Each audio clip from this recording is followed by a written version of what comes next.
One day, God decided to destroy the peaceful life of humanity and create a new world full of cruelty and pain and called it the Abyss. This world was created for God's amusement, and soon the Abyss became a new home for all of God's creatures who were born directly from his heart. Though they were innocent creatures, they could not live together, so a terrible struggle began, and everyone involved became victims.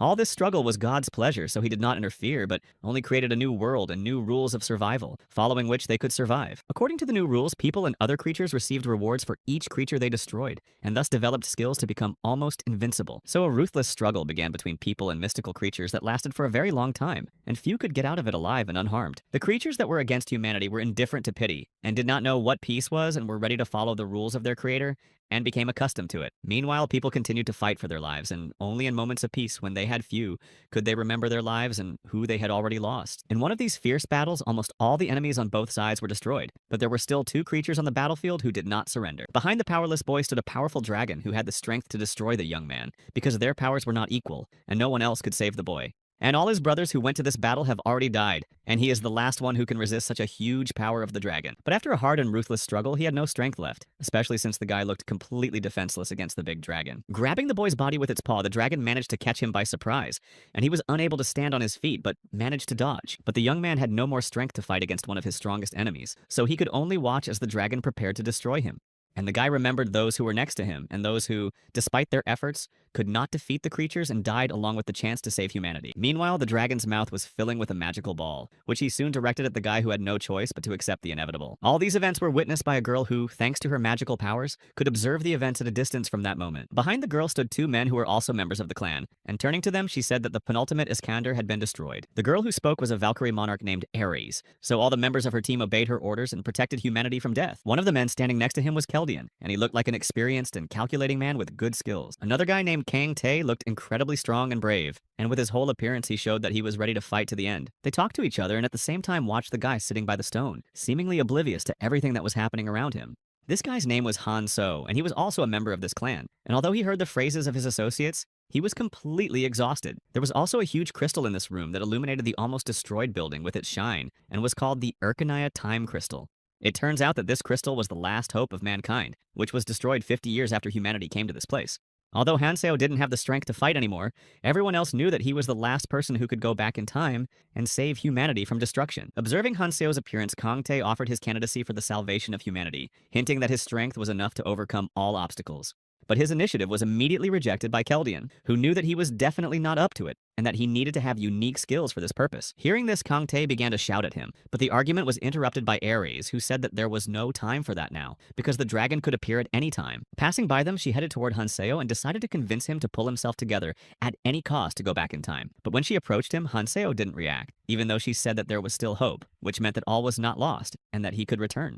Hearing this, Hanseo's eyes flashed with hope for a moment, but the pain of loss filled his heart again and he wondered if he had the strength. Looking down again, he began to recall all the events of his life and all the difficulties he had overcome, but they were in vain, so he had to continue fighting. I also wondered whether all this struggle had any sense at all, and whether this world was created to give humanity vain hope and thus amuse God. His entire journey in the abyss was full of struggle, and day after day he fought against various creatures who wanted him dead, and now he is in this position.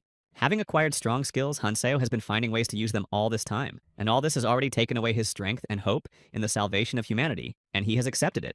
But Eris suddenly broke into his thoughts and said again that as long as they had at least a chance, nothing was over and they could correct their mistakes. She wanted him to believe in himself and not give up, and it seems that with just one look, she gave Hanseo hope that he could make it. After Hanseo had recovered a bit, he looked up and saw Kang Tae and Keldian watching him closely, listening to Ares and supporting her. Keldian looked at Hanseo and said that Eris was right, and they had no choice but to continue fighting, and it was Hanseo who had to go back in time.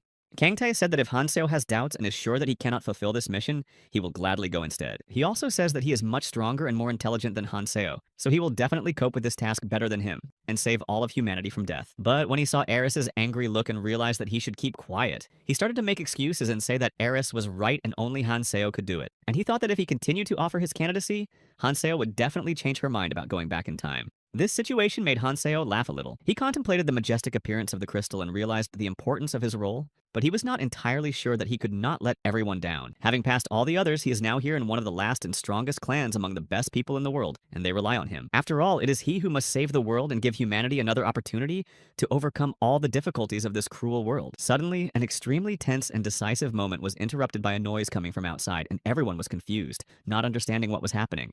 But soon they realized that it was the golden dragon who had flown in during their conversation and had come to destroy all the people who had been there. Looking up, they saw a huge gap that had formed as a result of the continuous blows of the golden dragon trying to break in. The ceiling began to collapse and huge stones flew directly at the heroes' heads. But this was not their main danger because the dragon soon managed to get through. The monster was enraged and determined to demolish everyone and everything in its path, and soon it opened its mouth and prepared to fire. At that moment, Keldian began to shout for everyone to gather and act according to the plan, but now much faster because they had not foreseen the threat of the dragon before. Immediately afterwards, he turned to Hanseo and told him to focus on what he should do when he went back in time and ignore the dragon. But in order to activate the Urkenian crystal and prepare Hanseo for departure, Can't See's mind was needed because no one else could do it. So he shouted for Kangtae and Eris to hold the golden dragon while he did what he needed to do, and gave Hanseo his final instructions. Of course, Kangtae and Eris quickly gathered themselves and were ready to do everything necessary to not only delay, but also get rid of the obstacle. So Eris said that she would be the first to attack, and when she saw more dragons approaching them, she decided to act immediately and split up with Kangtae. By striking her staff, she formed a magical circle around herself that would prevent the dragons from attacking Keldian and Hanseo and facilitate their fight. They had been acting as a team in this way for a long time, and everyone knew exactly what to do. But Eris still told Kang that it was his turn to attack. Kang prepared himself, not needing to be reminded of what he understands well enough, and activated his fire skill to strike the dragon. He managed to repel the monster's attack with his sword, but it was so strong that it only helped to delay it for a moment, so he had to come up with something else. But while Kangtae was fighting one, he didn't notice another dragon approaching him from behind and almost letting him knock him down. But Kangtae had time to react. Because of the dragon's enormous strength, Kangtae almost died at that moment, and out of surprise, he withstood the monster's blow with his last strength and thought about what to do next. Not having the strength to continue watching his comrades struggle alone against a powerful force, Hanseo decided to help them. But Eris and Keldian told him not to be distracted and noted that he would not be able to help them anyway, as Hanseo's weapon was broken after an extreme struggle. Distracted for a moment, Eris turned to Hanseo and told him to remember the main thing and always try to save as many people as possible. Hanseo said he would do his best and tried to show with all his appearance that even though he didn't like it, he would accomplish this task. Eris smiled at him and told him that even in such a situation he was still himself and reminded him once again that he should not push people away. And then she turned around and continued the fight, telling Keldian that it was his turn to fulfill his part of the plan and give Hanseo instructions. So Keldiana sulked for a moment and turned to Hanseo and said that Eris's customary words made sense, but that we should not forget that there are people among us who should be destroyed. Without it, they will only get in the way and do no good at all. Such people like a new life of cruelty and are like animals. Of course, there are people who can help, and they should be kept close to him, but their entire plan will be useless if they don't get rid of the dangers. So Hanseo should act decisively.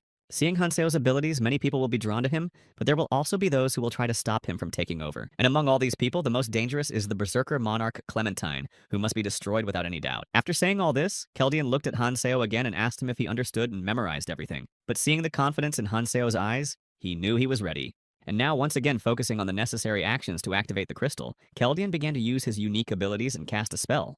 After that, the Urkenian crystal began to move, and eventually the light around it became even more illuminated, and Keldian succeeded. So now it's Hanseo's turn. Seeing what was happening, Hanseo gathered all his strength and resolved to do whatever it took to save the future. Over time, the energy of the crystal increased so much that Keldian realized that Hanseo had to have children, and there was no time for delay. Kangtae and Eris also noticed the crystal's glow, and on Hanseo's last trip, they stopped to look at it. But soon they had to keep distracting the dragon again because it attacked again and tried to prevent Hanseo from returning to the past. Meanwhile, Keldian touched Hanseo's hand and he disappeared, and he saw only an extraordinary radiance that blinded him for a while, and he could not see anything.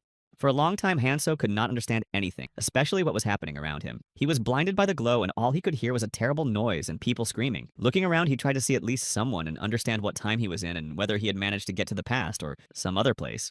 But soon he saw the people and then the place he was in. This place looked like a post-apocalyptic world, and definitely one that hadn't seen life for a long time. Realizing this, Hanseo began to smile because it meant that everything had worked out, and what could be better than going back in time and being able to make up for all the mistakes? Meanwhile, all around us we could hear the screams of people who had just been dragged into this world and could not understand what was happening. So panic was inevitable, and there was a terrible mess. People were screaming and crying, looking for their relatives or at least someone who could explain, looking at the place they were in and being terrified. What was happening resembled a nightmare, and it was impossible to understand whether it was really happening. And also because of the panic, some people became aggressive. Hanseo watched all this and realized that he could not help these people now, because they needed time to come to their senses and understand the new realities. He also returned to the past and began to recall how it all happened, and remembered the beginning when God decided that the peaceful life of people should be put to an end. Although Hanseo has never known peace in the normal world, the year he was born was a special one, and that's when people started disappearing. But not at the same time. All the news was about people who disappeared and were never found. These were random people, and it was impossible to determine the reason why this was happening. At first, the authorities tried to control the situation, but eventually it became impossible. And when Hanso turned 20, an unknown force took him away. All these missing people ended up in the other world, which was a kind of stopover between their world and the abyss. And the people who got here first acquired different skills. Due to the fact that the other world absorbed all other worlds, this place was filled with monsters, and soon it became a place of lawlessness. And Hanso remembered that when everyone from reality was here, the passage to the abyss would be open. Survivors and those who have been tirelessly trying to improve their skills and gain new abilities will meet in the fight against monsters from other worlds. And then everything will come to an end. Humans and monsters will fight to the last breath for power and for the opportunity to continue survival. And the end of Hanso was already known. He knew that soon after the portal opened, people would not be able to withstand the driving force of the monsters and would fall under this pressure with no hope of escape. But now he's here and he's decided that he's going to do everything he can to improve his abilities and change the course of events, especially when he knows everything that will happen. He also realized that all his abilities had been lost when he went back in time, and now he would have to acquire them again on an equal footing with everyone else. Soon there was silence as a crack appeared in the sky like an eggshell from which something was about to hatch, and everyone watched in amazement. Quickly but not carefully enough, an unknown creature crawled out through the gap, which at first glance resembled a terrifying bat. The people stood in anticipation and watched the monster approach them, and soon it began to speak and said that it was the fairy's helper. And I came here to explain everything to them well and tell them what is going on and what they should do next in this new world. The fairy seemed safe and even quite friendly and cheerful despite the horror going on around her. But Hanseo, of course, already knew that this creature was not friendly at all, and that his sweetness was just a mask behind which she hid her cruelty. The fairy told them that in this world, people would have new opportunities and endless improvement that were not available in their boring lives in the past. Now they will be forced to do the opposite, that is, to destroy and take lives. And this is not only allowed, but also the new rules that should be followed. But not all people had the patience to listen and understand everything the fairy was saying, and a man's voice was heard from the crowd, demanding to be returned home. At this point, the fairy froze and looked angrily at the man, saying through her teeth that she was not finished and would not allow anyone to interrupt. The tone of her conversation changed, and now she did not look as friendly as before, and the frightened people realized that this monster was not on their side at all. Now the fairy looked very ominous, and in a much more threatening voice, she said that the laws of morality and ethics would be absent from now on in this world. All restrictions will be lifted, and everything that has hindered or held them back until now will disappear. People will be able to improve their abilities and become stronger. Now they can become like real superheroes with extraordinary powers, but of course it all depends on how hard they try. Full of joy, the fairy said that now people have a chance to change absolutely everything and realize all their worst dreams and turn them into reality. She stopped and looked at a man in the crowd and said that she would show them how to act. So in one motion, she lifted him up and took his life. After that, she smiled sweetly again and said that she apologized for being so abrupt, but she doesn't like very noisy people. When people saw what the fairy did, they were frozen with horror for a moment, but soon began to run away, trying to escape and not understanding what kind of creature it was. But the fairy was again filled with anger and ordered everyone to be quiet and snapped her fingers to destroy everyone who tried to escape or made noise. Panic began to spread again, and despite the fairy's actions, people tried to hide, and few could escape her punishment and avoid her sight. Then the fairy's eyes filled with fire, and she shouted for everyone to stop immediately, because she had already said that she hated noise, and when someone interrupted her. So now, frozen with fear and with frightened eyes, people watched the fairy, not knowing what to expect next and why this happened to them. But the fairy changed her image again and smiling with yellow teeth said how good it was that now there was silence, and only those who would obey remained. Stretching out her paw to the people, she showed them a magic stone with a strange symbol and explained that this stone is called a rune and comes in different colors. This particular rune is not so strong, but there are others that give different abilities depending on the difficulty and appear completely randomly. But in order to get it, people have to do what the fairy did before, namely destroy all living things. After that, she asked who wants to get the rune first. The people were frozen with fear as the fairy expected, but soon a hand was raised from the crowd and Hanso stepped forward, and the people around him dispersed. The fairy was very happy to see such impatience, although she was a little surprised and flew closer to Hanseo, praising him for his courage and enthusiasm. After flying around him and looking at him, she stopped in front of him and looked him straight in the eye and asked him to give her his hand. She put a rune in Hanseo's hand, and the fairy continued to tell him that runes change all the laws of physics and that they will give them new opportunities.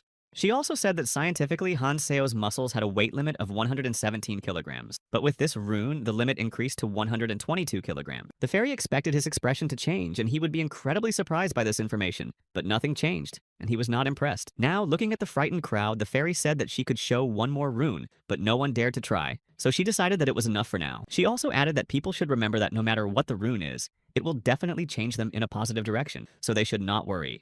After saying all this, she decided to throw the rune into the crowd as food for hungry animals and enjoy their greed and anger for a moment. The people did just that. When they saw the free rune, they began to run, ignoring their neighbors, and tried their best to snatch the rune to take possession of it. This action made the fairy very happy, and watching this, she decided that now she could stop and said that she had changed her mind. After all, remembering Hanseo's reaction, she decided that she would not give them any more free runes and that they did not need any help. Angry and completely depressed people were so frustrated that they could not contain their emotions. But she did not care about human suffering. She quickly hid the rune and flew closer to Hanseo, touched his ear and told him that in this way they would be able to find out their powers. Namely, by touching the right ear, a panel with all their skills will appear in front of them. And of course, everything will be in numbers as people like. So when Hanseo touched his ear, he checked his skills and saw that his strength had increased by 1. And if he continues hunting, he can improve his skills even more. The fairy kept saying that if people destroyed living creatures, they would be able to improve their abilities. But no matter whom they wish to take away, they will be rewarded for both the life of the creature and the life of the human. The fairy also said that of course the beginning was unfair, just like their lives in the real world, but now they can change everything and become better. And they shouldn't remember the past anymore because it no longer exists for them, and people will not have time for such memories right from this moment on. Not understanding what the fairy was talking about, people were puzzled. But in a moment, knives appeared in their hands, and according to the fairy, it was a symbolic gift to facilitate the beginning. Soon behind the crowd, a terrible and strange noise was heard, mixed with growls and roars, and people turned around and saw terrible monsters. At first glance, they realized that these goblins were not friendly at all, and little by little they approached the people closer to attack. Moreover, it seems that they knew exactly what they had to do, and people who had just found themselves in the other world could not believe that they had to fight or die. This horror froze people in fear, and the tense atmosphere in the new gloomy world only grew. Now it seemed that they had no chance. The fairy said that it was all training for them to understand how to live now, but people could not believe that the training would be so cruel. Meanwhile, the evil creatures did not wait for people to recover from all that had happened, and at least mentally prepare for the upcoming trials. They were moving forward right towards them, and the pack of these monsters seemed to be huge, and their eyes were glowing with fire, and their weapons were stronger than human ones. The frightened people were huddled together, backing away, trying to avoid the attack of the horde of monsters, to hide and to run away somewhere. Suddenly, a girl's voice was heard shouting for people not to panic and just quietly retreat back, not drawing the monsters' attention. But Hanseo was completely calm, because after everything he had experienced in the past, the battle against the goblins seemed like an easy warm-up, even though his abilities were gone. Meanwhile, people were moving backwards, trying to get away from this place, and suddenly stopped, pressing more and more against each other. Not realizing what was happening, they turned around and realized that a huge dome covering the entire training area and looking like a wall prevented them from going further. And no matter how hard people tried to break it and how much they begged, it would not disappear because it was magical, so all their attempts could not bring any result. And before all this, suddenly the wall began to shrink, pushing people and monsters together, and panic set in, and people couldn't control themselves. And the goblins were running closer and closer to them, and with such speed that they were stepping on each other's heads, climbing over each other, and climbing like lions seeing their prey. But this prey at the moment was people who had recently lived in a completely different world, albeit not entirely peaceful, but certainly not fighting monsters. One of the men started running toward the walls in fright, deciding that he had to get out anyway, because he definitely did not want to die. And suddenly he managed to break free and ran freely through the wall, stopped and turned around, not understanding how he had done it. At that moment, a scoreboard with the number 49 appeared on the dome, and people realized that only 50 people would be able to avoid such training. Soon another guy ran through the wall and the crowd stopped for a minute, trying to understand what was happening and whether it was worth it. But only for a moment, they quickly began to run to the wall to be among the 50 lucky ones and be able to escape the goblins. And again, Hanseo saw the same picture when frightened people do not appreciate their capabilities at all and try to save their own skin. Of course, they don't have the skills to easily fight even against the goblins, but to have a chance, they need to unite and act together. He recalled how in his previous life, during his studies, more than half of the people died because of the same thing, because they did not unite and acted chaotically. Of course, during the first fight in their lives, losses are unavoidable and there will be injuries, but this way most people will definitely survive. So everyone who had time ran away, and when the passage closed and the monsters were extremely close, people did not know what to do now and did not try to pull themselves together. One of the men began to fall to the ground from the goblin's unexpected attack and begged someone to save him, and Hanseo suddenly stopped in front of him. Without even hesitating, Hanseo swung his sword and in one swing was able to destroy the creature before it even realized what had just happened. But soon another goblin appeared and tried to destroy the boy again. But before that, he had to remove a dangerous obstacle in the form of Hanseo. But again, such attacks were in vain, and Hanseo managed to repel the attack, and now Hanseo decided that it was worth clearing out the first part of the goblins. That is, those who have already started attacking, and thus exterminate them all one by one and quickly complete the training and be able to move on to better rewards. Hanseo instantly destroyed monsters, and the people watching him didn't know how he did it, but they were still scared and didn't dare to fight. In an instant, Hanseo had dealt with the two monsters again, and he realized that now it was harder to fight with such weak abilities than he had expected. But despite the fact that his body was not the same as it was 10 years ago, his mind and experience remained the same, so he used it. Collecting runes from all the goblins he had destroyed before, he thought about how he would act next and increased his agility and endurance. Though these runes were basic, they were exactly what he needed to increase his reaction time, and of course his attacks to leave the enemy without a chance. While Hanseo was thinking about this, a goblin rose up behind him, which he had previously injured but not completely destroyed, and with the last of his strength, the creature tried to attack Hanseo. But thanks to his new runes and increased agility, Hanseo was able to see and even feel the goblin's attack very quickly and turned around in time. Thanks to this, the speed of his movements personally changed the time. And for example, now Hanseo can throw his sword directly at the goblin without wasting time on unnecessary movements. That's exactly what he did with the monster that was sneaking up on him, so he was able to destroy it and got another new rune and improved his abilities a little bit. But now, after the first blood appeared, the goblins became even more aggressive and tried to attack and especially destroy Han Seo with renewed vigor. But this is exactly what he expected, because he had learned about it a long time ago and was ready for a new wave of attack and continued to destroy the monsters one by one. So, as the number of enemies and their attacks increased, Han Seo had no choice but to save himself and others, just as Eris had told him. As Han Seo managed to destroy all his opponents, his strength and reaction grew, and the further he went, the easier it was for him to get rid of the goblins.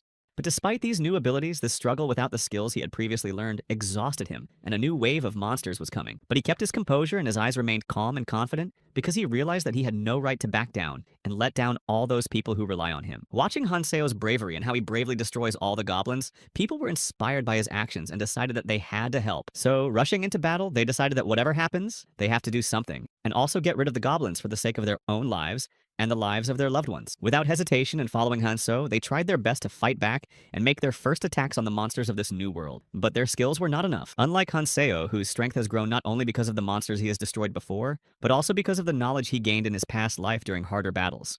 And also because he had already experienced all this before, so his mind was not under the influence of incredible panic, and he thought calmly and reasonably. Since he showed others that they shouldn't be so afraid of monsters and that they could try to win, people believed and soon began to succeed. Han Seo knew that there were many travelers in this place, and if you counted them all, the number would be incredible, and this is only a part of it. All of them went to this place in groups and were the so-called generations, and everyone always had the same process of learning and development. At this stage, they will be in the training zone for 3 months and will fight against creatures that are similar in strength to goblins. But time will pass and the 3 months will end, and those who remain alive will go to the next stage where they will fight against stronger monsters. And then they will become even stronger with each new stage, and eventually meet the generation of people who were among the first to get here and have developed their skills well. So Han Seo knew that while he was in the training zone, he had to use every opportunity to improve his abilities as much as possible. It will also use the future ones, because it will take a lot of strength to save humanity in a cruel world where people themselves are taking care of each other. Now that he stood exhausted after the first battle of his new life, he realized how right Keldian had been to send him at this time. After all, the initial stage was the best solution to start its new development, and thus it will not miss any chance for improvement. Shortly after the battle, the fairy helper appeared again in front of the people and was incredibly impressed and happy with how hard the people had tried to survive and praised them. She especially praised Han Seo for accepting the new rules of the game and set him as an example for everyone else to follow God's will. But this battle took many lives of defenseless people and those who tried to fight and were defeated due to unequal strength and unexpected attacks of the goblins. But the fairy did not even pay attention to how devastated people were from the pain of losing their loved ones and the realization that they would never be able to return home. She said that if they now knew how to fight, she could remove the barrier, and they could continue their journey through the learning zone. While some people were trying to get as far away from this place as possible, Han Seo decided to test his abilities, and then realized that it was a pretty good start. During the battle, he also got a blade called the Symbol of Compassion, and for now it will be enough, but in the future he will need to find a much better and stronger weapon. Now he wondered how he should develop further and again plunged into his memories, recalling Eris, Kante, and Keldian, and wondering what they would have done in his place.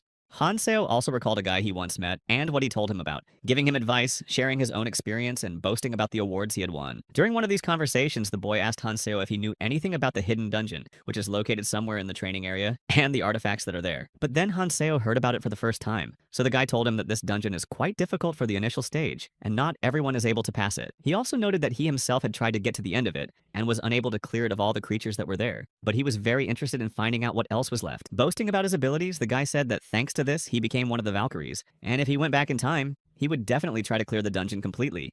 And then Han Seo asked what would happen if he reached at least the middle of that dungeon, and the boy replied that in that case, it would help to improve his abilities significantly. One thing was for sure, the more difficult the goal, the better and more valuable the reward. So now Han Seo decided he knew what to do next, and decided to find the dungeon. Every Sunday, the training zone will change for 3 months, and so far there are only 100 people, but later they will be able to meet other participants when the fairy takes away the safe zone. At this stage, there is a treasure in this zone that no one has found yet, so Han Seo decided to find the first hidden treasure when he suddenly heard screams behind him.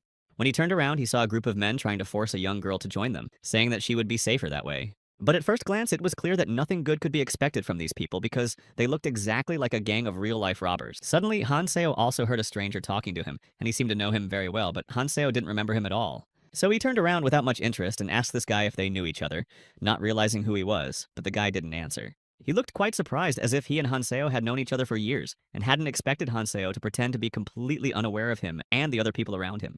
There was an uncomfortable silence between them, but not for long, because another guy came between them and almost ran into Han Seo, shouting about how he could do that.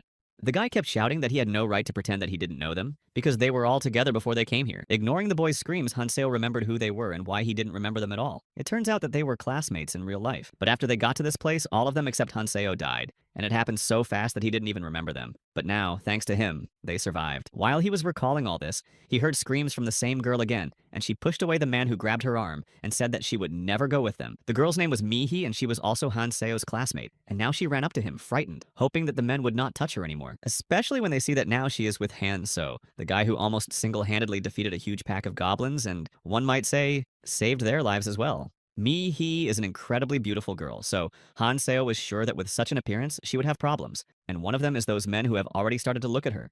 Of course, Hanseo didn't like these men right away because of his abilities, but they decided that as a group they could definitely defeat him because he was just a boy. So they talked to each other and decided to invite him to join them, and if he refused, they could wrestle with him because that was the best time for him to be tired. And one of these men came forward to call Hanseo over, and he was so confident and expected Hanseo to be scared and come over right away. But Hanseo did not pay attention to him and knew that having won the first battle, these people did not realize that they were challenging the wrong enemy. The disdain on Hanseo's face was obvious. Not only was he not afraid of this gang of seemingly very dangerous men, but he decided to teach them a lesson. So he calmly stepped forward and confidently approached the man who called him, realizing that there were many people around, and it was better not to create a huge controversy. Hanseo grabbed the man's shoulder and leaned into his ear, asking if he understood what he was talking about and what he was hoping to gain. But the man didn't say a word, so Hanseo decided to leave him alone, realizing that this was enough and pushed him away. But after that, the man just went crazy and started shouting that Hanseo had no right to talk to him like that, and now he would definitely pay for his words. Realizing that the lesson had not been learned, Hanseo stopped and drew his blade, thinking that this was the case where he would not be able to keep his word to Eris. Suddenly, a slightly older, stout man whom all the members of his group called the boss came forward and decided to stop the fight, saying that it was not necessary. After all, they are good people and have no desire to make enemies, especially those as strong as Hanseo, so he offered him to join him instead. Especially when there was such a dangerous situation in which they all found themselves, and according to him, acting together would be much wiser and they could overcome difficulties together. But looking at the boss, Hanseo understood the essence of his nature, which he hides behind a mask of politeness and friendliness. The boss had already adapted, and now finding himself in a world as cruel as his own, he could not hide his true identity. Now he's like a hyena in the wild, ready to attack its prey at any moment, and Hanseo realizes that eventually the boss will become a criminal. Holding the blade, he began to think about how best to deal with such people, and he remembered Keldian's words, which advised him to get rid of potentially dangerous people right away. But then I also remembered the words of Erase, who said that one should not get rid of and destroy without great necessity, because in the future, every choice has consequences. By alienating many people, he might not get enough support in the upcoming big fight. And remembering this, he realized that Eris had saved many lives. So at this point, he decided that he didn't need to waste time on them, because they would eventually kill each other, so he refused the offer and left. A man named Seung-ho begged the boss to stop Hanseo and fight him off, but the boss said that it was not worth wasting his energy on an ordinary boy. And what we should focus on now is how to put things in order in this world, where the devil knows what is happening, and then they will be able to dominate. In the meantime, there are strange, dangerous monsters and a lot of unnecessary people to get rid of, so that they don't get in the way. So the order for the boss was to destroy the others. He was also annoyed by this strange and evil fairy assistant who appeared at any moment and made her own rules. But there were also things he liked. This place gave them the opportunity to show their strength and achieve what is impossible to achieve in reality because of bureaucracy. So the men decided to retreat. Watching this whole situation, Taesung said that he could not believe that such people still exist, especially in such a situation when they need to unite. He also thought about Hanseo, who he thought used to be completely different. Watching him in college, Taesung noticed that he was always alone. He kept to himself and did not make friends and never heard from him. Taesung also knew that Hanseo was an orphan, but he never talked to him personally. But now he's pretending that he doesn't know them all at all. So Taesung decided to run up and shout, because how can he do this to them when they know each other? Hanseo, meanwhile, didn't know what to say, and he looked wearily at Taesung and everyone else, and couldn't think of anything else to say but that it was all about amnesia. Taesung was very angry at this answer and couldn't believe it, thinking that Hanseo was just mocking him, but Mihai started laughing because the whole situation was funny. And watching Mihi, who looked adorable, Hanseo felt very sorry for her because in the real world her life could have been different. But in this place, beauty is a double-edged sword. So as they all walked on together, Hanseo thought that if used properly, her beauty could be a great blessing. So he hoped that everything would be fine. Meanwhile, there was silence between everyone, and no one said anything until Yeonggu asked Hanseo where they were going and why he didn't say anything. But Hanseo didn't say anything, so Mihi decided to ask the same question again, to which Hanseo replied that they would find out for themselves when they got there. When they finally saw this place, they were all quite surprised and did not understand why they had come here because this place was the Can station. But Hanseo was actually glad that this place existed and that the man was telling him the truth, and he hoped that he would find all the treasures he had heard about before. This station had been abandoned for a long time, so it didn't look like a safe enough place, and no one really wanted to sacrifice their lives to stay away from Hanseo. So Mihi decided to approach Hanseo and ask him again why he chose this particular place, because it doesn't seem like the station would normally be able to help them. But Hanseo thought about it for a while and didn't really want to answer anything, because all these questions that seemed to him to be meaningless were really annoying. And then I started to think that maybe it would be better to refuse them. But I remembered Era's words and replied that he had a premonition about the station, because now he had superpowers. He also added that it was in place of his lost memory, but everyone was extremely surprised and started asking Hanseo more questions about it, to which he did not answer. Then Ji-sung and Yeon-gu started whispering to each other, thinking that Hanseo's words were just the result of him hitting his head. And they wondered if it would be better for them to just leave, to which Hanseo replied that he didn't keep anyone close to him, so they had the right to decide for themselves with whom and where to go next. And in general, he thought that in a place like this, words about superpowers could not surprise anyone, because there are already so many strange things here. But Taesung was getting very angry at Hanseo for making himself stand out more and more among the others with these words, and he began to realize that Hanseo knew something for sure. Going downstairs, they looked at this large abandoned building and were wary, but Hanseo was sure of what he was doing. Later, Taesung leaned over to Han to ask him if he was leading them in the right direction, and if he was sure they wouldn't die here. But Han-sung replied that he wasn't sure about that, but they were going to meet friends, and this answer surprised Taesung. And then he thought that if they did meet some people there, it might not be so bad. But if those friends were not as strange as Hanseo. Everyone was silent again and no longer dared to ask Hanseo anything. But suddenly everyone stopped because Hanseo told them to.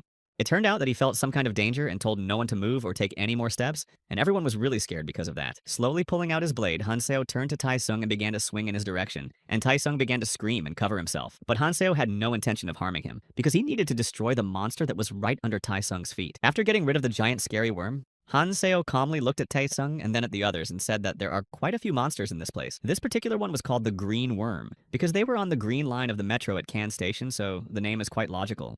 Although this station looks like the real Kan station, it was actually quite different. And these worms live underground because they are afraid of sunlight. But as soon as they hear any noise or vibrations from footsteps, they appear on the surface and bite their prey, releasing poison that decomposes the body. So he warned everyone to be very careful and attentive in the future, so that they would not suddenly appear and do them any harm. When they heard all this, they were very frightened, because their warnings about this place were not in vain, and they did not know how to fight these monsters. But Hanseo told them not to worry because he was going to show them how to act against these worms. So he pulled out his blade and killed a few more. After that, the others began to struggle, and at first they did quite well. But Hanseo stood still and watched them. He thought that these people were quite unsuccessful, and that they could make good fighters in the future. But he began to have doubts about Sang-jin. While everyone else was studying, he was standing still and afraid to take an extra step, let alone fight. So Hanseo decided to help him. Approaching him, he said that if he didn't want to fight, he should just pass by the slabs with cracks in them, and he also said that he could pierce such slabs with swords.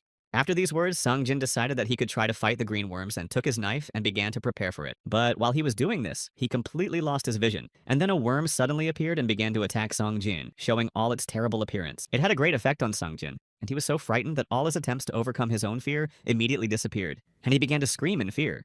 But Hanseo was right there, so while Sang-jin was screaming in fear, Hanseo ran over, and while the worm was attacking him, he destroyed the worm without letting it hurt anyone. In fear, Sang-jin ran away and hid in a corner to save himself, but in fact, he was no longer in danger thanks to Hanseo's help. So, having finally realized this, Sang-jin crawled to his knees closer to Hanseo and began to thank him for his own salvation. But Hanseo did not respond. He just kept going forward and thought that Sang-jin would be of no use, and even more so in future battles, he would become a mere burden. But while he was thinking about this, Taesung started to approach him, asking how Hanseo knew anything about this place and the monsters. Then Hanseo turned to him and smiled and boastfully replied that it was all thanks to his new extraordinary abilities that he could predict the future. Of course, everyone was again in complete shock, because now it really made sense that Hanseo had superpowers by constantly saving them and knowing so many things. But Hanseo didn't answer them anymore, not wanting to continue this lie, so he started destroying monsters again to earn runes. After that, he started to collect them, but saw that everyone else was standing there and not going to take them, so he asked them what was going on. He reminded them to increase and improve their rune powers and abilities, a necessity especially now that they had worked hard to earn them. Then he replied that they had agreed that they would help Hanseo but would not take the runes for themselves, thus giving him everything. And in this way, Hanseo will become stronger and better able to protect them, like a coach who leads the team but remains in charge. Hanseo said that he did not agree to such conditions and that from now on, all the runes they earned should be kept for themselves and not given to anyone for nothing. He definitely didn't want to be their guardian and constantly protect them, dragging them along as his burden, and it wouldn't work otherwise. Travelers who have been wandering this place for a long time have established their own rules that all people and even newcomers must follow to avoid enmity. One of these rules is that everyone takes the runes they have obtained, and in the case of a joint hunt, the runes are distributed among the fighters fairly according to who has made the most effort. These rules help people maintain their balance because, if they don't, chaos will break out in an already strange and cruel place. And relationships based on trust alone will sooner or later be destroyed, and most likely end tragically. And most importantly, they must always protect themselves. But Hanseo knew that they themselves would eventually learn how cruel and disgusting this place was. And then they would go head to head fighting for the opportunity to get the runes. Yes, it was quite a harsh word, but now it is a reality. And it is better to come to terms with it as soon as possible to be able to survive and continue to fight for the future. After these words, they froze in place, but then Mi-He was the first to break off and run to collect all the runes, and then all the others began to collect them, knowing that they were now responsible for themselves. After hearing the truth, everyone was very upset and scared, and could not believe that Hanseo was so harsh and did not want to help them, because it was a matter of their lives. But for Hanseo, it was a necessity to show them how the place was organized right away, so they could start improving their skills faster. While everyone was silently collecting runes, Taeseong saw a strange rune in the distance that looked quite valuable and different from those he had seen before. And without hesitation, he went over to pick it up, shouting out to everyone else to come over and see this extraordinary rune, while Taeseong was thinking about how to take it for himself. Hanseo also noticed the rune and knew that it was quite good, especially for a start, and was called the Essence of the Troll Tribe Ekrul Rune. Taeseong began to think that if he could take possession of this rune, he could become strong and maybe even stronger than Hanseo, who boasts of superpowers. So, to confirm his intentions, he looked at Hanseo and asked him if he would keep his word and allow him to take the rune for himself. Hanseo didn't say anything and just gestured with his head that he didn't mind, and Taesung started to think that he was probably choking on his jealousy. But in fact, Hanseo knew that he didn't really need this rune, although it was not bad and increased regeneration power, but also increased appetites. But what about food, which can be easily obtained by stealing it with the help of force? The strength and skill of the runes determine their ranks, and only the strongest can obtain them. Smart people who immediately came to terms with the circumstances have about 100 skills, and for example, Keldian had more than 1,000 of them and was extremely strong. But despite this, Hanseo knew that everything was different in his case, and now, and in the future, he needed to think about what skills he needed to acquire to be on par with everyone else. Unfortunately, this world chose him to limit his abilities, and perhaps he could not accept this yet, and accepted the rules of the game to keep up with others. In his past life, Hansung had many opportunities and did everything he could to acquire new skills, but every time he tried to do so, something went wrong. Holding the rune in his hand, it literally disappeared and did not give him any strength. And this happened repeatedly and constantly after he had acquired the 7 skills. This was a disadvantage because 7 skills gave him a big disadvantage compared to other masters, and thus he could lose the opportunity to survive. As Eris said, she realized this feature of Hanseo later, and if only they had all realized Hanseo's 7 skills earlier, they could have changed something. But despite all this, Hanso had a big plus that gave him hope that he could improve his strength and not miss opportunities. After all, without being able to increase his skills, he could still develop them, and thus most of his skills grew to a level that made him special. For example, such a skill as Dororo's Lizard Essence, which only speeds up regeneration, has only become more powerful over time, so it has kept up with the others. It could even compete with the Eternal Life skill of Kang Tae's skill, and Ganglion's Quick Attack skill had reached the same level as Keldian's Cosmic Tear. For such skills, Eris called Hanseo by the nickname 7 Stars, and so, despite the difference of almost 20 years, he fought and won on an equal footing with everyone else. Eris warned him that he needed to be very careful in his choice of skills in the future, so he knew he needed to focus and follow the plan. If everything goes right, it will be a cakewalk for him before they all leave the training area, and then Hanseo will be prepared. Immersed in his memories, Hanseo didn't immediately notice how excited Taesung was about his new ability, especially because it didn't go to Hanseo. Holding the rune in his hand, he decided that he wanted to study it, and after that, all his skills began to grow noticeably, making him quite strong. To begin with, a physical resistance to attack was created, and then the skill was raised to the first level. Now Taesung looked at Hanseo and thought that from now on, he was as strong as Hanseo himself, and he thought that he would be able to put him in his place in the future. After all, with such power, Hanseo will begin to respect him and put himself on an equal footing with him, and meanwhile, everyone else will see him as a leader and protect him. A little later, when everyone had collected their runes, Hanseo waved to everyone and said that it was time for them to move on, because of course this was not their last goal. While they were walking, Taesung ran up to Hanseo and told him that now 2 strong men should go ahead to be able to protect the others in case of danger. And while saying all this, Taesung looked at Mi-He to see if she could hear his words, because he wanted to draw her attention to him and take a liking to her. Watching this picture and listening to all of Taesung's stories, Hanseo realized that he seems to think he's a rival, and is jealous of Mi-He. Although he thought it was cute enough, Hanseo wasn't going to indulge and play along with Taesung's intentions to support him. So they went on looking at the eerie subway again and not understanding why they were forced to go down after such a danger. Mi-He then approached Hanseo and asked him if he was sure that he was leading them into the wrong heart of the danger of this place. And then Hanseo said that everything would be fine and that they were going down to just ride the subway, and this answer surprised Mi-He. Hanseo remembered the man who had told him about the dungeon in the training area, and how another man had come in the middle of their conversation. Then he interrupted them and said that what the first man was telling them was not entirely true, and realized how little he really knew about the good places in the training zone. After all, in this place there were faster ways to become stronger and improve your abilities without competing against many weak monsters. He sat down next to them and told them about the subway. To be more precise, you need to go through a portal that is located near the subway in the center of the stairs. Each level in this subway has its own difficulties, and if he can go to the very end, he will receive very valuable treasures and artifacts as a reward. The man said that if he went to the third floor, he would see a train that had stopped there for exactly one day, and if he managed to get on it, he would get what he wanted. Later, they saw the same portal, which looked magical but alarmed everyone present, especially those who did not expect to see it. Of course, everyone has already realized that this view of the Gangnam Station is definitely different from the real place. But Mi-hee decided to voice her opinion, confirming all the guesses. But she also asked Hanseo if he was convinced that everything would be fine after going through the portal, and that they would not be in danger.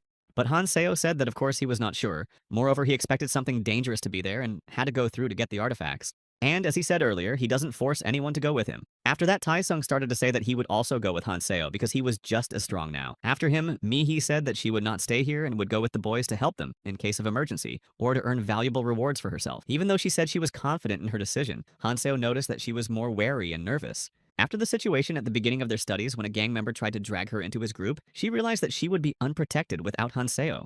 Namely, that without his support, people like her are seen in this world as just beautiful girls who can be controlled and used. At this point, Ji-sung and Yeon-gyu said that they decided to stay here and that they would hunt while they went through the dungeon. It seems that everyone had already distributed themselves and were ready to go, but suddenly Sung-jin came forward and said that he had decided to go through the portal as well. Tae-sung reacted very sharply to this and began to laugh at it, but he thought that Sung-jin was too weak and cowardly for that. But Sung-jin said that he made this decision consciously and was not going to make excuses to Tae-sung or explain his actions. Taesung's response, which he had never heard before from Sung-jin, made him very angry, and he decided to put him in his place so that he would not behave like that again. He told him to continue hiding behind others and not to show his false courage to prevent others from performing their tasks. But Hanseo abruptly interrupted this speech and said that they shouldn't quarrel and decide their relationship now because it was time for them to leave. But if they want to, they can both stay and continue. And in the meantime, he will leave because, as he said earlier, he is not going to drag anyone with him. After saying that, he went to the portal, and Mi-hee and Sung-jin followed him, showing that they were ready to follow him as long as Tae-sung was very angry. And he muttered under his breath that Sung-jin and Hanseo had no right to treat him like that, thus humiliating him in front of Mi-hee, whose attention he wanted to win. But he also followed everyone else. And meanwhile, Hanseo thought about what the man from his memories had told him, and how there were more than 1,000 types of monsters in the training area.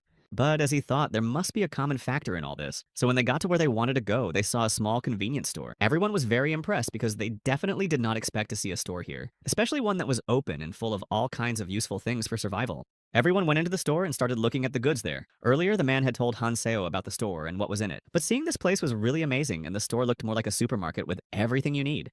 Tae-sung meanwhile began to think about whether he should change his weapon and take something new, and everyone else was also looking at things and thinking about what to take. Hanseo also walked around the store and looked at everything and thought that this store really looks like a reward for the brave who dared to come here. Meanwhile, he came to the shelf with the dishes and decided that now he could do some useful things with his skills, and it was good that there was a pot in this place. Mi-hee saw that Hanseo had taken the pan and started heating it up, so she ran up to him and asked what he was trying to do if he was cooking. But Hanseo said that it wasn't for cooking at all, but to cook some of the things he had collected during their hunt on the upper floors. This answer made Mi-hee's eyes light up, because she hadn't realized that Hanseo's superpowers were so strong that he could do things that would help during the battle. Hanseo took out a small bag of green liquid, which was actually the blood of the goblins, and poured it into the pot to heat it up and continue cooking. Then Mi-hee realized why Hanseo had been collecting not only runes but also the remains of monsters during their hunt and putting them in this strange bag. Then Hanseo put some worms in the pot and began to talk about how the skin of goblins becomes poisonous when it comes into contact with the worm's blood. The fact is that when the goblins evolved to fight against the green worms, it also benefited ordinary travelers who invented the poison. And now, with the help of this poison, they can help themselves during the fight,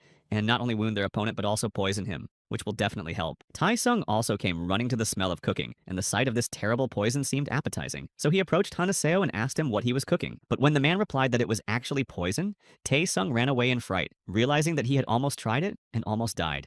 Mi-hee also started talking about how amazing it is that Hanseo knows so many interesting things, because they would never have thought of making poison, and even more so that it can be made from the remains of monsters. But hearing this, Tae-sung got even angrier and asked what Hanseo wasn't telling them. After all, it can't be that it's all about superpowers, and Hanseo said it was true, but he actually thought his head would explode from all the information. Because when Keldian was telling them about all the possibilities of this world, Hanseo was trying to memorize everything so that he could use them when Keldian was not around. And indeed it happened, even though Keldian warned him that he should not share this knowledge with anyone because it was a skill for the future.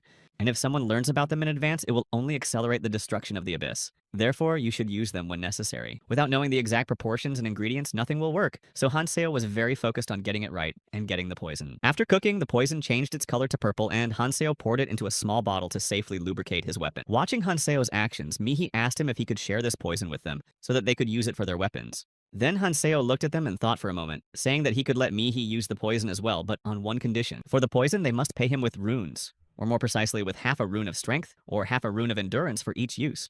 Taesung started to get very angry with Hanseo because of the conditions he offered them, and started calling Hanseo very selfish and petty. But Hanseo replied that he didn't consider himself petty because it was the best option in their case. As he said earlier, it was the rules of travelers. In fact, he could have given the poison away for free because he didn't need their runes. But relationships based on trust quickly deteriorate. So he decided that it would be a bad idea to deviate from these rules even in the smallest way, but otherwise the mutual aid would not raise questions in the future. He said that in that case she would pay him the necessary runes, and Taeseong reacted very sharply, realizing that someone still agrees with Hanseo's words. But he ignored him and said that she wanted to use the poison first and then pay Hanseo, to which he remained silent, deciding what to do.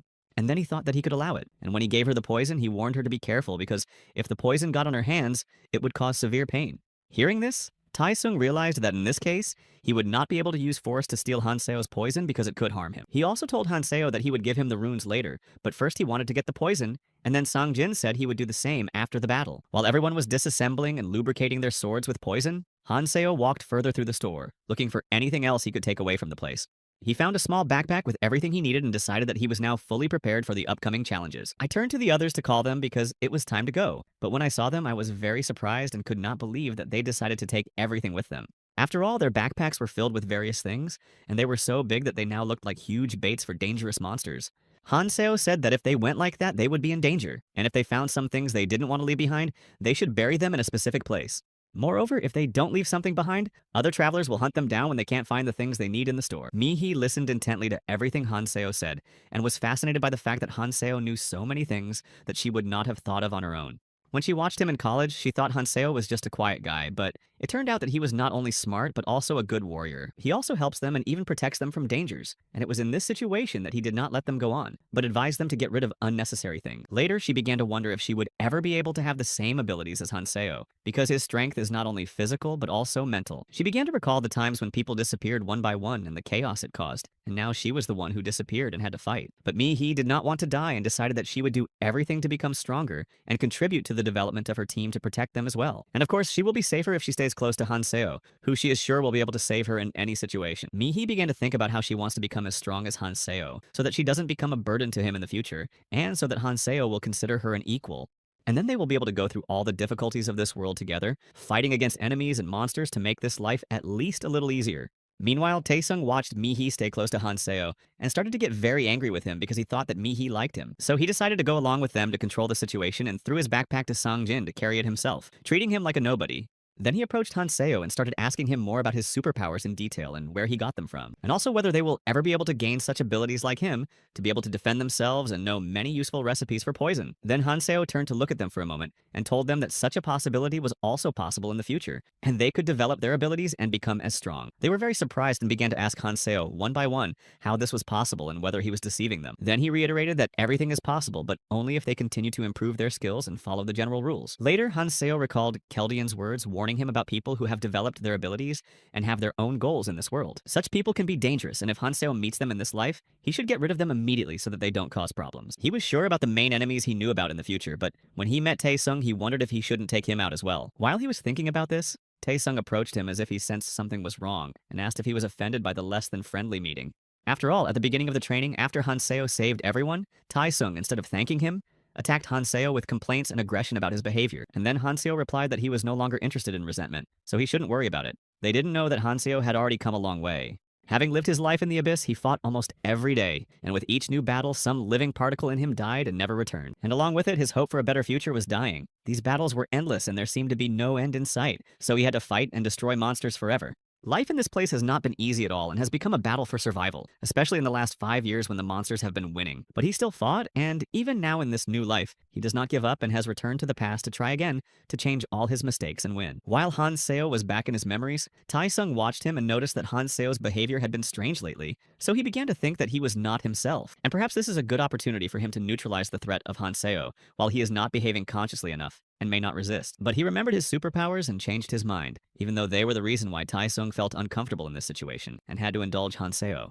Taesung continued to think about how he could become stronger than Hanseo, but Hanseo suddenly ordered everyone to stop. Everyone was frozen in place, and Hanseo leaned over and saw a strange slime on the floor, which indicated that there had been monsters in this place recently. Sitting on his knees, he began to think about what kind of monster could have such slime, and how to deal with it to be ready for an unexpected attack. It could have been a black snail, as he thought at first, but after examining the slime better, he realized that it was not, because snail slime gives off acid. It could also be a confused zombie wandering around the dungeons waiting for his victim, but there were no dry entrails in this slime, so it's not him. So there was only one option left, and Hanseo realized that this slime definitely belonged to a land siren, which often stays in such places. Hanseo knew that land sirens are quite slow, but they release a poison from their mouths that paralyzes the victim, and then they can attack without hindrance. But Hanseo knew what to do in such a situation to prevent the sirens from tearing themselves apart, so a smile appeared on Hanseo's face. Tae-sung, meanwhile, while Hanseo was thinking about what to do, began to say that he was acting very strangely, so he should tell him what he was thinking. But Hanseo did not react to his words and only called everyone to follow him and see something very interesting that would definitely surprise them. And watching Hanseo's actions, they were really impressed because they did not expect that the things they use in the real world would help in this place. It turned out that Hanseo had taken several empty glass bottles from his backpack and stuffed them with rags before adding gunpowder. So they made Molotov cocktails that they could set on fire and attack the sirens before they got too close. While he was telling everyone how to use this weapon, Tae-sung began to say that creating Molotov cocktails is not such a super ability. He also said that Hanseo must feel very confident because he can now do whatever he wants in this world. But while Tae-sung was mocking Hanseo with his jokes, he didn't notice how he was fighting an even stronger desire to get rid of him forever. But remembering Eris's words about saving as many lives as possible, he decided to calm down and ignore Tae-sung. After that, Hanseo took a small stick and used it to draw a strategy for their next hunt on the floor. He explained to them that as long as one person throws a Molotov cocktail at the land siren, all the others will attack it. At this point, Tae-sung made a joke about Hanseo's artistic abilities. But the man did not pay attention to his caustic comments and continued to talk about how those who would fight on the front line would receive more runes.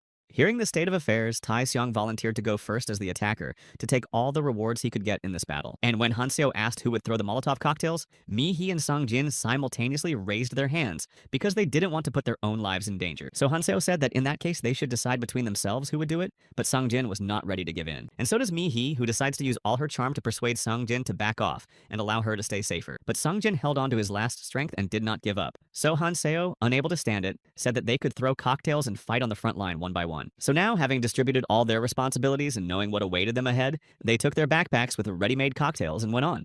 They walked down a dark corridor, and Sang-jin wondered if he was really confident in his abilities and whether he should stop and retreat right now. But having gone even further, he will no longer be able to tell everyone else that he was afraid and go back because he will have to overcome the dangers on his way on his own. And he was completely unsure of his abilities and wondered if everyone else didn't think Hanseo's idea was clever enough. And at that moment, he saw Mi-hee. Even though she tried to pretend that everything was fine, her facial expressions and the trembling of her whole body told us that she was extremely nervous. So he decided to go up to her and find out if she thought the same way as he did. But before he could say a word, Sang-hong told them all to get ready. It turned out that a strange noise was heard not far ahead of them, so Hanseo realized that they had already arrived and could not go any further because the siren was there. He shouted at Mi-hee to get out the Molotov cocktail and throw it in the direction of the noise, and with trembling hands, she began to open the bag. After all, unlike Hanseo, everyone was meeting these creatures for the first time and did not know what they looked like, and Hanseo wouldn't have known in their place either. Finally getting the Molotov cocktail and preparing for the attack, she took out another lighter and set fire to the rag, which quickly ignited it. So there was no more time to think, and Mi-hee threw the burning cocktail right in front of her into the dark corner of the room where the noise was coming from. Flying very fast, the bottle landed right in front of the surprised land siren, and then the gunpowder hit it and ignited. In an instant, her whole body was on fire, and she made a terrible sound, and her burning body illuminated the whole room like a torch, and they saw other sirens. Now the battle has begun and everyone has to gather their strength. So Hanseo shouted to everyone to take their positions as discussed earlier and attack. Meanwhile, while the others were still in shock, Hanseo was already fighting the sirens, and Tae-sung, watching from the outside, was surprised by his courage. He fought so courageously and skillfully that at that moment Tae-seong realized that he had to try harder to at least approach his strength. He also felt jealous that in this battle all the powerful runes could go to Hanseo again, so he decided to fight alongside everyone else. But while he was watching and deciding to fight, he was suddenly attacked by one of the sirens, who appeared out of the blue and made Tae-sung very frightened. But he was still holding a sword that was smeared with the poison Hanseo had prepared and began to swing it randomly to hit the enemy. Soon he managed to get his fear under control and dared to open his eyes and see if he was striking correctly. Finally, he managed to defeat his first strong enemy, and the lifeless body of the land siren fell at his feet. Tae-sung was very happy about this and believed in his own strength, and he realized that Hanseo's poison had saved his life, so it was a very useful thing. So, looking at Tai Xiong, Hanseo smiled at the siren he had destroyed and said that this poison was still worth the runes they had paid. And now, believing that he could defeat everyone in the world, Taesung looked at his sword and decided that he would defeat more sirens and earn runes at any cost. The fight continued and it was fierce. Hanseo was always in the front line of the attack, skillfully destroying all the sirens. Thanks to his advanced skills, even at this initial level, he was able to cut them in half with a single swing, and they instantly fell. Of course, most of them didn't even have time to see Han Seo, who had developed the skill of agility and instantly appeared in front of them and overpowered them. Taesung also tried not to retreat, and sometimes glancing at Han Seo, he envied him and did everything he could to catch up with him while fighting the sirens. And he succeeded. Despite the fact that his abilities were not as strong as Han Seo's, he was inspired by his desire to win. As Han Seo had hoped, Molotov cocktails helped them in this case, and in addition to lighting up the room, they also damaged the sirens. Even though Han Seo's blade had become dull over time, he remained calm and focused, as he had prepared poison for such an eventuality. So he was able to inflict not fatal blows on the sirens, and thanks to the poison, they eventually all fell at his feet, unable to defend themselves anymore. In the midst of the battle, Taesung thought that while Han Seo was distracted by the sirens, he could collect the runes he had also obtained to overtake him. So he saw a few sirens near him that he thought were no longer alive and decided to steal them. But when he came closer and bent down to take them, the siren came to life and attacked Tae-sung, which he did not expect. Because Tae-sung got extremely close to Siren, she was able to release her poison and it hit his leg, even though Tae-sung managed to dodge it. The poison paralyzed his entire leg and he could no longer stand up and continue the fight, while the siren approached, exhausted but still alive. If Tae-sung hadn't been so frightened that he jumped away from her before the poison took effect, the siren would have killed him. But when they saw the defenseless prey in the form of Tai-seong, the other sirens turned their attention to him and began to approach him from all sides. Dragging his paralyzed leg behind him, Tae-sung tried to get as far away from them as possible. But Tae-sung was slow in comparison, so overcoming his pride, Tae-seong began to scream, begging someone to save his life and destroy these cruel monsters before they destroyed him. Mihi heard these screams and immediately decided to throw a Molotov cocktail at Tae-sung and the sirens to distract them from their prey and attack them safely. But when she opened her bag where she kept the cocktails, she saw that they had already been used up. And for a moment she was confused because she didn't know what to do. But only for a moment, because soon she remembered that because they couldn't figure out who would throw the cocktails at Song-jin, they were also the ones who would throw them. And she called out to Song-jin to drop his as soon as possible as she approached Tai-sung, and Song-jin replied that she should wait a bit. With trembling hands, he took out a lighter and a Molotov cocktail to set fire to the rag. But the lighter would not work. But after it lit up, Song-jin saw Siren right in front of him and, out of fright, threw a bottle at her, which broke the bottle and made him run away. When Tae-sung saw that Sung-jin wasn't going to help him, he got very angry and started to pour out all his anger on him. Out of desperation and hopelessness, Tae-sung could no longer contain his emotions and said that it would be better if Sung-jin did not go with them at all and stayed behind. After all, that's where he belongs, and now he's endangered someone else's life because of his insecurities. But Sung-jin didn't care anymore because he was trying to save himself. The siren he suddenly saw in front of him was already approaching him, and he covered his face with his hands, hoping for salvation. And the savior did appear, and Hanseo, appearing in time near Sung-jin, destroyed her with a single swing of his sword, which made Sung-jin very happy but still scared. After Hanseo rescued Tai-sung and Sung-jin, he approached him and told him to get his act together, because his fear could ruin the whole plan. After all, if you don't give in to your own emotions but stay calm and follow the plan, you won't have any problems in situations like this. After that, Hanseo turned and left, telling Sang-jin to calm down and collect all the runes he had gained during the battle with the sirens. Finally, everyone was able to exhale because all the sirens were destroyed. But after this battle, they felt completely exhausted and could not take a step. Tae-sung, whose leg was paralyzed by the siren's venom, began to feel his leg a little bit and realized that the venom would soon stop working. Then Hanseo came up to him and said that if he improved his endurance and rested a little after the battle, he would be able to recover faster. After that, he pointed to a small number of runes and told Sung-jin to take them for himself after resting, because they were what he had managed to earn during the battle. But when he saw the number of runes he had left, Tae-seong was furious because he thought he deserved more, especially in this battle having made more effort. But when he looked to the side, he saw Sung-jin and decided that he could take his runes from him by force, because he considered him weaker and unworthy of them. Approaching him, Tae-sung watched Sung-jin from above and then asked if it was a tradition in his family to have no conscience and take what was not his. Sang-jin didn't expect such incomprehensible words from Tae-sung, but he didn't expect him to come up to him and grab him by the neck. He strangled him with his hands, holding him tightly by the neck, watching him with a smile on his face as Sung-jin tried to get out of this trap. But all his attempts were in vain, and then Tai-sung asked him why Sung-jin didn't throw the Molotov cocktail when he was begging for help. Because of Sung-jin's cowardice, Tai-sung almost died at that moment, and instead of doing everything necessary, Sung-jin continued to save himself. Frozen with fear and feeling a pain in his throat, Sung-jin could not say a word and did nothing to stop Tae-sung's actions and defend himself. Meanwhile, Tae-sung continued to smile and enjoy the suffering of poor Sung-jin, as he tried to do everything he could to humiliate him. And for quite a long time, he succeeded in doing so, because while studying at college, he bullied him and humiliated him in front of others in order to break him down completely, When Tae-sung wanted to continue strangling Sung-jin, Mi-hee intervened and started yelling at him to let go of him, because he was already barely breathing. But Tae-sung wasn't trying to destroy him at all. He was just pointing out his place once again. He looked at Mi-hee and threw Sung-jin aside with all his anger. Even though he let him go, he was not going to show that he had been stopped by the girl and decided to go back to Sung-jin and talk to him. Or rather to humiliate him again by telling him that from now on he should remember who he is and what he deserves, and continue to follow everyone as he has always done. After that, he finally left him alone, saying that he would now take his runes, which he said he deserved more than this ignorant man. But at that moment, Hanseo intervened in their argument, stopping Tae-sung's hand with his sword as it reached for the runes and nearly injuring him. At this point, Tae-sung looked at Hanseo with anger and said that it would be better to take the runes from Sang-jin, because giving them away would be the same as throwing them away. He said that he deserved the runes more because Sang-jin had done almost nothing to fight, and if Hanseo agreed, he could do something different, namely to distribute all the runes of Sang-jin among themselves, because in fact, according to him, they could have done it without the help of Sang-jin, who was afraid to take a step. But Hanseo replied that the distribution of the runes should be fair. Even though Sang-jin didn't do much, he still fought. And then he calmly approached the frightened Sang-jin himself and told him to watch his runes better in the future because it could happen again. And while Sang-jin was collecting his runes, Hanso turned to the angry Tae-sung once again and said that he should never look into someone else's pocket. Meanwhile, Mi-hee was silently watching everything that was happening and was very impressed by how fairly and bravely Hanseo managed to stop the fight. So she dared to approach him and ask if he was angry with them for behaving so frivolously and if he was forced to defend them. After all, everything that had happened before in this particular situation seemed to start to irritate Hanseo, and Mi-hee was afraid that he would want to get rid of them sooner or later. But Hanseo replied that everything was fine, and as he had said earlier, they had all decided to go on with him, so if they left, he wouldn't care. Moreover, he is not going to blame someone for this behavior, which is understandable in such a situation. Then Mi-hee asked him something else, namely whether his words mean that he will not leave them and will fight with them to the end against all the dangers of this world and protect them. But Hanseo replied again that it was just their business, so she could choose to go with him or not, but they were doing a good job to begin with, so everything would be fine. And then he stepped away from her to think and collect the remaining runes. And after counting, he realized that basically only one rune had fallen out, namely the runes of endurance and speed. And although they were ordinary runes, they were not bad either, because they were the runes he needed at the beginning of his journey. Since his characteristics depended on such runes, he touched his ear and found that his strength increased to 25 and his stamina to 24. And his dexterity and perception grew to 14 and 15, so picking up another rune, he looked up because he saw a bright light in front of him, and it was the fairy. She appeared in front of him to inform him and congratulate him on being the first traveler to get 50 points in the sum of strength and endurance. So now he got his first achievement, namely the title of Pioneer. From this news, Hanseo smiled and was also surprised that the fairy appeared.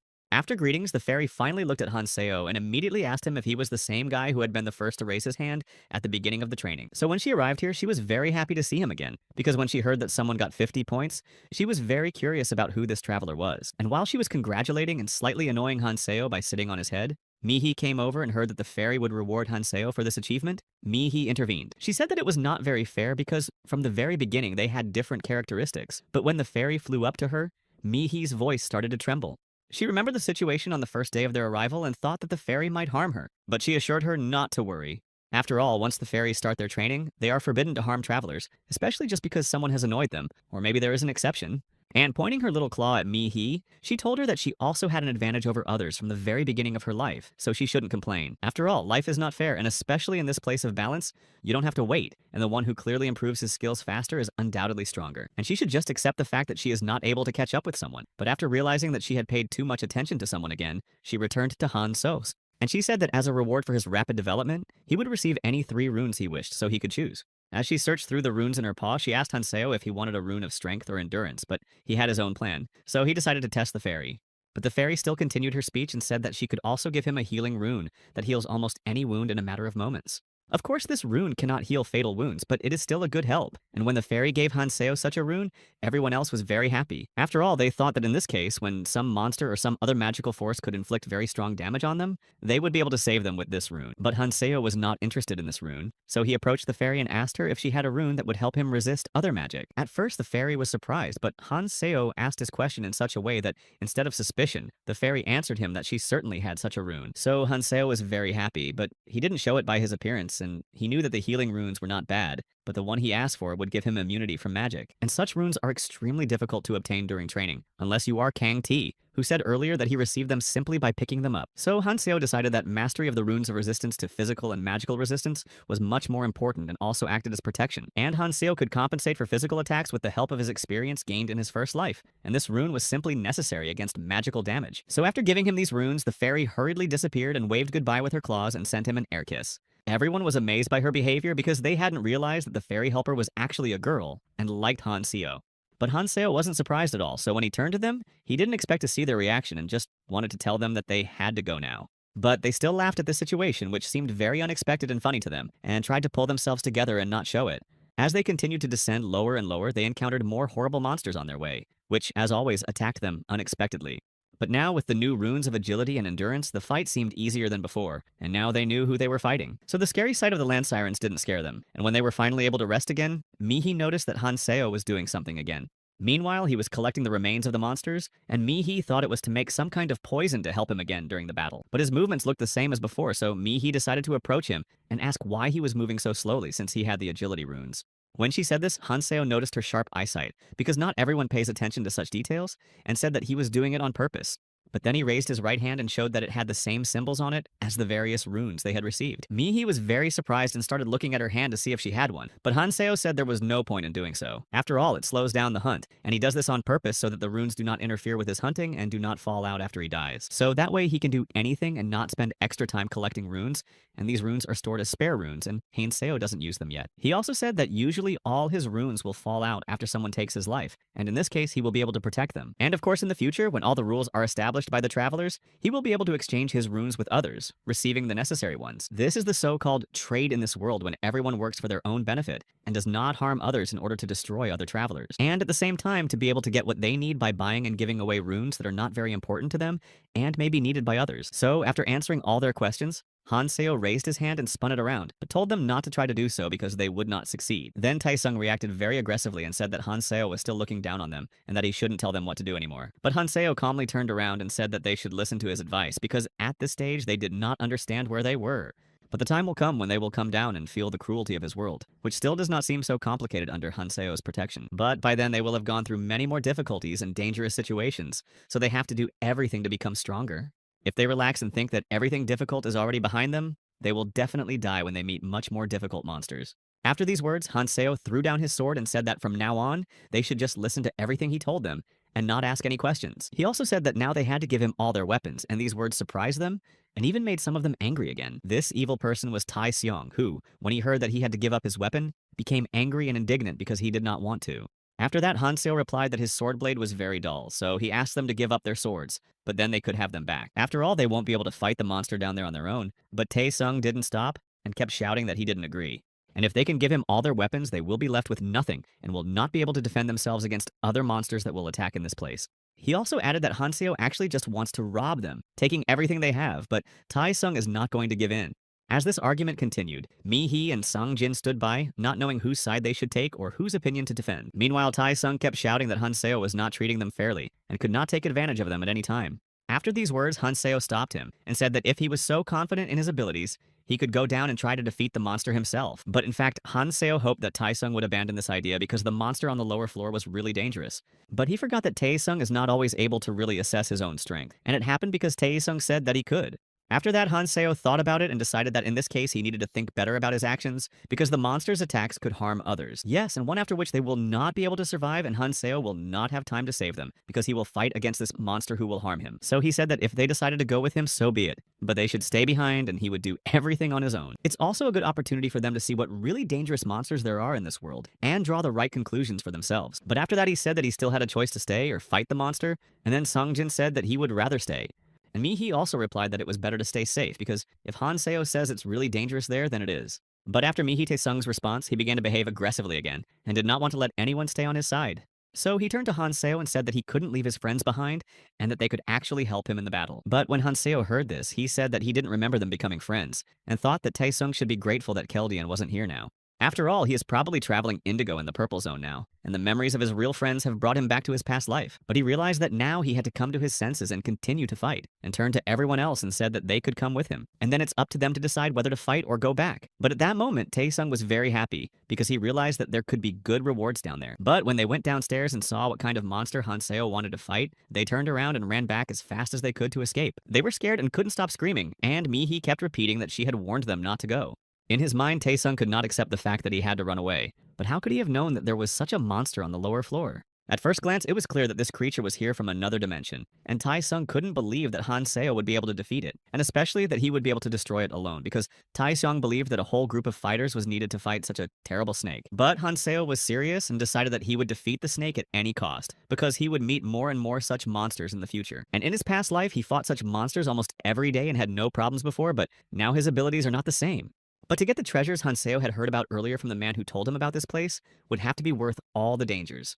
And now he prepared for the first attack of the snake, looking directly into its eyes, which were burning with red flames, and with their whole appearance said that they would destroy everyone. And when Hanseo dared to come to him and threatened him with death, the serpent became enraged and did not hesitate to strike first. Opening his mouth, he spat out a huge amount of magic towards Hanseo, which, if it had hit him, could have killed him on the spot by poisoning and burning him.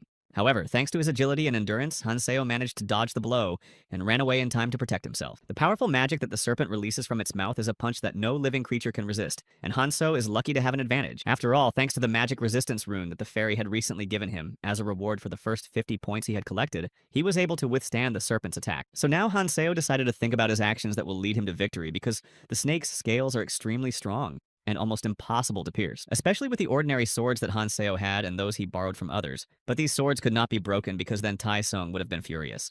Hanseo knew that simply attacking the serpent with swords and breaking swords would not help him, but there was still a way to hurt and poison the serpent. After all, there are vulnerabilities between the scales that are not protected, and since Hanseo's sword is smeared with poison, he does not have to strike many blows to destroy it. And when he managed to find such a point, the serpent felt pain, but it was not a fatal blow for him, but only made him even angrier, so he did not hesitate to launch another attack. As Hanseo watched to see if his attempts to hit the right area of the snake's body had worked, the snake writhed in pain and then opened its jaw. But Hanseo was calm because he knew that from now on he just needed to stall for time until the poison he had prepared earlier took effect. So when the next attack from the snake came, Hanseo managed to dodge it, even though it was extremely difficult because it was not just a blow, but a whole wave. You can't just walk away from it or resist it, and he managed to do so, and the snake was amazed that Hanseo didn't give up and kept fighting. But he decided that Hanseo would not be able to defeat him because his scales could not be pierced and he would eventually stop fighting, and he did not suspect anything about the poison. Meanwhile, it was distributed by his body, but there was not much of it, so it took time for him to feel weak and no longer able to attack. Meanwhile, Hanseo was trying his best to avoid the shockwave that the serpent was releasing from his mouth, and he was so angry that he was destroying everything. But all this created an incredible noise, and it seemed that something terrible was happening on this floor, and no one could stand it. Still not feeling weak from the venom, the snake hit Hanseo with its tail while he was distracted, and threw him back into the wall with the force of the blow. And if Hanso's strength had not been so developed, he would have died long ago, but even though he was in great pain, he was able to survive and was not going to give up. Watching the powerless Hanseo, the serpent thought that he had finally destroyed his spirit and that these blows would finally stop or destroy him. But Hanseo found the strength to get up, showing with his whole body that he was not ready to give up and that he still had the will to win. So the serpent opened its mouth in anger to attack Hanseo again and release a new powerful blow that would knock him down and leave him unable to recover. But Hanseo has gathered himself and realized with renewed vigor that he just needs to wait for the poison to work to confront a strong opponent. Meanwhile, everyone else was on the top floor, waiting for Hanseo to return alive and tell them that they could move on. But when Mihi heard the incredible noise of Hanseo and snake fighting, she felt incredibly anxious and began to wonder if she needed help. After all, Hanseo was not indifferent to her at all, and all this time he was trying to save them and doing everything to help them develop their abilities. So now, when he was alone with a strong opponent, he probably could not cope with him, and if someone was there, he could have helped. But when Mihi announced her intention to go down and save Hanseo Tai, Seung got angry and tried to distract Mihi from it. And he began to tell me that while Hanseo was struggling there, they needed to waste no time and climb a little higher to continue the hunt and also get the runes. So when he turned to Mihi, he saw that she was already running to Hanseo's aid, ignoring the fact that she was being shouted at to stop. At this point, if Mihi comes down and sees Hanseo fighting the snake, Taesung will start to pay even more attention to him. avoiding Tai Sung. So, out of his mind with jealousy, he also started running after Mi Hee to stop her. And Sung Jin ran after them because he was also worried about Han Seo. Running into the room, Mi Hee did not immediately realize what was happening. But when she came to her senses and looked up, she could not contain her scream at what she saw. As the huge serpent held Hanso in its mouth, squeezing his hand more and more with its fangs, it seemed that Hanso had no chance. When everyone else came running, they couldn't believe what was happening. And Sung Jin also started to worry about Han Seo, but they didn't know how to save him. After all, the kite seemed very dangerous to them, and knowing about Han Seo's incredible skills, they were sure that if they started attacking him, they would certainly be defeated. But Han Seo had everything under control and decided that he had had enough of the snake's attacks, so he decided to destroy it.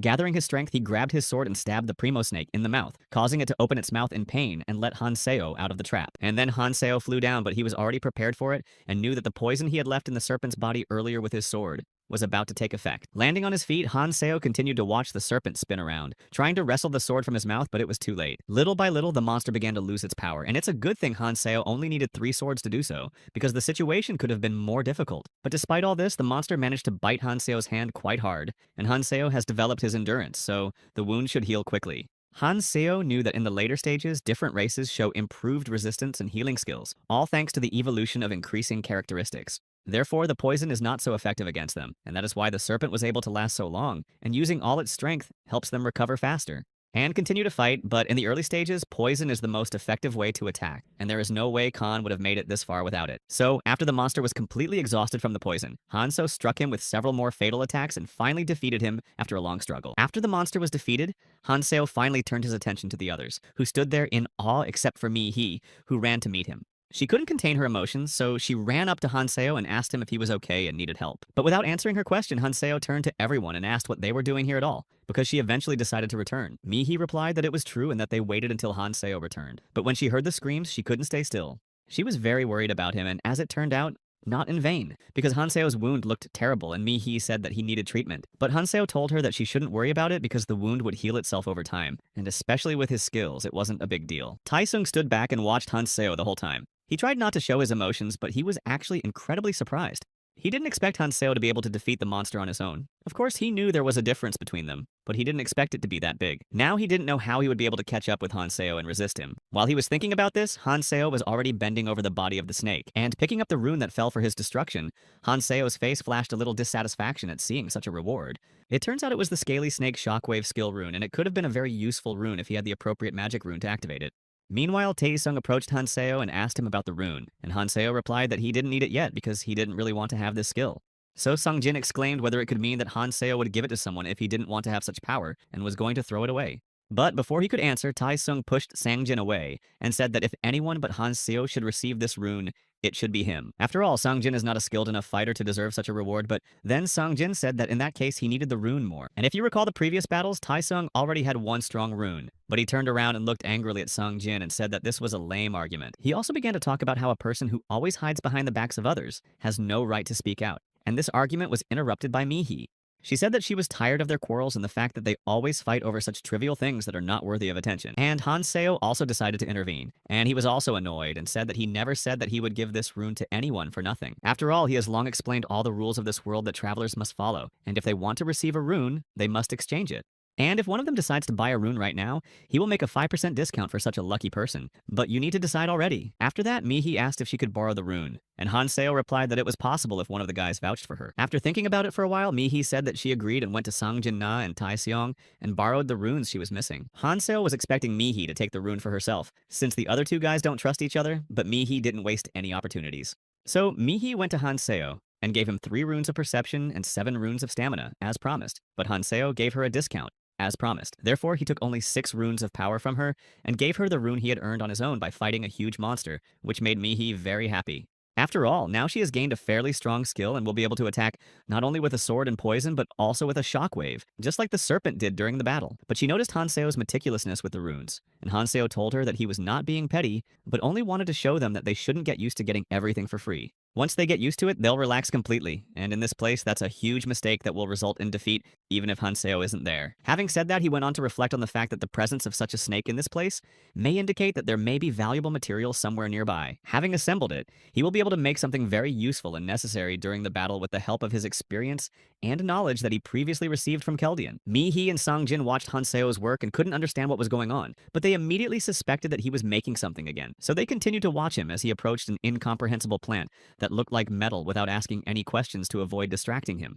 But when he broke off a piece of it, it turned out to be very soft. And then he went to the body of the dead snake and took a knife and began to break off the scales. The scales of this creature are very strong, but it was not enough to use them as a weapon, especially against the monsters waiting outside. Hanseo's actions attracted Taesung's attention, so he also approached the others and stood aside to watch what Hanseo was doing. But he couldn't keep up. Because he was moving so fast thanks to his highly developed agility skills, Taesung decided to stop him and ask him directly what he was doing.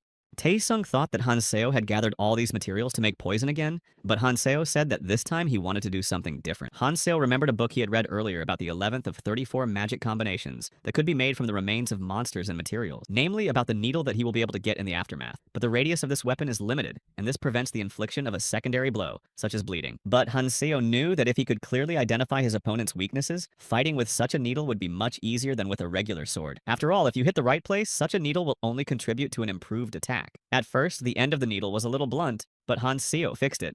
Hanseo also needed an exact recipe, which required effort, but considering how long the alchemists spent creating the needle, it was worth the effort. And finally, after all the work and effort of making high-precision weapons from reusable materials, Hanseo managed to give the needle a decent look. While Hanseo was doing all this, Taesung watched him and was mesmerized by how Hanseo was doing everything with skill and confidence, and thought that he would like to have such a weapon. So he came closer to Hanseo and asked if he could make him the same needle from other materials, but what he heard upset him completely. Hanseo said that he had already used all the necessary materials and could not make another one now, and also noted that it was a rather difficult weapon to use. Taesung was very angry because he thought that Hanseo, as always, was being very selfish towards others, using everything for himself. But he did not get too upset because there were still materials to be collected, and then he would be able to collect them himself and ask Hanseo to make weapons again. After walking a little further, they were frozen in amazement as they saw a fully operational subway station connected to the energy supply. So they relaxed because the place didn't look threatening and they didn't expect any fighting in the near future, and hurried to get into one of the cars. But Hanseo got on first and sat down on one of the seats and said that they could not go with him, because this train could only carry one person at a time. Of course, no one said that Hanso should be the first person to ride the train, but he decided not to tell the others about this condition. But then Songjin came into the train car and said that he didn't understand why they couldn't go together, because there was enough room for many people. And after him, Taesung started shouting and said that Hanseo can't always follow the rules he invented himself, because it's not up to him to decide who can go. He also said that Hanseo would never have gotten this far if he had acted on his own without their help, and Hanseo stopped him by standing up abruptly. And slowly looking up at him, I asked what kind of help he was talking about. In fact, he was constantly saving them from all kinds of dangers. And calling them short-sighted, he said that they grabbed at any opportunities he gave them. But in fact, they did not even realize how little they knew. If Hanseo hadn't been with them from the very beginning, they would have died long ago or been hiding somewhere, afraid to come out and face the monsters. He also talked about the new rules that travelers set up to avoid unnecessary disputes. But in fact, there are no rules in this world. So they can do anything just like him, and now they can try to stop him and prove their case by force. But in this case, he will not restrain his forces and will prove that he is worth going first if they do not realize it without aggression. But if they do not like this method, they can discuss this situation with their lawyers later, of course, when they find them. And then, looking directly into Taeseong's eyes, he pointed his weapon at him, and Taeseong was so frightened that he could not control himself and began to tremble. Having proved his point, Hanseo left alone on the train while the others stood on the platform, gloomy, and did not understand why Hanseo had changed his attitude so abruptly. Taesung tried to digest everything that had happened and, having calmed down a bit, began to think about what Hanseo had said to him and how he had behaved. After all, observing his behavior and the way he spoke, one could not say that he was an ordinary 20-year-old young man like them. Taesung also began to think about revenge and thought that if they suddenly attacked Hanseo together, they would definitely win, or at least stop him. And if he succeeds, then Taesung will be able to take all the rewards and runes Hanseo has earned during his stay in this strange place. This risk was justified in Taesung's opinion because he thought that this was the only way to stop Hanseo, and soon he remembered his words again. And that look of a very adult man as he coldly threatened him with a weapon and seemed ready to kill anyone who stopped him. And then Taesung realized that if he had tried to continue to deny it and attack Hanseo at that moment, he would have been torn apart on the spot. So Taesung didn't know how to confront Hanseo now as he made him retreat from his intentions with a single glance and froze in place.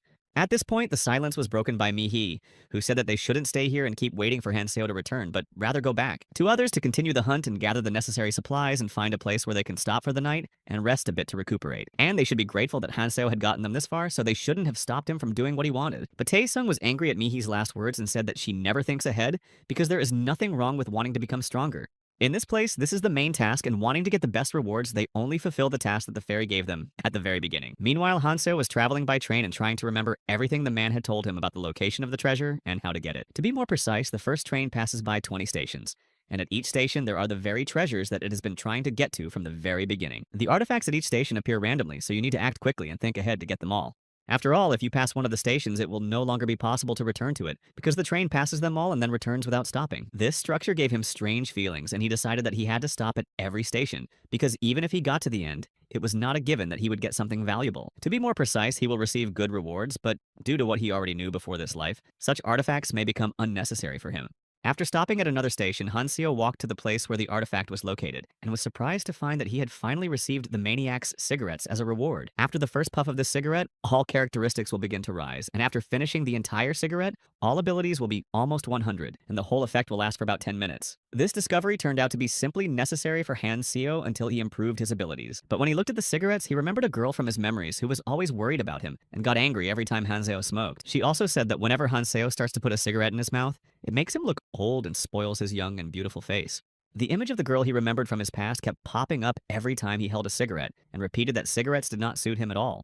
When he returned to the place where he had parted ways with the other members of his new group, he immediately saw that they had all gone somewhere, and decided to make sure. But when he walked a little further, he realized that there was no one there, and he was not surprised because he knew they could not go far, and he had already told them about the dangers. And after a little thought, Hanseo realized that he and all the other participants had 4 days left before the new treasure he wanted to get appeared. So now he has time to develop his skills, and there are two options for this. One is to continue hunting and get new runes that improve his characteristics, or you can complete one of the tasks that were in this world, and when completing such tasks, the traveler will receive a reward that will be useful in any case. Hanseo has already completed several tasks so far, but there is one more that will not take much time, and it is a task that NB Aren was able to complete once. This is a girl who, when she got to this place, did a volunteer internship in a prison and moved to the other world with the prisoners. And according to rumors, Hanseo heard that NB Aren trusted them a lot, but it didn't take long for them to betray her, so she decided to take revenge on them, and she killed all those people who caught her eye for 7 days and then tried to take her own life. And at that time, she became the Iskander of Doom. That's when this task appeared, for which Hanseo will be able to receive a very valuable Philosopher's Stone that increases his characteristics by 10 points, as well as healing even very severe wounds. Such awards were quite rare even in the Red Zone, let alone in the training area where he is now. But this mission contradicted one of Hanseo's missions, which is why he returned to the beginning, namely to save as many human lives as possible. Therefore, if he starts killing many people just for the sake of reward, Eris would never forgive him for such a terrible act if she found out about it. But there was still one more task that didn't require any sacrifices or much time, and Hanseo decided that he could try to complete it for now. And if he succeeds, he will be rewarded with a bag of selfish rich, but he needs to prepare and increase his endurance. All this time, Hanseo was walking toward the exit, and when he came to the store, he saw that it was completely empty, and he realized that someone had robbed them. After all, no one could have known about this store, especially in the first days of school, but those who did this will surely pay the price and end up with nothing. After all, when the moon rises, something will happen that will surprise absolutely everyone, not just these robbers. At midnight, people will realize another feature of the other world. So Hanseo decided to wait a bit and see how they would behave then, and whether they would be satisfied with what they had done. Meanwhile, something strange was happening at the entrance to the Gangnam Station. A group of men who seemed dangerous from the very beginning of the training were doing something. To be more precise, they found a store, and Hanseo and the other one went to it along the road that had been cleared of monsters and began to take out all the supplies. And all the others who were afraid to confront them and stop this robbery were sitting not far from these men and watching in amazement. They regretted that they didn't have time to keep anything because they were running away. And Mihi also said that they shouldn't show up and attack now. And Sang-jin agreed, because even if their characteristics and abilities were better, they would not escape problems if the men got together and attacked. Hearing Sang-jin speak, Ji-sung and Yeon-gyu began whispering to each other, because they had never heard Sang-jin talk so much before. But there was something that did not leave them alone, especially Mihi, and that is exactly how this game of gangsters were able to find and understand where the convenience store was. And without any doubt, they took all the supplies without fear that they might pay for it. And now they are behaving so brazenly and unpleasantly. But while they were discussing among themselves, one of the men, whose name was Son-ho, suddenly turned to them and waved to Tai-seong. They thought that with these gestures, Sung-ho was only provoking them to get angry and start attacking, thinking that this way they could destroy unnecessary witnesses. But in fact, Song-ho didn't mean anything by it, and he really waved to Tae-seong to show that they had fulfilled his request. But Tae-seong didn't understand why the man almost turned him in and hoped that no one but him had noticed who Song-ho was waving to. It turns out that Tae-seong had already met with these men before, and moreover, he came to them himself to offer a good deal. Realizing that he could not directly confront Hanseo Tai-seong, he realized that he could deceive him by turning other people against him. And thus, when the supplies disappear and they need to be returned, Hanseo will not be able to do it alone and will definitely beg him for help. So Tai-seong found these men himself and told them to follow him to a store full of supplies. But Seung-ho said they couldn't believe him because it looked like he was trying to pit them against that strong guy Hanseo. So Tai-seong got angry, telling them that they had no idea what kind of situation they were in, And if he wanted to turn someone against Hanseo, he wouldn't have chosen them. And when Seung-ho wanted to say something else, Tae-sung, with all the strength and anger he had in him, including because of Hanseo, swung his hand and hit him in the face. No one expected this because they believed that an ordinary young man would not be able to dare to speak out against them, let alone attack them on his own. But by punching one of the main ones, Tae-seong showed them his strength and that he was not completely afraid of them. And finally they believed him and decided to ask him more. But Tae-sung did not let them say anything and told them that he was giving them another chance, because such an opportunity to get a lot of supplies without obstacles is rarely offered. So that's how these men found out about the store and made Tae-sung's wish come true. And when it was evening, Mi-hee stood at the window and looked out for Hanseo. But when she finally saw him passing by the building where they were all staying, she rushed outside and called him to join them. At that moment, Mi-hee realized that Hanseo had just returned to them. She was already relieved because with him, they would definitely be able to stay safe. When Tae-sung saw Hanseo, he tried to control his emotions so as not to show that he was happy that his plan had succeeded, and no one knew what he had done. When Hanseo entered the room, Mi-hee ran up to him and hastened to tell him that they were all in big trouble without supplies. But then Hanseo told her that he already knew everything, because on his way here he passed by the store and saw that there was nothing left. After counting all the supplies they had left, they realized that it would not last long. And then Tae-seong said that they needed to go and get theirs back. He added that if Hanseo dared to do so, since he was considered the strongest among them, Tae-sung would kindly agree to go and help him. Hanseo replied that they should think about it later, and that they should have dinner and rest to recuperate before the next challenge. But Tae-sung did not expect such an answer, thinking that he would agree to go and take revenge right away, and that he was not going to share with Hanseo. After all, they found these supplies at the risk of their own lives, so Hanseo is being very rude now, not even asking if he can eat. But if he gives him something useful that Tae-seong will like and is suitable for exchange, he will consider sharing his food with him. This behavior and Tae-sung's claim caused the room to fall silent, because everyone knew that they were still alive only because of Hanseo's protection and actions. And then Mi-hee was the first to break the silence, saying that she disagreed with Tae-sung's opinion and believed that Hanseo deserved to use their supplies as well. But Tae-sung didn't even let her finish and said that it was all fair, that everyone uses what they have earned, just like Hanseo said earlier. After all, while they were out here fighting for food together by hunting, Hanseo was working only for his own benefit and did nothing to help them. He again did not miss the chance to remind Hanseo of the rules he had told them and to reproach them when the vines did not work in Hanseo's favor. Tae-sung thought that this was his chance to turn everyone against Hanseo, and then they would support Tae-sung and he would finally be able to forget about the annoying obstacle. So now he decides to see how long Hanseo can hold back his emotions and not deny what Tae-sung is saying. But then Hanseo slowly turned to Tae-sung and replied that he had nothing to give him in return for some food. After all, they shared everything he had gotten in this place equally, and it was he who helped them get to the store with supplies in the first place. Tae-sung came closer to Hanseo and told him that he was deceiving them because he could share something he had gotten on the subway when he left without them. Hearing this, Ji-sung and Yeongyu began to ask Tae-sung what artifacts he was talking about because they knew nothing about the situation that had happened earlier. Tae-sung turned to them and told them that when they were going through all the difficulties of the subway together, Hanseo chased them away from the last destination. So in the place he went to, there must have been something that he did not want to share and hoped to hide those rewards from others. But Tae-sung stopped and looked at Hanseo again, handed him a bar and told him that he shouldn't be so serious and should be a better friend. But Hanseo was not going to respond to all of Tae-sung's provocations and responded because he was quickly learning how to survive in this place and using every opportunity. And while Tae-sung was asking Hanseo what he meant, he didn't answer and simply decided to leave, leaving them to deal with the problems themselves. He was already very annoyed by this whole situation when he was trying to protect these people and prepare them for all the dangers, and they were only testing him. He stayed here only for their safety and because of the words of Eris, who tried her best to save as many people as possible and asked Hanseo to do the same. But in the end, he had done everything he could, so now he was only fighting the urge to kill Tae-sung, and suddenly remembered Kang Tae's phrases when he was about to take revenge on someone. But they always seemed quite strange and awkward to him, so he decided to just leave with a final message to them to remember to keep developing their skills. At that moment, silence and tension hung among everyone again because no one except Tae-sung wanted Hanseo to leave them alone and feel defenseless. But then Yoon-gyu decided to dilute the atmosphere a bit and make the situation less serious by telling the boys not to fight with each other. And all these ordinary household trifles are not worthy of attention, and no one dared to support her. So she turned to Mi-hee and said that they had to return Hanseo. But when Tae-sung heard that someone was trying to keep Hanseo in their team, he started shouting that if Hanseo decided to leave, then let him go. After all, he's already made his choice, and as soon as he needs supplies, which will happen quickly enough, or help in the fight, he will return. Tae-sung continued to say that they didn't need such people anymore, and Hanseo had long since shown his true colors and didn't consider them people at all. And while he was waving his hands and emotionally trying to dissuade everyone from the idea of returning Hanseo, he didn't notice that Mi-hee and Yoon-gyu had already decided to return Hanseo. After following Hanseo, Mi-hee tried to get closer to him and stop him to talk and asked if she could go with him. At that moment, she was very scared and her voice sounded so uncertain, hoping only that Hanzo would not be angry with her and take her with him. Seeing Hanseo walking and not stopping, she already thought that he wanted nothing more to do with the team or her. Still, she hoped that he would have mercy because he had always been kind to her and she wanted to be close to him, so she did not have the courage to leave him alone. When T saw that Mi-hee was following him and heard Hanseo's question, He said that he could take her with him because it was her choice. As he said, he doesn't take anyone with him, so she can decide whether to go with him or not. And Mi-hee's face lit up with happiness at these words. But at that moment, Tai-sung ran outside and started shouting for them to stop immediately. In fact, he couldn't bear to see Han-seo leave. But with Mi-hee deciding to stay with him, Tae-sung couldn't, so he decided to stop her, saying that she couldn't leave without returning the runes. The money she borrowed from them to buy back the rune from Han-seo, and if Tae-sung can forgive her share of the debt, the remaining runes will not be returned to Sang-jin.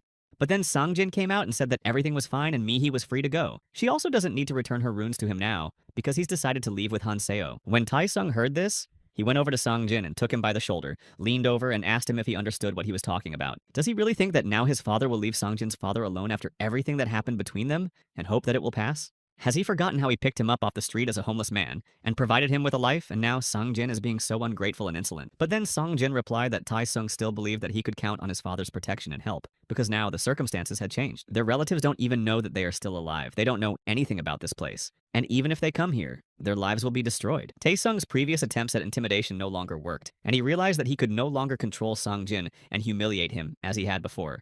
But he hoped that after all the bullying he had endured in college, he could break Sang-jin and he would never return to normal life again. But it turned out that Sang-jin still had the strength to resist Tai-sung, and now that they have absolutely equal rights, he cannot harm him. Meanwhile, while Tae-sung couldn't think of anything else to do to stop both Mi-hee and Sang-jin, the latter went outside and left with everyone else. But then an angry Tae-so ran out after them and shouted that they could leave now and would definitely come back later, because they hadn't brought any supplies with them. In the meantime, he doesn't care about their behavior, and when they return, he will think about allowing them to rejoin the group. Han-seo, Sang-jin, and Mi-hee were walking through the dark streets, and the situation was quite tense because they did not know where they were going to go at night. Sang-jin started asking Mi-hee if they should have brought a little more food with them, since their bags were almost empty.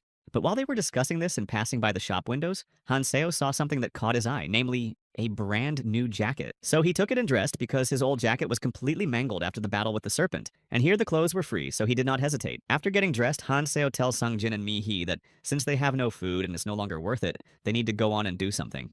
But this did not calm them down at all, and Sang-jin could not understand Han-seo's thought process and believed that right now they should be thinking about the food, which was almost gone. And now for the first time in a long time, Sang-jin is no longer dependent on Tai-sung, so he can do whatever he wants, but he still can't feel free. Watching Sang-jin's anxiety, Han-seo understood why he was worried, but he knew that he would soon understand and find out about the moon. But for now, he decided not to tell them about this mysterious phenomenon of the other place, so that they could experience the full range of emotions from what would happen next. But they were so worried that Han-seo told them that they didn't need to eat right now, because it would soon be midnight and the moon would appear. Of course, without revealing the main secret. But despite these words, Sang-jin and Mi-hee still couldn't figure out what Han-seo was planning, and what the moon had to do with it. But only a moment later, Mi-hee realizes that something extremely strange and supernatural is really happening in the sky, and this phenomenon has left them speechless. Looking at what was happening to the moon, they could not believe their eyes and tried to understand whether it was really happening. It turns out that the moon turned into a huge cosmic eye that was constantly watching everything that was happening on Earth and looking right into the soul. It was hard not to notice this strangeness, and Mi-hee couldn't understand why the place had opened its eyes and what could happen to them all in this place now. Later, she heard Sang-jin start screaming because the bar he was holding in his hand had turned into ordinary sand, like all the other supplies. Frightened, Sang-jin could not contain his emotions and began to scream and ask what was happening, and where all their food had gone, which was not much. Frightened and already suspicious of what was happening, Mi-hee looked into her backpack to check if her food was okay, and found that there was only sand left there as well. It turns out that the light coming from the moon turned the food of all the participants in the training area into ordinary sand, so Han-seo didn't care about it. But it turned out that this was not all the moonlight's abilities, and again, in disbelief, Sang-jin and Mi-hee looked at the houses and were surprised. After all the people who had previously hidden and tried to spend the night safely began to glow, and were now in the palm of all enemies' hands. Looking at her own body, Mi-hee thought that they must also be glowing, but it was not visible from close up, and for those who were farther away, they were like fireflies. It was a serious provocation for all people because by illuminating their bodies, this place did not allow them to rest even at night and set them up to fight with each other. And when Sang-jin asked Han-seo if he knew that this would happen, he replied with a smile on his face that he was seeing it for the first time, just like all the other travelers. But by his reaction and behavior to all this, they immediately understood why Han-seo decided not to look for new supplies and not to take revenge on the men for the robbery. Everywhere you could hear the screams of people who did not understand what was happening. Who was surprised when people started to glow and could not hide? Some people were furious that all their food had turned to sand, and they did not immediately realize that it was all a month later, but began to suspect and fight among themselves. Close friends were attacking and killing each other, and listening to all these screams, Han-seo realized how rotten and ruthless the world really is. Hanseo specifically told Sungjin and Mihi not to bring food to avoid arguments because as long as the moon is watching, it will continue. So they will have to watch and listen to all this horror happening around them until the morning, but they have not yet had serious enemies, so they do not need to hide. That's why Hanseo was calm and decided that as long as nothing disturbed them, it was time to find a good place and complete one task he had planned earlier. Meanwhile, Tai Sung, Ji Sung, and Yeongyu, who were left alone, also saw that all their food, which they had been protecting, had turned to sand. Yeongyu looked at Tai Sung and asked him what they should do now, since they hadn't even had time to eat the food they had and were exhausted. And there were no options to get more, because the convenience store had already been robbed by the bandits, and the places where they hunted were empty. Tai Sung realized that it didn't make any sense yet, but he was even angrier that Han Seo knew about it, and had deceived them in this way. While he was worried and mentally destroying Han Seo Yeongyu, he ran to the window and saw something very strange happening outside and called everyone. When Tae-sung approached the window, he was first surprised to see that people were glowing and could be seen from afar, but when he looked closely, he was horrified. After all, the people who were running right in front of their building were gangsters to whom Tae-sung had shown the store earlier, and now that they had lost them, they thought it was because of him. Tae-sung realized that if they found him and attacked him, he would have no chance against so many people, even to escape. While Tae-sung was frozen in fear, Yeongyu tried to shake him up and shouted that they needed to find Hanseo immediately to save them. But when he heard that he would have to ask Hanseo for help, Tae-seong was furious and said that he would never humiliate himself like that and go to Hanseo to beg. Yeongyu continued and said that if Tae-sung thinks that the men will just change their minds and the situation will resolve itself, he is mistaken. But realizing that Hanseo would not agree to simply ask for help, Tae-sung said that they could wait until the men found Hanseo.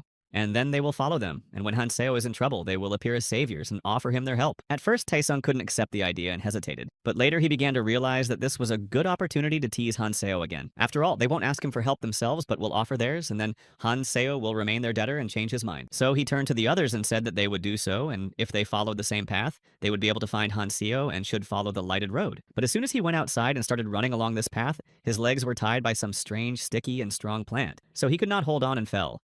Tae-sung looked at his feet and tried to tear it away from his legs as if it were ordinary grass, but it was all in vain. So then he got closer to his feet and started to tear this green root with his hands. But it was slippery and sticky at the same time, so he could not do anything. The plant was pulling his legs more and more tightly, so Tae-sung fell to the ground again and began to shout to Yeongyu and Ji-sung to help him. But they froze in place because they had already seen what was going on around Tae-seong, or rather, who was there besides them. A man stepped forward. It turns out that it was the boss of a group of bandits who told Ji-sung and Yeongyu that if they started saving Tae-sung, they would be in danger themselves. After all, now that they are here and the boss has seen them, they won't be able to run away all at once, and if they want to come up and talk, he will give them the opportunity. But when they heard all his words and saw the overwhelming number of rivals, they didn't even listen to him to the end and ran away, leaving Tae-seong behind. And then, watching his friends trying to escape, Tae-sung screamed and cursed so much that the boss came over and told him he shouldn't do it. He is too young to use such dirty words and said that the plant around his feet is called Sticky Oruna. After all, while they thought Tae-sung was busy with his pranks, they were also not wasting their time and learned some new useful skills. Then the boss changed his expression and began to question Tae-sung about why there were only 3 of them here, since he had seen earlier that there were others with him. But without receiving the answer that the boss had been waiting for, he swung his leg and decided to intimidate Tae-sung, showing that he was now completely defenseless. Thinking that the boss was going to hit him so hard that he would lose consciousness, Tae-sung began to scream and beg him not to. But for now, the boss didn't want to hurt Tae-sung without getting any information from him about the other members of the group, so he actually hit Oruna.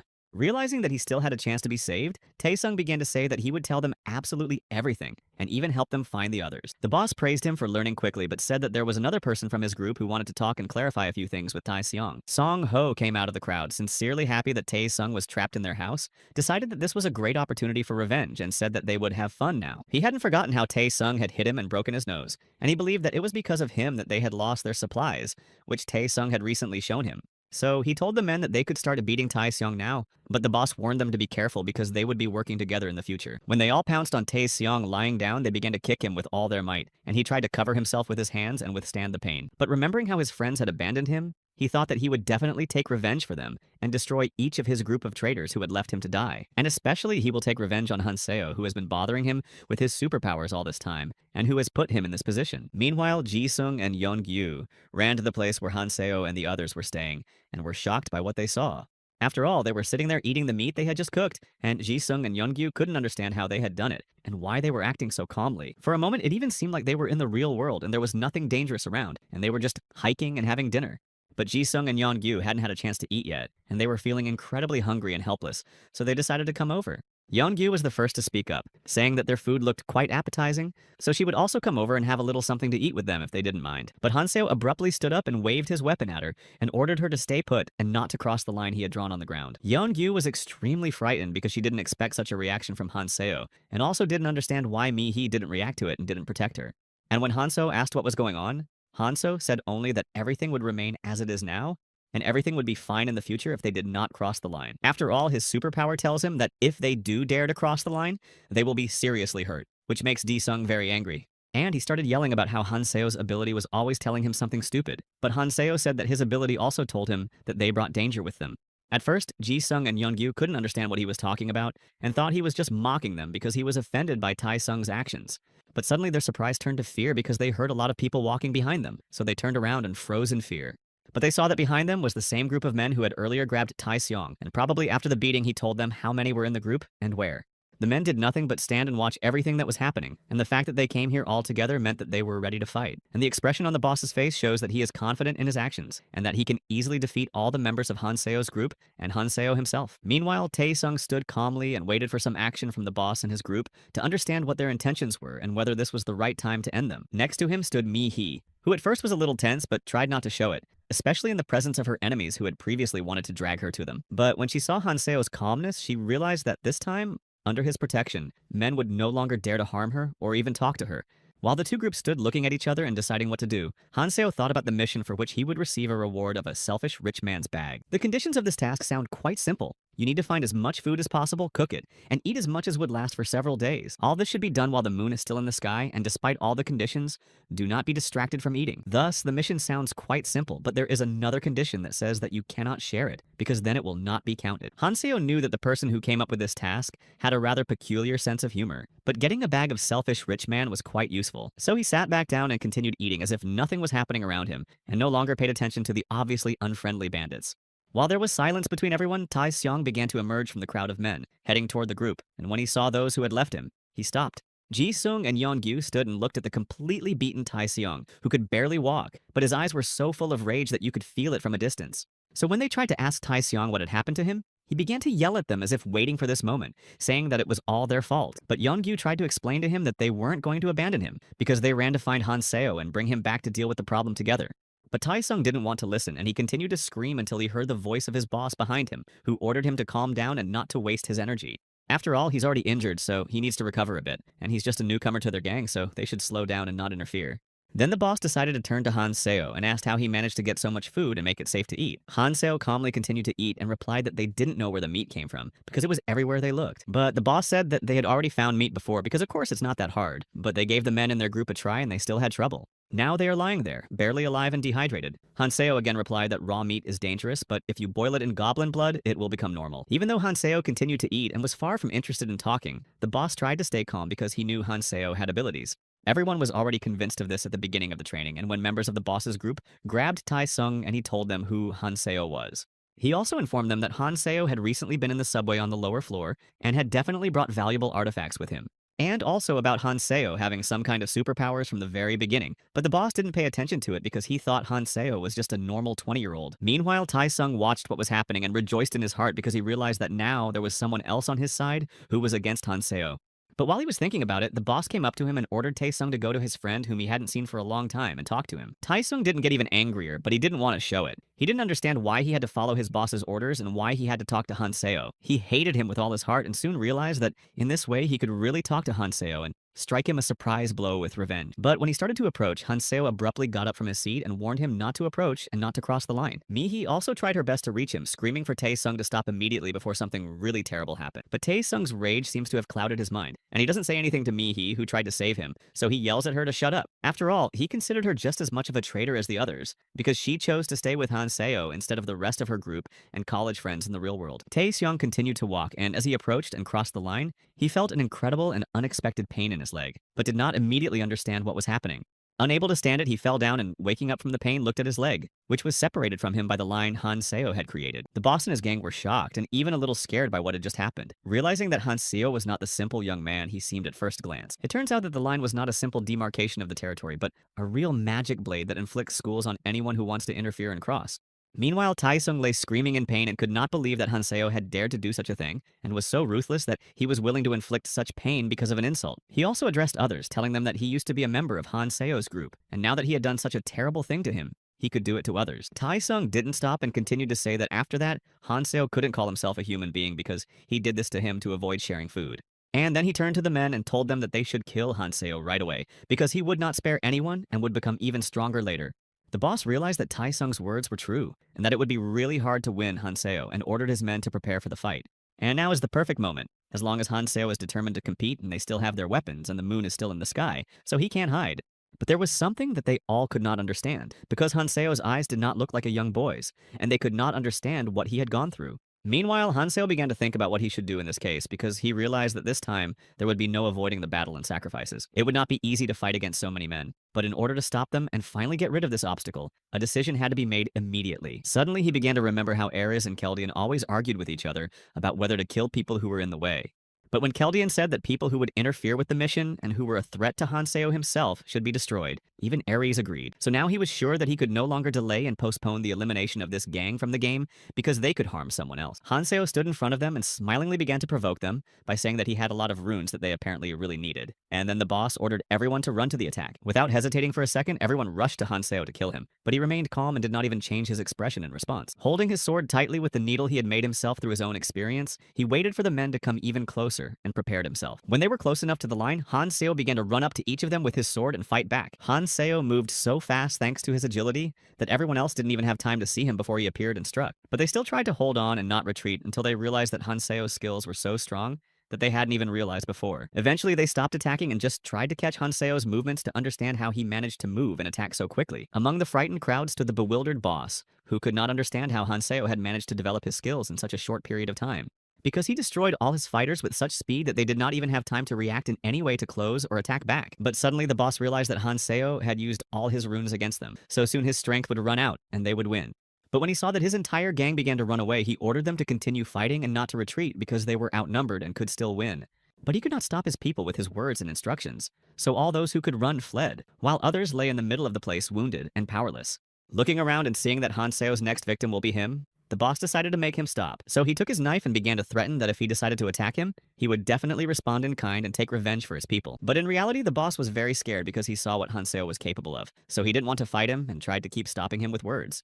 He said that killing people is not the same as fighting against bloodthirsty monsters because he said that afterwards he would feel terrible. He also said that Hanseo is still just a child, so he would definitely not dare to attack a grown man, because he is not like that and is not capable of destroying a person. But Hanseo continued to approach the boss because his goal was to put an end to this dispute and drive them away from him forever. So when he got very close, he took out his needle and swung at the boss with such force that he could not stay on his feet and even flew a little. It was just one blow that the boss didn't even try to avoid because he believed to the last that Hanseo wouldn't do anything wrong and would actually be scared. But Hanseo's gaze remained calm and he did not hesitate in his decision for a moment as these people continued to cause him problem. Meanwhile, Hanseo's attack caused so much pain and damage to the boss that he fell and lost consciousness. So he looked like he was dead, but Hanseo didn't mean to.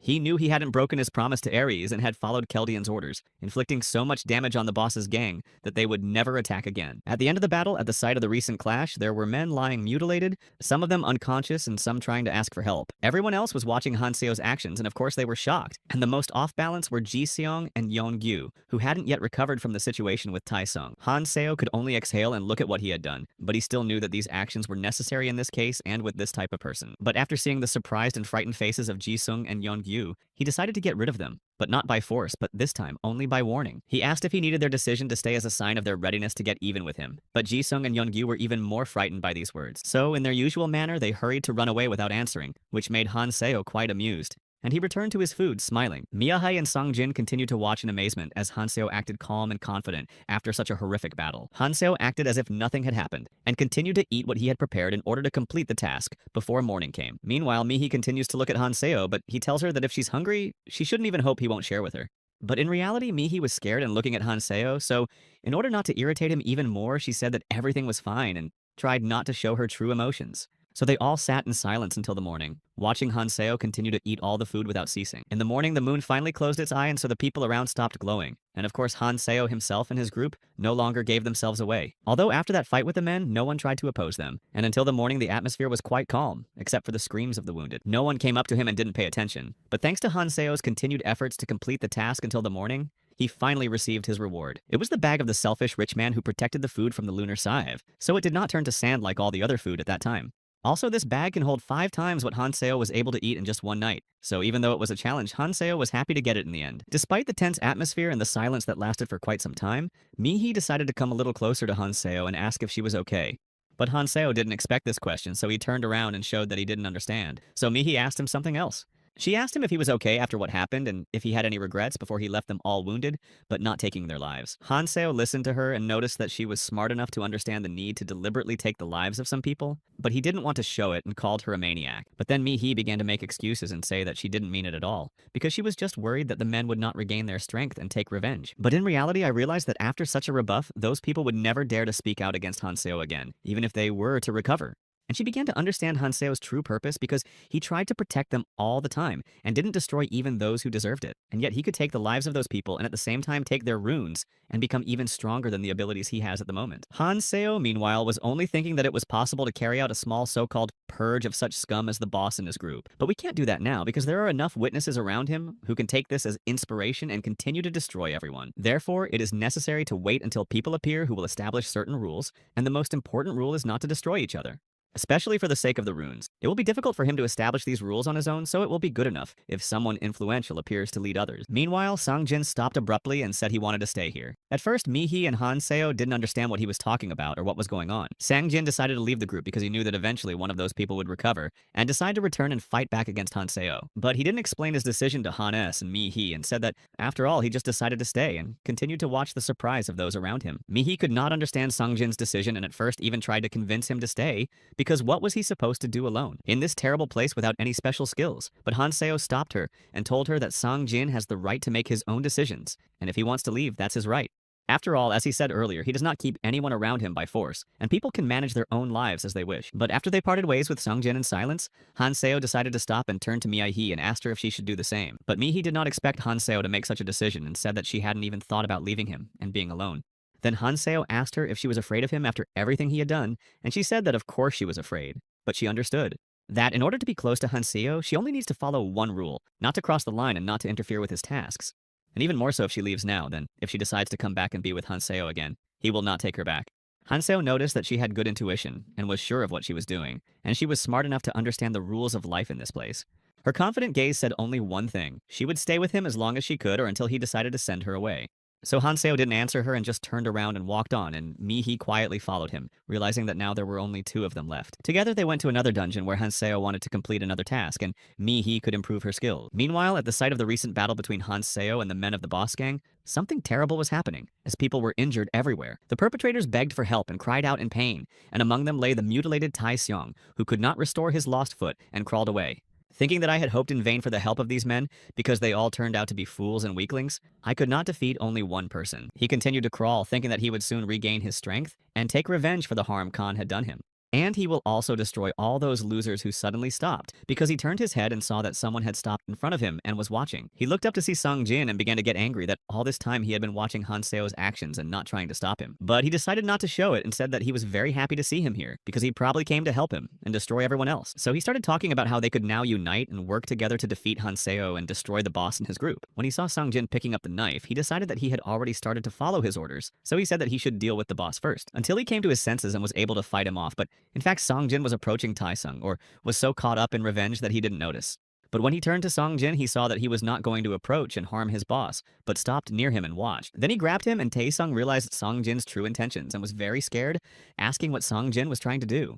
But he continued to say that if they united and killed all those wounded people, they would be able to share the runes among themselves. But Songjin didn't care about Taesung because after he saw what Hanseo was doing to these people, he realized his role in this world, and he was especially valuable to Hanseo. So now his mind was clouded with the idea of approaching Hanseo's abilities and proving himself to him. Songjin thought that having found himself in this world, he should have dealt with Taesung long ago and not continued to listen to his humiliation. All this time, Taesung had been trying to manipulate him by using Songjin's father, but he was done with that, so he grabbed the knives and stabbed Taesung in the heart. After that, he threw him out of his strong arms, saying that now he would no longer be able to threaten and intimidate him, and that Taesung was actually a nobody. Without his father in this world, he could only play dirty games, using people in them and turning them against each other. But now Sangjin realized that the rules of life had changed, and from now on, he would do anything to get Hanseo to let him return and recognize his strength. After Sangjin had finished off Taesung, he realized for a moment that he was free and started laughing like crazy, but only for a moment. When he realized what he had done, he dropped the knife and fell to the ground and began to cry, because it was the first life he had taken, especially of a person he knew well. But he tried to convince himself that everything was okay and that Taesung deserved this end because his life was as miserable as his actions. So, realizing that he needed to pull himself together and not show his weakness anymore, he began to hit himself in the face to bring himself to life. Taking the knife, he knew that he had to finish off the others and take as many runes as he could, and then return to Hanseo and show how he had changed. But then he began to approach the boss, who meanwhile begged him to stop and not to hurt anyone else, because it is very difficult to take a life. But Sangjin decides that he will show what he can do and prove to Hanseo that he is no longer a weak-minded boy trying to save his own skin. Because earlier, when they fought against all those monsters, Sang-jin was too intimidated and looked like a weakling and a loser in Hanseo's eyes. He only regretted that he hadn't dared to show Hanseo that he was ready to fight on his side and that he wasn't going to hide anymore. I also thought that after Hanseo saw what Sang-jin was capable of, he would regret letting him leave the group and not chase him away again. After finishing off the boss, he picked up the runes and felt that with each life he took, something inside him changed, in addition to his abilities. Of course, the runes would help him improve his strength, but what was changing inside him was amazing, as if he had woken up from a long hibernation, in which you were afraid of everything around you and never tried to protect yourself, or realized that once you were in another place, you had to do everything to become stronger. But now everything has changed, and he will start a new life in this place, where he will take revenge on all those who did not accept him as a human being, and will get closer to Hanseo and help him. Meanwhile, Hanseo and Mihi were near the dungeon and tried to resist a flock of birds that suddenly started attacking them. Mihi sees these creatures approaching her and decides that this is a great opportunity to use her new skill that she bought from Hanseo. So she took in a full lungful of air and focused on using as much of her abilities as possible to kill each bird. Along with the air, she released a shockwave just like the snake Hanseo fought, but while it wasn't as strong, she was able to throw the birds away. When they came back dead, she finally relaxed, satisfied that she could now fight the local monsters herself, who were constantly attacking her. But when she turned around, she realized that there was another angry bird behind her, which, while she was standing idly by, had come too close to her. But Hanseo appeared in time to neutralize the monster by hitting it with his weapon, splitting it into pieces and thus saving Mihi. As he approached her, he said that she should make sure that everything was over before lowering her weapon and retreating. Yimi-He said that this time she couldn't do without his help again, and didn't improve her abilities enough to finally fight the monsters. But Hanseo told her that being independent and doing everything alone are not the same thing, and having someone to support you is only an advantage. After that, he came up to her and gave her the runes she had earned in this hunt, and told her not to hesitate and not to stop improving her abilities. And Mihi smiled at the fact that even after there were only 2 of them left, Hanseo continued to follow all the rules and was so scrupulous in distributing the runes. Realizing that it had been 2 days since they were in this place and checking the skills, she realized that buying the skill from Hanseo was the best decision. But despite all her efforts, she thought about how she was still a burden to Hanseo, and this thought made it very difficult for her to improve her own strength. Meanwhile, Hanseo also decided to test his skills and realized that he was able to improve his agility to 40 points, which was very good. But I should have kept all my skills roughly in balance, but it was good that I didn't have to look for people to exchange with because Mihi was there.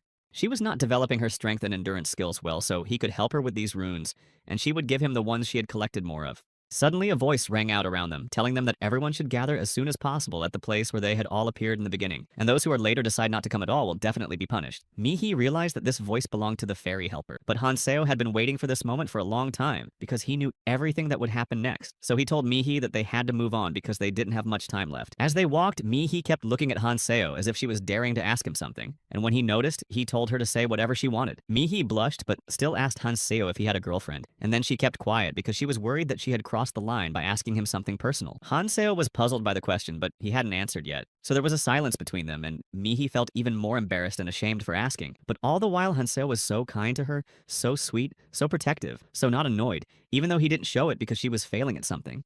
So she couldn't help the fact that she started to like him, so it seemed like a good idea to show it and get to know him. Meanwhile, Hanseo was thinking about how Mihi had seemed so shy all this time, and now she dared to ask such a question so bluntly and out of the blue. But when he thought about whether he had a girlfriend, he began to remember the beautiful girl from his past life who was there. But realizing that he should still answer, Mihi said that he did not remember whether he had a girlfriend because he seemed to have lost his memory. So they continued to walk to the place where their journey began in this place and did not talk about this topic anymore. When they finally arrived at the place where the fairy had called everyone, they saw that not many people had gathered, but there were many familiar faces among them. People stood anxious and scared because they did not know what to expect next. They were still trying to do everything they could to survive and gain strength. And now the fairy has invented something again and called them to the place where quite a few people died the last time, including their relatives and friends from the real world. At that moment, the fairy assistant appeared and began to look around at everyone present, and then seeing that many had already arrived, she said that it was time to start. She also spoke with sarcasm as usual and told them that unfortunately they came here too quickly, of course, meaning that she had to wait. People were very scared because they knew that the fairy could take revenge on those who bothered her by interrupting her for asking questions she did not want to answer. So they stood silently, not saying a word, listening attentively to everything the fairy was telling them, and realizing that from that day on, a new test would begin for them. The fairy, smiling sincerely with her big, sharp eyes, began to say that she had very good news for them all, which would open up new opportunities for them. The idea was that if they could hold out and survive the next 72 hours, they would get out of this place forever. After such a beautiful speech, she expected loud applause because she thought that people would start rejoicing because they had the opportunity to be freed. But everyone stood silently, not saying a word, because they did not know that they could show any emotions and what other conditions were needed to be released. But the fairy did not like this reaction at all, so her expression changed, and she changed her smile to a threatening one and began to make them applaud. Therefore, people's faces showed a fake grimace of joy, and they began to clap their hands, still nervously waiting for the speech to continue. So the fairy did not hesitate and began to talk about what she thought was something huge and beautiful for them, and soon something appeared. Like everything else in this place, a huge building in front of people grew literally out of nowhere because everything here was subject to magic and especially the fairy. While people watched in horror, the fairy continued her speech, pretending that everything was going well and that the fun was just beginning for her. It was a real pleasure for her to watch people suffer to save themselves, so she will not deprive herself of that this time. This time she called a huge beast to this place, which in her opinion looked very cute, and she did not feed it especially for today's event. This beast was in the so-called altar, but it could not be contained for long, and at any moment the creature would break out and destroy everyone. The fairy has specially thought out so that the altar can collapse and the monsters can feast on new travelers who will run away and scream. This giant was extremely scary and as big as a huge building. The monster was something like a dragon, but bigger and more dangerous. He was also very hungry, and when he saw that there were people outside the walls whom he could eat, he began to try to break free and finally eat. The people were terrified. They could not understand whether they had to fight such a monster. But the fairy began to reassure them, saying that there was a way. Who will not force them to fight against this monster, but only to put him to sleep so that he can calm down and not be able to break the altar on his own and destroy everyone he catches. So she looked at everyone again and said that she would kiss those who could guess what this method was that would help neutralize the monster. But no one tried to say anything, so the fairy told them that in order for the monster to sleep through the day, they needed to feed it 5 people. They will have to stay here for another 72 hours, so they will only need to feed the monster 3 times, and 15 people will die. Currently, there are about 60 travelers here, so a quarter of them will be sacrificed to save the rest. But for those who still have doubts about feeding the beast in this way, she decided to show a video of people trying to escape. They were travelers from another zone to study, and then they decided not to feed the monster, but to try to overcome it altogether. But it was in vain. The beast destroyed the altar and got out and began to feed, destroying everyone who got in its way, and all attempts to escape ended tragically. The monster was much stronger and bigger than they were, so it only needed to open its mouth to swallow more than a dozen people at a time. In fact, Han Seo knew that fighting such a beast alone was a waste of lives, especially for travelers without special skills. Suddenly, one guy from the crowd raised his hand and dared to ask how they should choose people to be victims for the monster. After all, these cannot be strong people who are useful in this world, and no one will voluntarily go to the monster's food to save others. But the fairy said that it was none of her business, so she didn't care how they chose the victim. Anyway, they wanted to do it, as long as the victims were alive. They also have only 1 hour to decide who will be the bait, and after the time runs out, they have to send 5 people to the altar. And if they fail to do so, it will be destroyed. Then they will all become food for the beast and will be doomed to death unless they defeat it. Then panic broke out among the people, and they started shouting and saying that people who were completely incapable of doing anything, and those who were in the way, should go to the monster. At this point, Mihi looked at Han Seo and saw that he was completely calm and asked him if he had any ideas on how to solve the problem.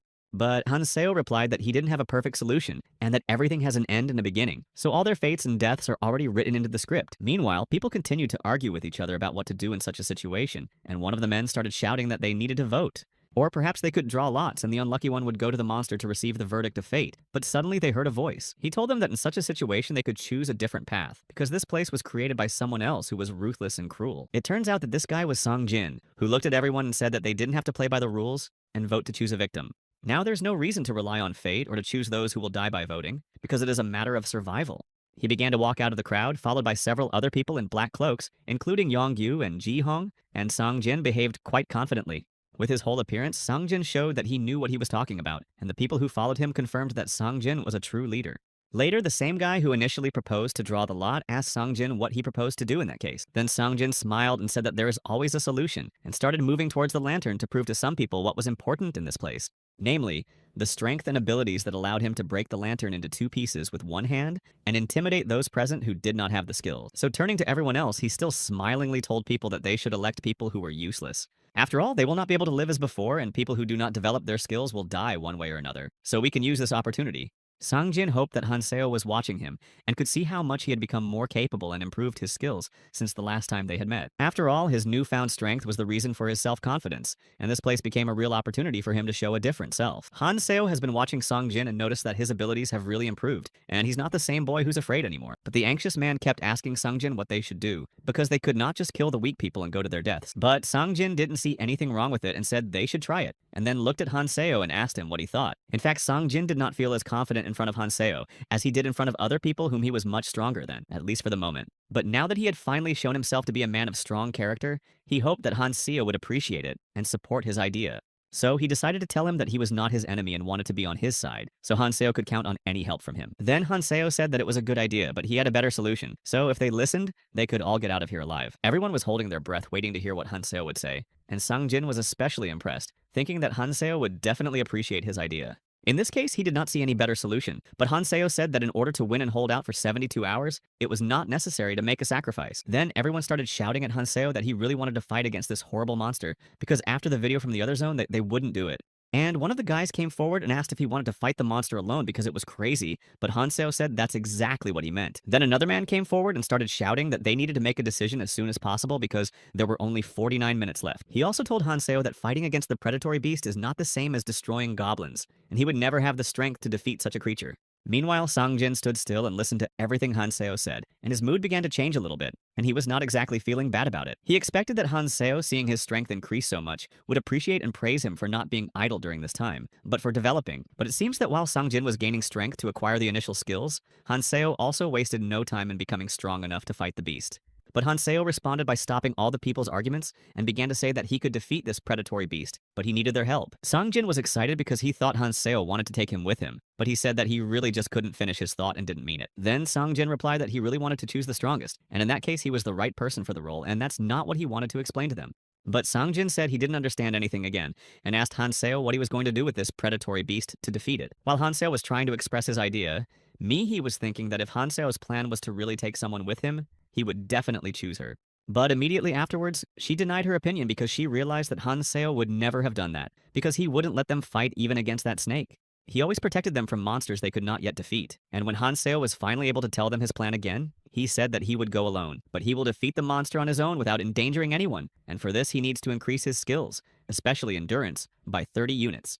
And if each of them shares their characteristic runes, they will take responsibility and fight the beast one-on-one. He knew that he could also smoke cigarettes and thus increase his performance even more. And he also remembered that this was not an easy task. After all, even Keldian and Eris could not defeat such a monster. But there was one person who did dare to do so, and it was the Berserker Monarch. And Clementine, despite his excellent characteristics, almost died in that battle with the predatory monster, and Hanseo decided that he had to try. So he turned to all the people again and began to say that he did not care who shared their runes with him, but that this was their only chance. This is the only way Hanseo will be able to get to the altar unnoticed, and he also reminded them that they have very little time left, so they should not hesitate. Then an older man came forward again and asked people to give him their runes for Hanseo, otherwise they would have to draw lots. His strength was not enough to help Hanseo with the runes, so he continued to ask until he heard someone calling out to him. Turning around, he saw a young girl who looked extremely strong, and she was walking so angry that the man was a little scared.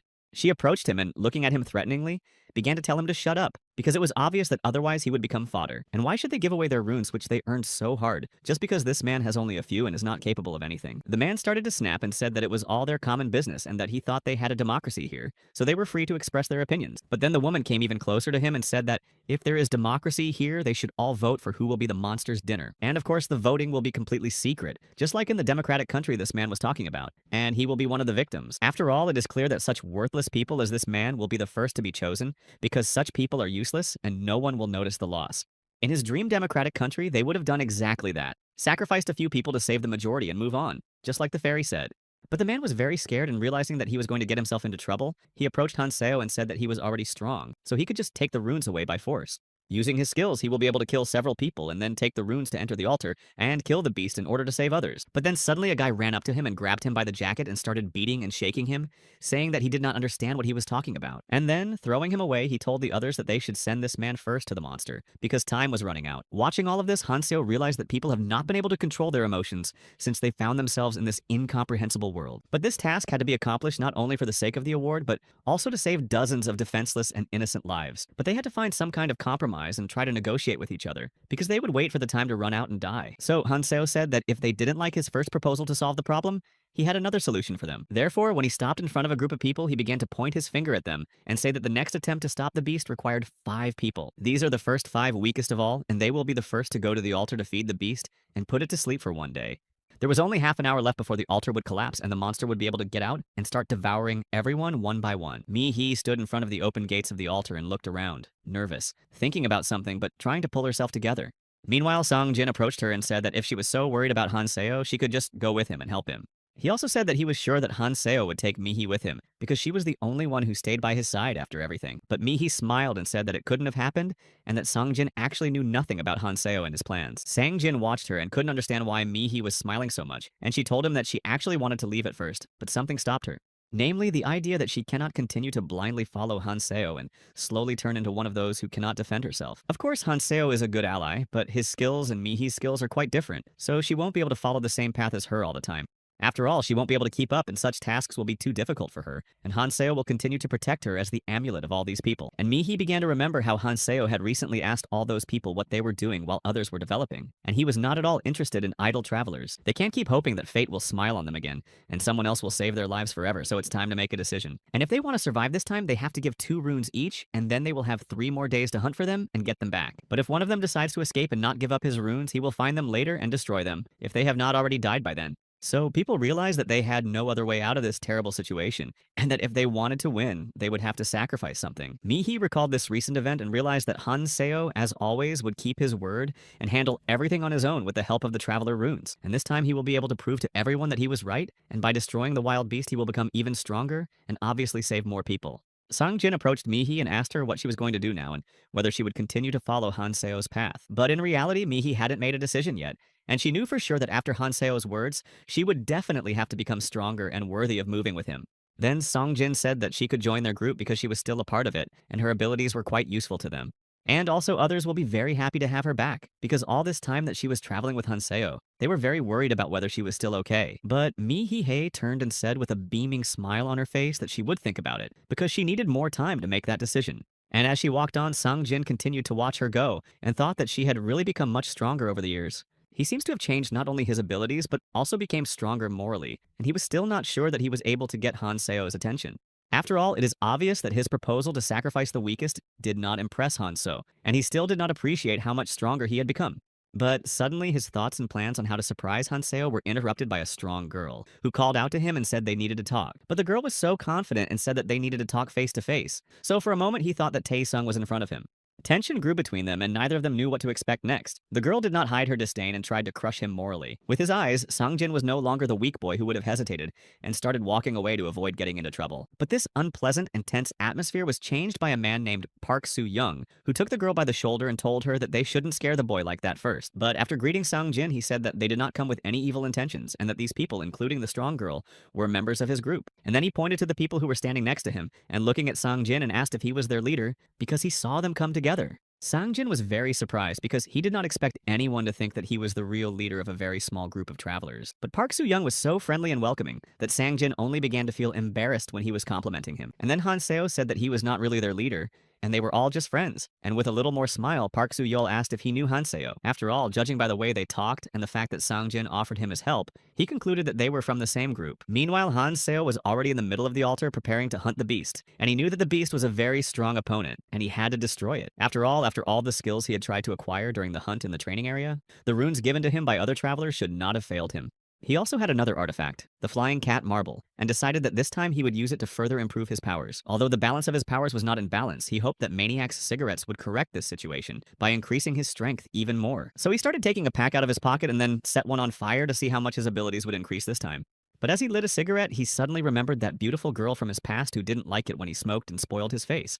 But I hoped that she would understand that he smoked for a reason, to increase his strength, and I thought that in this case, she would not condemn him. A little later, he inhaled the smoke of a cigarette several times, and felt a strange tension in his body, indicating that his skills were beginning to grow. Leaning down to the ground, he hit it hard and it broke in half from such force, and a magical ball was formed from his hands that threw everything around. In this fight, Hanseo also decided to use poison to slow down the monster, which will give him more time to defeat it. Also, thanks to all these manipulations, Hanseo managed to create a colorless rune, and although it is not very different from the usual one, It grows with the level. Although such a monster shouldn't have appeared at this level because ordinary travelers can't defeat it, especially since it's a training.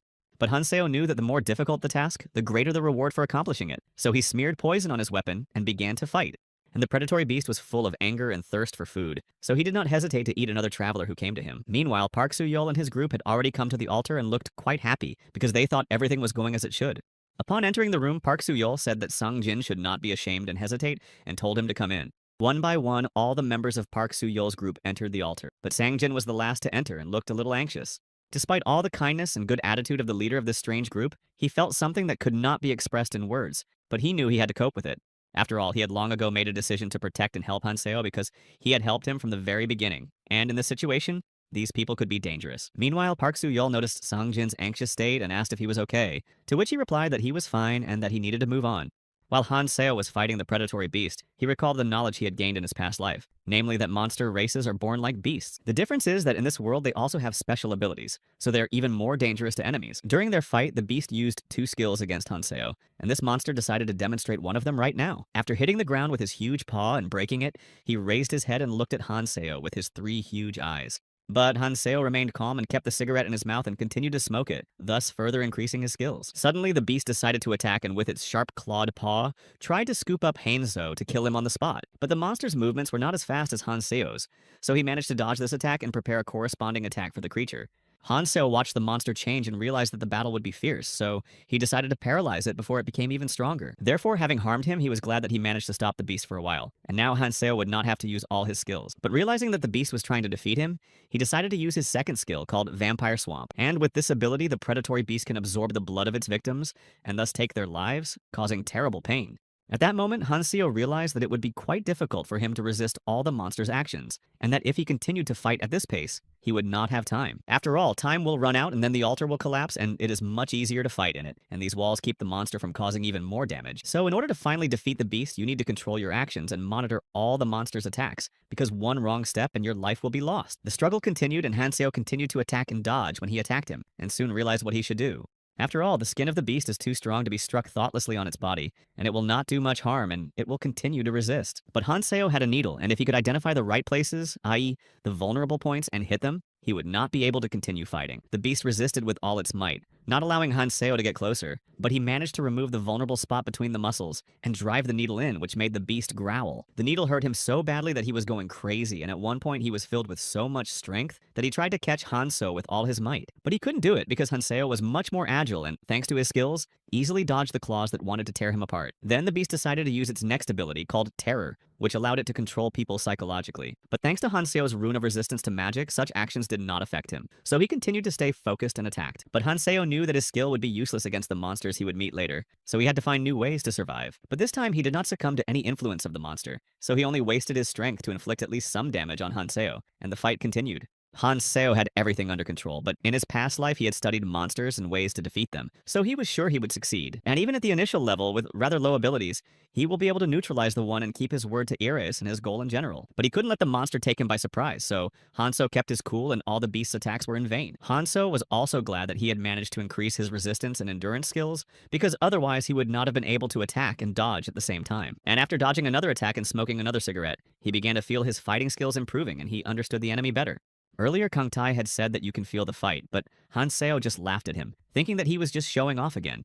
But now I understood what he meant, because I began to understand the next steps and saw in advance what attacks the beast would use next.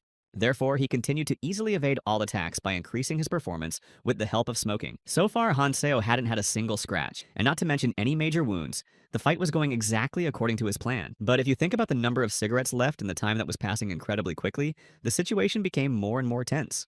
The altar will not stand forever, and when the monster realizes that it cannot defeat Hanseo, it will decide to destroy the structure and choose a new victim. And not just one, but as many people as the beast wants, so we had to do everything we could to save the other travelers, especially if he is given a good reward for such efforts with which he can save even more innocent people. Meanwhile, from above, Hanseo was watched by the people who had recently come with Song Jin and could not believe their eyes. After all, Hanseo was not only still alive, but continued to fight the beast, looking completely unharmed. They began to think that Hanseo was really confident that he could defeat this monster, but they themselves would never have dared to do so.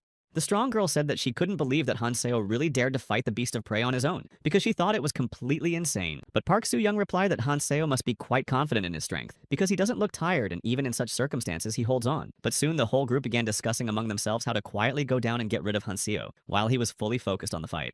But when Sung Jin heard their plans, he decided to change the rules of the game and shouted to Hanseo that they were already here and would soon help him defeat the monster. Hearing the familiar voice, Hanseo was distracted and didn't understand what Sung Jin was doing here, and he hadn't seen them before and didn't need their help. Meanwhile, Sung Jin kept shouting that they were coming down, and Park Soo-yeol, who was not at all pleased with Sung Jin's action, was embarrassed. He quickly approached Sung Jin and began to tell him to try to be a little quieter, because the beast could hear them in addition to Hanseo. Park Soo-yeol also pretended that everything was fine and turned around and became extremely angry with Sung Jin, because there was no way to go down quietly. But Sung Jin immediately understood what these people's intentions were, so he did not pay attention to any of their plans, but rather tried to destroy them completely. Meanwhile, Haniseo continued to fight against the predatory beast, and was very intrigued by the fact that not only Sung Jin, but also strangers came here.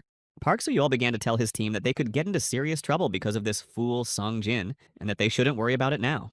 Because as soon as they get rid of the predatory beast, they will be able to destroy Hansua, along with him and the annoying and short-sighted Sung Jin. Park Soo-young knew that Hanseo and Sang Jin had no time to pay attention to their plans, so he had to act as quickly as possible. In addition, now that Park Soo-yeol has seen Hanseo fight with his own eyes, he realizes that he is a really dangerous enemy who should be eliminated. He also considered him not a human being, but a tiger who was full and ready to destroy everything in his path. So Park Soo-yeol decided to stop him. And it was not only Hanseo's strength, but also the fact that Park Soo-young still remembered the day when Hanseo defeated the entire boss's group on his own. That night, he thought Hanseo was enjoying the fight, and that the suffering of those men was giving him great pleasure, so he decided that he could not allow such a soulless person to gain all the power, because it would mean the end for all those who would go against his will. Then they all watched Hanseo fight the predatory beast together, and realized that they should start implementing their plan. And at this rate, there would be nothing to think about, because, thanks to the poison, the monster's movements were becoming weaker and weaker, and Hanseo was ready to strike. After these memories, Park Soo-young turned to the girl and told her to go downstairs a bit and see what was going on, and whether it was time to attack. Sung Jin watched with bated breath as the beast and Hanseo took turns attacking each other, and the fact that the monster was huge made him worry. But he knew that he was in control of the situation, and he was also watching these strangers, so if they started to act, he was sure that he was ready to stop them. The girl watched Sung Jin watch in silence and saw the smile on his face and realized that he might have heard about their plan and had already come up with something. Then she told the others that she didn't understand why Sung Jin started to behave so quietly, but as soon as she started to speak, the altar started to break down. They all began to watch the stones from the altar falling on their heads, but they could not understand what was happening because there was still time left. But soon the stairs they were standing on began to break and everyone started falling down, trying to hold on to something, but all attempts to do so were in vain. At that time, they only hoped that they would survive, but the worst thing was the thought that they were falling into the monster's lair. When the whole group finally fell, they began to examine whether everyone was alive, and also looked at the place they had fallen into, and whether the beast was near them. But later they began to think that Hanseo had done a good job, and if the beast hadn't come up to them yet, it must be very tired and wouldn't attack them yet. However, in reality, the beast was still on its feet and ready to fight, which became more and more obvious when it was finally presented with real prey. And when he saw this prey, he immediately used the first skill that Hanseo had recently tried to destroy, namely the terror skill, and opened his three eyes again. He slowly approached, feeling that in the battle with these people, everything was under his control, and he could not even try to use the second and third skills. After all, these people did not even try to hide, but simply froze in fear and watched the predatory beast approach them closer and closer. During all this time that the fairy hadn't fed him, and after a very exhausting fight with Hanso, he began to feel terribly hungry, and now he could finally eat his victims. Meanwhile, Park Soo-young watched his frightened teammates and realized that he had to do something, and told them to calm down immediately. After all, he had watched Hanseo fight this monster before, and believed that they would definitely be okay as long as he was with them, and would certainly protect them. But suddenly she said that she couldn't see Hanseo anywhere, and asked Park Soo-yeol what was going on and what they should do now. But then she screamed that someone was upstairs. Looking up, they saw Hanseo climbing up the stairs, and Park Soo-yeol began to shout at him to come down and finish the fight with the beast, and also to protect them, because before that they shared their runes to increase Hanseo's skills, and he gives up right before the victory. Hanseo calmly listened to all these claims, and in fact, he was going to destroy the beast and fulfill the conditions in this way, but it no longer makes any sense. After all, he used cigarettes and barely dodged all the attacks of such a strong enemy, but they came down and thus ruined his entire strategy. Because once the predatory beast eats these people, it will regain its strength, and then it will be even harder for it to fight against such a powerful force, so it decided to take a break. So, not paying any more attention to these people, Hanseo began to look at how many cigarettes and paralyzing poison he had left, and whether he should replenish his supplies. And then he turned and told the people as he was leaving that now that they had done their work, they should try to destroy the predatory beast on their own, and not rely on him anymore. And they kept screaming to stop Hanseo and force him to destroy the beast and save them, because their skills were not enough to stand up to it. But suddenly the girl began to scream that Hanseo had forgotten that his good friend Sung Jin, who had come to help him, had fallen down the stairs with them. So if he doesn't care about their lives, he won't mind if they use Sung Jin as bait to distract the monster. When she returned, she began to look for Sung Jin, who was not among them, and they did not notice at all when Sung Jin began to ask them if he was the one they were looking for. At that moment, they immediately realized that it was Sung Jin who had caused the staircase to collapse, and he had definitely discovered their plan and done everything he could to get rid of them. The girl began to scream that she would kill him for such an act, but Sung Jin was calm and also saw the monster approaching to kill people. The monster was indeed coming closer and closer to them, waiting for fear to paralyze them even more, and for them to be completely unable to resist their death. And he liked the fact that these people accepted the rules and sacrificed some of them to him, and it seems that they were not even the weakest. And bending over a bunch of scared and even terrified people, saliva began to pour out of his mouth from the long and longed for absorption of defenseless people. Those people were really frozen with fear and could not even move because they realized that they had fallen into the trap that Han Seo and Song Jin were trying to set. Park Soo-yeol began to scream, sweating out of fear that if they left them here, it would be even worse and more people would be sacrificed. But Han Seo says that this will not happen, because thanks to their desperate sacrifice, he does not have to worry about the monster breaking the altar and destroying everyone around him. And then he asked if they hadn't come to the altar on their own, and voluntarily to stop this battle with the monster and save others at the cost of their own lives. After all, as the fairy told them all to put the beast of prey to sleep for the next 24 hours, only 5 people of their choice are needed. People turned around and saw the monster looking at them with its 3 hungry eyes and began to tremble with fear, realizing that this could be their end. Now the beast could finally enjoy his dinner, so he opened his mouth in front of the people who did not even try to save themselves and was extremely happy. Han Seo sarcastically saluted their sacrifice and left, knowing that he now had 24 hours to prepare for battle. He walked a little further and stopped because he had to resolve another issue with the person who had brought this group to the altar specifically for the beast of prey to devour them. Still holding a cigarette in his mouth, he approached Sung Jin and asked him why he had brought these people here, and gave Han Seo even more time. For a moment, Sung Jin was embarrassed, but he was fine and even glad that Han Seo finally paid attention to him and finally came up to him. So Sung Jin says that he did everything he could to become stronger and prove to Han Seo that he is capable and worthy of his trust. Namely, Han Seo can use it to avoid getting his hands dirty and wasting time on tasks that are not so important. So Sung Jin once again dared to look up at Han Seo and said that he would do anything to fulfill Han Seo's orders, and he will not even argue with him, and will unquestioningly destroy anyone who stands on this noble path, and dares to somehow destroy Han Seo. Han Seo couldn't understand what he was talking about because he thought that his decision to leave the group was made because he was afraid of the harshness. So he asked him what his words meant and why he decided to return after he had already increased his strength and, as Han Seo realized, in the wrong ways. And there was something else he couldn't understand. Sung Jin had changed so much, and he was sure he would never dare to confront monsters, let alone humans, again. Then Sung Jin replied that he had been watching Han Seo for a long time, and eventually realized that his purpose, which he had been trying to hide, became clear through his actions.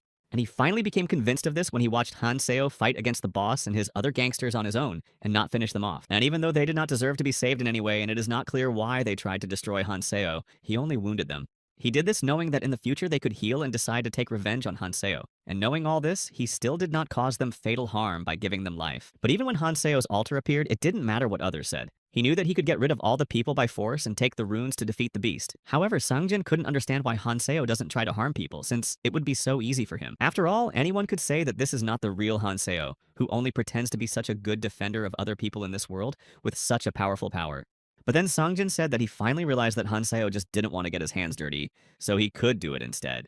That is, to destroy everyone who does not like Han Seo, and he was sure that Han Seo would gladly agree to such a proposal because it would fit his plan. Song Jin said that this time too, he had no other way to get rid of those people who wished the worst for Han Seo, so he suffered too. But next time, he'll do everything he can to make sure nothing happens to Han Seo, and he'll do it perfectly if Han Seo dares to trust him again. He also asked Han Seo to give him at least one more chance to prove that he was worth more and that Han Seo could count on his support and help. Meanwhile, Han Seo stood and reflected on Sung Jin's words, realizing that people like the boss or this group leader would indeed keep appearing on his path. And if he doesn't want to get rid of such criminals himself, he needs to find someone who will do all these dirty deeds for him so Sung Jin can do it. If Sung Jin has really changed his attitude to this world and is ready to do everything to help, then we can agree to this proposal. Sung Jin stood there waiting for Han Seo to answer, and he remembered Eris's words when she said that he should find a punisher to do the dirty work instead of Han Seo. Meanwhile, Sung Jin stood and thought that by following Han Seo, he could improve his abilities even more because there must be some reward for faithful service. He also thought that by helping him, he would be able to learn more about him, and most of all, he wanted to know about his goal and why he was so desperate to save people. Han Seo turned and looked at Sung Jin, knowing that he had to make the right choice now, but not sure if he could trust him. Then Han Seo asked Sung Jin what he would do if circumstances came up that made it impossible for him to join Han Seo and help him. Song Jin stood and looked directly at Hanseo, and he thought that his words were a sign that Hanseo knew what was coming next. Then Song Jin replied that if he had to find Hanseo again, he would do anything for it and become stronger. And when that finally happens, he will once again become his ally, ready to support Hanseo in the fight, no matter how the circumstances develop. These words made Hanseo laugh, and he told Song Jin to come down from his dreamy clouds to reality, and turned around and walked to the exit of the altar. But Song Jin couldn't understand why Hanseo would refuse the help he offered him, since he was sincere in his intentions to follow Hanseo. He followed Hanseo and begged him for a second chance because it was his last hope that starting a new life would make a difference. Hanseo stopped again and turned to Sung Jin and told him to understand the meaning of his words and that he would really have to destroy people. Then he turned around and went on to say that they would meet here tomorrow at this time when the monster would be gone and they could discuss all these proposals in peace. He also told Sung Jin to collect all the runes downstairs because he had destroyed 10 people and now he could become even stronger thanks to his intentions. Hanseo thinks that he's still not sure about Sung Jin, but he'll need him later so he can't pass up the opportunity to use him. He recalled Eris saying that if he went back in time, he would need people to help him, even people who were not very conscientious like Song Jin himself. After all, there are people who will interfere with the mission to save humanity, so no matter how horrible it sounds, we need so-called people who will do all the dirty work. That is why such people are called punishers who unquestioningly carry out the orders of their leader, and very often these tasks are not very good. Such a person is an important attribute for every monarch because he or she helps to cleanse the path by taking full responsibility for cruel acts and lives taken. And in this way, they help their monarch get closer to the goal, even if it means making difficult and sometimes ruthless decisions at the expense of other people's lives. In his past life, Hanseo was also a punisher, and at first he thought about choosing NBRN for this role, but realized that there was another candidate. When Song Jin appeared, he decided to give him a chance to become a punisher, and thus help him become stronger while he was on a mission. But when the second training zone opens, all the people who are here will be separated by force, and it will be extremely difficult for them to find each other. And when that happens, Sung Jin may change his mind and start acting in a different way, even against Hanseo, because it's a cruel world. Hanseo was now focused on retrieving the hidden treasure, so he decided that he and Sung Jin still had time to think carefully about their decisions. He decided that he would deal with it as soon as he could gather everything he needed for the next fight and finally defeat the beast of prey. The requirements to get the second treasure were quite simple, but the task required a lot of effort. So you need to do everything to finally open the treasure. But with a lot of effort, he managed to defeat the monster and thus opened a task that in the past could only be completed by the berserker monarch Clementine. This time, the fight also lasted quite a while, but after the first one, Hanseo knew all the sensitive spots of the beast of prey and could finally get his reward. Hanseo was so tired and injured after the battle that he could barely stand up. But when he turned his head, he saw that the portal to the treasure was finally open. So he rushed to go through the portal and take one of the most powerful rewards of this world, which even with his limitations will make Hanseo very strong. He was quite impressed that during the training in the first zone there was such a strong treasure, and its power was enough to defeat anyone. This reward was the ring of the vampire king Nirma, which only Clementine had once possessed, and his abilities with it were extremely impressive and ruthless. Until now, Hanseo had been wondering where this vile berserker monarch had gotten such a ring, and why no one else had ever been able to wield such power and strength. But now everything is much clearer, and also the fact that Clementi in the past also dared to defeat the beast of prey and take possession of the ring of the vampire king Nirma. Hanseo knew that in this other world there are different criteria for determining the level of artifacts, and each of them has an important meaning that should be remembered in his case. But the most important criterion of all is the color of the artifact, because it is the color that determines its rarity and power, and such artifacts are the most difficult to obtain, which is why they are kept in such secret places. As a rule, an ordinary artifact cannot be more valuable than artifacts with a higher color because such items are capable of giving more powerful abilities. But there's an exception to every rule, and they are similar to how travelers increase the value of runes, gradually achieving greater results and improving their powers. A growing artifact can absorb runes and change color, increasing its power and capabilities, giving travelers all the ways to get them. Among these items, the best are considered to be artifacts from the numbering series, and there are not many of them in particular, so they are not very easy to get to either. The 9th number in this series is the Ring of the Vampire King Nirma, which has great power and significance among all the other artifacts, and it gives not only one ability but several.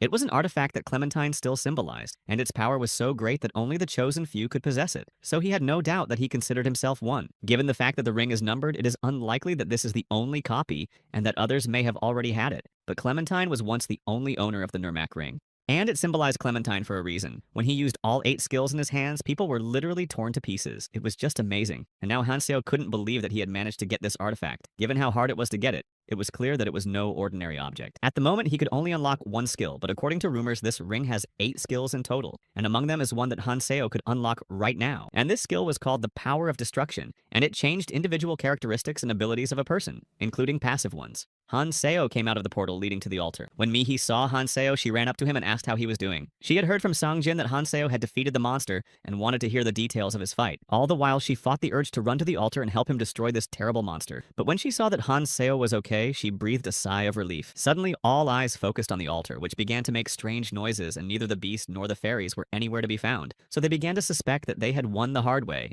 But then I looked at the scoreboard where 1 hour was counting down and saw that the time had passed. And after that, the altar did not collapse, and the predatory monster did not come out of it, but simply disappeared. Mihi looked at Hanseo, waiting for answers and explanations from him, because he was still silent without explaining anything, and they needed to know if they could really relax.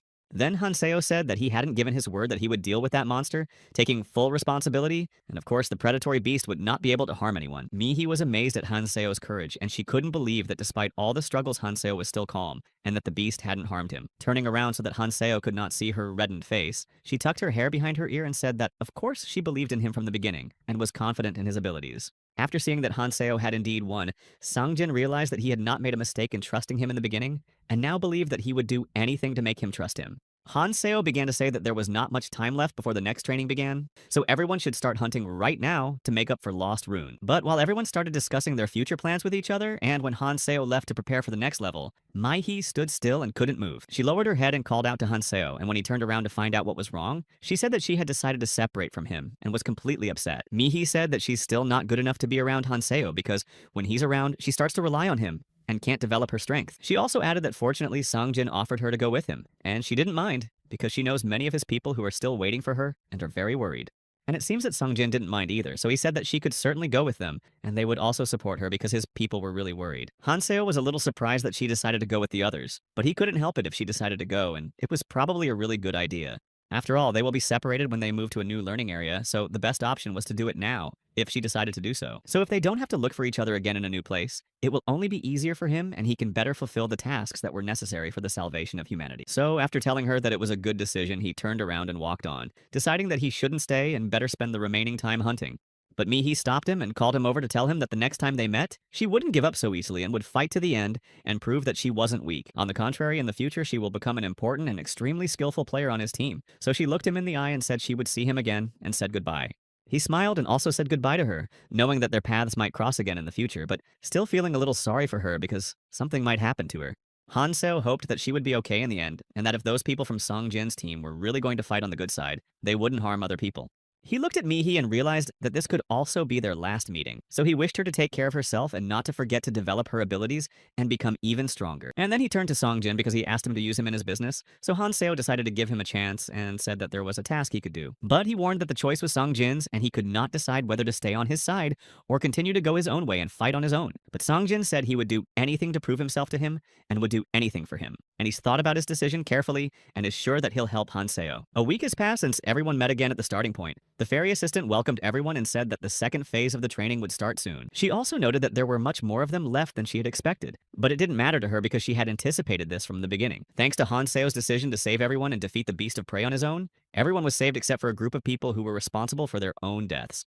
The fairy said that it didn't matter if they were many or not, because soon they would find themselves in a new place where survival would be even more difficult, so they would need to try their best. She looked at Hanseo and said that without his intervention, most of these people would have died long ago, but he did a good job and got a good reward. To begin with, the fairy decided to change the arena with a snap of her fingers, and then a strange magic fog began to create around everyone and herself. The fairy spread her little wings and rose up, and with her people who were very surprised and could not understand what was going on, because the fairy was unpredictable. But then a bright light appeared under their feet, which scared them to death. And not everyone did. But Hanseo knew what was coming next and was ready to fight humans and monsters again. There were not only adults, but also children who were holding on to their parents not to get lost and were very scared. And it was clear that the fairy was not going to spare anyone. Among them all, Hanseo was the only one who was excited about what was to come, and knew that at this level he had done everything to develop his strength as much as possible, so he would go to the new zone prepared. Slowly, they all moved to another arena, not knowing what awaited them, and found themselves in a large room where, of course, most people did not know each other. When they arrived at the new place, they could not understand exactly where they were and began to look around in fright and at those who were in the same room with them. The fairy asked everyone if they had arrived safely. She said that before starting the second stage of training, they should adjust the number of people, or rather, reduce it. Everyone was confused when they heard this and did not understand what she meant and why they needed to decide who should live and who should die immediately after arriving in the new zone. So the fairy began to explain that from now on, they had to make sure that there were no more than 7 people in the room and that those who were not in the 7 should be eliminated. The fairy assistant told everyone to make sure that there were no more than 7 people in the room because she would definitely come back later and check how they had completed this task. After these words, she snapped her fingers and said that they would continue as soon as they were ready, and more precisely when the number of people she had told them was left in the room. After counting the number of people in the room, they realized that there were 8 of them. So the fairy said that she didn't even mind if there were even fewer people by the time she returned. Everyone began to think that these new conditions were cruel, and that everything had been too easy up to that point. A girl named Ji-min came forward and started to speak. She said that those who remained would work together so they could not just ignore the conditions. And then she said that everyone should introduce themselves, and also to tell why he should stay in the group. The guy who came forward said that he would be the first to show his skills and prove his importance. He showed his sword, which glowed with red flames, and said that his name was Dechol. He also added that he did not think that any of the people in the room would be able to defeat him. Han Seo saw the man and realized that his skill was a boost. This is a skill that helps you use mana to increase all characteristics at a certain level. This skill also allows you to increase the power of your weapon by enveloping it in magic. Reinforcement is a unique and useful skill, but it will not be effective here. The next speaker was a guy named Kang Ming, who had the ability to heal. This skill allowed him to quickly restore his health and even help others. The next person to talk about himself was a man named Han Chol, who had combat skills. He was an experienced warrior ready for battle, so he was not a bad player. Then another man spoke up and said that they could not get rid of them because he was here with his family, so it was a great blessing for them to survive together. He added that in this case, everyone else can find a way to avoid eliminating someone from his family and find other people who are no longer needed and will not be useful. However, then Daichul looked at Jimin, who started speaking first, and noticed that she had not introduced herself to everyone and had not yet demonstrated the skills she possessed. She smiled and added that she can demonstrate her ability right now, so no one should worry that she is not able to defend herself or fight back. Jimin began to approach Daichul, who had mana. Her face changed, her eyes turned purple, and light began to appear around her. The man pointed his sword and threateningly said that she would regret it if she dared to attack him, because he realized that she wanted to do him some harm. But she didn't stop, so the purple light around her became even brighter, and her eyes were as crazy as her smile. She was moving incredibly fast, definitely not like a human. In a moment, she was behind Chol and said that he definitely shouldn't have questioned her skills because she could be stronger than anyone else in the room. In one swift sweep, she got rid of Chol without him even doing anything. Everyone present was frightened and froze in place, not knowing what else to expect from her. They even seemed to think that this crazy girl might decide to destroy anyone she didn't like, so they started to back away. Jiming leaned over to the man who was already lying lifeless and took his rune. She did it so calmly and confidently that it was immediately clear that this was a common thing for her. Taking the rune, she looked at it and said that she was lucky because it might not have fallen out, so the skills that Dechol Topper possessed passed into her hands. Jimin offered to divide the remaining runes that fell from her husband among themselves, as she wanted to show that there was no need to be afraid of her, and she was ready to work only for the good of the team. But the people in the room were very impressed by Jimin's cold-blooded actions, and everyone started thinking that Jimin was crazy and that they should be very careful with her. Hanseo was also surprised by what Jimin did, but he watched in silence without saying a word. He realized that the task set by the fairy was easy because here was a person whose skill did not correspond to the current level, because she also did not waste time. He also noticed that with the changes he brought to this world, the people who now fell into the second learning zone also changed, so it was quite interesting. After all, the fact that he managed to save people and change the course of past history at the very beginning meant that he was already succeeding in his plan to save humanity. Soon a fairy appeared and said that they were the first to have 7 people left in the room, which she was very happy about. But of course she would have liked to see more participants die. She also said that now they can begin to clarify important points and continue to explain what awaits them in the second training zone. She said that she would first show them how the path of ascension works. The fairy told them that their task was simple. They had to climb to the top within 3 months. During this time, they will climb up gradually, overcoming all difficulties. They must reach the dormant volcano in the center of the second floor. As soon as they reach the volcano, they will move on to the second stage of the task. The fairy wished them good luck and told them to do their best to survive. After they were left alone, everyone started to climb up to where the fairy told them to go. After a long silence, one of the men, Han Chul, asked everyone to introduce themselves. But Han Seo didn't react to these words, only continued to walk faster and obviously didn't want to be friends with the people he was in the same group with at that moment. Suddenly, one of the men started screaming, and everyone noticed that he was terrified, but suddenly started running, trying to drag his wife and daughter with him. When they turned back, they saw that the bridge was starting to collapse right below them, so if they didn't start running right away, they could fall through and die right away. But running on the planks of a collapsing bridge is very difficult, so they barely had time to take the next step, but eventually they managed to outrun the power of this world. Having barely caught up with Hanso, they were finally able to exhale and rest a bit, but they were still quite terrified by what had happened and could not get over it because they had almost died. Then the fairy assistant appeared and said that she had forgotten to warn them that over time the bridge would begin to fall apart along with the lower islands, so they should hurry. In the future, all the bridges will collapse even faster, but she will kindly give them a map so that they can follow the right path, or not as she wishes. People were very angry and started thinking that the fairy should have warned them about it earlier so that they could have prepared, and then they would not have wasted time talking. But Hanseo calmly listened to the fairy and moved on. They started to think that Hanseo just didn't want to talk to them, and that he was an associative person, so he might be even crazier. Jimin suggested that they just follow Hanseo, because they all needed to move together for safety, and he seemed confident in what he was doing. He also had good skills and did not listen to the others, so he probably had some knowledge that they had not yet been able to acquire and decided not to ask too many questions. So they all followed him through the thicket of the new island, trying to keep up with him. But it was quite difficult because they could not see the next bridge. There seemed to be no end to this journey, but there was nothing else to do. So they began to doubt that Hanseo really knew what he was doing and where he was going. The terrain did not change no matter how much they walked, and they did not realize how much further they had to go to reach the next point. And those who walked behind Hanseo whispered. Afterwards, they noticed Hanseo chewing on something and asked what he had eaten before, because they hadn't seen any food during this long journey and nothing but thickets. Since Hanchil had been watching Hanseo's behavior all along, he found it very suspicious, so he couldn't rest until he knew what he was doing. Then Hanso stopped and looked at them in surprise, showing them the bark and saying that if they chewed it, they would get a certain effect against the poison that would soon be needed. When they saw that it was just bark, they asked why it needed an antidote, because they hadn't seen any creatures before, only a dense forest of different plants. So could it be poisonous?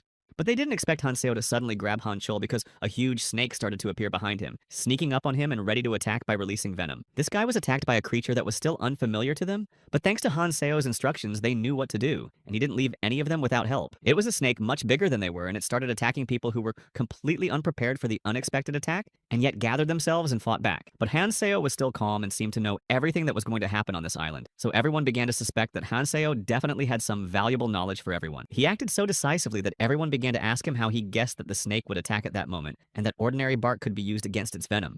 While chewing the bark, Hanseo said that this is his super ability, which allows him to predict the movements of his enemies and react to them instantly, as well as know some other important things. They were amazed by his answer and could not understand how Hanseo had such an ability, and whether he was telling them the truth, because these words seemed completely absurd.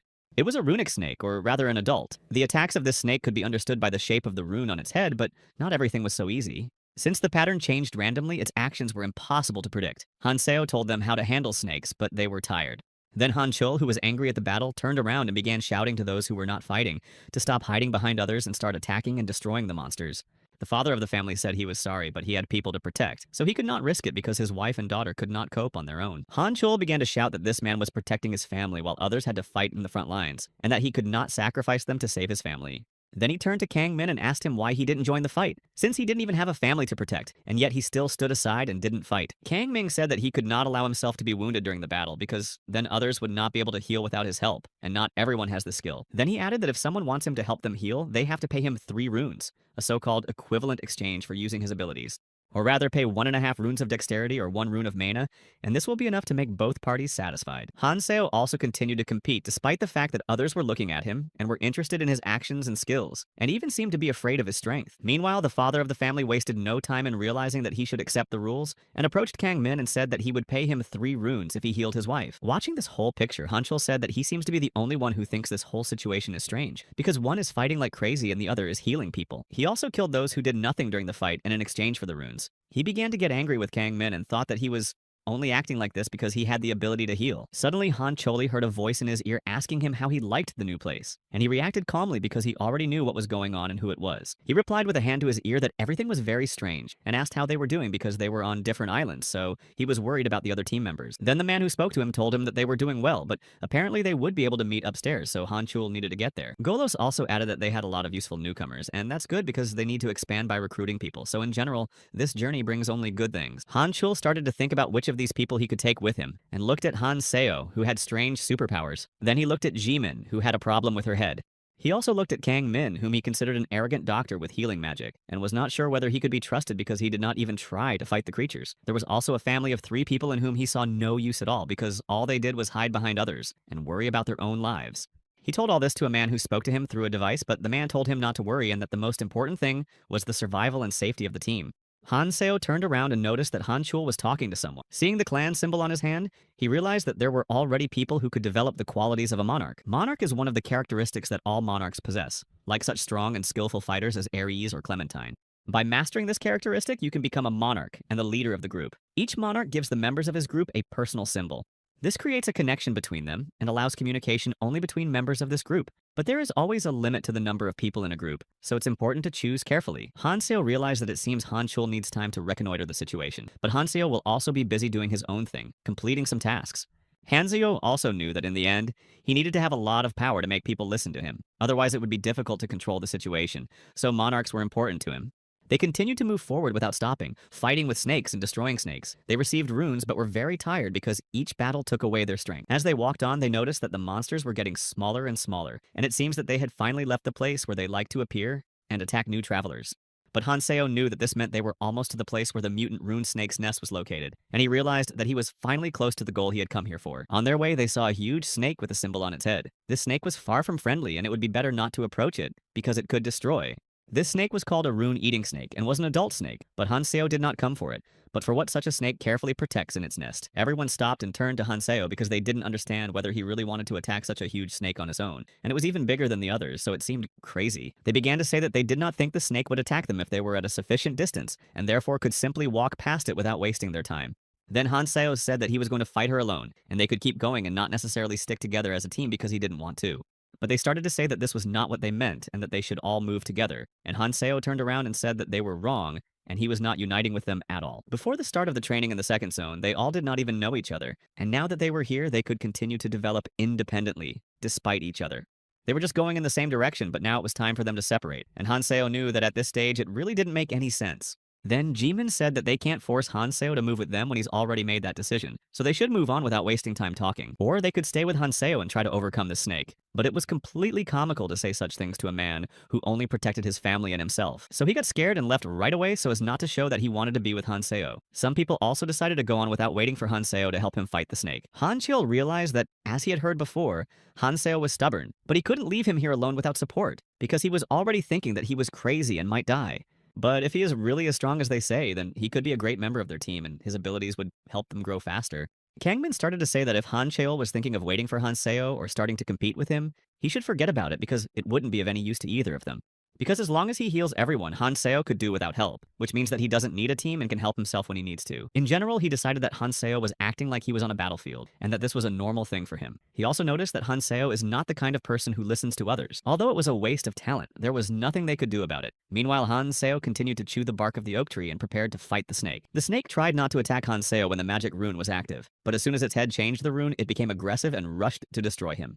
Hanseo did not give up and continued to fight the snake with stubbornness and determination. He knew that this snake was faster than the others, but it was much weaker than the predatory beast he had defeated.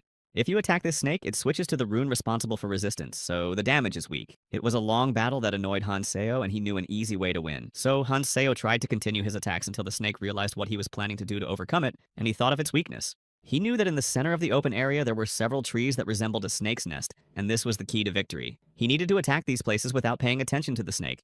In this way, the snake will forget about its own defense and concentrate on protecting the nest, so Hanseo's attacks can do him good, and the snake great harm. If you continue these futile attacks, they will not lead to anything good, or this battle will simply drag on for a long time, and Hanseo will not have time to reach the next island. So while the serpent was changing its runes on his head, he stood and thought about what he should do and how to start running to the nest so that it would not catch up with him and start attacking him. So when she finally chose the rune she needed, she prepared to attack Hanseo, but he caught the right moment and ran as fast as he could to her nest to destroy the snake. When she realized what was going on, she was very surprised because she did not realize that an ordinary beginner could know that the nest was her vulnerable spot. But despite all her efforts to catch up and outrun Hanseo to get to the nest faster, all her attempts were in vain because he moved with extraordinary skill. When he started attacking her nest, she really forgot about her own safety and tried to do everything to keep her nest safe, thus weakening herself. Meanwhile, Hanseo realized that the snake's head doesn't have any runes on it, so he can make a fatal attack that will finally destroy it, and he can take his coveted reward. The snake froze in place, its mouth wide open, and Hanseo struck it a few more times,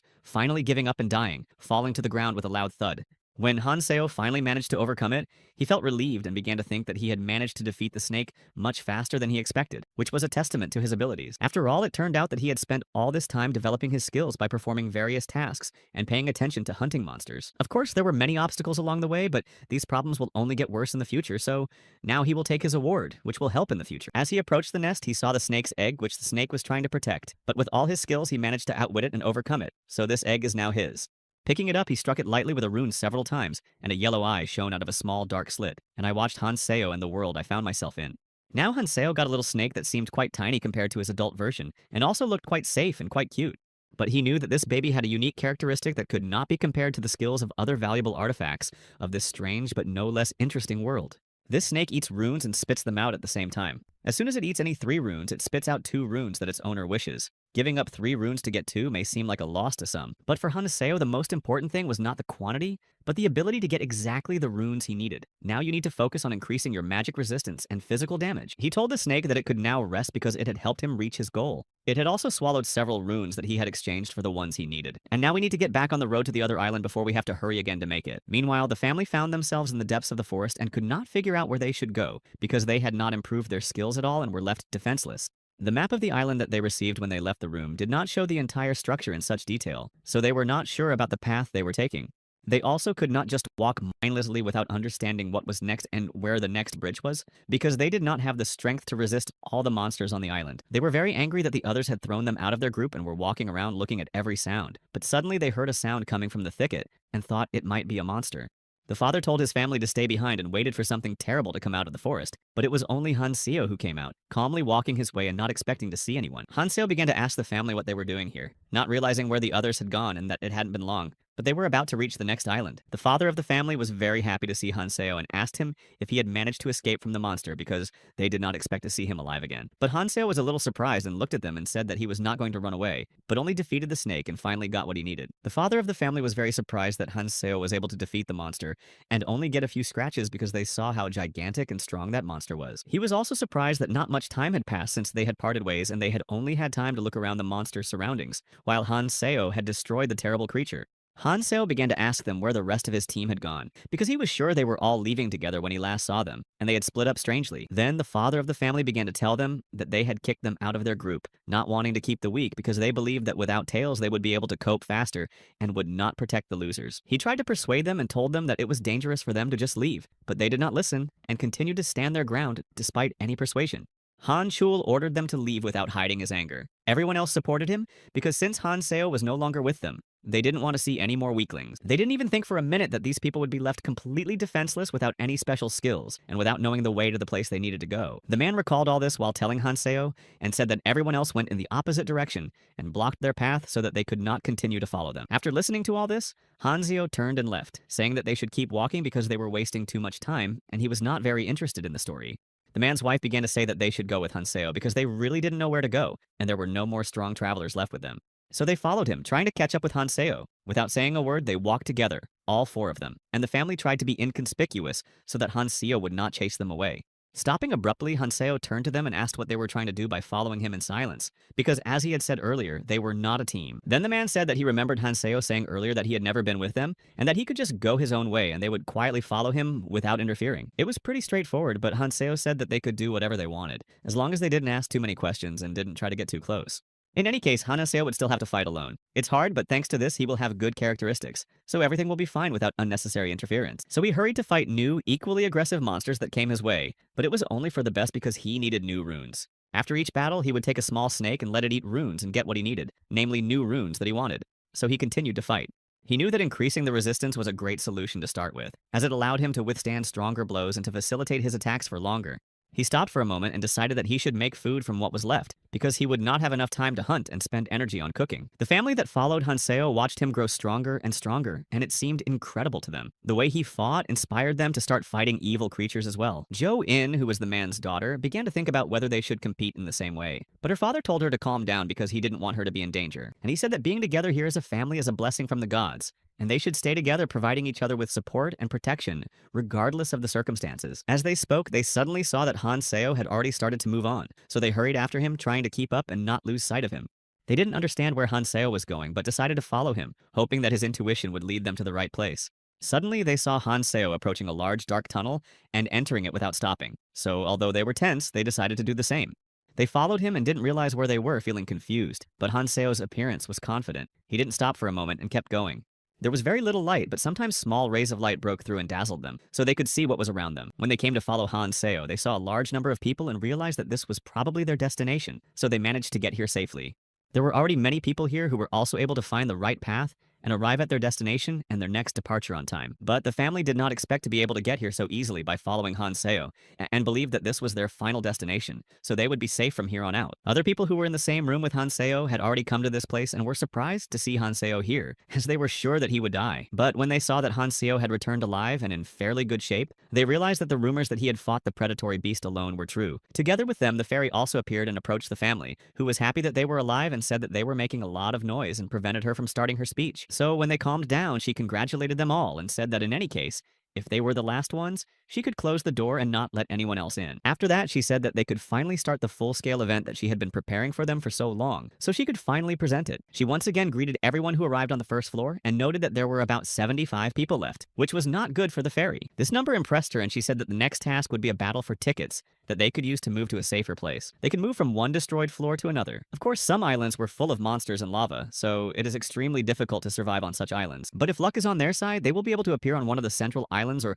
other islands that are full of treasures that will increase their skills. But just going there will not be interesting, so there are several rules that the fairy has prepared to make the process more difficult and exciting for her, of course. You need a boat to get around, but no more than 3 people can use it, and you need at least 3 tickets, which they will have to fight for. But if 3 people use 3 tickets, they will be scattered to different islands, and it can be either the outermost or the central island, depending on how lucky they are and how hard they try. If 2 people use 3 tickets, they can go together, but they won't be able to choose their destination. They will just end up on another random island. And finally, if one person uses all 3 tickets, he or she can go wherever he or she wants, having the opportunity to choose. And this option was the most luxurious for those who have a developmental goal. The destruction starts from the outermost islands, and the complexity of each island is very different. Therefore, the more favorable their position is, the better it is for them. If they need to, they can look at the map and get more detailed information about these islands. There are about 30 minutes left before the first floor island starts to fall apart. There were about 25 boats on this island, and the fairy said they could go. The fight started, and everyone started attacking each other to get more tickets. The allies began to deceive each other to get a chance to be on the central island, and Hanseo realized that this was the beginning of the inevitable chaos he had seen before. Suddenly, he heard someone calling him and turned around, and it turned out to be a man who was begging for help for his family, but he could not understand what he was begging for. And then the man said that he was asking him for only one thing to save his family, and that they needed more tickets to get to the central island safely. A man who was taken to this place with his daughter and wife knelt in front of Hanseo and begged for help, but Hanseo's face showed no interest. Meanwhile, the man continued to ask Hanseo to steal some tickets from others and bring them to him, hoping that this would allow him to save his family. If Hanseo does this, they can easily reach the central island, and his wife and daughter will not suffer on the islands full of dangerous monsters. By doing so, Hanseo will save innocent lives, the man said, hoping that he would act with compassion, if not for him, then at least for other members of his family. But Con S did not want to help these people because he knew that in the future, it would not bring any benefit to them or to other people who remain helpless. So Hanseo said that in the end they would have to take responsibility for their actions, and they should learn to solve their problems on their own without his help. But the man kept begging for help, saying that it was nothing and that he felt sorry for his daughter and wife, who did not deserve to die. But all the while, Hanchil was watching them, and he was also tired of listening to the man's pleas, so he decided to help Hanseo get rid of him. Hanchul approached the man and kicked him with all his might, because he had been wanting to show the man his place for a long time, during the whole time they had been walking together. After that, he said that the man talked too much and had no conscience at all, but moreover, he could not understand why Hanseo continued to listen to him and did not fight back. He said that Hanseo could just take his tickets and be done with it, and Hanchil also thought he had something to offer Hanseo that was hard to refuse. Namely, that Hanseo can join his group and he will even give him some tickets if he needs them to move on, of course, and he wants to get to the central island. Hanchul also said that among all these people around him, there is no one he really likes. And although Hanseo is very strong, he should not go alone. He showed his hand with the sign of their group and said that it was a power that one of his comrades had awakened. This power can be obtained by improving leadership skills. And Hanchil said that he had already talked to his leader about Hanseo joining them, and he was not against it, and even asked him to become one of them. But Hanseo refused his offer, deciding that it was better to act on his own and that he was not at all attracted to the idea of working for a team. After all, then he would not be able to fully fulfill his tasks for which he had returned to the past and started this difficult journey. But Hanchul began to scream. He told him that Hanseo didn't seem to understand all the possibilities, and that they were really different from all the other participants, because they had developed quite well despite the situation. Hanseo understood everything well, but this time he would not obey the monarch, because it would only distract him from the main goal, since he had already been a member of the team before. But at that time he was living his first life, so he acted like everyone else, and the idea of joining the team was really considered reasonable at the time. But now everything has changed. When Hanseo told him that he had no intention of joining his group, Hanchil decided that he obviously wasn't even going to listen to him, so he decided to waste no more time. But before I left, I thought it would be nice to impress Hanseo again, and make him think about what he was giving up and how strong his team really is. He smiled and threw the ticket he had taken from the man who had earlier asked Hanseo to help his family, and added that he was sorry that Hanseo had refused his offer. but he can't be too intrusive, so I won't force him. He also said that he was going to meet others on the central island, so the ticket is a gift. He said that they would definitely meet again and Hanchul would ask him again if he wanted to join them, because he still could not come to terms with the loss of such a valuable member. But Hanseo realized that Hanchil had given him the tickets just as a way to get him to join his clan, and that was not his plan. Meanwhile, a fight broke out among the people for the right to own the ticket, and while the man was trying to return it, his daughter was injured and died, so everyone was watching. Hanzeo realized that the fairy had taken this one to the other place on purpose, and left her alive so that they could all look at this terrible picture. In the end, it became immediately clear that even if they had not fought for existence, their deaths were already written into the script. Just like everyone else's, life here was terrible, and seeing their child dying in the arms of parents, people had to realize very well that there would be no pity in this place, and they should not break the rules. Meanwhile, Hanseo heard someone behind him approaching and calling out his name, and turned around to see that it was Jimin asking him to stop for a moment. Jimin approached Hanseo and asked him why he refused Hanchul's offer, because she thought they were a really good band, so Hanseo should have at least considered it. Hanseo replied that it was his personal reasons and didn't want to go into details. Then the girl said that she also had something to offer him. Then she took the glove off her hand and showed him that it also bore the clan's sign and invited him to come with her because maybe he just needed some time to think. But Hanseo didn't say anything, just showed with his whole appearance that he didn't want to do it. So the girl said that she knew he would refuse. So before she left, she decided to ask him why he hadn't used his ticket yet, why he hadn't used the ticket of the man who was left. Hanseo smiled and said it wasn't out of pity. In fact, he knew that the remaining boats were the last ones, and everyone who could get up had long since done so. Whatever happens on this island now, no one above will ever know about it, and those who are still on the island cannot even defend themselves, and it was obvious. Some of them begged Hanso to help them, trying to find a way to survive, but Hanso had no such intention and knew that all these people were now doomed to die on this island. He did not understand why he had to let all these people live because it would only be an excessive burden for completely defenseless people who would not be able to survive in a cruel world. But in the training area, it is impossible to save everyone, so he had to make a difficult and ruthless choice, which in this case was contrary to his main strength and was necessary. Hanseo said he was sorry, but he already knew that those who stayed on the island would suffer greatly because there was a sea of poison below. He knew that if people did not die now, they would still give their lives and beg for their destruction when they found themselves in the sea, where they would not only drown but also writhe in pain. Previously, all he could do was watch others suffer, but now he decided that he would end it, and this time he would stop the suffering of these people immediately. He said that they could hate him as much as they wanted, but he was merciful in his own way, and this was his way of justice in a world where mercy is just a word. Having finished with all those who remained on the island, he gathered the runes and got into the boat, preparing to go on, though with a heavy heart because he had to end many lives. But this so-called hunt brought him a lot of runes, which made him stronger and ready for more difficult challenges. But the fairy assistant was watching him all this time and said that it was unexpected for her that he was so hard and so cruel and cold-blooded. But she was a little sorry that it ended so easily and added that she would not make a fuss about what he did, because it was exactly the kind of spectacle she wanted. And then she waved her claws at him, saying that she would be waiting for him on the next island where he was going to go for treasures and new opportunities. Hanseo thought that after what he did, he had no regrets, because he came back not to save everyone, but to defeat the main enemies and save humanity. His next goal was the central island, where he had to reach to fulfill his mission, and where he would be able to develop his abilities the most. A little later, the fairy congratulated everyone who managed to reach their destination, and said that 1,921 people were able to get this far, so it was incredibly lucky for them. She invited them to the land of opportunity, namely the central island, where there are many treasures, but of course also many dangerous creatures. Hanseo knew that only 3 things were important on the central island, and the first of them was the protection of the tower that housed the crystal, which was the reason why the island had not been destroyed. The second is to increase your own strength with the help of a dungeon that is unique to this region and contains valuable artifacts to improve your abilities.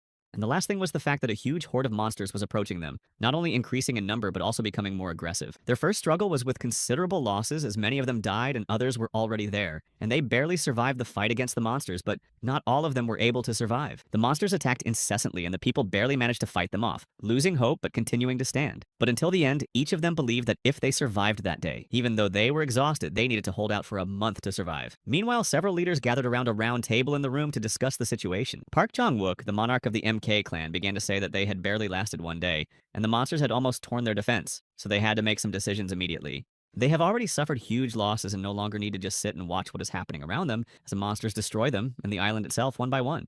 In the end, they would not be able to protect the crystals and would fall under the onslaught of the monsters. An Ju-hyun, the monarch of the Hwajin clan, was also sitting at the table and asked if they should wait for the others. Then Hong Xia, the monarch of the Noah clan, said that the strong monks were already here, so it didn't matter and they could continue to solve the urgent problem.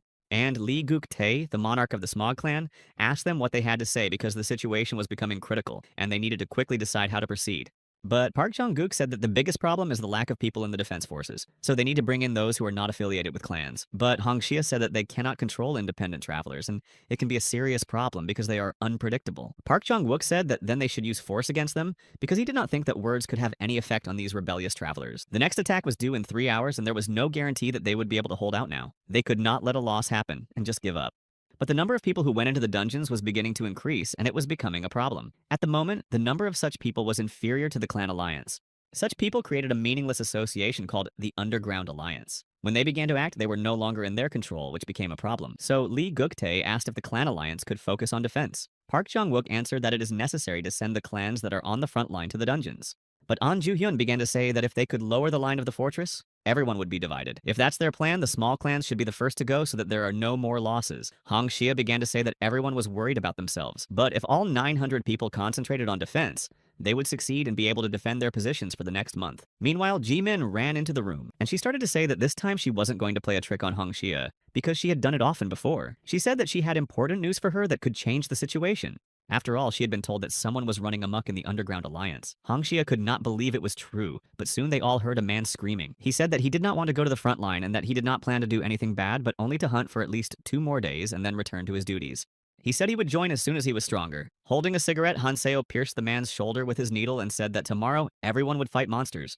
After all, today this man did nothing all day, and tomorrow he will earn his own food and be able to join the fight against monsters like all the other idle people. Hanseo knew for sure at that moment that the man's characteristics were much lower than his. But despite this, he could not destroy him, and decided to simply take his weapon. There was a commotion among the crowd. People shouted that Hanseo could not tell them what to do, and were outraged by his actions because they believed that they had the right to decide how to survive. Suddenly, a man whose hands were endowed with a damage-increasing skill started running at Hanseo, which was immediately clear to Hanseo especially. At the time, he thought that this was not bad for a colorless artifact because it was one of its strongest characteristics, but not enough to cause much damage. So he swung at the man with one punch, trying to show his strength but not to destroy him. Hanseo's resistance was strong, but not enough to overcome him. Hanseo hit the man again so hard that his tooth fell out, and he fell to the ground, unconscious and unable to do any harm to Hanseo with his attack. He was not interested in fighting with these men, trying not to destroy them, because they were not as important to him as the survival of the entire clan. But he could not do anything about it because this man was still considered a valuable enough resource, and his skills could be useful in the future. So, such people should be left alive. And then he turned to the other people and asked if they would also not listen to him, and if anyone else wanted to prove their case. Hanseo says he only has 1 cigarette left, but it should be enough to increase his skills, so he can go ahead and kill everyone here if they don't act. All the monarchies were in the room and ran out to watch Hanseo put everyone from the dungeon in their place, and were quite impressed by such strength and courage. They couldn't understand who he was and didn't know him before, and his actions were as if he were one of the monarchs, even though there were no other members of the clan anywhere near him. Park Jong-wook knew it was the guy Han Chul was talking about, and also saw that there was a creature sitting on Hanseo's shoulder, so they couldn't understand how he managed to take it. Hanseo entered the room where all the monarchs had gathered, and said that tomorrow the Underground Alliance and the Clan Alliance would join forces and destroy the monsters. And now they will take turns hunting and defending the tower, and if someone does not agree with this decision, they should say so now. He also said that without the monarch's abilities, it would be difficult to control people, so they should take as many useful people as they can to join their groups. Hanseo added that he had made sure that those guys outside would follow the orders of the monarchs, and there would be no problems with them, so let them just follow all the points of the plan. Hong Xia thought it was good for them, but she didn't understand why Hanseo would do it, since he hadn't interfered in the affairs of the monarchs, or in the lives of the people on the central island. Then the monarch asked Hanseo directly what he wanted from them, because it all seemed strange to him, since Hanseo came with a clear plan and had such power. Lee Guktae could not believe that Hanseo had no ulterior motives, but Hanseo replied that he had no intention of interfering with their decisions until the rules were established. Then Lee Guktae said that they could not be sure that Hanseo would not change his mind and get rid of the clan alliance whenever he wanted. But Hanseo replied that he was not interested in arguing about it, and had no intention of changing his mind or betraying their alliance, so they could rest easy. After that, he stood up and said that if they were so worried, he could do something to confirm his intentions, and a fog formed around him and then disappeared. Everyone got up from the table to get ready because they thought Hanseo was going to attack them. Lee Guktae started shouting that it was an unusual invisibility skill. Suddenly, Hanseo appeared behind Lee Guktae and said that he didn't think he could attack whenever he wanted without using invisibility skills. Lee Guktae began to wonder if this was not just some kind of magic trick, but a skill they had never seen before, and he was frightened because he did not know what to do. He could not believe that Hanseo had managed to catch him so easily. Then Hanseo appeared again before the monarchs, and said he had managed to get some things before coming. He tries to keep up with the trends in this world and asks them to calm down, because he had no intention of becoming their enemy, only to help them. He told them all this and added that they are in a situation that requires unity, so Han Seo suggested that everyone do their best from their positions. They had recently been opponents, but even though it would be difficult to unite, there was no time for a showdown. He knew that something much worse was coming and that everyone had to be prepared. Han Seo was about to leave the room where the monarchs were when Jimin ran up to him to talk again about what had been bothering her. She remembered the last conversation they had and said that now she would like to hear a different answer from Han Seo, one that she would definitely like. So she asked him again if he wanted to join their clan, because judging by his actions, he still wanted to work in a team, and their clan would not mind him joining. But before he answered, she came closer to him and said that this time she was giving him a special invitation, so he should not refuse. She also asked him if he was lonely traveling alone and if he had a girlfriend, because she had heard earlier that he was with one named Mi-hee at Gangnam Station. But Han Seo didn't answer, and she saw that Han Seo's face showed no reaction, so she thought that she was mistaken, and that the rumors about Han Seo's girlfriend were not true. So, thinking that there was no problem, it would be nice if Han Seo joined them, because his strength could be very useful. But Han Seo didn't answer and walked away. Jimin was surprised by this reaction because Han Seo didn't even pretend to be interested. He just kept walking and didn't pay attention to anything Jimin said. There were already people defending the tower at the time, and they needed people with the skills to continue the defense because the forces were not equal. A young soldier approached Han Chol and said that the southern wall was also held. Han Chol replied that in that case, they could go down and rest. This time, the defense was successful. They distributed people to all the positions so that there was no shortage of people to defend the wall, so they repelled the first attacks.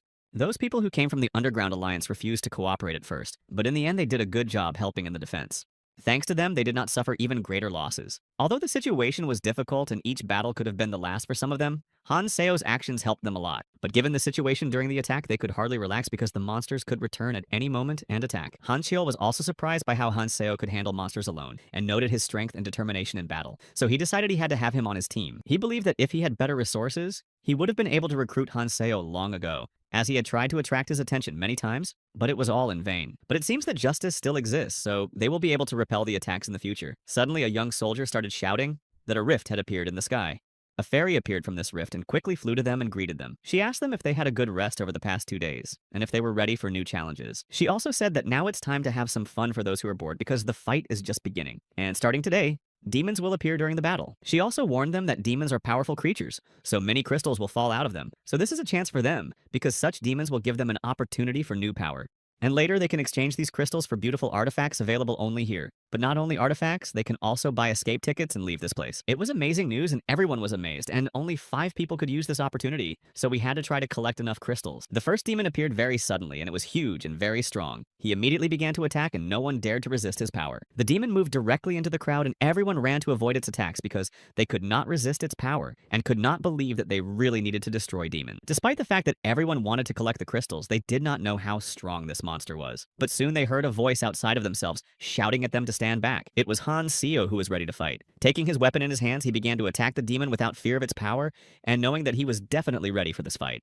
With his skills, he quickly approached the demon ready to attack. With a sharp swing, he hit him, but the demon covered his body with his hand in an attempt to defend himself. And then the demonic monster began to create a magic ball to throw at Han Seo, hoping that it would be enough to destroy him. He swung with this ball, but thanks to Han Seo's agility, he was able to avoid the blow. He had expected such an attack from the demon, even though it was a weakened version of him. Han Seo knew that he couldn't seriously hurt the demon with his usual attacks, so he looked for other ways. Han Seo also ran out of cigarettes, but he strengthened his defense and resistance. But even with all these advantages, Han Seo's attacks were too weak, and he realized that he needed to find another approach. So he decided to use the artifacts from the dungeon. He had magical boots that increased his speed for 1 minute. So he was continuously trying to attack the demon and moving very fast. Attacking from different sides around the demon, Han Seo tried to disorient and exhaust it. And despite the fact that the demon was gigantic, Han Seo continued to attack. The confrontation between them became more and more fierce. Both were at the end of their ropes, but each of them tried to win this battle without giving up. Han Seo moved very quickly, and for a while he managed to repel all of the demon's attacks, despite the fact that the demon was not a simple monster they had fought before. But Han Seo had the advantage of having learned long ago about the monsters and people who resemble monsters by their actions, which he would have to fight again in this life. So, despite the fact that the demon easily repelled all the attacks of Han Seo,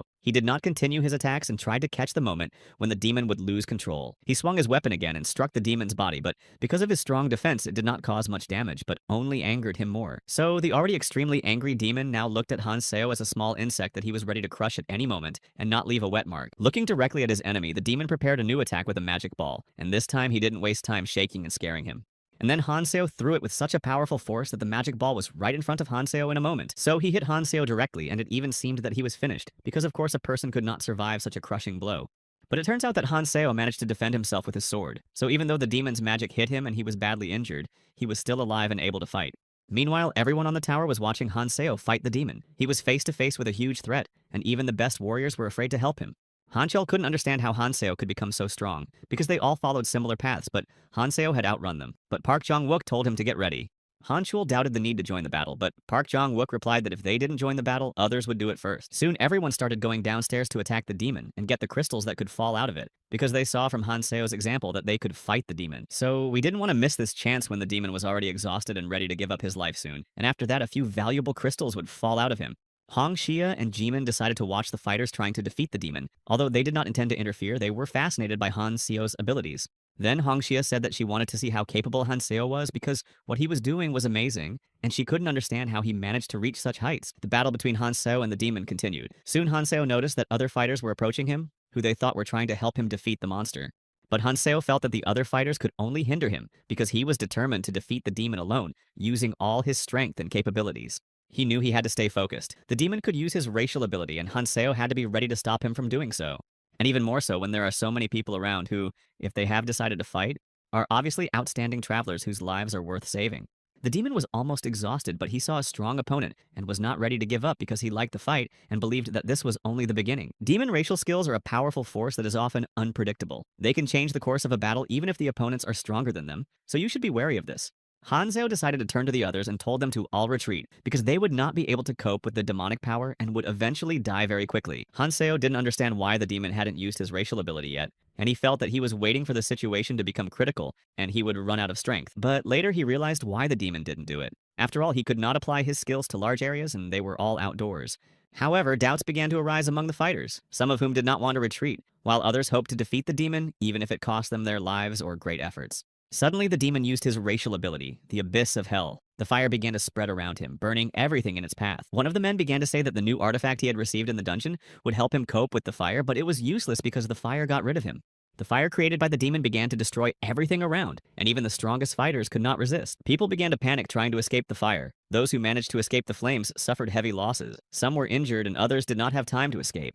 The flames of the demon were approaching the people, but Han Seo did not move. He held his sword tightly, watching the demon's every move. At that moment, Han Seo used his skill. It was called the Mastery of Destruction. With a single swing of his sword, he destroyed the flames that attacked him, and they passed him by while everyone else could not understand what was happening. Han Seo was sure that the demon was not yet defeated. However, he was not a simple opponent himself, and had enough strength to resist, so he consciously calculated his strength. He knew that he was the only person who could cope with the third phase of the burning hell that the demon created with his racial skill, so he continued to fight. He realized that if he did not defeat the demon, he would not be able to save the lives of the people here, and watching them in battle, he realized that they were quite valuable. The demon was ready to fight on and was preparing a new attack. Despite his fatigue, Han Seo stood firmly on his feet, ready to fight back and strike the monster again. Lee Guktae appeared on the battlefield watching the battle. He was amazed that Han Seo was able to deal with the demon on his own, and was still alive despite his injuries. Lee Guktae knew that they all started together, but there was a big difference between them, and this fact bothered him because it could tarnish his power and authority over the other travelers. The determination with which Han Seo went into battle and the power with which he struck and deflected all the demon's attacks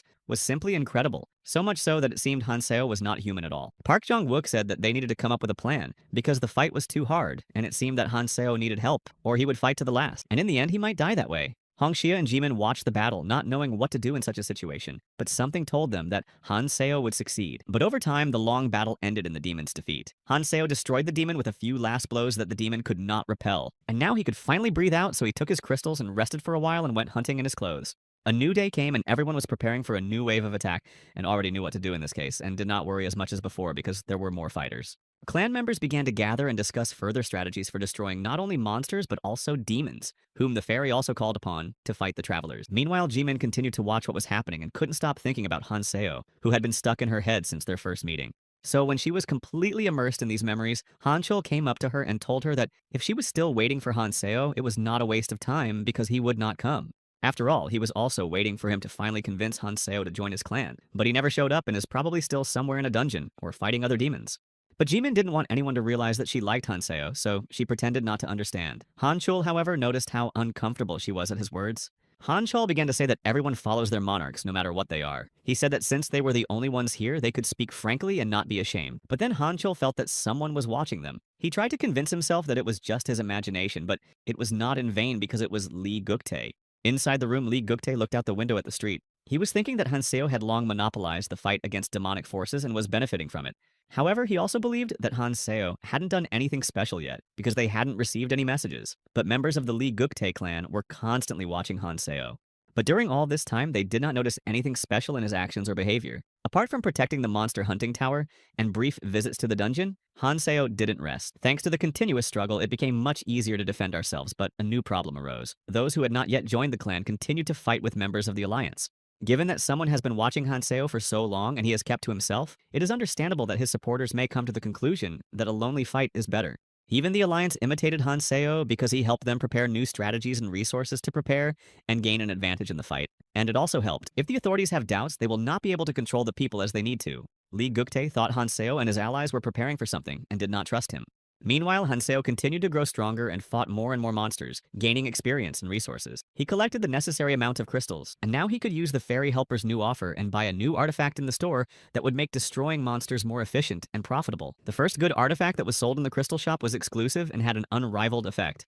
Recalling what was in this store, Hanseo realized that if such incredibly powerful artifacts fell into the hands of the clans, they would definitely start competing for them.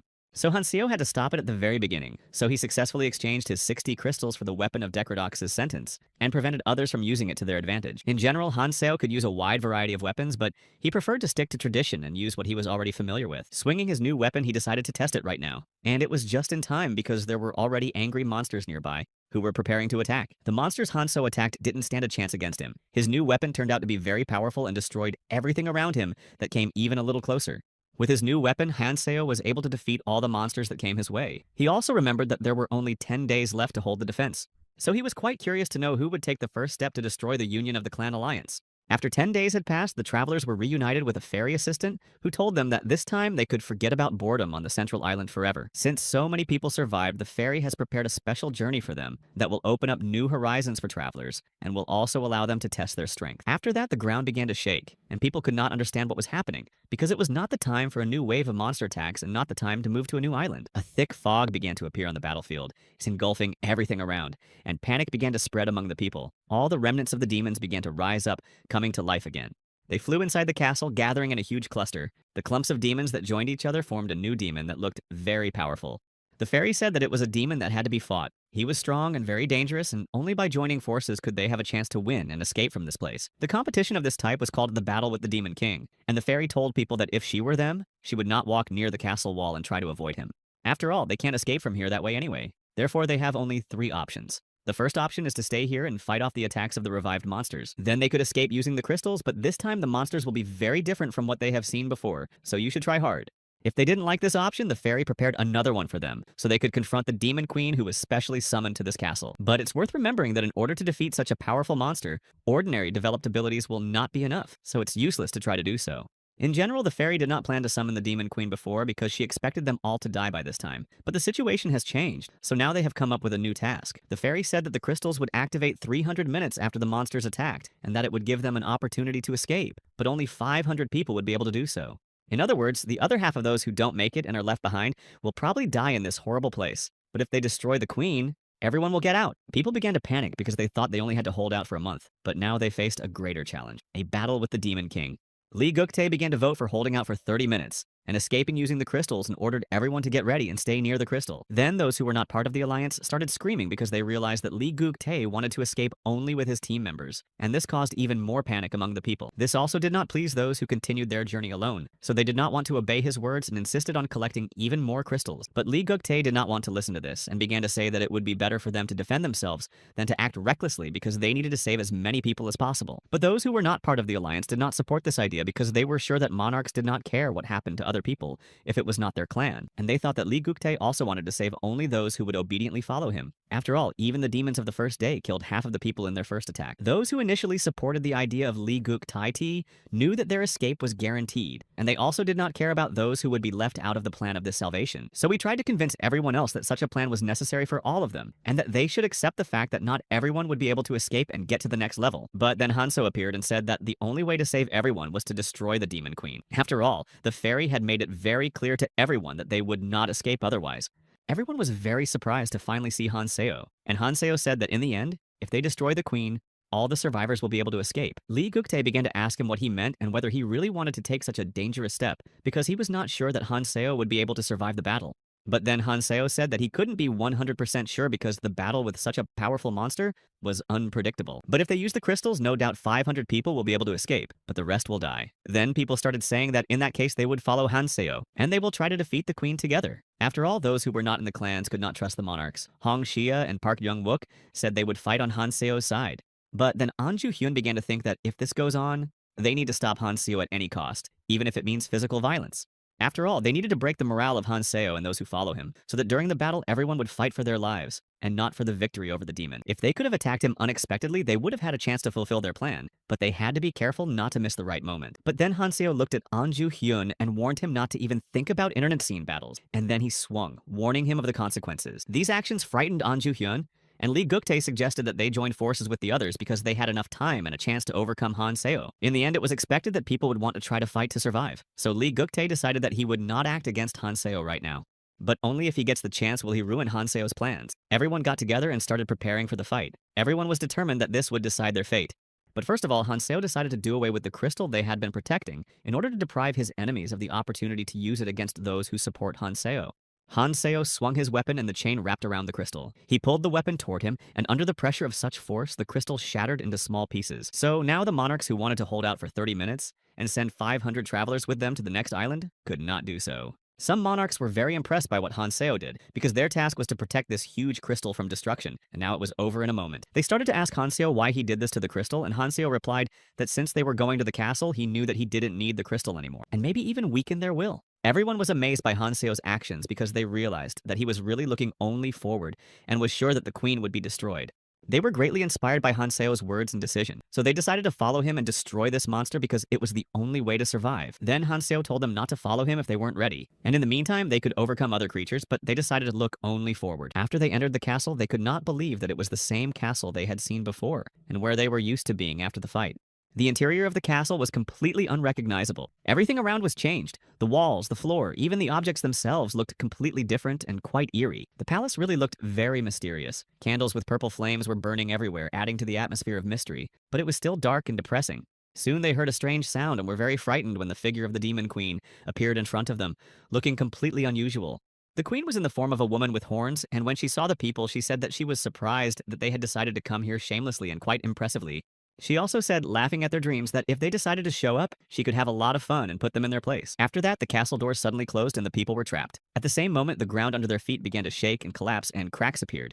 From one huge crack, terrible monsters began to crawl out, looking disgusting with huge sharp teeth and moving very quickly. At one glance at these monsters, people were in a panic. These creatures that came out of the ground began to attack people who were frozen in place with fear. But then Han Seo instantly found himself near those people who were one step away from death and, thanks to his new weapon, was able to destroy them unexpectedly quickly. And then he began to say that there was no need to panic because these monsters were no different from those they had fought before. The real problem was to get to the Demon King. To do this, they had to go through a huge gate engulfed in flames. But suddenly there were pillars of flame and huge demons in armor appeared, and Han Seo ordered everyone to stand back and not to approach them. The demons were coming straight from the flames, and their appearance was extremely threatening. They began to move toward the people, attacking everyone in their path. With a single stroke of the demon's sword, the earth began to collapse, and the travelers did not expect such strong attacks and did not know how to defeat them. And if they could still fight against these monsters approaching from the other side, they did not know how to act against the demon, who was not only strong, but also in armor. An Ju-hyun and some of his allies noticed that the situation was becoming critical, and did not understand whether Han Seo had consciously calculated his own strength and that of other fighters. But Han Seo was not at a loss and ordered them to split up to destroy the demons one by one, because while he was attacking one, the other could come up behind him and strike, and those who did not dare to fight against the guards had to defend themselves from the monsters summoned by the Demon Queen when they first came to the castle. Park Jong-wook warned about the danger of going forward without a plan, because without seeing Han Seo fight, he could not be sure that he was still in his right mind. But before he could finish, Han Seo, without waiting for the end of his speech, jumped into an attack on the monster to destroy it, and prove to everyone that they would win. He couldn't let his allies hesitate, so Han Seo saw one of the guards and thought he looked like the gatekeeper from the abyss. After all, the way the demon moved was similar to what he had seen in his previous life, so he decided that he could guess the guard's upcoming attacks. Han Seo struck first, trying to quickly stop the enemy's attacks, and also used a special Decrodox technique to neutralize the demon. The chains, which could stretch for miles, became much stronger thanks to a special technique, and Han Seo was able to limit the movements of the demon, who was not expecting it at all. The gate guard raised his huge sword, but at the same moment, Hanseo's weapon chains wrapped around him, weakening his attacks so he was unable to strike him. But then the guard used a chokehold to weaken Hanseo's attack, but he didn't have time because the demon's body was covered with chains and he couldn't move. Thanks to his restraining weapon and his abilities, Hanseo easily defeated the demon, and eventually he fell to the ground, unable to get up. Although the use of this technique consumed a lot of mana, it was worth it to cope with such a strong opponent, and he turned around and saw that the other fighters were frozen. So then Hanseo turned to them and asked if they would continue to just watch him, or join the fight to finally destroy these creatures. Everyone was amazed at how quickly and skillfully Hanseo pinned down the enemy, because it took a little while for these monsters to appear, and in a moment, one of them was almost defeated. Park Jung-wook said that they can't just stand by and watch while those demons gain more power and study their enemies to prepare attacks. Therefore, he reminded his people of their dignity and that they should fight even if it meant defeat because their clan had no right to be shamed. Hongsha also gave an order to her subordinates, saying that those who were weaker should support their allies behind them, and they all rushed to fight. At that moment, they were embraced by a common goal and a desire to win, so they believed that they would eventually be able to get out of this dangerous place alive. Suddenly, one of the demons began to use strange magic, and Hanseo realized that he was preparing to release hellfire, so he had to retreat for a moment. The demon quickly raised his sword and struck the floor with it, causing a fracture that the whole team immediately felt. The infernal scabs of flame were approaching the fighters quite quickly, and it seemed that they could destroy anyone on their way, but the travelers did not stop. Despite the fact that the demon that Hanso almost defeated managed to get out, they believed in Hanso's plan and knew that there was no turning back. Hanso was also not going to give up, so in response to the demon's attacks, he rushed to him with his own to stop him and prevent him from harming others. Although he knew that this blow was difficult to withstand, if they could find a weak spot in the demon's defense, they could pierce it, and then he would be unable to resist. The demon tried to deflect the blows and the magic used by Hanseo, and Jimin began to scream that it was a danger because the demon's hellfire could destroy him. But Hanseo was getting closer to the demon, trying to break through his defense. He continued to move forward, knowing that he could break its defense. He also decided to use one of his strongest runes, called the Firestone. It was a rune capable of breaking through even the strongest magical defenses. Hanseo held the Firestone firmly in his fist as he swung, and he did not stop for a moment as he approached the enemy, finally stopping right in front of him. From Hanseo's force, the stone broke into small crystals that flew in different directions, and at that moment the flame around the demon disappeared and its defense did not work. So now the path to the demon was open, and Hanseo prepared to inflict a blow that would weaken his power even more. And then Hanseo ordered his allies to continue fighting, ignoring the danger around them and not worrying about watching him. After all, the demon will no longer be able to use hellfire to surprise them and inflict fatal damage, so you should focus on fighting the second guardian. While Hanseo was talking, the demon attacked him again, and he barely managed to avoid it, so he also decided not to distract others. When they saw the demon almost defeat Hanseo, they were all scared, because without such a strong leader, they could not continue to fight on their own. Later, they returned to see how the other fighters were doing against another demon, and saw that many of them were unable to resist its power. And the demon was still unharmed and ready to continue the fight, so if they had not turned around and seen this picture, he would have attacked them. The soldiers realized that they needed to split up again, take the wounded and rush into battle to at least delay the demon, while Hanseo was still dealing with the first one. But they could not budge, seeing that many of their comrades in arms would not be able to escape from this place, and would be left in the castle of the Demon Queen forever. Meanwhile, Lee Guktae's fighting spirit and belief that they could win began to wane a little, so he decided this was the perfect moment for his plan. So he stepped forward and shouted to Hanseo that his plan had failed, and now they were all doomed to die before they even got close to the queen. And controlling how everyone else reacted to his words, he looked back at Hanseo while he was momentarily distracted from the fight with the armored guard. Han Chul, who continued to fight off the monsters, told Lee Guktae to shut up and join the fight, if he was so confident in his strength instead of talking. After all, while they're dying fighting against demonic forces, he only stands by and watches them get closer and closer to defeat. Lee Guktae replied that he was not fighting because he was weak, but he promised to show the difference in strength between him and Hanseo, and prove that his clan was much more powerful. So he ordered his team to get ready, assuring them that everyone would see the abilities of the special unit, and they took up their weapons ready to defend their monarch. Then they began to attack, dividing into two groups, one of which rushed into the swarm of monsters that kept coming out of a huge hole in the middle of the castle, and the rest of them rushed to the demon, who had already been able to overcome few fighters before, and indeed members of the Lee Guktae clan were able to detain him and strike him. They were swinging their swords, and with each step the demon seemed more and more weakened, although he tried to resist and not give in. Hanseo looked at his allies who supported his idea, and said that they should also join the demon's attack. He swung his weapon, striking again, hoping that it might weaken the demon's defense and allow them to end their fight. The demon was still able to deflect Hanseo's blows, but it was getting harder to keep the defense up as the attacks became more and more powerful. Hanseo climbed up and began to attack the demon from above, trying to overcome him from an unexpected direction that the guard did not expect, and he struck the demon with blows that he could not repel, thus gradually reducing his ability to resist. Once again, Decrodox's sentence wrapped around the monster's body, and he could not get out of them because it was impossible to break them, and the demon could not move on. So when the chains tightened enough, Hanseo pulled them on himself and they broke his armor and the body of the demonic monster. Finally, everyone could be sure that they were on the right track, and that their desire to win was not a vain and unrealizable dream. An Ju-hyun noticed that Hanseo was able to fight the monster by himself, while they needed a whole army to cope with such a situation. Therefore, he also attacked the other demon that was still unconquered, and helped Hanseo in this unequal struggle. Still, they wanted to prove that their squad was stronger and could deal with the demon faster than Hanseo, but it wasn't that simple. Hanseo realized that these troops were created just to show off their strength, so their abilities were not enough to defeat the Demon Queen's bodyguard. So he decided to ignore their attempts and stayed focused on the battle to finish it as soon as possible. Hanseo continued to swing his chain weapon in an attempt to neutralize the monster and break its defenses. The fight was fierce, and everyone was actively helping Hanseo to defeat the demon. Meanwhile, the rest of the people fought the monsters that continued to attack all the fighters present. It seemed that the number of creatures that appeared from the ground was infinite, because the travelers could not distract themselves, or take a breath and rest for a moment. It didn't take long for the first guard to be defeated before Hanseo managed to wrap Decrodox's chains around the second demon's neck. After that, he pulled the chains sharply and in one movement took off the demon's head, and it fell to the ground with a noise and his body fell with it. Now the two guards of the Demon Queen were overcome, and the gate to the entrance to the room where the queen was located was open, and the fighters could move on. Hanseo looked very focused and seemed to be thinking about nothing at the moment, but how he would finally defeat the queen, and then move on to the next level. Watching him, Lee Guktae realized that he had noticed Hanseo's abilities from the very beginning, but even then he hadn't been able to appreciate them enough. After the battle, everyone stopped to rest, and the atmosphere in the air was not pleasant, not only because of the deaths of their comrades in arms, but also because of the tension between the clans. One of the monarchs took the crystal and approached Lee Guktae and said that they could now exchange the fragments for artifacts from the store to improve their equipment. Thanks to the alliance and the joint fight against these Demon Queen monsters, the teams have expanded, so now strengthening the squad has become a priority. Lee Guktae replied that he wanted to let his clan be the first to receive the new achievements. Even though he was a temporary commander, he believed that the forces of the unit belonged to the Alliance. Park Jong-wook was surprised that he hadn't noticed how the Alliance was able to assemble such a powerful group and now have a great advantage over other monarchs. Hongxia replied that, as far as she knew, they were preparing this in secret. But she didn't understand how the Alliance managed to convince the monarchs to leave their old alliances and form a new alliance. Perhaps this happened because everyone felt the danger hanging over them and decided to unite to fight. Hanseo seemed indifferent to all of this. He focused only on his plans. After all, judging by his knowledge, he was sure that this fight was just a warm-up for what was to come.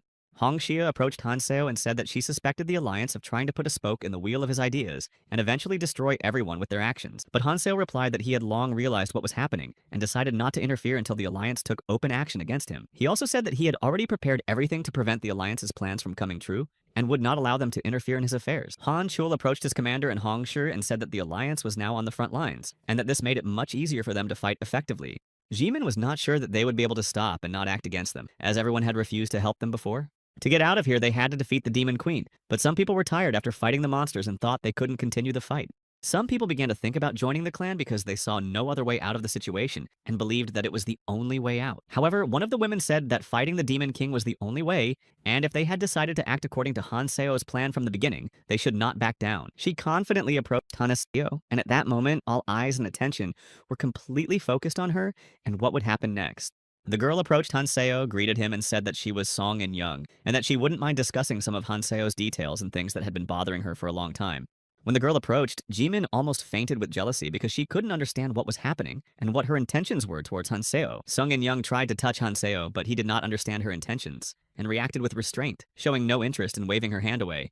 The girl was quite strange and told Hanseo that she wanted to introduce him to someone important, and she would wait for him to make a decision. Since Hanseo didn't respond, she turned around and told him to find her then, and that she would be on his side waiting for an answer. Jimin continued to be jealous and seemed to start hating Song and Young not only because of her attention to Hanseo, but simply because this girl exists. Everyone already knew that before, Sung and Yeon had ignored their attempts to talk to her and had contact only with those who had not joined any of the clans.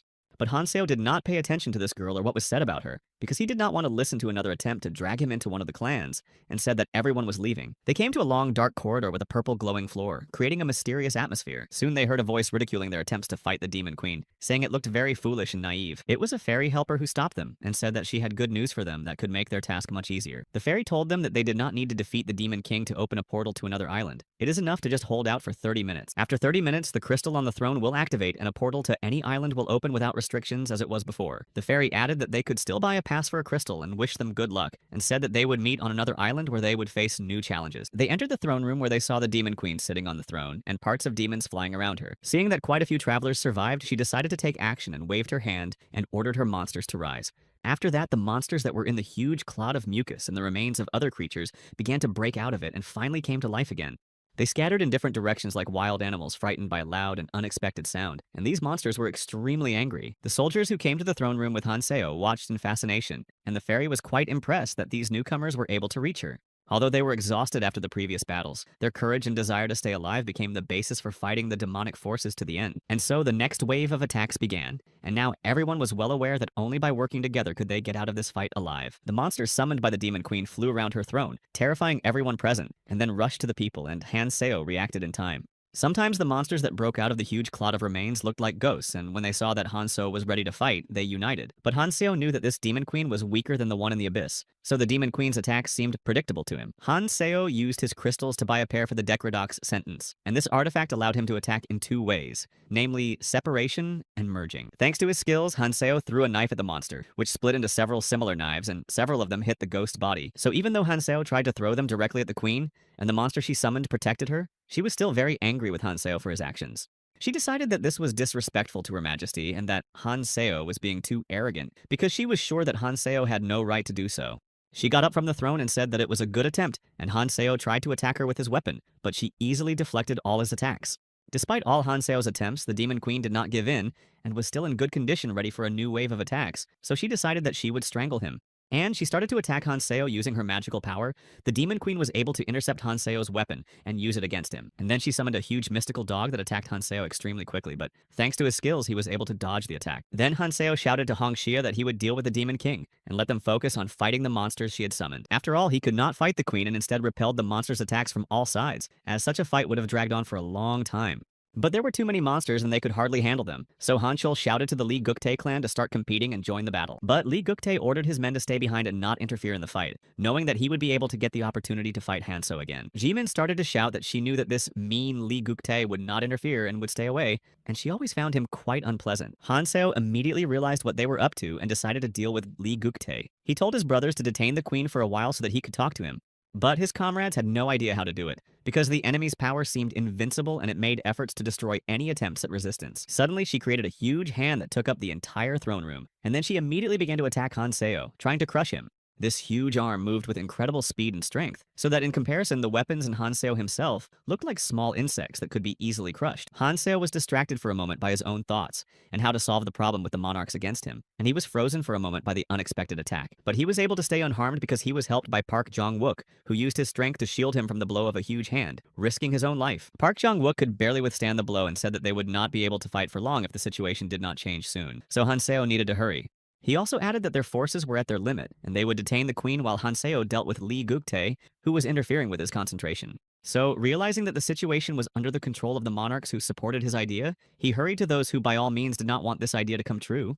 Meanwhile, the clan stood aside and discussed the fact that there were too many people and monsters around, and they did not expect other people to be able to hold out for so long. There were so many monsters that they could not understand what exactly was happening, and did not know whether they should continue to stay away or intervene in the fight. They saw how the soldiers were suffering and thought that they should help, but suddenly the guy who said all this got a sword in the back. Seeing this, Anju Hyun prepared to attack, but when he turned around, he saw Li Guktae approaching him with the intention of attacking. Li Guktae said that they should all attack the humans while they were distracted by the monsters, but Anju Hyun was against it.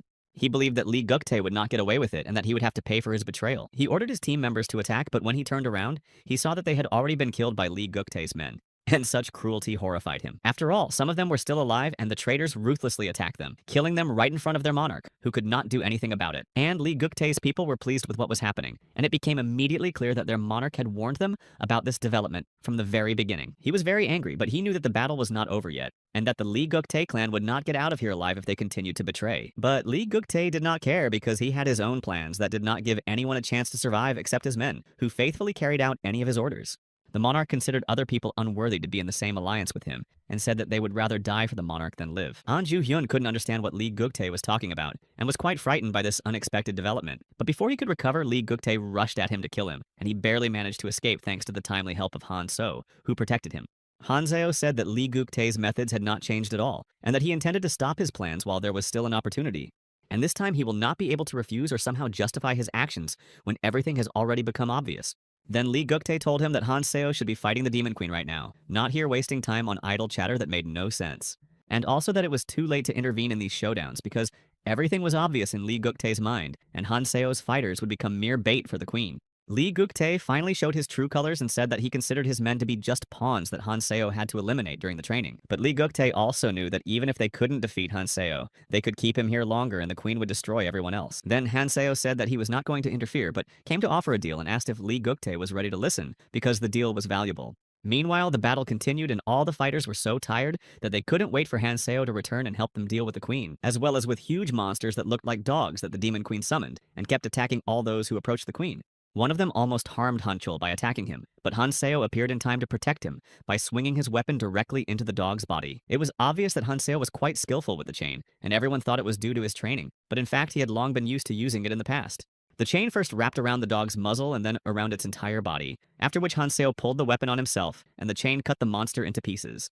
Han Seo's movement seemed amazing, and no one in the room could match his strength except the queen, who wanted him dead. Then the fighters started asking Han Seo where he had been all this time, but he replied that he was preparing for what would happen next in this fight and after it. After these words, they froze in place because they could not understand what was being said, but they had to come to their senses because the demon queen was not going to leave them alone, and they turned to hear Jimin's cry, who continued to fight the queen, but was defeated when she tried to harm her, and now could not recover from the damage. The demon queen was completely unharmed and said she was getting bored, so she began to control a huge arm that struck at everyone who stood in her way. And one of these blows almost hit Han Seo, breaking the floor he was standing on. But Han Seo was able to dodge it and, falling to the floor, raised his sword in front of him.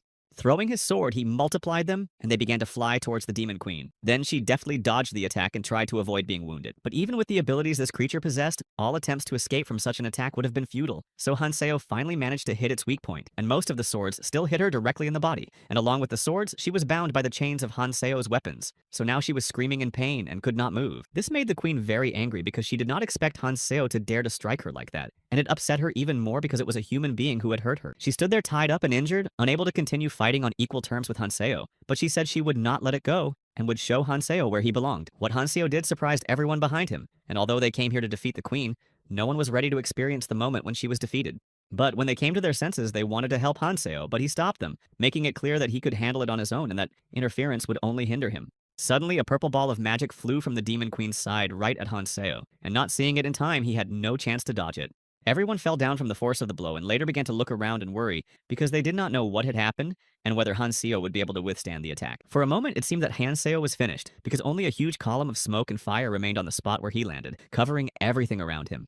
Hong Xia said that she couldn't believe Han Seo had died so easily because he had always been extremely strong, and she began to believe that he was invincible. But suddenly, Ji Min, who was injured after the queen's attack, started shouting that it was not the end of the story because she saw something from above, and everyone looked up. At the top, they saw Han Seo, who was fine and ready to continue the fight, and it seemed that he was only miraculously unharmed. They could not understand when he managed to get up and how he managed to survive such an attack, and were extremely happy that he was fighting again. And while they were watching Han Seo and wondering how he managed to escape, he was already preparing for a new attack to end the battle. He grabbed his sword and swung at the queen with such incredible speed that she did not even have time to react, but only screamed in pain. It was a devastating blow that left all the other fighters amazed, and watching them get closer and closer to their goal, thanks to Han Seo, was incredible.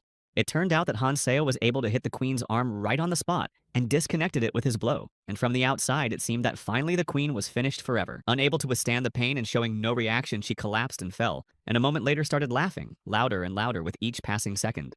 What happened to her made her even angrier, but not only inside, because her eyes glowed with hellish flames and sharp fangs began to appear from her mouth. She said that she had not felt such pain for a long time, and instead of the lost arm, she began to use the giant one she had created earlier, and which had now grown into it. Han Seo realized that his enemy was planning to absorb all the magical energy and use it against him, but he didn't want to drag out the battle and had already decided to end it. Then Han Seo pulled out his weapon and assessed the situation, and decided that it was enough to end the confrontation. So he prepared for the final blow. He also got one of the runes that was supposed to help him escape if the queen decided to use everything she could against him. Indeed, she had no intention of letting Han Seo, a mere novice, win this battle and humiliate her in front of other travelers. Meanwhile, the creature began to form a new magical attack to quickly destroy Han Seo and subsequently all of his other assistants. But she didn't have time to complete the formation of magic because Han Seo started acting faster using his skills. But when she saw this, she threw the almost formed layer at him so that he could not get close to her, because she already knew that she was certainly more vulnerable than she was before.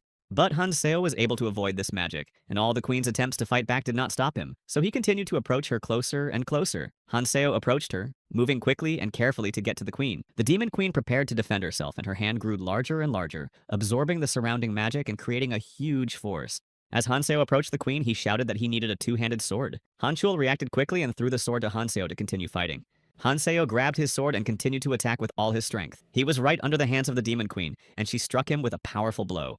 The blow was so strong that everyone thought that the demon queen had crushed Hanseo and how he could have dealt with such powerful forces. But Hanseo suddenly appeared and everyone was shocked to see him strike again, and the demon queen was shocked because Hanseo was not killed. Using her arm, Hanseo was able to get closer to her head. With a quick leap, he was in front of her face and swung his sword to deliver the decisive blow. Although it was very difficult, he managed to strike the demon queen in the neck and again caused her unbearable pain. But Hanseo knew that the battle was not over, and in order to win for sure, he needed to completely destroy the queen, and only then would she retreat. After that, she bowed her head, not understanding how Hanseo managed to inflict such pain on her, and how he knew exactly what kind of blows to give her to neutralize her. Her huge arms, which had previously delivered terrible blows, fell to the ground and she became much smaller, losing some of her power and magic. Everyone thought that the battle was over, but the crystal on the throne was still not moving. Then Hanseo said that it was not over yet. Preparing for the next stage of the battle, the demon queen began to laugh even after the defeat and said that she had not felt such pain for a long time. She raised her face and everyone saw how she had changed. Having changed her image again, she no longer even remotely resembled the demon queen she had been since their first meeting, having changed and become even more evil. Filled with magic, she created a huge wave of impact that carried Hanseo back. The entire hall began to collapse and everyone realized that the queen was not yet defeated. Then she decided that from now on she would show her full power using all her magic and raised her hand to strike Hanseo with a decisive blow. But suddenly, a blade cut into her. She didn't understand where the weapon came from, but she saw Hongshu standing next to her, ready to defend her team from the attack. Paying attention to her, the queen remembered that there were also small insects in this room that were also waiting to be destroyed, so she decided to get rid of these travelers as well. Then she directed her power at the monster she had revived and tried to attack Hong, Xia, and the other so as not to be distracted by them. Ji Min hurried to protect her commander from the attack and repel it, because her main task as a team member was to protect her monarch. Hong Xia said that they had detained the king for a short time, and now they should think about retreating and fighting the monsters. Then the demon queen replied that they could try to escape, but soon everything would be gone because she planned to destroy the place to the ground to leave no trace. Frozen in place, she reached forward in preparation for the last blow and thanked them for making her laugh and then prepared a huge layer of magic. She threw a ball of magic at Hanseo and the wave from this blow spread throughout the throne room, destroying everything around. So everyone who was there began to fall from this force, not knowing what would happen next and whether they would be able to defeat this creature after it activated its powers. But now it was not only against Hanseo, but against all the soldiers. They found themselves on the ground, burned and confused, trying to check who was still alive. The dust was thick around them, making it impossible to see anything, but they saw the light. Hanseo's magic was visible even through the thick dust, and it gave everyone strength. Even the queen could not guess where Hanseo was. But when she saw him, she could not believe that he was still alive and ready to attack again. Hanseo was still holding on and said that he would be much quieter now because he was ready to fight and finish this battle, and the queen did not understand why he was so strong. But she was ready to take revenge for this insult, so she grabbed the knife Hanseo had thrown at her and tore it out of her body, preparing to kill everyone who stood in her way. She said that there was no time for games anymore and that if she could use her true power, everything would be different and they would have died long ago. But while she was talking, the crystal suddenly started moving and glowing, and people realized that all the conditions for activating the portal had been met, so it meant they had won. Everyone began to shout, happy that Hanseo had finally realized what they had dreamed of, but the throne room was filled with fire again. Hanseo thought that the two hearts of the demon queen should have been destroyed by the stab he had given her with his knife. Everyone was surprised when the queen reappeared before them, looking even more powerful than before. Breaking the rules, she decided to deal with the people. She was even ready to be punished in order to take revenge for this insult. But a fairy helper appeared and ordered her to stop, because the queen could not act in her own way. A huge hand broke through the castle ceiling and grabbed the queen, holding her tightly, not allowing her to move. They began to hear a voice speaking to the queen and threatening to punish her for breaking the rules and using magic in the forbidden zone. After all, she had no right to do this at this stage, when all magic battles were supposed to be controlled and not harmful to learning. And the fairy said that the only one who would remain buried in this hall would be the queen, because she would not allow her to escape from responsibility. Then the queen began to say that the fairy had brought her to this place, and now she was forbidden to use her power in an attempt to limit her abilities. And then a huge hand that came out of the sky grabbed the demon queen even harder so that she could not escape and destroyed her. The fairy's expression changed and she said that this is why she doesn't like to deal with half-breeds, who always think they know better what they should do. And after that, the fairy said that there was a small mess, but she was able to fix it and control the situation, and then her hand crushed the queen. She congratulated everyone on the victory and noted that few people dare to do this, but they did it, and that there is only one award, so she will give it to the one who has done the most. So the fairy gave Hanseo a magic stone that, when used, temporarily increased the effectiveness of runes to 99 for one day. But after the effect of the stone ended, the value of all the runes dropped to almost zero. And then the fairy said that now she had to go to take care of other things. Han Chul began to express his dissatisfaction that all these efforts were for the sake of only one person receiving the award. But Park Jong-wook began to tell Han Seo not to worry because everyone knows that it was he who killed the Demon Queen, so he deserved to be rewarded.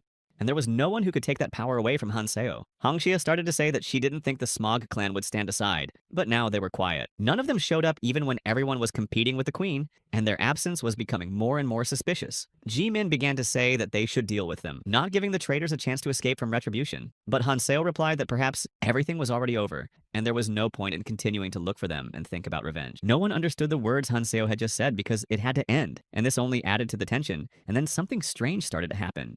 The symbols of the monarchs of the clans that disappeared began to disappear, and this could only mean that they had died, and no one could understand how it happened. After that, Hong Xia found out that Li Guk Tai had planned to destroy all the monarchs from the very beginning, so he was a traitor, and this shocked her because she did not expect it. She couldn't believe that they used a special unit to kidnap the monarchs, breaking all the laws and rules that had been established before. Everyone was very surprised, but Hanseo was acting too calm and mysterious. Then a thought flashed through his mind that the cleanup was probably over and he could move on. It turned out that a few minutes ago, the Liguk-tae clan, taking other monarchs hostage, appeared in the forest using crystals. Once in this place, they could not understand exactly where they were because it was their first time here. And judging by the fact that there is a tall tower, it was the right destination. This was good, although his original plans were different as a false monarch. He was ordered to kill as many people as possible on that island, along with the monarchs. But now his plans had changed unexpectedly, and he hoped that his life and the heads of the monarchs he had managed to take hostage would be enough to fulfill the order. It was quite easy for him to set a trap while the monarchs were worried about Hanseo, and when he offered Li Guktae to negotiate by giving him the crystals. Using them, they could climb to another safer island. So Li Guktae decided that he could now join the monarchs in a special unit, and to control them. Hanseo warned him not to cause trouble, but suddenly, someone threw a sword at one of Li Guktae's men, and it caused chaos among his squad. They heard a voice rejoicing that they had indeed come to this place, and that he was pleased that his preparation had been worth it. Li Guktae said that the person who just spoke to them does not show himself, so he is very weak and they have every chance to get rid of him. But they couldn't move because their legs were attached, giving them no chance to escape or attack. Then the voice said again that it had left a trap in the city and that it seemed to have prepared for their arrival for a reason. This is a consumable that is activated after a certain period of time, so they came just in time. And then he added that it is extremely useful to know where the enemy is. Li Guktae could not believe his senses because he could not see the person behind him. Suddenly, he felt a terrible pain in his back and fell to the ground without realizing what had happened. An Ju-hyun begged not to be touched and was ready to do anything to avoid further pain and suffering. After all, he was here against his will and did not want to harm anyone, and he changed his decision to support Li Guktae because he was a hostage. But a masked man flew over and slammed An Ju-hyun to the ground with all his might, saying that An Ju-hyun did not have what he needed. Therefore, he would do without his help and had only one goal, to wait for the people coming up from the central island and destroy them. When he first heard about the central island and the tower, he could not even understand what it meant. But as always, he had no doubt about Hanseo's strength and intentions. He recalled Hanseo's words when he asked him to use him, and he said that if he really wanted to, he would give him a chance to prove his intention to serve. If the masked man can do what Hanseo is saying now, he will become stronger than those who started out like him, thanks to the orders he will follow. The masked man was Sung Jin, and he knew that believing Hanseo and following him was the best decision he could make. Now all he had to do was wait. Meanwhile, in the same forest, a woman and a man were talking about Li Guktae and how he had to fulfill the task they had assigned him. Then a man named Li Wan-gyun said that the last time Li Guktae got in touch from the castle was when everyone decided to fight the Demon Queen on their own. So maybe something went wrong because they agreed that Li Guktae would often report on all the events that happened to them on the central island. Therefore, he must have died there from the power of the Demon Queen, who destroyed them from the very beginning, because the idea of fighting against her was simply ridiculous. But Li Wan-gyun guessed that this would happen, so his death is not important, and it seems they have a rather annoying intruder. They knew that people would come to the Tower Island anyway because it has more rewards than the others, and there is only one way to get there after using the crystal. Therefore, they expected that other travelers would appear on this island, and then they would all die at once at the hands of the real monarch, Li Wan-gyong. The map that people received from the very beginning showed that there were hundreds of islands that existed and could be climbed. Han Seo said that the islands were divided into 3 general levels. After passing through the ascension path on the first level, they will get to the second floor, which also includes a central island, and then the third level begins. The idea of pursuing high rewards to become stronger was quite clear and obvious. Meanwhile, all the participants in the battle gathered in the throne room to rest. Hanseo told them that if they went to the islands for the sake of rewards, they could get into trouble. So you should think twice before choosing an island. They had already been almost destroyed on the central island, where they had also come only for the reward. So Hanseo advised them to think very carefully. He turned to the other fighters and said that surviving on the Tower Island was much more difficult than on the Central Island, and that they had to be careful. People were confused. Hongxia asked Hanseo if he was also going to the Tower Island, because there were many treasures there and he was strong enough to overcome all difficulties. Before Han Seo could answer, In Young began to speak, and she also had her own opinion about whether to go to the island. She said that the rewards could be obtained on any island, but Han Seo warned them that they had to answer for themselves. Hong Xia began to think that she thought Han Seo was someone who constantly took risks, but it seems she was wrong in her conclusions, and even he doesn't take risks. Then Park Jong-wook began to say that Han Seo's words made sense, and they should take this into account before making an important decision. But everyone was very exhausted after the battle and needed to rest, because not everyone could withstand such a serious battle and the need to recover quickly. Therefore, it would be better to go to a safer place where they could rest and gain strength before the next challenge. As they were about to leave, Park Jong-wook wanted to thank Han Seo for everything, especially for saving them. He shook his hand and said that he hoped they would see each other again, and that he was grateful for everything that had happened, thanks to Han Seo. Han Seo also answered him and said that they would see each other again, of course, and that they would do everything they could to become stronger and survive in this world. Jimin asked Hong Shu if she should also prepare to leave. Hong Shi told her that there was nothing wrong with taking Han Seo's advice. After all, everything he has done for them so far has been in their favor and saved their lives, because without him, they would have all died long ago. The other people also started discussing it among themselves. They knew that even if Han Seo could not cope with all the difficulties, they had to think very carefully.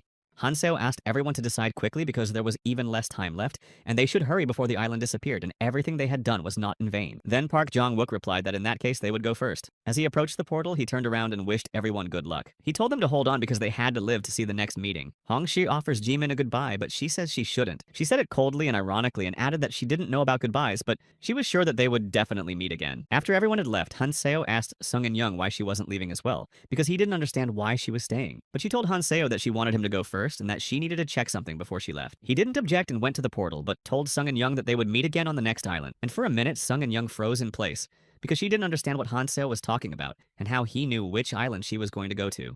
Song In-young started talking to someone and said that she didn't know where everyone went because she hadn't heard any information about their future plans and didn't know where Han Seo was. Lee Won-gyun said that it had been quite a while since Sung In-young had told them about the situation, but they thought those people were still coming, so they waited, hoping that everything would soon fall into place. So everyone took their places in the thickets of the forest to destroy the enemy and attack by surprise. Lee Won-gyun also ordered them to prepare for an attack as the crystal began to spin, and Lee Won-gyun thought someone would appear soon. So he decided that he would take on the first person who appeared on this island, and then he ran to the crystal and prepared to attack the first person to reach the island. Soon someone passed by and Lee Won-gyun started to attack, but he saw Seon In-young. He couldn't understand why Sung In-yeon was the first to appear on this island. She barely managed to dodge Lee Won-gyun's attack until he realized who he was attacking, and she landed on the island and said that she was greeted quite abruptly, which she did not expect because she thought that they had already sorted everything out before she arrived. Then Lee Won-gyung asked her why she came first and where the others were, because they had agreed, and he did not know where the others from the central island had gone and how they had bypassed them. Sung In-yeon said that she had specifically waited until everyone else had left and only then entered the portal, deciding that there was no one left but her.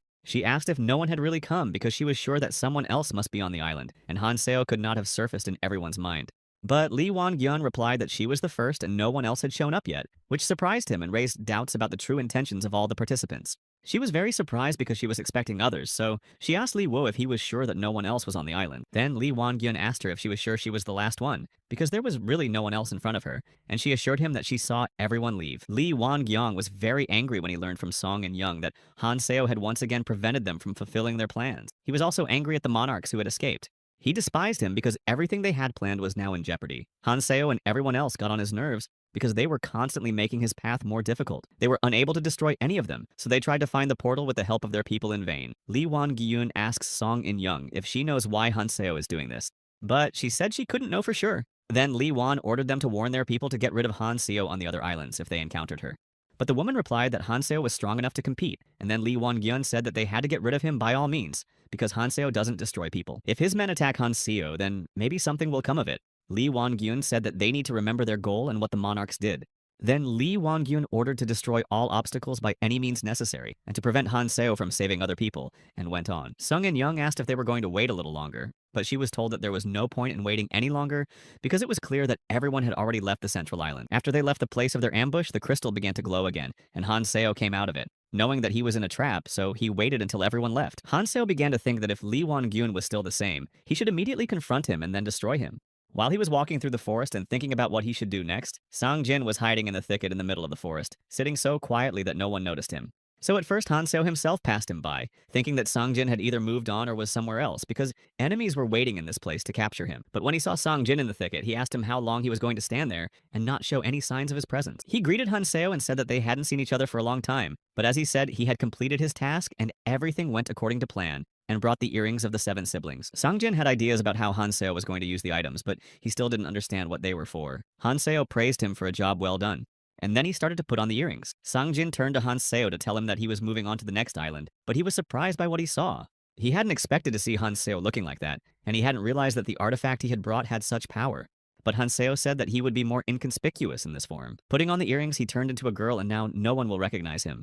The tower on the 3rd-level island was huge and rose to the clouds. On the 1st floor of the main hall, there were many people from other islands. It was quite a crowded place, and it was better to go where there were fewer people to avoid unnecessary attention, and not to fall into the trap of enemies. The guy who started with Hanseo thought he was lucky to get here because it looked like the best awards were here, but there were fewer people. So the boy could not understand why the fairy assistant had not yet appeared, and did not explain anything with sarcasm as usual. He also couldn't see Hanseo anywhere, which surprised him, because he was sure that Hanseo should have appeared on this island by now. But soon he looked at a girl who seemed quite familiar to him, and when he saw her face, he was amazed. When the girl saw the guy staring at her, she went up to him and greeted him. Hanseo, in the guise of a girl, asked this guy why he was looking at her for so long, and if he wanted to ask her something, or discuss it, but the guy didn't say a word in surprise. Later, he asked if they had met before, because even the way they spoke was familiar to him. Another guy came up to them and asked if they wanted to join his team because they were missing 2 players. The guy hesitated, but Hanseo said that they didn't mind, because it was just in time and helped him hide even more among the crowd of travelers. Enough people had already gathered, so they were preparing to go to the next stage of the challenge. The guy who invited them to join his clan said that it was difficult to find new people because many had already joined other groups, so it was a difficult task to find someone free, but they managed it. Then they noticed the scoreboard at the entrance, which meant the number of people in the room. One of the men started talking about how the guy talks a lot, so they should just enter the portal. One girl asked how many people would survive the battle, but they could already guess who would die, so it was not worth wasting time. Some of them probably wouldn't survive the fight, but they couldn't stop. Hanseo didn't say anything, just watched what was happening. He was well aware that this was a great opportunity for him to be completely invisible, and then they all went to a room with many monsters. He knew everything would be fine if they attacked at the same time. It was their plan to attack their enemies and protect each other simultaneously. But during the battle, they decided to separate the groups. This way, they will try to reduce the risk of attack and will be able to destroy the monsters faster. But those monsters continued to attack. Their ruthless power left no chance for peace. They were ready to do anything to destroy all the travelers. With their huge fangs, they tore through the earth. It was a frightening picture, and each blow of a giant ant could cause great destruction around it. But the team still managed to dodge the attacks of these monsters because everyone wanted to survive and move on to the next level. While Hanseo was wearing the 7 siblings earring, his performance was halved, so it was harder to fight. But it was inevitable because otherwise he would have been constantly hunted and would not have been able to perform his tasks in peace. He was not going to stand out. But it seems that in this situation it was necessary, because the monsters were strong. So he took his sword and decided to protect those who could not resist the monster's attack. So he rushed to defend the girl who almost died. With one blow he hit the monster right in the head, but it wasn't enough, so he struck again. He flew high up and landed on the monster and stabbed it right in the body. The blow was strong and the monster could no longer resist Hanseo's strength. Previously he would have been able to defeat him with his bare hands, but now he needed at least 2 blows. The girl thanked Hanseo for saving her. The girl said that it seems that this woman was able to defeat the ant because she had competed a lot on other islands and had definitely met people who were much stronger. She was looking for a guy who helps people and uses chained weapons and said she was hoping to meet him to get help. So the girl asked if they knew about Hanseo because she needed to meet him. But Hanseo didn't answer and said they had to go. But the guy came up to Hanseo and said that it didn't look like talking could destroy them, so they could talk calmly and explain the situation. The girl asked the boy if he knew anything about the man she was looking for because he was able to make an invaluable contribution and became very famous. The boy replied that he knew him a little bit because they had started together at the 1st level, so the girl started asking more about him. She had heard rumors among travelers about Hanseo's incredible strength. Everyone who met him noted his extraordinary ability to fight. She asked the guy again if he knew where Hanseo was, because they were definitely partners. But the guy said he wasn't sure because Hanseo was always busy. He began to think that if it was Hanseo, it was definitely the guy he knew. He also noticed that this girl looked very similar to Hanseo.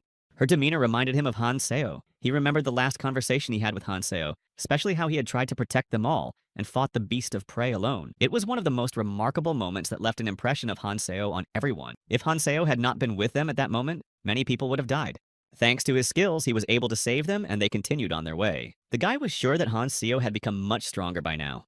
After all, a lot of time had passed and Hanseo was developing his abilities incredibly fast. Meanwhile, people continued to compete and collect awards.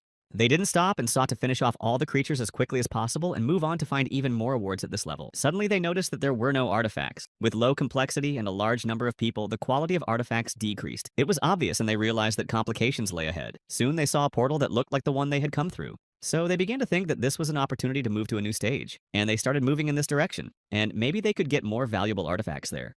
But one man started talking about how he could not let this happen. This was quite unexpected. The man's words caused a stir. After all, no one expected anyone to decide to become a traitor at the very beginning. He said that the more people, the smaller the reward. But going with fewer people also made no sense, so the man decided to kill everyone. And then go into the portal himself and take the best artifacts for himself. Without hesitation, he began to destroy everyone he saw on his way. Out of surprise, people did not even have time to dodge his blows. The man took people's lives and said that they were dying because they were thinking about how to avoid the battle. He thought they were weak and easy to kill. For him, there were no principles, only the goal of getting the best possible awards. Over time, the man began to approach Hanseo. After all, he wanted to destroy him as well. The man who attacked him knocked the sword out of Hanseo's hands, which was quite easy. Later, Hanseo pretended to be critically wounded. Having dealt with Hanseo, the man went to the others and then asked the girl to hide behind him, and when he told her to run as fast as she could and save herself, he was ready to do anything to protect a completely innocent child who ended up in this place only because of the cruel games of God, and the girl was ready. She stepped forward and took out her crossbow, telling the guy to move away and not to interfere because she might miss and not hit the scoundrel. Turning around, he was amazed to see that the girl, who he thought was defenseless, was able to shoot a dangerous man when he lost his attention. The girl hit him in the head with a primo, and of course he didn't even have time to say or do anything, so he got what he deserved. The boy started to praise the girl because it was a very brave step, but the girl reloaded her crossbow and said that she was just lucky. It was the first time he had ever used this weapon, but the boy didn't mind, and continued to praise her skill even after the girl pointed the crossbow at him. Before he could even finish speaking, she suddenly shot him in the head and brutally ended the last living traveler in the room. Overjoyed, she gathered his runes and those of the man whose life she had taken earlier, and hurried to tell her monarch, Won-gyung, the news. She said that although she could not find Hanseo, she made sure that all the others were destroyed, and would continue to do everything to catch Hanseo on the next floor. She said she was on her way, but while she was busy talking, she didn't notice that Hanseo, who had pretended to be dead earlier, started to rise. He came up to her and asked why she was so surprised, since it was not him that she had been trying to find and destroy on the orders of her monarch, Won-gyung. But until she understood why this girl was alive and why she called herself Hanseo, he took his real weapon and chained her up so that she could not move. The girl was even more frightened and began to say that she didn't understand what was going on. And then Hanseo came closer to her, and for a moment she saw his real face. Realizing that Hanseo was in front of her, she wanted to say something, but she couldn't because she was speechless and couldn't believe that she had been so easily deceived. Then Hanseo told her to be very quiet and not to worry because no one would find out about it, and he would still do something for her. Namely, he will say hello to King Won-gyung when he meets him, so that he can realize how close his men were to neutralizing the enemy. The girl was so scared of everything Hanseo was saying that she just stood there listening to him and realizing that soon she would be finished. After all, Hanseo could not forgive her and King Won-gyung for deciding to hunt him, and for thoughtlessly and cruelly killing everyone. In one sharp movement, Hanseo pulled the chain and the girl fell without any signs of life, while Hanseo thought that the monarch had made a big mistake. Since it was very short-sighted to leave only one person here to hunt, Hanseo did not expect them to be so poorly prepared. But judging by the fact that they are at the same stage, they will definitely meet again. So he started thinking about his next plan and remembered that they are now in the training area. Therefore, it would be logical to go now to the dungeons where there are many valuable artifacts and not a few monsters, and various traps to destroy inexperienced travelers. A secret dungeon is a place where you have to pass all these tests through the rooms and get to the third floor where even more valuable artifacts are located. But he had to get to a real dungeon that no one knows about yet, and that is outside the training area. So Hanseo knew which room he needed to choose for the next stage and went to it with all the others where the fairy was already. She was sincerely happy to see so many people in her room, and that they had chosen the most dangerous one and said that the next tasks here would be no less dangerous. The fairy said that this is room number 2, and here they will have to pass the test according to the conditions that she will now tell them all. She also praised their intuition because they chose this particular room, which is a real treasure island and differs from the others in its content. Here they will be able to get extremely valuable treasures guarded by monsters, so to get them you must first destroy all the guardians, and then bring what they get for destroying the guardians to the center of the island and exchange it with her for artifacts, and they have only 2 weeks to do this. The fairy also said that only those who exchange the treasure will leave the room, but if they collect all the necessary 50 artifacts, everyone will be able to escape. So one girl went forward. She said that this was not an easy task, but that in order to accomplish it and make everything fair, we should join forces and split into 5 groups of 10 people. At first, everyone started arguing, but the girl said that this was the best solution because they would destroy 2 guardians in teams, and those who did so would be saved. And the travelers who could not survive or defeat enough guardians would die, so it was logical. After listening, everyone else agreed. Some people started talking about how they were in favor of forming a team, but they would not form a team because they already had enough people in their group and were ready to go. And others who traveled on their own also began to discuss among themselves how they should unite, because they realized that they had no other choice now. So when everyone had figured it out, they had to find the treasures and report to all the people gathered at the centers. There were 128 keepers in total, so they had to make it. But Hanseo knew that he didn't need any extra eyes, so he had to be very careful and act on his own to find what Kang Tai was talking about as soon as possible.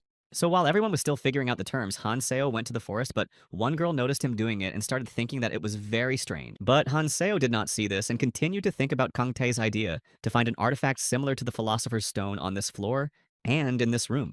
Then Kangtae told me that people are interested in treasures and that all spheres are usually thrown away. But if you collect all 32 spheres, you can exchange them for an artifact. Such an artifact perfectly imitates the Philosopher's Stone, although of course it differs from the one that NB Aaron was once able to get for destroying others. But Hanseo knew that he could use this reward, so he decided to act on his own to find him as soon as possible and save everyone else. All the while he was walking through the forest, he tried to be as quiet as possible. But it didn't work because the stone that seemed ordinary turned out to be a monster. The noise from the fight between Hanseo and this guardian was heard by quite a few travelers who were nearby at the time and were also hunting. And then the fairy told everyone that the first two guardians had already been destroyed, and one girl said that if it goes on like this, they will quickly complete the task. But she was suddenly distracted because another monster started attacking her, and she was able to dodge it quite skillfully and quickly. And after she landed on her feet, she struck him again, almost killing him. But before she could strike again, an arrow hit him. She turned around and saw a member of her team behind her who had destroyed the monster, and instead of thanking him, she said that he was supposed to protect her. But he smiled and said that he didn't have to do that because she was doing a great job, and she decided to ignore him because she was interested in something else, namely that someone had already destroyed the two guardians from the very beginning, and she was sure that it had to be someone really very capable and strong. This girl's name was Injae, and she was the monarch of her clan, and she didn't like being called a monarch at all, so she got angry every time she heard it.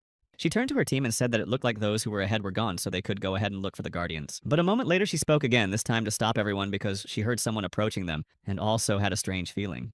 It turned out that they were indeed being approached, but not by monsters, but by another clan that had their own plans for what to do at this stage of the treasure room. These people discussed that there were many strong travelers among the players in this room, so they should use this chance to become even more capable. So while others are searching for treasure, they must hunt monsters that can also bring them considerable rewards and strong runes. But the best way would be, as they thought, to wait for those who would destroy the guardians and hunt them down, taking away their treasures and killing other people. After all, the task given by the fairy is ideal for catching several travelers, and no one will notice if several people disappear. All this time, Injae and her team were hiding in the thicket, and thanks to her powers, Injae could not listen to what the robbers were saying, because she could sense their intentions. But there was something else she felt, and it did not come from them at all. She had already noticed the danger and aggression from the very beginning of their studies. Suddenly, they heard a voice behind them that did not belong to one of Injae's team members, so they turned sharply to see a stranger. It turns out that it was Hanseo in the form of a girl who said that he was also watching these robbers and believed that in such a situation, control was most needed. Everyone stood there watching in amazement and could not understand why this wounded and beaten girl came to them and what had happened to her. But Injae had a strange feeling, and at that moment she realized that the dangerous aura was coming from Hanseo, whom she had never met before and had only seen once. That's when they were all in this room. But one of her team members thought that Hanseo might threaten them, so he took out his arrows and started threatening them with his weapon. I couldn't understand why this girl had crept up on them so unexpectedly and unnoticed, and was now asking for a favor, and she didn't look weak at all. But Hanseo again tried to reassure these people and explained that he did not plan or want to do them any harm, only to make a deal that would benefit both sides.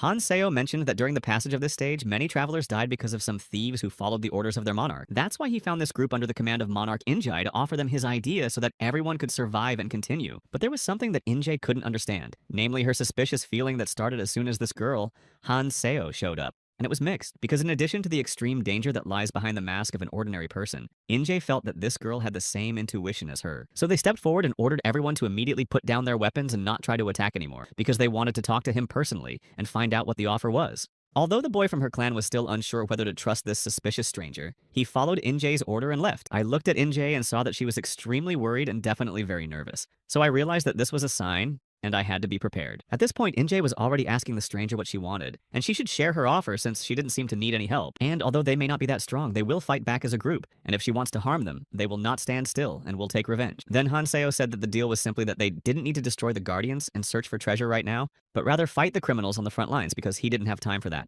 But Injae replied that they would not be able to get rid of so many people in that time, because 40 people was not enough, so the forces were not equal, and what would be the benefit for them? But then Hanseo replied that he didn't need to fight everyone, only the 10 people he would report, and they were much weaker, so it wasn't a problem. Injae must use her powers to capture those people and force them to join her plan, so that's all he needs, and he'll be sure to thank her afterward. Even though Injae did not want to be a monarch at all, and the number of people in her group seemed to be a burden, it seems that this stranger was not deceiving them, and she agreed. She was reluctant to take responsibility for most of the travelers, but Injae decided to accept the offer and said that they agreed. So when they left to fulfill their end of the bargain, Hanseo checked his performance and realized that it would now be easier for him to fulfill the tasks of the King of Intelligence. Meanwhile, as Hanseo continued to hunt for the Guardians, Injae and her clan had almost finished the mission and were thinking about what they should do. While they were discussing this among themselves, one girl from the clan started talking about how they didn't have to treat them so rudely and take them hostage. After all, they are all smart people who have the same goal and can discuss everything. And when they said they didn't want to join the Injae clan, she got angry.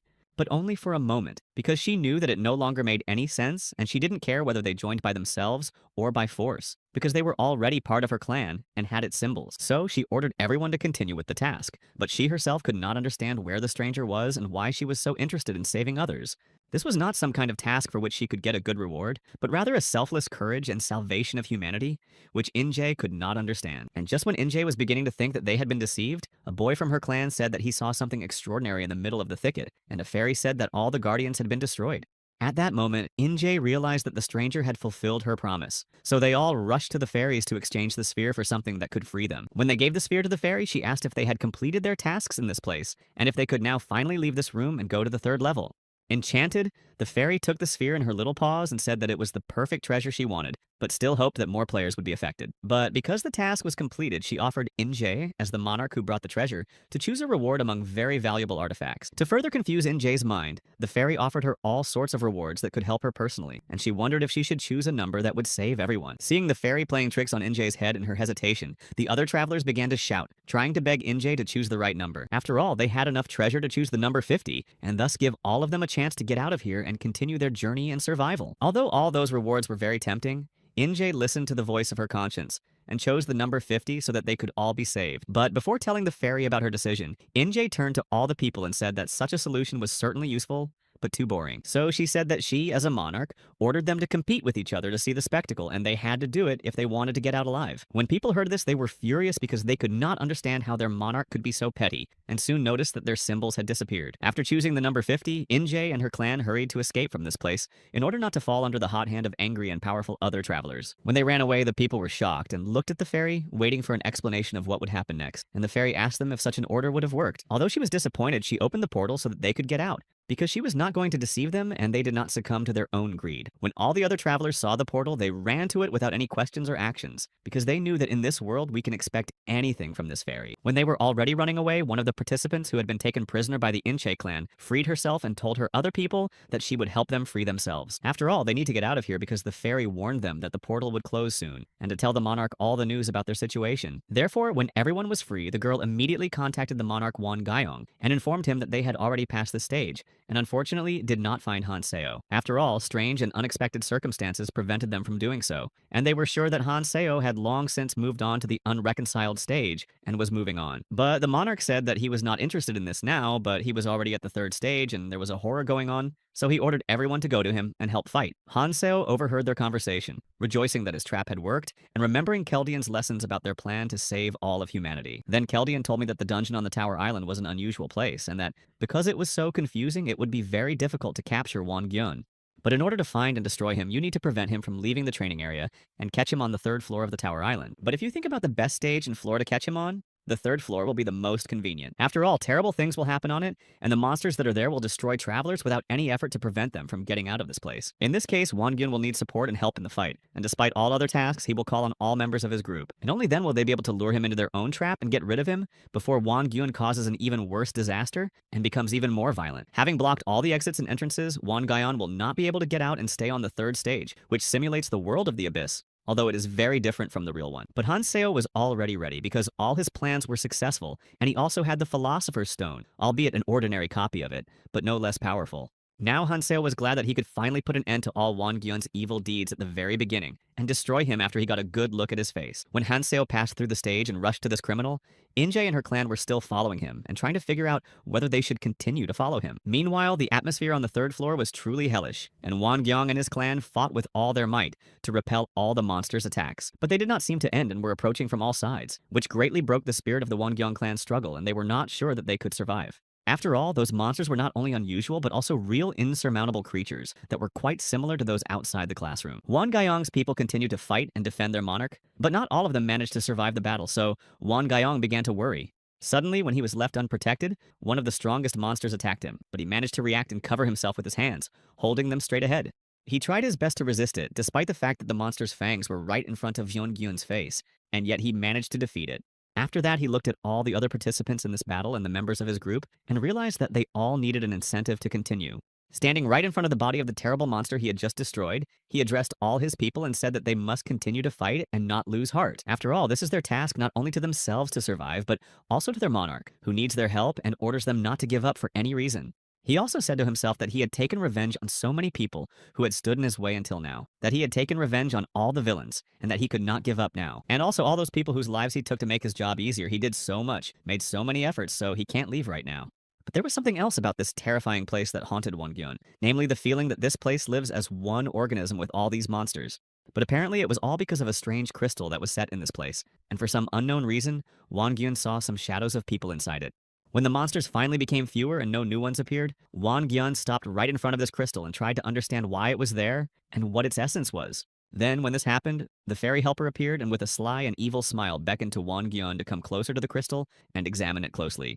These words were like an electric shock to Won-gyun, and he realized that what the fairy had just said might mean that the crystal contained something dear to him and important. In a moment, he rushed to the crystal and could not believe what he saw inside it, as if his heart had broken again into 1,000 pieces that could not be put back together. That which was so important to him, which caused him to change completely, is the reason why he will never be a person who is able to forgive or pardon someone. All this was in that crystal because only a second later he saw the face of a young girl, and bitter tears rolled down his face, which he could not hold back. Once again, his soul was torn when he remembered the loss of his dearest daughter, with whom he was together in this ruthless and evil new world. At that time, he was a member of the clan of another monarch to whom he obeyed all the time without any objections, and one day they fell into a trap that killed many. His daughter was very badly injured at the time, and when they were forced to flee, fighting off the sinister monsters, she begged for help from her father and the monarch. She was unable to even get up and take a step, but then the father did not have time to save his daughter because the monarch stopped him at the last moment. After all, the monarch said that now Won Gayong should only think about how to keep his monarch safe, and his beloved daughter could not be saved. Therefore, it is not worth wasting time on such talentless people as her.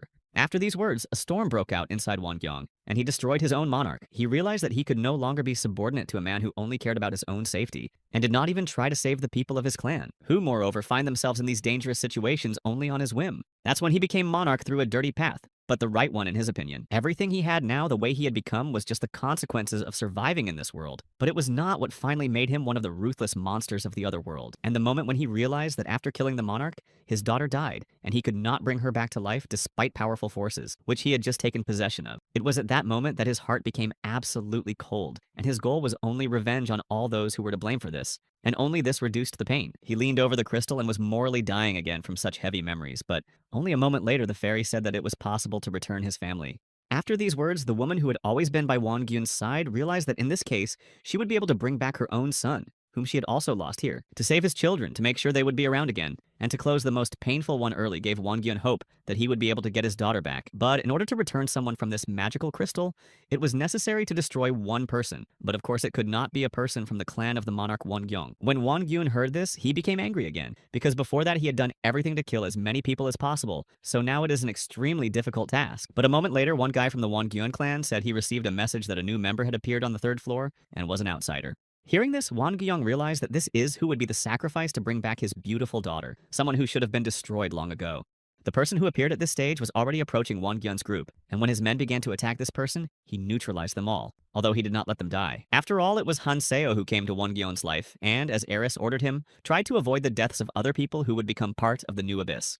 When he came and looked into Won Gyun's eyes, he asked if he was the one he had been waiting for so long and trying to hunt down so that he could no longer save people from death. And to destroy his plans for revenge, Won Gyun had only one thought in his mind: how to finally destroy Han Seo and bring his daughter back to life. Han Seo, meanwhile, was only thinking about the fact that he had finally reached one of his main goals on this island. And now that he saw Won Gyun, he realized that he was not what he had imagined before. Until now, they saw an ordinary girl who for some reason came to them and watched them threateningly, waiting for one of them to attack and start a fight.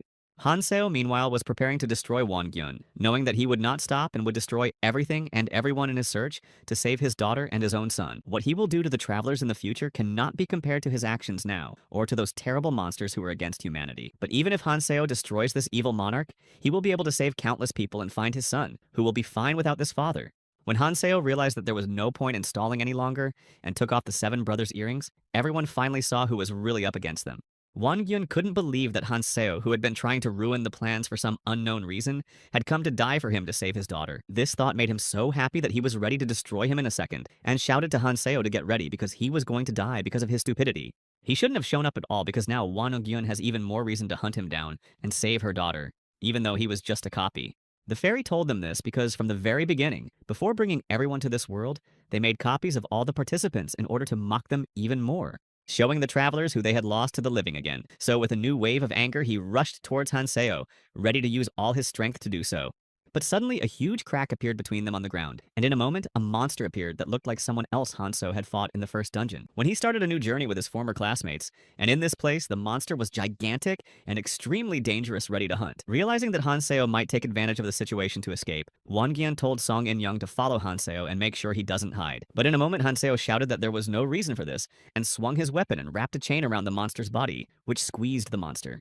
They were so strong and wrapped around the monster so quickly that it could no longer make any movements, despite the fact that it was quite powerful. But there was no reason for that anymore, because in a moment, Hanseo pulled the chain around himself, and then the monster froze in place with no signs of being alive. And then it broke into several pieces, and now Hanseo said to Won-gyun that they can pick up where they left off and finally put an end to it. And then he rushed to Won-gyun so that he could never again harm even one innocent person, guided by his own fictitious goals for revenge. So when Hanseo was flying towards him, Won-gyun froze in place and couldn't move because he didn't expect Hanseo to deal with the monster like that. Of course, he had heard that Hanseo was not a weak traveler with noble plans, but seeing it with his own eyes was terrifying because now he wanted to destroy him. It seems that Hanseo was not a person who fought as if it were his last fight, and it was clear from his movements that he still had enough strength. The monarch's men did not allow Hanseo to get closer to Won-gyun, and protected him with all their might. But it was all in vain because their abilities were not equal. He used chains to repel them all, preventing them from approaching or attacking him, and yet he did not harm them too much to avoid taking their lives. But it was quite difficult because they were approaching from all directions, and Hanseo was trying to save his monarch and destroy the enemy who suddenly appeared here. Meanwhile, all their attempts to do so were unsuccessful because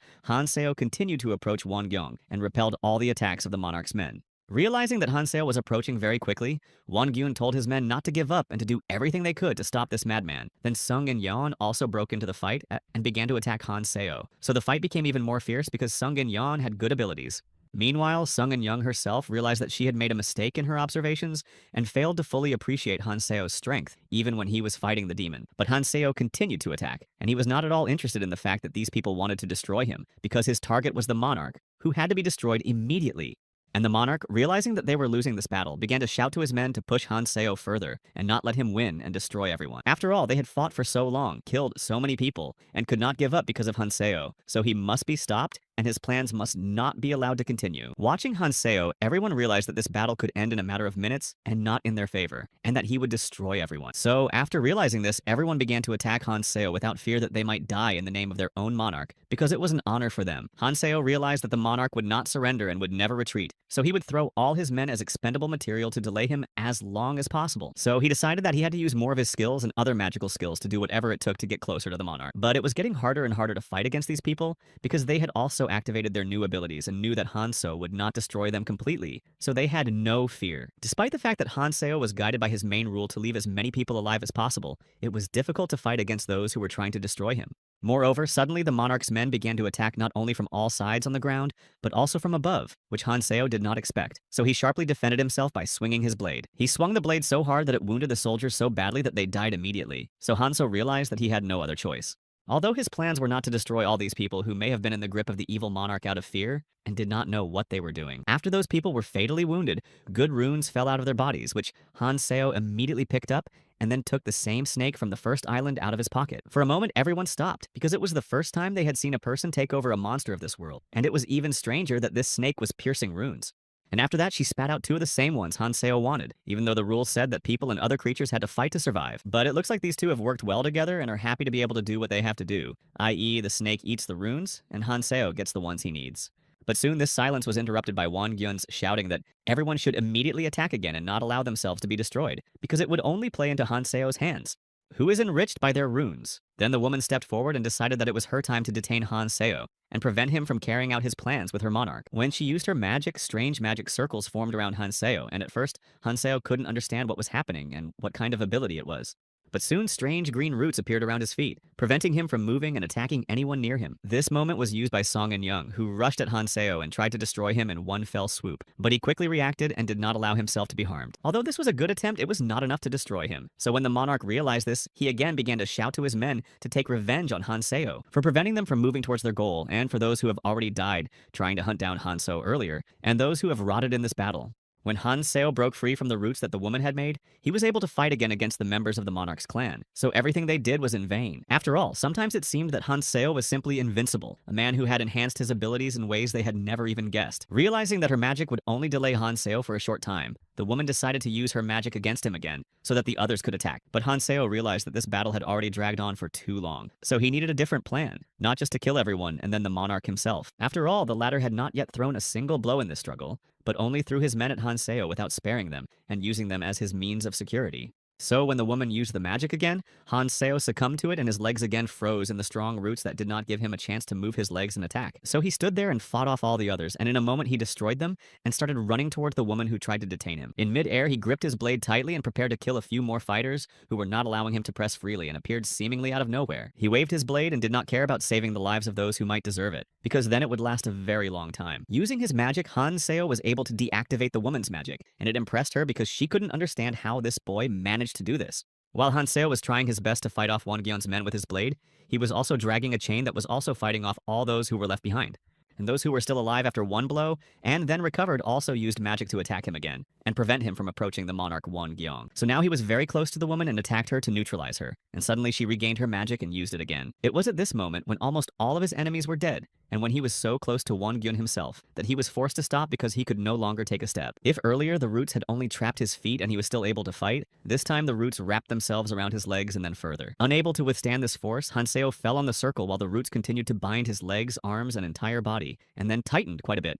At this point, Won Guyong realized that the battle was finally going according to his plan, and he was able to take control of the situation with the help of his team, which was fighting for their monarch. He went up to Han Seo and said that now he himself was trapped, and that this was his end, because he had not calculated his strength, and had not given his life immediately. But Won Gyung will be able to save his daughter, and now she will always be by his side, and he will not let her die because he will continue to destroy everyone who is dangerous. So he swung his sword with all his might and hit Han Seo in the shoulder with it, after which he could no longer escape the trap and harm Won Gyung or anyone else. After all, this is only his plan, and he must get rid of every traveler who refuses to obey the monarch's will, especially if they oppose him. Won Guyong believed that his mission in this world was of utmost importance, and that he was only doing his best to survive and become the strongest, or rather the most unconquerable. Then no Han Seo will be able to dare to oppose him and try to compete and test his strength, believing that Won Gyun's plans are not so good. But when he was about to strike Hansu a fatal blow and fully enjoy his victory, he suddenly heard Hansu address him. Han Seo said he was tired of listening to him and asked him if he had finished his speech, and he looked up to look directly into Won Gyun's eyes. At this point, Won Gyun was very frightened and couldn't understand why Han Seo was still smiling and seemed to still not realize that he was in a hopeless situation. Meanwhile, Han Seo realized that his plan had worked perfectly, so he raised his hands and took hold of the sword blade and pulled it out of his shoulder, even though it hurt. And then he picked him up and stood right in front of Won Gyun, asking him if he was finally ready to fight him one-on-one and destroy him, since Won Gyun had been trying for a long time. But up until that point, he had only used his men against Han Seo and had not risked his own life. Then Won Gyun replied that he was ready and drew another sword. But he did not have time to use it, because immediately after his words, Han Seo picked up his blade and prepared to strike the monarch with a blow that would disable him. Seeing this, Won Gyun shouted to his men to immediately attack Han Seo before he regained his strength, realizing that he was now face to face with the enemy. And it took incredible speed to prevent Han Seo from striking. So before anyone could move, Han Seo stabbed Won Gyun in the chest with his blade firmly in place. When they saw that their monarch was wounded, they all started to worry because their dangerous battles had never turned in this direction before. So the woman was also very scared. It was a real shock to see how the one they had been trying to capture for so long had passed all their dangerous traps and brought Won Gyun to his knees. Because of this pain, the monarch simply could no longer stand on his feet. It affected not only his body, but also his image as a dangerous and ruthless monarch. When all the other fighters of his clan started to move towards Han to stop him, Han Seo told them to think carefully about whether it was worth their lives. So those who did not stop were destroyed because Han Seo could no longer fight cautiously and repel the attacks of people who cannot understand that they cannot win. The last person he dealt with was Song In-young, who did not stop trying to overcome Han Seo to the end and eventually knelt down before him, helpless.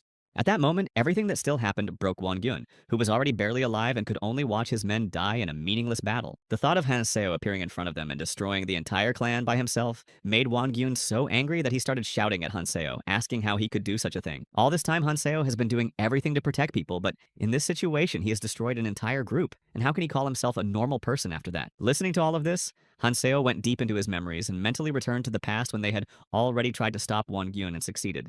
On that day, he and his group, after an extremely hard and ruthless fight, managed to wound Won Gyun and were only one step away from killing him. It was impossible to imagine all the terrible crimes he committed, the number of people he killed, and he did not even think about the consequences. Then Won Gyun shouted that he did not understand why they were chasing him, and should now also be destroying the hypocritical monarchs, because of whom he had lost his daughter and son. Hanno's thoughts were again drawn to Wongyong's shouting that he was not going to obey the rules of monarchs, and these ridiculous conditions not to destroy other travelers. Because these rules only prevent him from achieving his goals, and even if Hanseo wants to convince him now, he will never give up on his goal. Then Hanseo looked at Wongyong and said that he had come for his life not because of the rules established to preserve peace among other travelers, and he's definitely not going to give him a chance to reform, and in general, he's just a step he has to go through to achieve what he came for. Then Hanseo recalled Keldian's words again, who spoke about the basis of their plan, not only to unite humanity, but also to change this cruel and unjust attitude. They had to use all options to pass the competition of the three paths, and prevent what would happen in the future at any cost, and without hesitation. Even if you have to destroy everyone in the training area, it is necessary to achieve your goal, and prevent a catastrophe that may occur. Hanseo also mentioned the words about the importance of making decisions that always help to find the right path, and it seemed that Eris was against such actions. She was not ready for the sacrifices that were necessary to achieve the goal, and could not understand why they had to destroy people to save others. But Kangtae told her not to worry, because if it was important, he would take care of everything himself, destroy everyone who stood in their way, and take their goods for himself. Having done this, he will be called a hero and become a Casanova, because such achievements cannot be ignored. Then Eris replied that although she did not agree with the idea of sacrificing the minority for the majority, she understood the situation and supported Keldian. But they need to become stronger because they do not know what will appear in the secret dungeon, and they need strength when some other problem breaks into their plans. Therefore, in this case, they need to come up with another way to become stronger without having to destroy everyone in a row, leaving peace and justice. They began to think about what they could do, and at that moment Hanseo appeared, scaring Kangtae, who was very focused, with his appearance. He fainted from the surprise and almost died, but fortunately Kangtae was strong and coped with such a strong fright, and later got up. Then Keldian began to talk about how the secret dungeon of the tower should be good, but it will not be possible to clear it only by hunting well, because you will need to pay attention to strategy. And allies who can help them. After all, there are people they need to take care of before graduation, and without them, this plan will not make sense. Kangtae said that if they destroyed all the bad guys and absorbed their runes, they would become much stronger and able to cope with the trials. Strong enough to be able to cope with secret dungeons and pass all the tests. They need to get rid of those who interfere with their goal by any means necessary. So they need to use all possible resources. Keldian warned Hanseo about something. Namely, that he does not need to change anything in their plan, because all decisions have already been made and the path has been determined, so you just need to follow it. Hanseo came back to reality and told Lee Won-gyun that he was trying to destroy him. He also went over the heads of others to get here, which proves that Lee Won-gyun is a ruthless man who has no chance of salvation. Now, it's not surprising why he got into this position and faced Hanseo. After all, he had chosen this path and the consequences were inevitable. Then Lee Won-gyun replied that he thought Hanseo was saving people, but now he sees who he really is. He told Hanseo that if he found his son, he should take care of him because his child was the last thing that mattered to him in this cruel world. But Hanseo replied that he didn't have time for that, and that if everything went according to plan, everyone, including his son, would live. And then with a sharp swing of his sword, he finished off Lee Won-gyun. And there was no doubt that he had fulfilled this point of Keldian's and the others' plan. So he stopped for a minute to think about how he could get to the next stage. At that time, Injai was also on the third floor with her team, and she started to get bored and didn't understand how much longer they had to stay here. I felt that it was all for nothing to protect this place. And then I started to think about just leaving and not staying there. But later, Injay felt that somewhere here was what they needed, and her instincts told her that she could not ignore them because they always led her to the right goal. In fact, Injai wanted to just follow Hanseo, but she thought they might get caught, and so she was hesitant about what to do next. Then Hanseo appeared, still in the form of a girl, and said that he had left them here on purpose to guard this place well.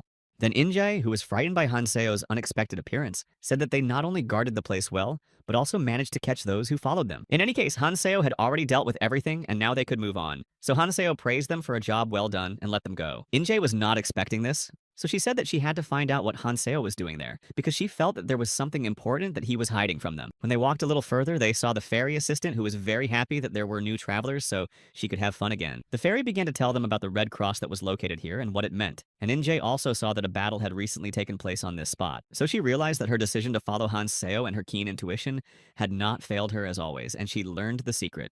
Meanwhile, Hanseo left the third floor and got rid of Lee Won-gyun. Now his path was clear and he could move on without any more obstacles. Also, he didn't need a disguise anymore because he knew that no one else would hunt him, at least if everything went according to Keldian's plan. He came to a place where travelers who did not want or did not have time to join any of the clans gathered, and were preparing for a new stage that the fairy would announce. This was the fourth floor, which was called the Preparation Zone, and here a new stage began, and they had to pass the last test to move on to a more difficult zone. The purpose for which Hanseo came to this island was getting closer and closer, and he tried to stick to the plan they had made in his past life. The fairy said that the fourth floor was the Preparation Zone, the last stage when they had to complete the preparation and move to the red zone, where things would get even harder. To get there, they had to create a boat similar to the one used to travel to the central island, but it required much more effort. Now we didn't have to take tickets from each other, but only collect materials for the boat that could only be obtained by hunting monsters nearby. Having created one boat, you could take anyone with you, so a large boat was preferable because it allowed you to take more people to a safe place.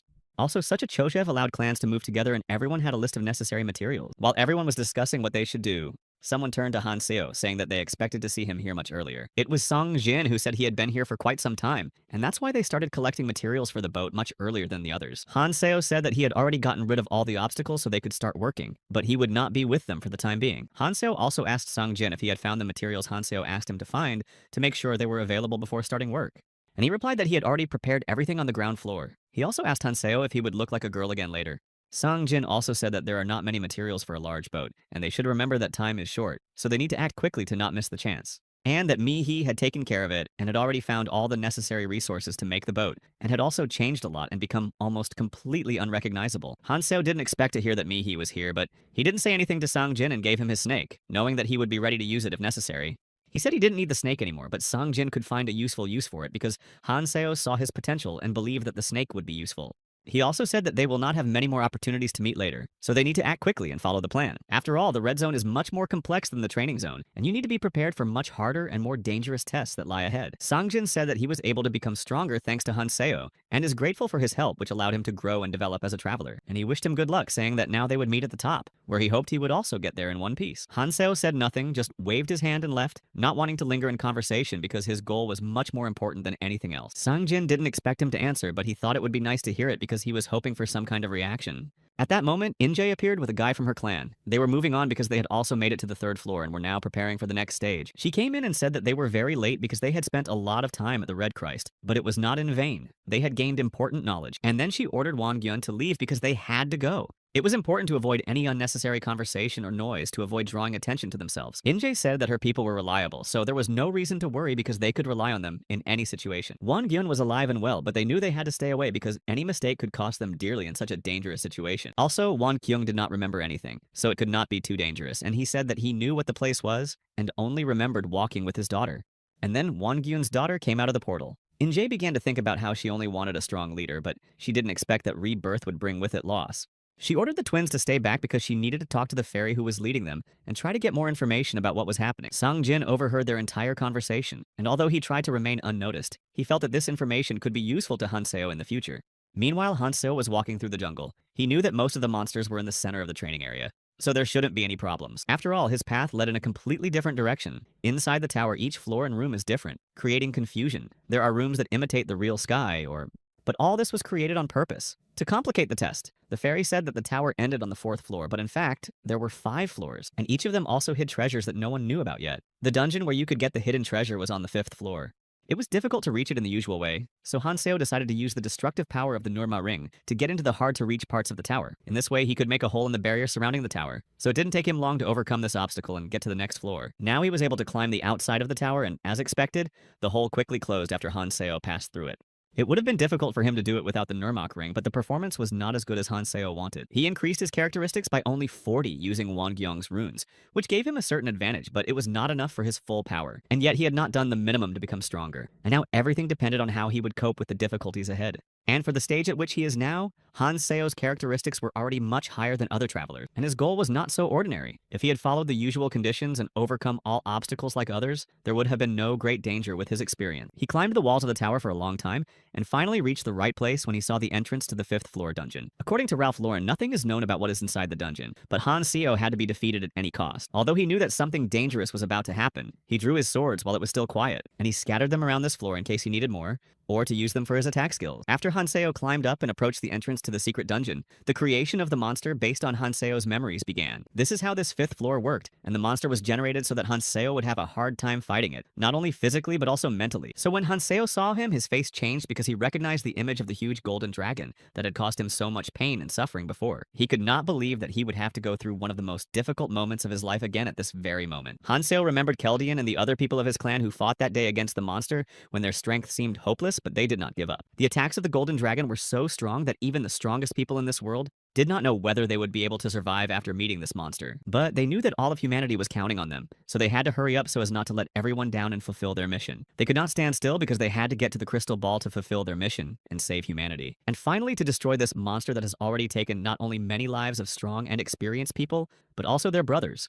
So they left the command of Embiaran, and Hanseo was completely broken at that moment because his girlfriend was killed in the battle. Hanseo could not understand why this happened. It seemed unfair because she died protecting him, giving her life. He recalled the moment when he was threatened with death, but he was saved thanks to his beloved, who was dying in his arms, and this was the worst test for him. This girl sacrificed herself for her lover, but Hanseo could not accept the fact that she had changed places with him, taking on his fate. After all, he was the one who was supposed to die in that battle, and she was supposed to live a long time and would certainly receive support from other members of the clan. But what happened was that she was no longer around. But he still kept in his memories those moments of their last conversation and the seconds when he could still see her eyes. At the time, she was still happy that Hanseo was okay because for her, the main thing was that he survived, even if it meant sacrificing herself. She said that he could not leave without finishing what he had started, because her death would only make sense if he stopped the dark forces once and for all. So he has to hold on and not give up because of her death, because his team and other people who have to live in this world are counting on him. When she died, it broke Hanseo, leaving him with bitter pain and despair. He couldn't believe he would never see her again. Hanseo could not hold back his tears, and the pain of loss became unbearable as his heart broke with longing. That moment of losing the closest person he met at the most difficult moment of his life changed his attitude to absolutely everything, and he became different without her. And now he sees this monster again, the one who took the life of his beloved, and it awakens in him rage and a desire for revenge. And it was so unexpected that it completely confused him, because he could not understand why this dragon appeared before him again at such a moment. But he remembered the rage that arose from the death of his girlfriend, and this gave him the strength to fight. He met his opponent again, and this battle was not only a fight with a monster, but also a test of his spirit. The secret dungeon created monsters that were the strongest in the memories of those who came to the entrance of the 5th floor. According to Hanseo's memories, the 5th dungeon created the Golden Dragon, and he was happy because now he had a chance to defeat the dragon and take revenge. Even if it is a weakened version adapted for the Red Zone, he must give his best to win. He looked at the items he had received during the clearing of the secret dungeon and realized that he could use them at that moment. He took the Philosopher's Stone, or rather a copy of it, which he got for a treasure hunt, and realized that it could be decisive in the battle. After exchanging 32 spheres in the 2nd floor room, he received a copy of the Philosopher's Stone and now had the opportunity to increase his powers. He was perfect, and if you use him, the values of all the runes will reach the red rank, and he also had Demon's Neuritis, which he received for destroying the Demon King, and now he has become even stronger, ready for new challenges. He had one day since the absorption of the Neurite that gave him an increase in each characteristic to 99%, which greatly enhanced his strength. But when this time passed, all the characteristics would drop to 0, and this could be a big risk because Hanseo could not afford to lose such an advantage. Immediately, he began to use the first skill of the Norma Ring, hoping that it would give him an advantage in battle. Together with this ring and the power of the demon Nirma, his power of destruction reached 99%, making him incredibly strong. So Hanseo prepared to strike the first blow at the Golden Dragon, came closer to it, and swung in preparation for the decisive battle. But his sword broke immediately when he tried to strike the first blow, and his wounds were not deep because the dragon's scales were extremely strong. The Golden Dragon was covered with these scales, which gave it extraordinary protection and minimized damage from enemy attacks. Then the Golden Dragon began to prepare to use its destructive breath and opened its mouth to create a huge fireball that, if it hit a person, could completely destroy them without leaving a single trace. But in a moment, the dragon launched this ball directly at Hanseo, and he had no choice but to fight and avenge his loss. Hanseo had only a few seconds to decide what to do, but his instincts told him to use all his strength. Meanwhile, Sangjin and Mi-hee destroyed the monsters that appeared on the way and continued to collect the necessary materials to create the boat. They searched for everything they needed and did not allow any monster to escape or leave them without resources, fighting to the last. Finally, they destroyed the last monster they needed to collect materials, and now had everything they needed to start building the boat. But Mi-hee wanted to go with Hanseo, but it was impossible because she had to fulfill her part of the mission. After all, Sangjin knew that even if Hanseo followed the path he had planned, it would be difficult for him to stay with them because of the dangers ahead.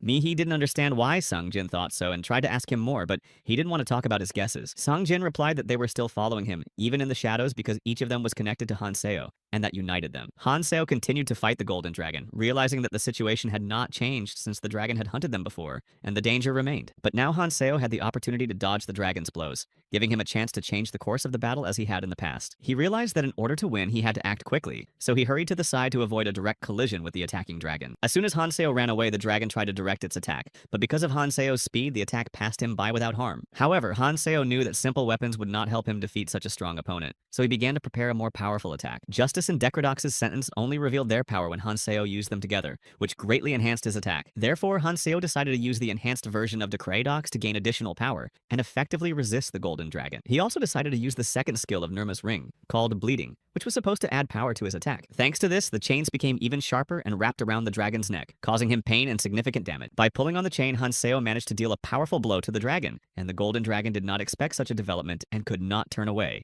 Seo was confident that his reinforced version of the weapon would be stronger because its power depended on the combination of all available resources. However, despite his best efforts, the Golden Dragon's scales were too strong, and Seo wasn't sure if he could break through them, even with such strength. So Seo tried to keep a cool head and not lose hope because there was no time for doubt, because every second was important. And even if his weapon did not withstand further blows, Seo had to be ready to continue the attack and not give up until he reached his goal. But the dragon swung its tail and pushed Seo away, causing him to temporarily lose his balance and end up on the ground. Seo was unable to hold the chain, and the Golden Dragon immediately seized the chance by launching a powerful fireball at him, which almost completely destroyed his defense. The fireball flew only a few centimeters away from Seo, but he managed to quickly dodge it, avoiding a direct hit, which was a miracle. He grabbed the chain with his bare hands using his agility and did not give the dragon a single chance to attack further, which surprised everyone around him. From the very beginning, when Seo came to the 5th floor, he stuck his swords in the ground, and now he used them to wrap chains around them. In one motion, Seo threw his swords at the Golden Dragon, using all his strength in hopes of piercing its defense and delivering the decisive blow. But the Golden Dragon reacted in time and flapped his wing, breaking the swords flying at him and stopping the attack before they reached their target. But the chain tightened more and more around the dragon's neck, which gradually caused him pain. But he continued to struggle to escape from this trap. Every time the dragon tried to strike or repel an attack, it only caused him more pain and harmed his strength. At such moments, doubts had no right to exist, so Seo decided not to stop even if his strength was not enough to win. Meanwhile, Sang-jin tells Mihi that Seo is getting stronger every day and is now ready to face any challenge that awaits him. Sang-jin knew a few people they could take with them on the ship, and Mihi asked if they were his friends. He was not entirely sure whether they were good friends, but he believed that they could be useful in their business.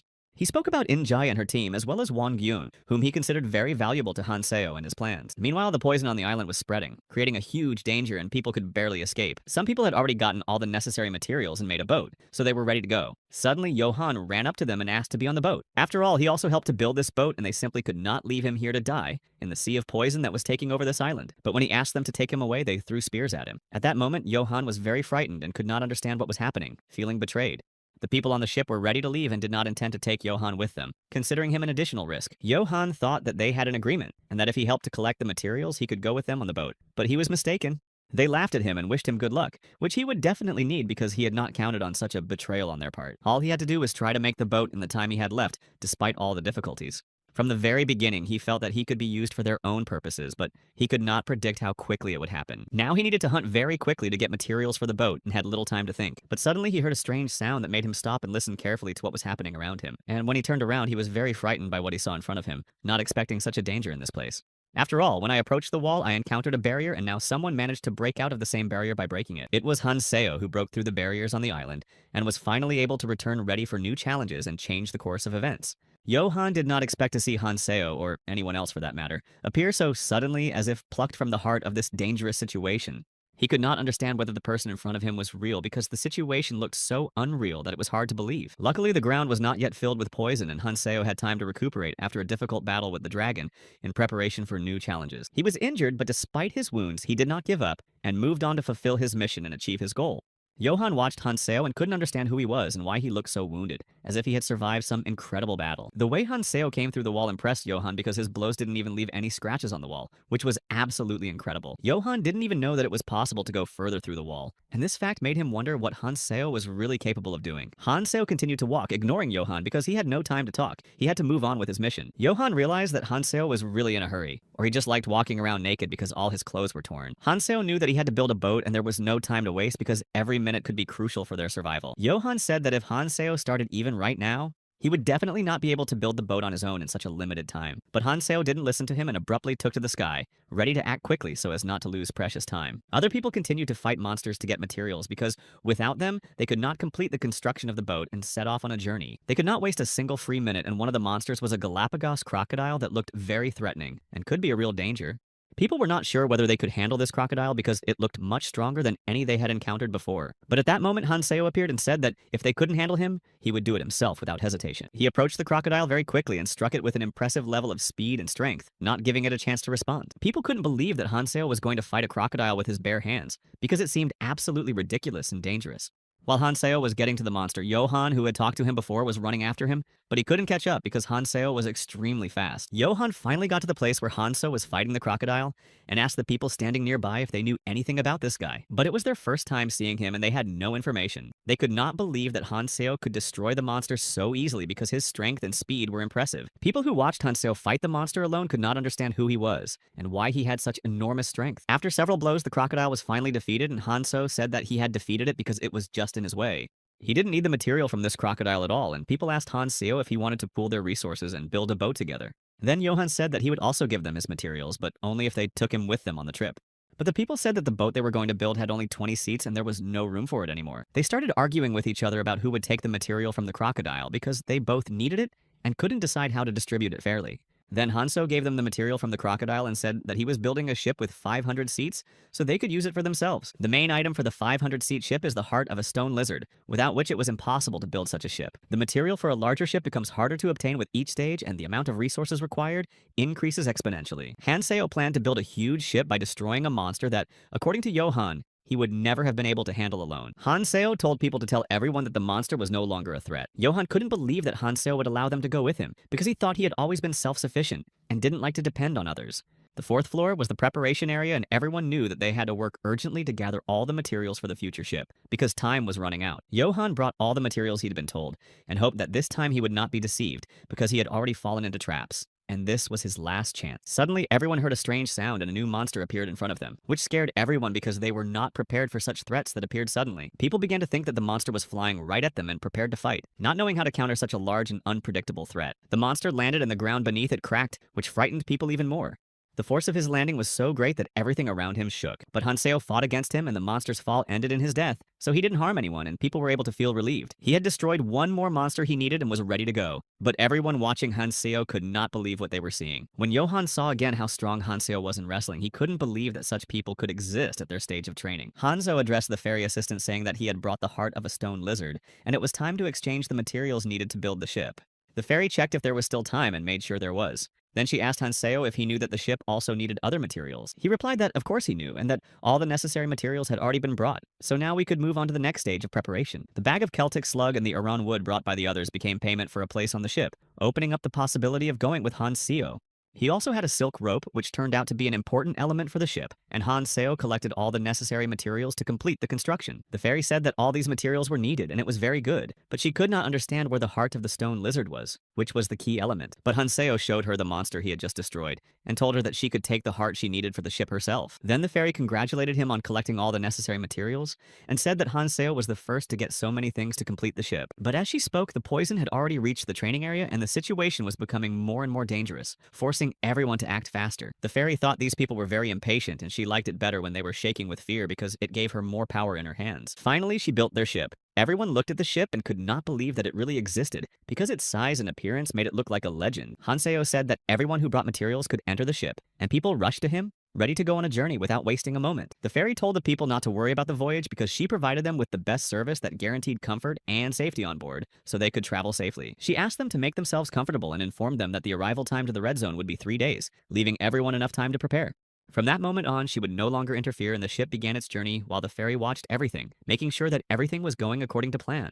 The first destination outside the training area was the red zone, known for its danger, where even the most experienced could not always survive. The landscape they were watching was striking because it was both beautiful and scary, with red water giving everything around them an ominous atmosphere. And all the people should have been grateful for the opportunity to travel on this ship, which was their only chance to avoid the poison and survive in such a dangerous zone. Hanseo took them aboard the ship without any conditions, and they wanted to know his name because so many circumstances united them on this dangerous journey. Meanwhile, Hanseo was reviewing his abilities, and now they were almost at 0, which made him cautious because every step could be fatal. Hanseo received his first skill, Dragon Art. It was a power that could change everything he knew and gave him a huge advantage in the fight. Hanseo could only have 7 skills and Dragon Art was among the strongest. This was a great start, giving him a significant advantage in future battles. Suddenly, he heard the voice of a man shouting that there were broken ships ahead. This surprised him because no one expected this on their way.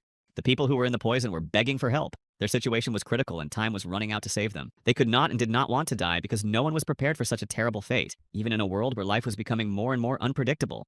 The people at sea were those who had once abandoned Johann when he helped them gather materials for the ship. Now their situation was miserable. Suddenly, monsters appeared from the poisonous sea and began to attack those who were still in the water. Everything became even more chaotic and dangerous. They pierced them through with their weapons, and people died instantly before they could realize what was happening, because it happened so fast. Panic broke out on the ship. People were running around Hanseo not knowing what was happening, but he already knew that this was just the beginning of a new test. People noticed that the ship had changed direction and began to guess that it was Hanseo who had changed course, although they did not understand why he had done so. Everyone was looking at him, waiting for an explanation, but Hanseo remained silent, so people did not understand why he decided to change his path right now. The ship's direction changed so abruptly that everyone on board grabbed the railings in fear of something terrible happening. No one was sure of Hanseo's actions, and everyone mentally questioned his decision, fearing that it could cost them their lives. They started begging to stop because they remembered how other ships had already crashed and did not want to repeat the same fate without a chance of rescue. If there are monsters on the way, they will all be destroyed, and then none of those on board will have a chance to reach land. Someone thought that Hanseo wanted to save them all, but it seemed simply impossible and even more dangerous than staying on the old course. People didn't understand why Hanseo was so desperate to save them, even though everything looked hopeless and as if no attempt could change the future. Johann was screaming at him in a panic, demanding that he stop because if they got closer to the monsters, the chance of survival would disappear instantly. Suddenly, survivors began to climb onto the ship, their bodies torn apart by poison because they had just sailed across the dangerous sea. Johann didn't understand where they came from, or how they managed to get up because everything happened so fast that it seemed like a dream. The survivors were furious because they had heard that they were going to be abandoned and now demanded explanations, hanging on to their lives to the last. They did not believe that they could be betrayed and clung to the ship as if it were their only hope of escaping from the poisoned sea captivity. They rushed to Johann, accusing him of treason because they thought he could have saved them, but decided to leave. Suddenly, a knife whistled in the air and crashed into a wooden beam, causing everyone to stop and look at Hanzo. Hanseo warned that the monsters were coming, but no one understood what he was talking about and did not believe he was serious. But when the ship shook, people finally felt something gigantic touching their board, and their minds accepted the truth. These were monsters called Red Zone Guards who were already approaching the ship and preparing to attack. These creatures could live only in the poisonous sea. They were hardy and ruthless and destroyed everything that boldly entered their territory. They didn't have any sophisticated tactics because they hit accurately and painfully, just piercing the hull of the ship to drown everyone inside. People began to panic when they felt the planks cracking under their feet because the monsters were already breaking through the bottom of the ship.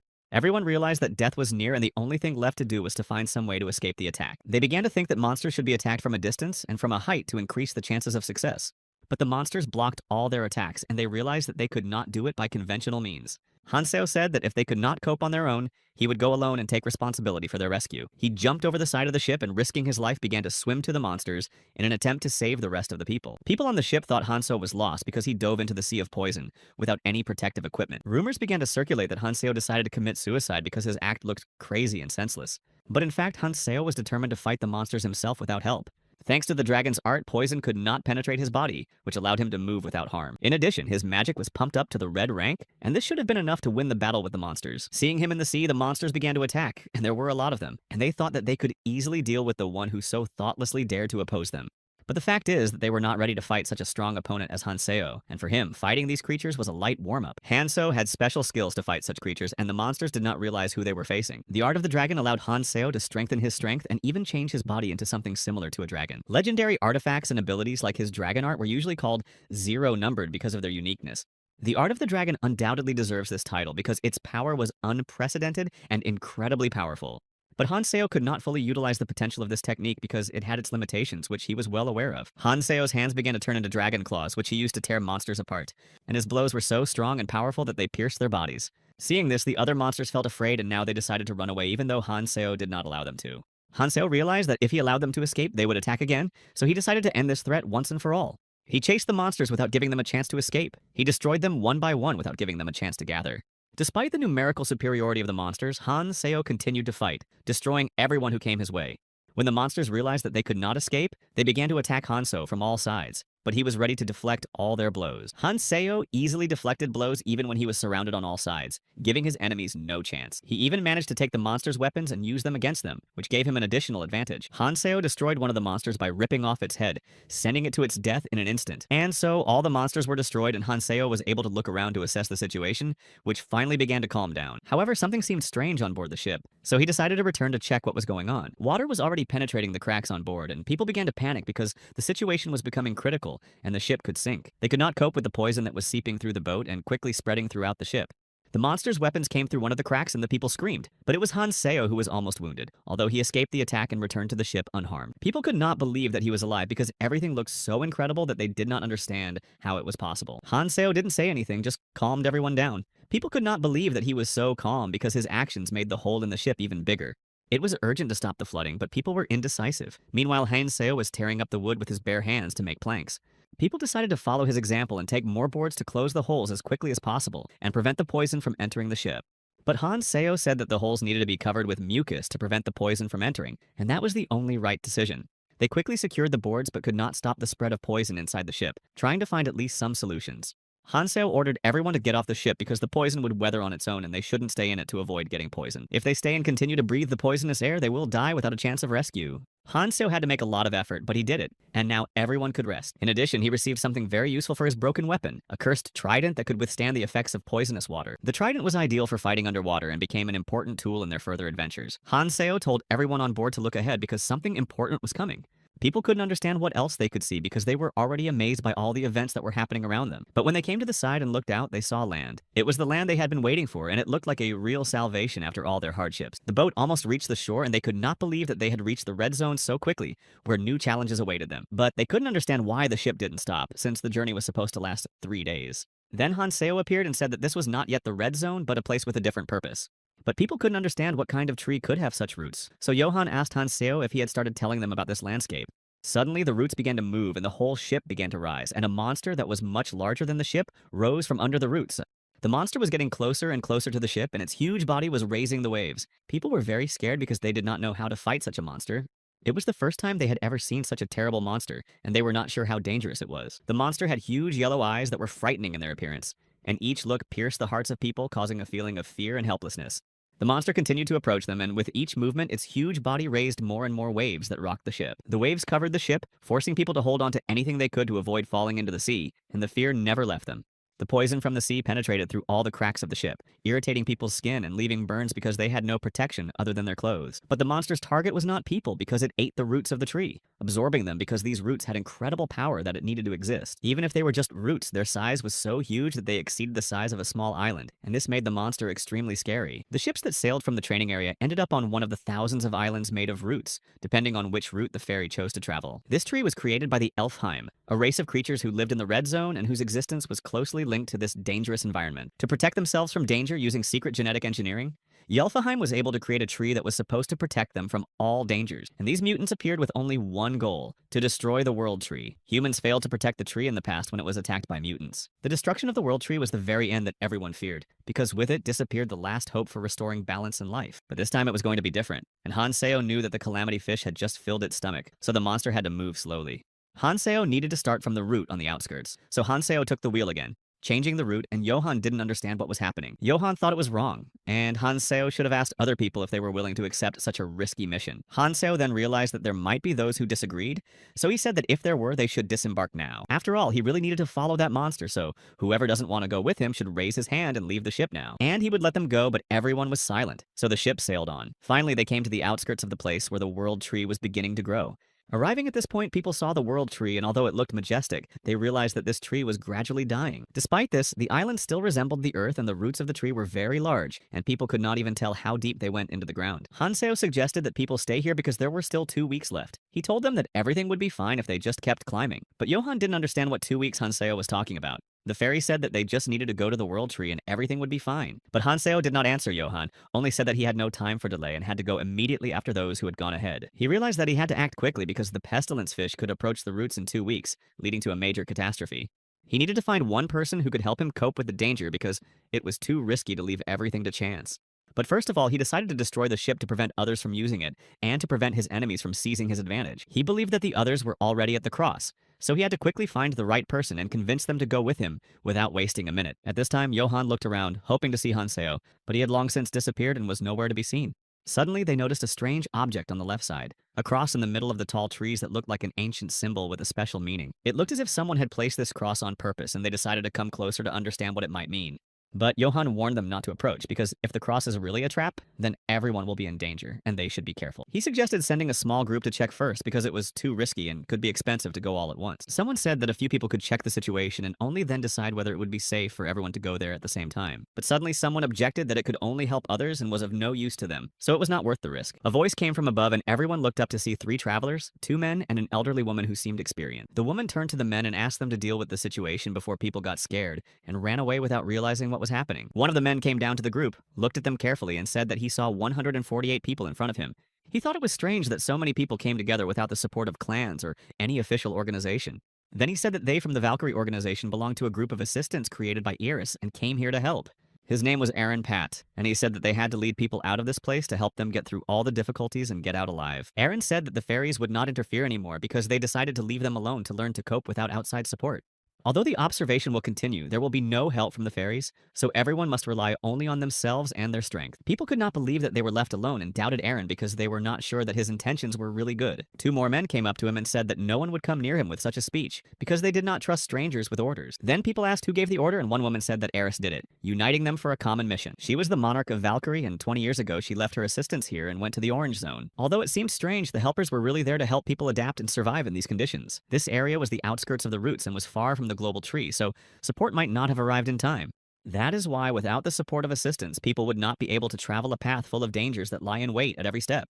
The people discussed the situation and agreed, and then Aaron suddenly accused Minchul of not listening to him. Minchul objected, saying that it was Aaron who could not hear anything, and that quarrels only hurt the case because it was important to remain calm now. After that, Johann spoke and said that they would go with them only if the argument stopped and everyone focused on the main thing. But no one heard him because people had already started quarreling with each other again, not noticing that everyone else was just waiting. Then Pam Ferris spoke up, saying that they were wasting time and were responsible for people, so it was better to stop arguing. She reminded us that it was time to get people to safety and that delays could have serious consequences. During the movement, Iran warned people not to think of attacking them because it would not help and would only create new problems. He reminded us that 30,000 travelers, including assistants, have been here for a long time and have seen things that are unimaginable. Aaron said that newcomers must quickly learn that there are creatures in this world that are more terrible than humans, and they need to know how to act. The Red Zone had its own rules, one of which forbade touching newcomers, but suddenly everyone heard a strange sound of fighting. Aaron asked them to ignore him, but people kept looking at the one who was fighting near the main group. He again said that no one could fight here, but Minchul had already seen the fight and could not look away. He thought the movements were familiar and focused on the girl who was fighting not far from them at high speed. The ground shook with each blow, dust rose into the air and gradually covered the space around us, making it impossible to see. It turned out that it was Han So and an unfamiliar girl fighting, and although he didn't want to hurt her, he had to repel her attacks with all his might. He didn't understand why the girl was attacking him because he had no enmity with her and wasn't going to get into any conflict at all. But she did not listen and attacked further as if she did not hear his words, even though he tried to stop her without force. It seemed that something made her very angry, and she decided to punish Hanseo by showing him his place. She thought that he had just graduated, so he didn't know anything about the Red Zone and wasn't worthy of a serious conversation. In her eyes, Hanseo was just a newcomer trying to explain something, even though he didn't understand what was going on around him. Even before the battle, she stood on the edge of the island and thought that the fish of disaster was approaching and that time was running out. Her face was serious because she did not know whether she had the right to act independently and whether this would be a fatal step for her. She wondered whether she should take revenge for her parents because after their death, the desire to destroy the fish of disaster became her main goal. She believed that she was doing it not only for herself, but also for her younger brother, who was dragged into this battle and deserved better. She wanted to end this monster, but she doubted whether she should tell anyone about her intention to destroy the fish of disaster. She was afraid of being considered crazy because no one would risk their lives to destroy a creature the size of a mountain. And it was at that moment that she saw Hanseo, who addressed her by name, asking if she was really Sophia Virage. She stopped and asked him how he knew her name because she didn't expect newcomers to know about people who had been in the Red Zone for a long time. She also noticed that he didn't have any special weapons or equipment, but he said he came to discuss the fish issue. Sophia was surprised because she could not believe that someone had just arrived and already wanted to plan something, let alone fight the fish of evil. Hanseo said that she would have to help because it was important, but Sophia said that she had never seen him before and did not trust him. Her wariness was expected, and Hanseo began to wonder if he should mention Kang Tae's advice that might have helped. He said that they should join forces because she would have to lose again, as she always did, and lose her chance to win. He asked her if she wanted to continue suffering from the fear that her brother could be sent to the Red Zone because of her mistakes. And he added that the victory over the fish gives a chance to change everything and maybe even save the life of her brother, whom she wanted to protect so much. But such words only made her angry because she decided that he did not understand anything and had no right to talk about this creature. Blinded by rage, she rushed toward him with the intention of hitting him, but Hanseo managed to dodge and jump away. It was hard for him to believe that Sophia was so angry because he wanted to negotiate, not start a meaningless fight. But the fight began, and although her first attack failed, she did not stop and went on the offensive again, trying to gain an advantage. Hanseo dodged again and hoped that she would finally realize that they didn't need to fight, because that wasn't the main goal. He tried to stop her by persuading her to talk, because without harmony they would not be able to defeat the real evil. But Sophia didn't want to hear anything. Her anger was stronger than her mind, and she couldn't accept the way he spoke to her. She believed that a newcomer like Hanseo had no right to discuss such things with her, because he had not yet learned how to survive here. She even thought that he might be an agent of Kvadratus who was just annoying her and trying to provoke her. In her anger, she began to use magic witut thinking about the consequences, seeking only to destroy the one who caused her anger. Hanseo was shocked that Sophia had resorted to such force and used one of her most dangerous skills against him. She used the balls of ice light and they instantly began to freeze everything in their path, creating a fatal threat.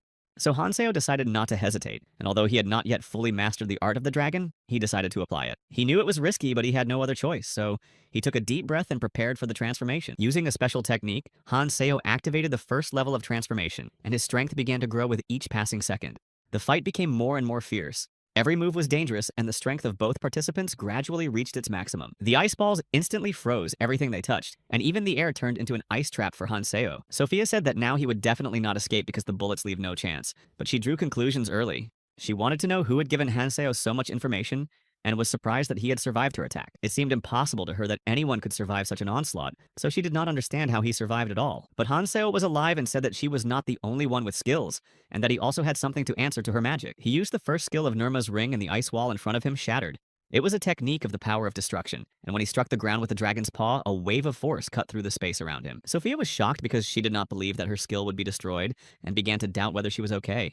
She didn't know that the dragon art could be learned while studying, and it made her wonder who Hanseo was. She didn't realize how strong Hanseo's defense mana was, and that he could withstand such an attack with almost no losses. But even with all her doubts, she remembered that she had been told not to waste her energy on the fish of the calamity, because it was impossible to defeat it. She knew that it could be the end and that no one in her circle would have survived the fight with the fish. However, she didn't want to give up and decided to destroy the fish along with the past, by taking to the air with the skill way of heaven. She won't let anyone look down on her and has to prove that she can defeat even the likes of Hanseo. Her beliefs did not change because she considered Hanseo a weak newcomer who had no right to say anything to her.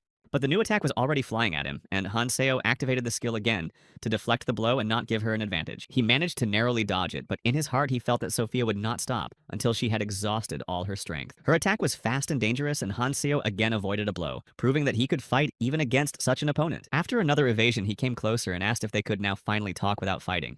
Sophia still did not believe that he had survived, but she realized that she was dealing with a strong opponent who could be trusted.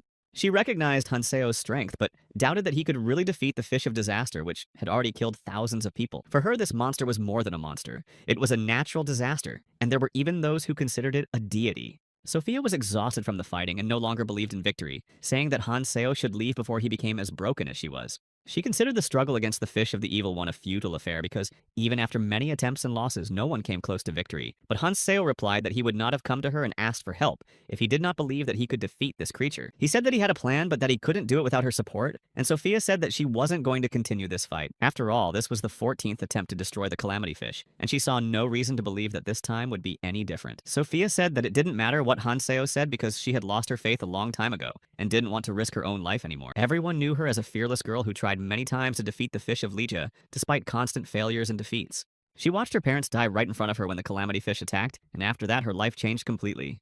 Her first attempt failed, as did all her subsequent allies, and she only miraculously managed to survive the monster's trap. However, she went into battle again and again because she could not accept the fact that this creature still exists and no one has stopped it. Hanseo reminded her that if she could survive 13 attacks, he should give her a chance to try again. He said that he was not asking for blind faith, but only for a little trust, because together they could do more than they could do alone. His determination reminded Sophia of a mentor who once taught her to fight and supported her when everyone else had given up. She was silent because she didn't know what to say. She was in doubt and couldn't make a decision right away. Finally, she asked him why he was so determined and what made him so stubborn about trying to destroy the Calamity Fish. Hanseo replied that he wanted to save millions of lives because he believed that this creature would destroy all life if it was not stopped. Sophia was stunned by these words. She did not believe that someone was really ready to fight for others so selflessly. She said that Hanseo was crazy because no one had ever risked so much to save the world as he was doing. Aaron Pat was watching their conversation and was interested in what they were talking about, but he did not dare to interfere. He felt that the atmosphere was too tense and that it was better to leave the two alone so as not to spoil the moment. He decided to just walk away without interfering, but at the same moment Hanseo threw a trident at him, forcing him to stop. Trident stopped Aaron by grabbing his cloak, and Hanseo asked why he was leaving without saying goodbye or hello. Aaron couldn't understand how Hanseo felt his presence because he really didn't want to be noticed. Sophia approached him and asked what he was doing here, but he did not explain, saying only that he was glad to see her. Hanseo remembered Aaron because he had told him about the dungeons in the subway earlier, so he was surprised to see him again. By this time, the newcomers had already reached the camp, where there were hundreds of people, and the newcomers immediately realized the scale of the events. Their location was temporary because the situation on the island was changing, and they had to move constantly. Minchul explained that if the Calamity Fish destroys the extreme roots, they will have to leave this place and look for a new shelter. The center provided answers to all questions and explained how to survive in the new conditions of the red zone. One of the newcomers asked if there was anything to eat because everyone was tired, and the woman who was preparing the food greeted them with a smile. She said that she had prepared something delicious, but the dish did not look like what she had promised. Johann could not believe that they would have to eat this jelly, but the woman assured him that it was completely safe to eat. Although the jelly looked strange, it contained all the necessary substances to support the body, even in extreme conditions. She explained that if they don't like something, they can try monster meat, but it is toxic and dangerous. So they could only muster the will to start eating this jelly because they had no other option. The woman also said that after the meal, they would receive tools for collecting jelly to have supplies for the next days. After making sure that everything was under control, Min Chul decided to leave the newcomers and went to talk to Aaron Pat. He asked where he was and what happened during the fight that everyone had just seen between two strong opponents. Aaron was sewing up his cloak and said that Hanseo had fought with Sophia and that it was a real crazy fight. He added that he didn't want to talk about it anymore and asked how the other newcomers in the camp were doing. Minchol said that the situation has stabilized and new people have already begun to adapt to the conditions of the red zone. He said that the new group is much stronger than the previous ones because the zone has become tougher and only the strongest survive. If it were not for the leech of fish, each new group could leave more people behind, but most die on the way to the roots. They had to live closer to the center because the fish swallowed the outskirts, and the fairy assistant knew this, so she made the conditions more difficult. But now there was no one who would dare to take on such a challenge as Hanseo, because he was the only one who was ready to fight Sophia. Meanwhile, a strange man with a crazy smile climbed to the top, which immediately attracted the attention of the others. He was looking around the area as if he was looking for people he could use for his own purposes and already knew who he wanted to contact. At the time, Hanseo and Sophia were planning reconnaissance and discussing what needed to be done before starting a new phase. Sophia asked him if he had taken an extractor because it would be almost impossible to survive in the red zone without it, but she did not hear an answer. She didn't like the fact that he was answering questions with questions, and it annoyed her because she had important work to do and didn't want to waste time. Hanseo took the clothes in his hands, but Sophia thought he was going to change right there, and it was extremely uncomfortable for her. He explained that he was just checking the clothes she had given him, thanked her for her help, and said that he was not going to undress in front of her. Before they left, they had to go to the assistance center, which provided travelers with temporary shelter and was critical. Here, everyone waiting for their families exchanged experiences and shared knowledge about the dangers of the new and constantly changing zones. Sophia spoke with a girl from the help center who promised to find the necessary information, even though the request was complicated and would take time. The girl found a list of survivors near the neighboring routes and said that some newcomers had already become key figures. She advised to check the second routes, but it would take more than 2 days, so Sophia would have to wait for the final results. Sophia realizes that her brother is not yet in the red zone, so she needs to focus on the main task of the disaster fish. Hanseo asked if she was done because they needed to discuss the plan and quickly continue preparing for the battle. Sophia clarified what exactly he meant and what kind of strategy would supposedly help defeat the monster on the island. He explained that he planned to get inside the fish and use a special weapon to destroy it from the inside. In fact, he was going to become a weapon himself, and Sophia did not understand why he would take such a risk because it looked ridiculous. He was convinced that fish could not be killed from the outside, and that is why he needed a ship to realize his plan. Sophia had a 13-seater ship, but she had to prepare it for a journey that could cost her life. Hanseo mentioned that he had a 500-seat ship, but he left it behind. Sophia could not believe that someone would leave such a ship. He said that he was not a beginner and would not have left it without a good reason because he knew that the ship would be needed. Sophia still did not believe him and believed that such decisions required experience that Hanseo did not have. Then he said that he had special abilities that allowed him to cope with any situation even without much experience.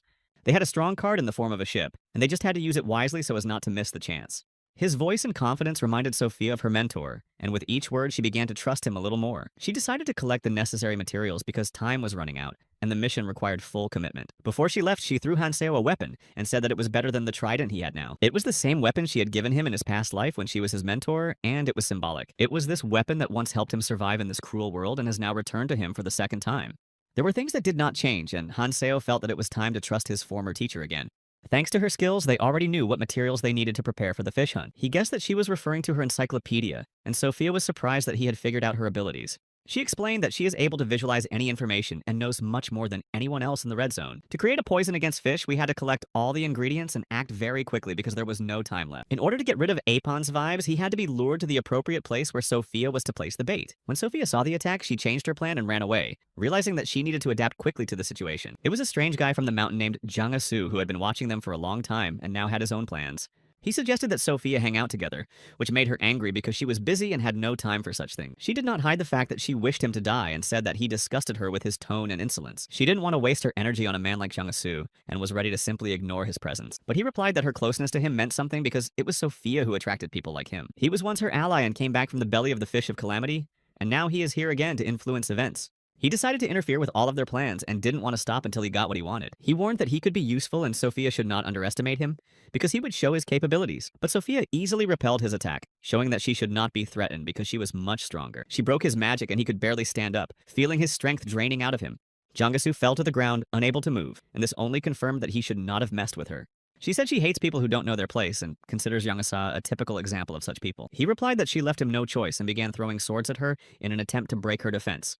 Then he took off his hat and opened his third eye, which immediately made Sophia wary because it meant a threat. She started to get nervous because she realized that this ability could be dangerous, and she needed to act immediately. Jangsu asked her if she knew about his third eye, which he called a lighthouse to observe everything around him. He warned that he had ties to the lighthouse and that Sophia's interference would end very badly for her if she did not stop. He wanted to make sure that Sophia was not weakened after her defeat by the newcomer, and still had the strength to stay on top. She replied that it was none of his business and that she would not waste time arguing because she had more important tasks. She also said that she was not going to tell him anything, refusing to cooperate, and was ready to go her own way without wasting time on him. Sang-jin guessed that she wouldn't say anything, but he had long been prepared for such a scenario and hadn't counted on it when planning other options. So he decided to simply use his research skills to observe her and find out the information he needed, even if she was silent. Sophia asked Youngus what he was up to. But all Youngus could say was that Sophia was still soft on him, even if her actions could have been stronger and more decisive in a different situation. Sophia replied that a person like Jangsu should have simply died inside the fish back then, and that would have been the best thing for everyone. But Jangsu replied that this was very heartless because she should have joined the Quadratus when he gave her a chance, and it was her chance to survive. Quadratus was an organization that turned fear into awe, forcing even the strongest to hold back in fear of its power and ruthlessness. But Sophia was not going to join such an organization because she believed that one cannot call oneself a human being when one sacrifices others. And then to take the relics of the dead people for sale without thinking about their souls or the consequences that this may have for those who are left without their loved ones. Because of them, so many people ended up in the stomach of the fish of calamity, dying for greedy goals and paying for illusory hopes that turned out to be only a deception. They were deceived by their promises to safely rise to the top roots, which turned out to be just a cunning trap for the most powerful. After all, he thought he was only making money using his skills, not realizing that his methods could lead to suffering and losses he did not understand. Such people would not have lived long anyway because their illusions about the world were lies and they could not see the truth even in the most critical moments. He hoped that Sophia would soon wake up from her illusions and see the true face of this world, realize how wrong she had been, and how much she had lost. Perhaps with the passage of time, and after making a few more attempts to defeat the fish of misfortune, she will realize that everything is in vain, and she will not be able to change her fate. Then they will meet again, he said, and quickly ran away, not giving Sophia time to think or to consider what had happened between them. Before, she could not have imagined that Jangsu would change so much because he was absolutely normal and there were no signs of any internal changes. They had once fought together against the calamity fish and barely survived, and these memories were still hard to push out of her mind because of their terrible reality. She wondered whether she should follow Youngasa now because she could have stopped him, but her doubts kept her from deciding what to do next. But she remembered Hanseo's words that she needed more materials to kill the fish with a solution of oblivion. It was a solution that was a combination of all known magical knowledge and experience. First, it was necessary to get one of the main ingredients, namely the heart of Cucullus, which was an important component for the preparation of this extraordinary solution. To find it, you had to first find a deep valley between the middle and extreme roots where the cuculli like to hide from dangers and enemies. Cuculli avoid the fish of disaster by hiding in the edges of the roots, and they close in the root, making a nest inside where they can live quietly without unnecessary worries. The other ingredients for this solution were not so difficult to obtain because they were readily available and did not require as much effort to obtain as Cucullus's heart. But Cucullus's heart was hard enough to get, so Hanseo decided to do everything he could to achieve his goal. The danger was approaching very quickly, and Hanseo used the dragon art to speed up the process and be prepared for any unforeseen situations. And he heard the sounds that meant the Cucullas were approaching, so he decided that he would deal with them, get what he needed, and also try to fight with the weapons Sophia gave him. Soon the cuculli appeared right in front of him, their eyes blazing as if ready to attack without mercy. They were rapidly approaching Hanseo, and he was fully prepared for their attack because he had already had experience fighting such monsters. He began to fight back using his skills to defeat the monsters, and every move was as efficient as possible, and his strikes were precise and unmistakable. And one by one, these monsters were destroyed, their bodies falling to the ground, but Hanseo had no time to stop, because new threats were already on the horizon. He continued to move on, not letting any obstacle stop him. Every step brought him closer to his goal, and he was ready for anything that could happen.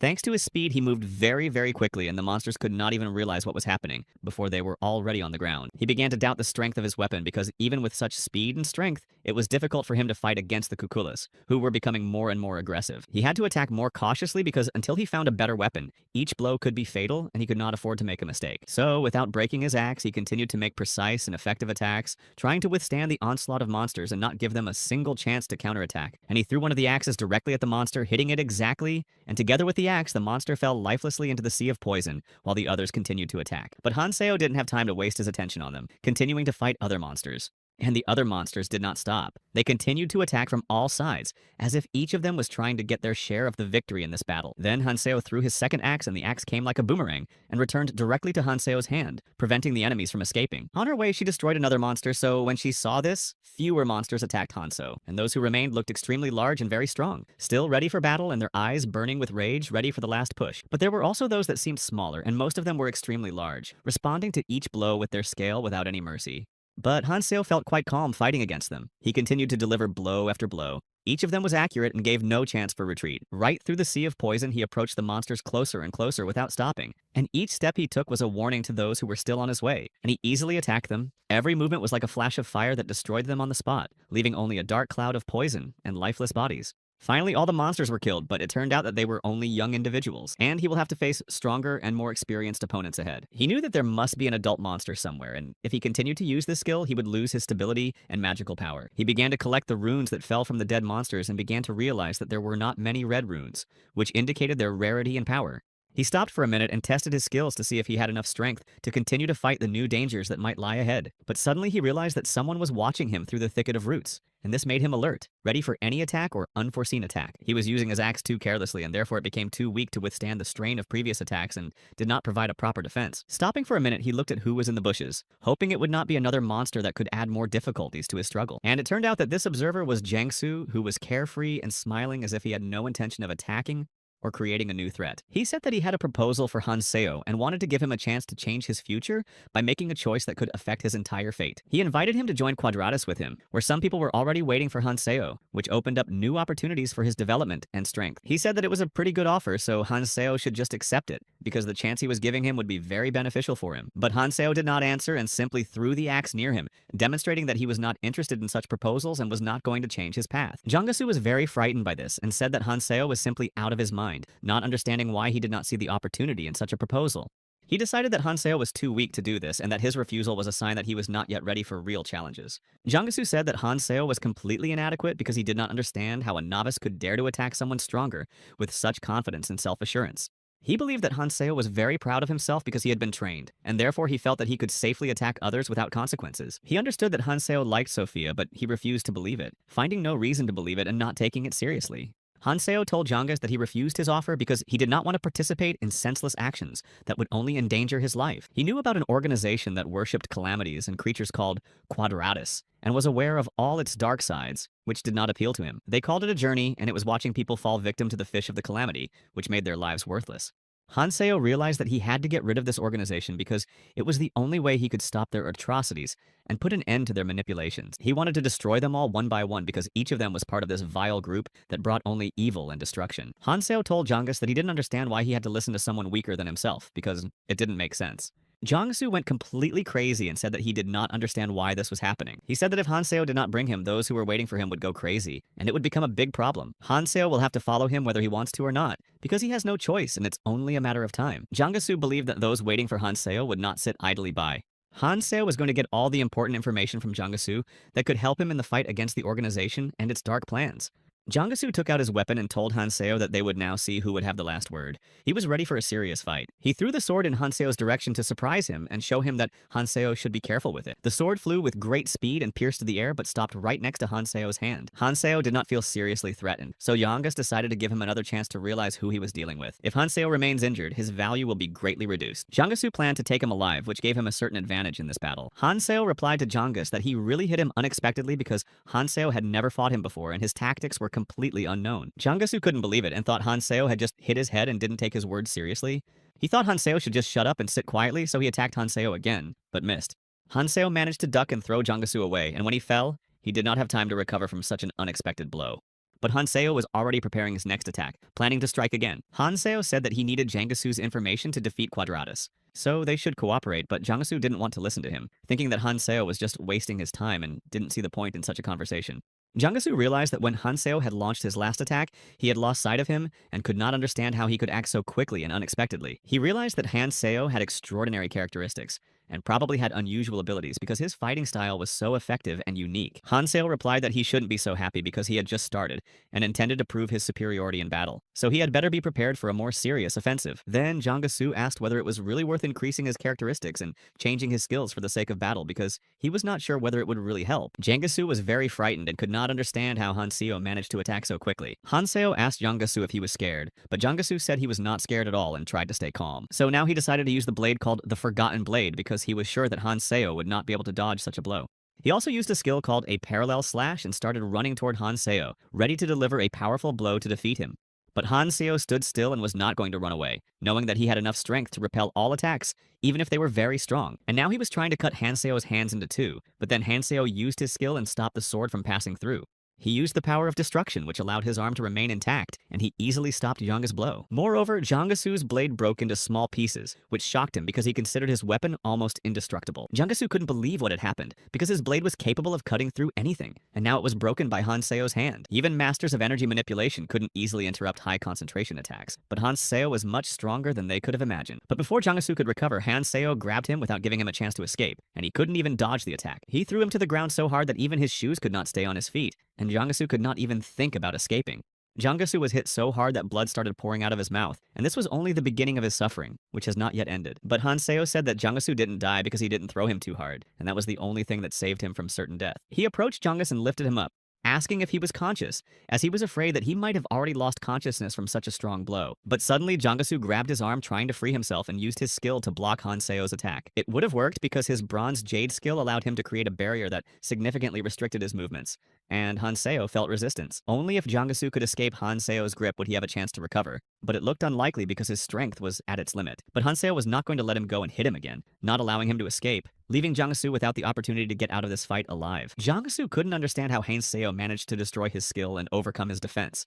He didn't expect it to be so strong. After Hanseo continued to beat him again, Jang-gesu said that he would tell everything just to make it stop, and he would stay alive, even though he was injured. Jang-gesu said that he had no choice because his travel income was not very good, and this was the only way to survive in the current situation.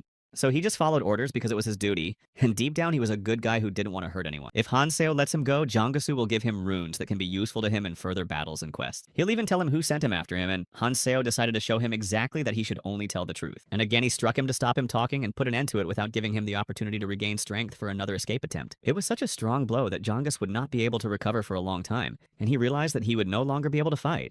But Jang-gesu didn't understand why Hanseo was hitting him, because he had said everything he wanted to and didn't understand why he was being tortured anymore. Jang-gesu started yelling at Hanseo because he didn't understand why he continued to beat him, even after he told him everything and followed his orders. He believed that Hanseo had beaten him like a dog, and did not know what else he wanted from him, because he had already given all the necessary information to end the fight.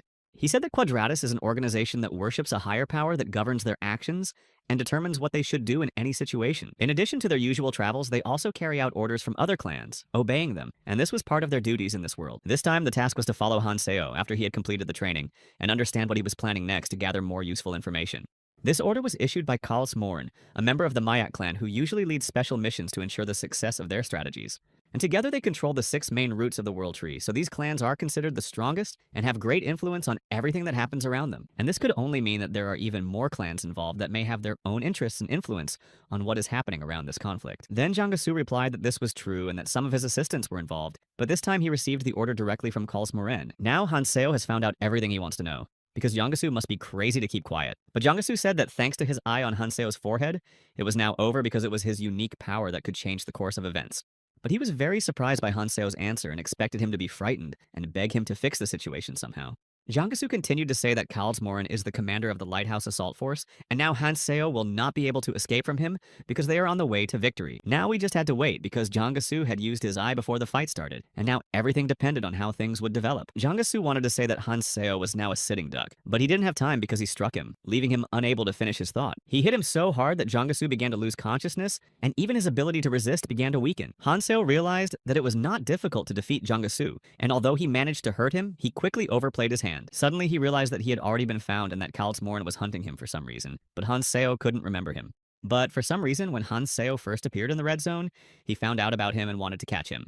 But this man was distracting him from important things, and it irritated Hanseo because he had much more serious problems to solve. He had also heard for a long time that there were monsters he needed nearby, so he didn't hesitate to deal with them before the reinforcements arrived. The flock of creatures was indeed approaching, not him, but a group of people, and Hanseo realized that his plan was no longer such a priority. Then the group used the skill of concealment to avoid being noticed by the hopefuls. That this would give them a chance to avoid a collision with the approaching monsters. And the herd of creatures could not see them because of this skill, but one of the members of the organization said that he thought they were finished. After all, they did not want to be bait. However, they needed to hold their breath to use their concealment skills. It would be extremely difficult to use it all the time, so they prayed that those monsters would not find them. They couldn't understand why they were bothering with one newcomer, and then one of the members of the organization asked why this was happening at all. And we're talking about Hanso, whom they didn't know until now, and why this guy Kalsu Morin was there. Another told him that this was true and believed that Jangasu was having fun somewhere instead of fulfilling his task. Suddenly, they saw a bird approaching above them, and it was a blue carrier pigeon bringing important news that forced them to act. And only one person could create a pigeon of this quality, so they immediately realized who was trying to contact them. After receiving the message, they realized that they had to go to Lake Kukulov immediately. When they came to this lake, they saw Jangasa and could not believe that he had really lost because he had been very strong before. It was good that he lost consciousness in a place where there was no poison, and this saved his life, although it did not improve his condition. When the group arrived at their destination, Hanseo was gone and they couldn't believe that Jangasu, who had survived in the belly of the fish, couldn't handle the newcomer. But Jangasu also noticed that his weapon was missing and his wound was tied up, which surprised him. It turns out that Hanseo left him a special gift and took his weapon in return, which irritated Jangasu. Jangasu could not recover, but he had to get up to report all the information about Hanseo, despite his pain and weakness. Jangasu tried to remember what Hanseo had said to him, but his memories were hazy due to the pain and shock of the recent events.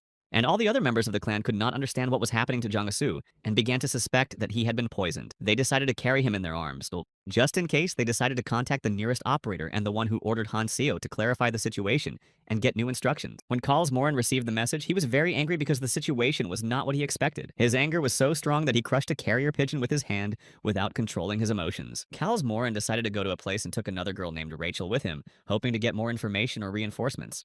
When he arrived at the place he was aiming for, Karls Morin suddenly appeared on the ship, leaving everyone amazed. The people there did not expect Karls to arrive in person. Jangasu, who had already done a great job and came back after almost being defeated by the newcomer, took the lead. Karls Morin approached Jangas and looked him up and down, assessing his condition, studying every movement and focusing on his expression. Jangasu called him by his first name, and this made Karls Morin very angry because he did not expect this from his subordinate, especially in such a situation.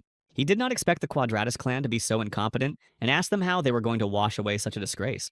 People began to say that they would take full responsibility because they had a plan to fix the situation and had already begun to act. But they had a much bigger problem because of the Gerts they had been collecting in the valley, which had now become dangerous, causing even more concern. After all, they all escaped and are now heading closer to the clan's ship, which caused panic among the team members who began to prepare for defense. People could not understand how the Herdus managed to escape because it seemed that they were completely under control and had no chance of escape. And most importantly, how did they manage to find their ship? Because once the Gerts start running, they cannot change their direction. And they only go forward, so they had to be in the place where the Quadrature group drove them. They could not believe that the Hertz had managed to escape because the plan looked perfect. It turned out that Hanseo had not only bandaged Jangseo's wound, but had also put something in it that helped the Gert to track their ship, enhancing their search ability. If not for Aaron's skills, they would not have learned anything, because everything was extremely hidden and almost imperceptible to those who do not have such skills. But they could not understand what kind of newcomer dared to do this and how he knew that it was possible to do this, because it seemed impossible for ordinary travelers. For Karls Morin, Hanseo was becoming more and more interesting every day as his power grew and his actions became more unpredictable. He began to see him not just as a random player, but as an object that deserved special attention and could influence his plans. So Karls Morin thought about how best to use the situation to take advantage of it and change the balance of power in his favor. He ordered one of the clan members to bring Hanseo to him to assess his abilities and to understand whether he was worthy of attention as a potential enemy or ally. Karls Morin had to see Hanseo after all he had done and determine his real strength and potential.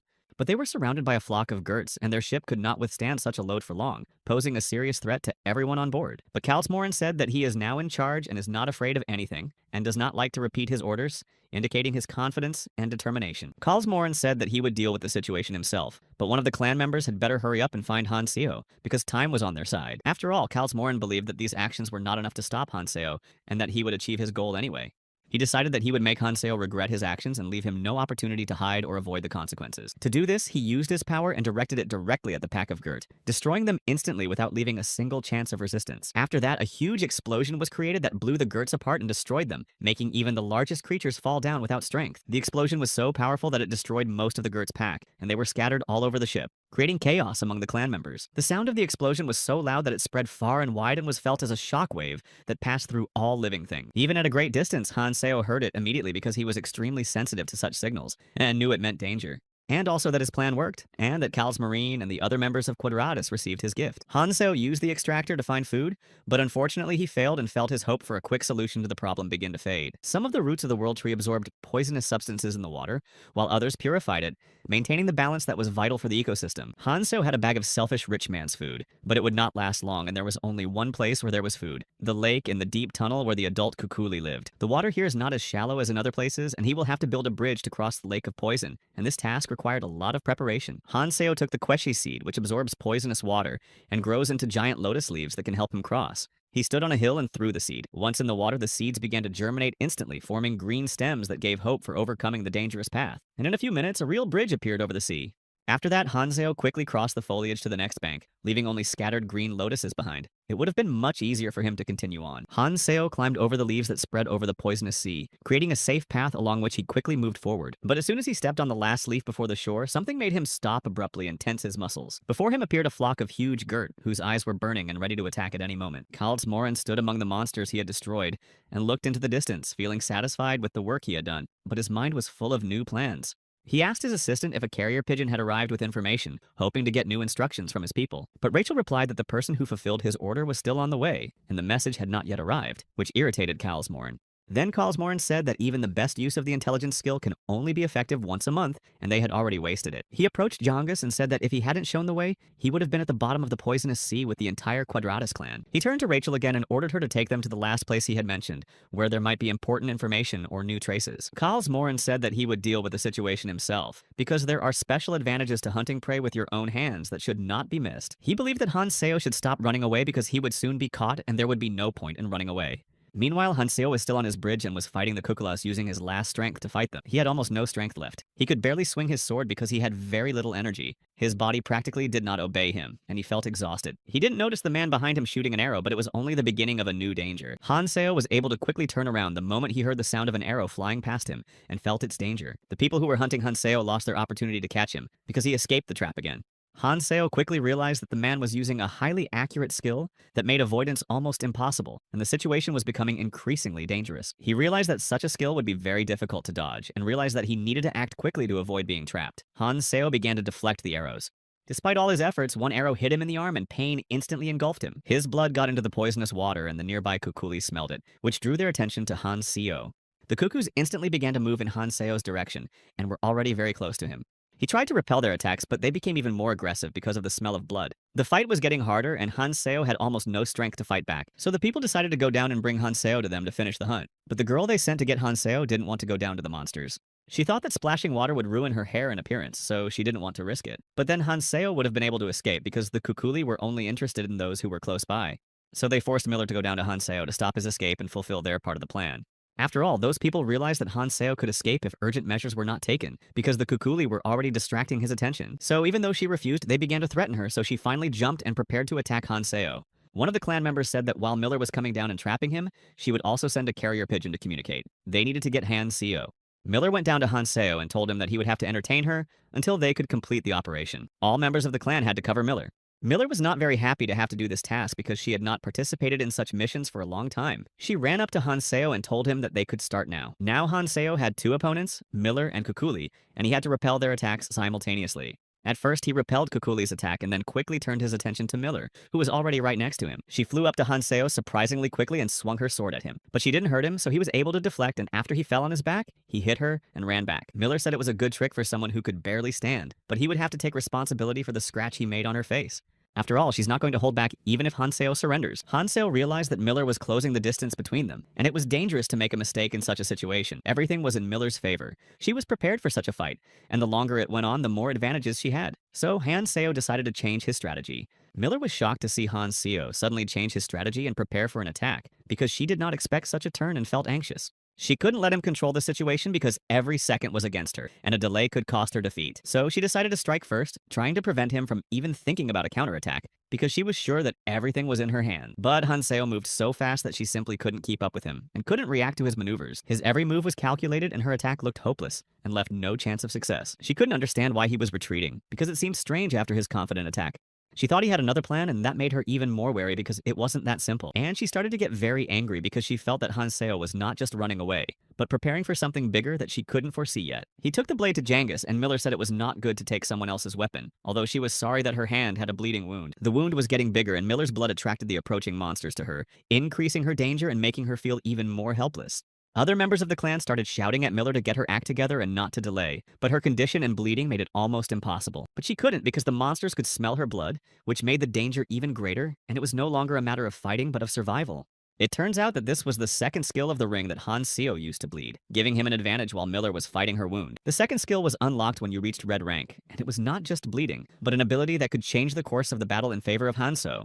Keeping the bleeding going required a lot of mana, so Hanseo tried to run away from Miller because his every move became difficult, and he needed time to recover. But the monsters, who could smell her blood perfectly, helped Hanseo, and at that moment their help became decisive in his attempt to escape from Miller. Now they were on equal footing, and Hanseo had a chance to escape, although the situation remained tense and he could not stop to avoid becoming a victim. All the other members of the clan needed to help Miller urgently because she was in danger, and her condition was deteriorating with every passing second. And to catch Hanseo very quickly, because if they failed, Kalsmoran would never forgive them again, and that meant serious consequences for them. They decided to split up, attacking monsters and catching Hanseo, each with a different task and a hope that it would work. Suddenly, Hanseo stopped and turned to the clan members who were chasing him, their eyes full of determination, but he was ready for it. He thought they were very strong, but he had a surprise plan for them that they could not foresee, and this gave him an advantage. And he pulled the rest of the hurts out of the bag and threw it right at the members of the group, even though they didn't realize what had happened, not knowing it was a trap. Miller rushed at Hanseo, saying that now he would not be able to try to escape, but her words were laced with anger and confidence in her victory. But suddenly she saw a huge monster's head approaching in front of her,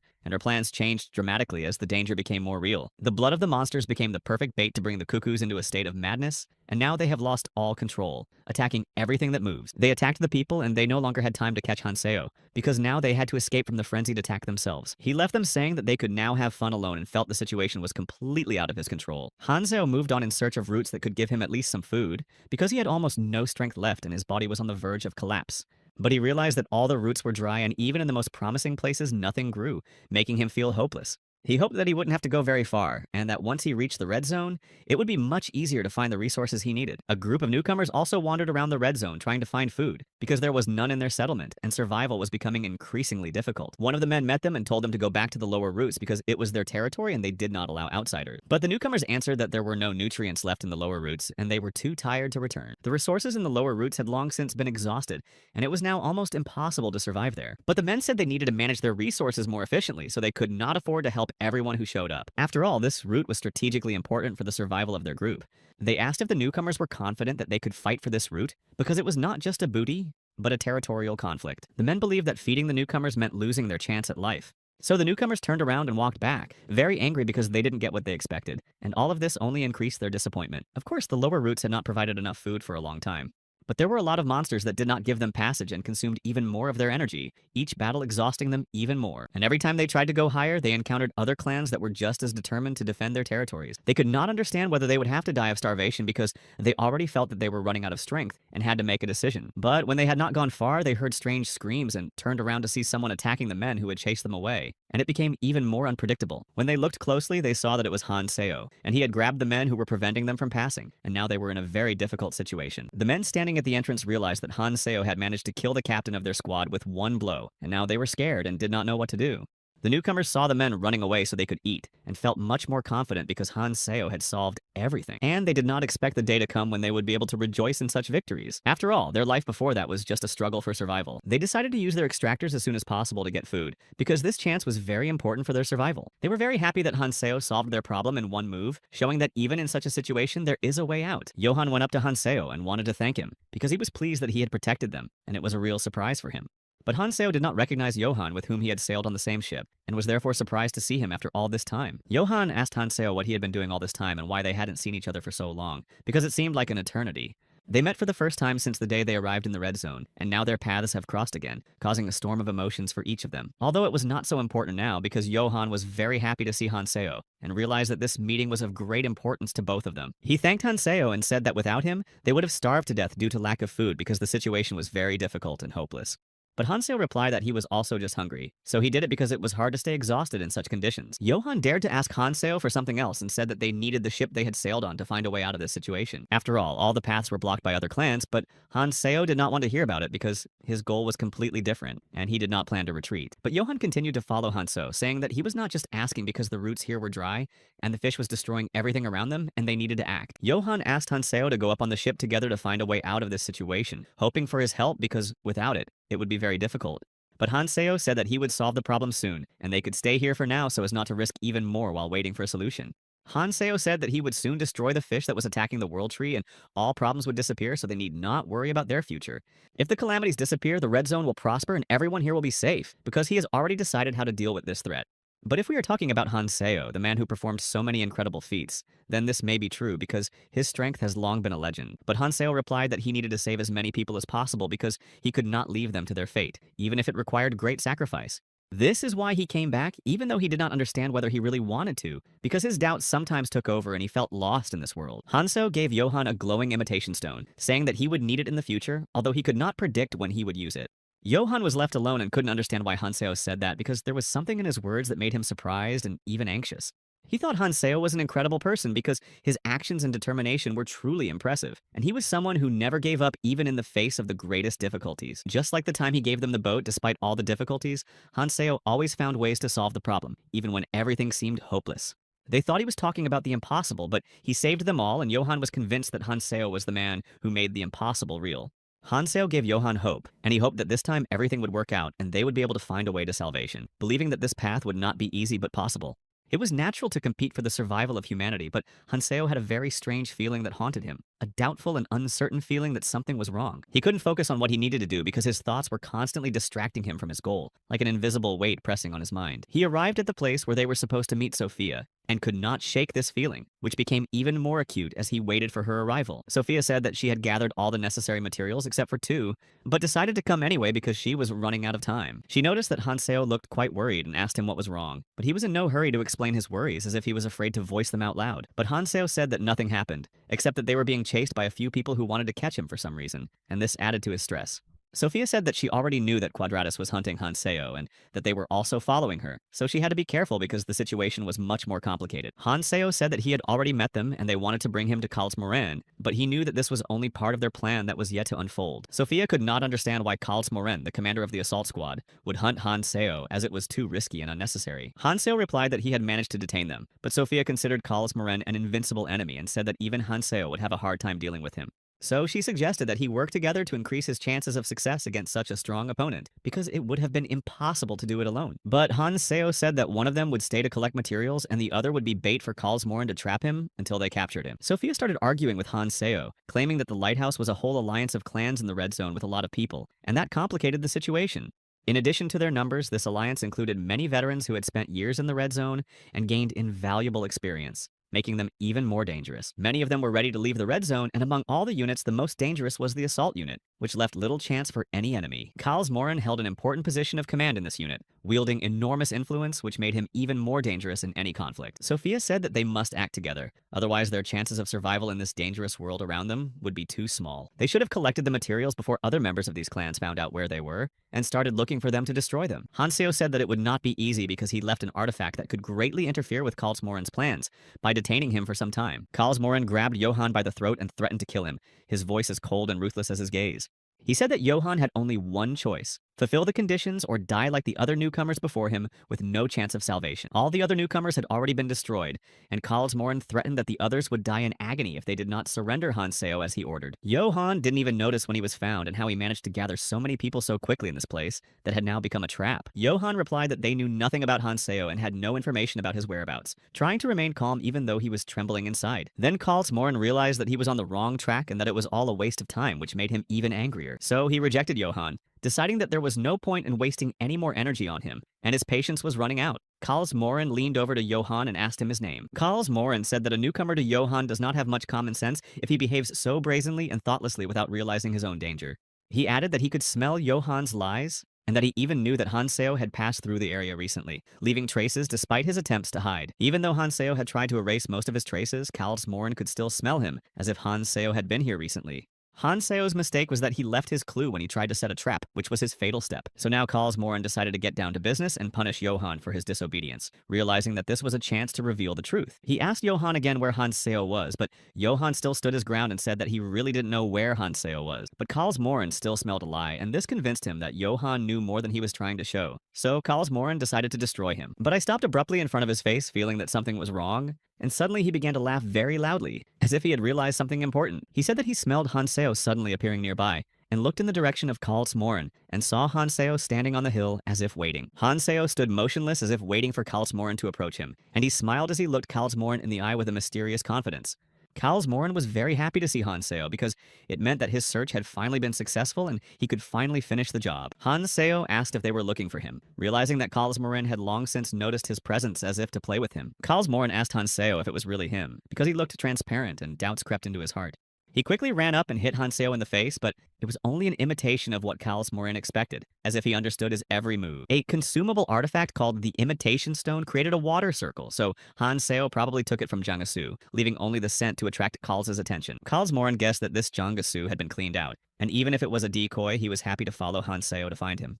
Meanwhile, Johann's mutilated body was lying on the ground, and he was very worried about Hanseo, not knowing what would happen to him next and feeling imminent danger. Lake Kukuli was a specially created place where Kukuli laid their eggs, and this place was a break in the outer roots of the world tree on which the balance depended. The space formed between them was filled with its nutrients, which neutralized the poisonous water in the upper reaches of the lake, cleansing it of poison. This fluid also had the ability to heal wounds, speeding up the recovery process, which could have been decisive in the battle. Hanseo realized that his clone had disappeared because Karls Morin also told Hanseo that he had finally found him, because he was tired of chasing him and wasting his energy on fruitless searches. He called Hanseo a beauty who finally showed her tail, but Hanseo replied that for a dog like Karls Morin, his sense of smell was much worse than he expected. After all, he couldn't find it without a clue that Hanseo had left behind. But Karls Morin couldn't understand what Hanseo was talking about. But only a moment later he started laughing, which surprised even his companions. Karls Morin thought it was all very funny and decided to check whether Hanseo was as strong as he had heard from others. And if it turns out to be untrue, Karls Morin will execute him by burning him to death to punish his impudence and stupidity. Hanseo was also very pleased with all this because he knew it wouldn't happen today,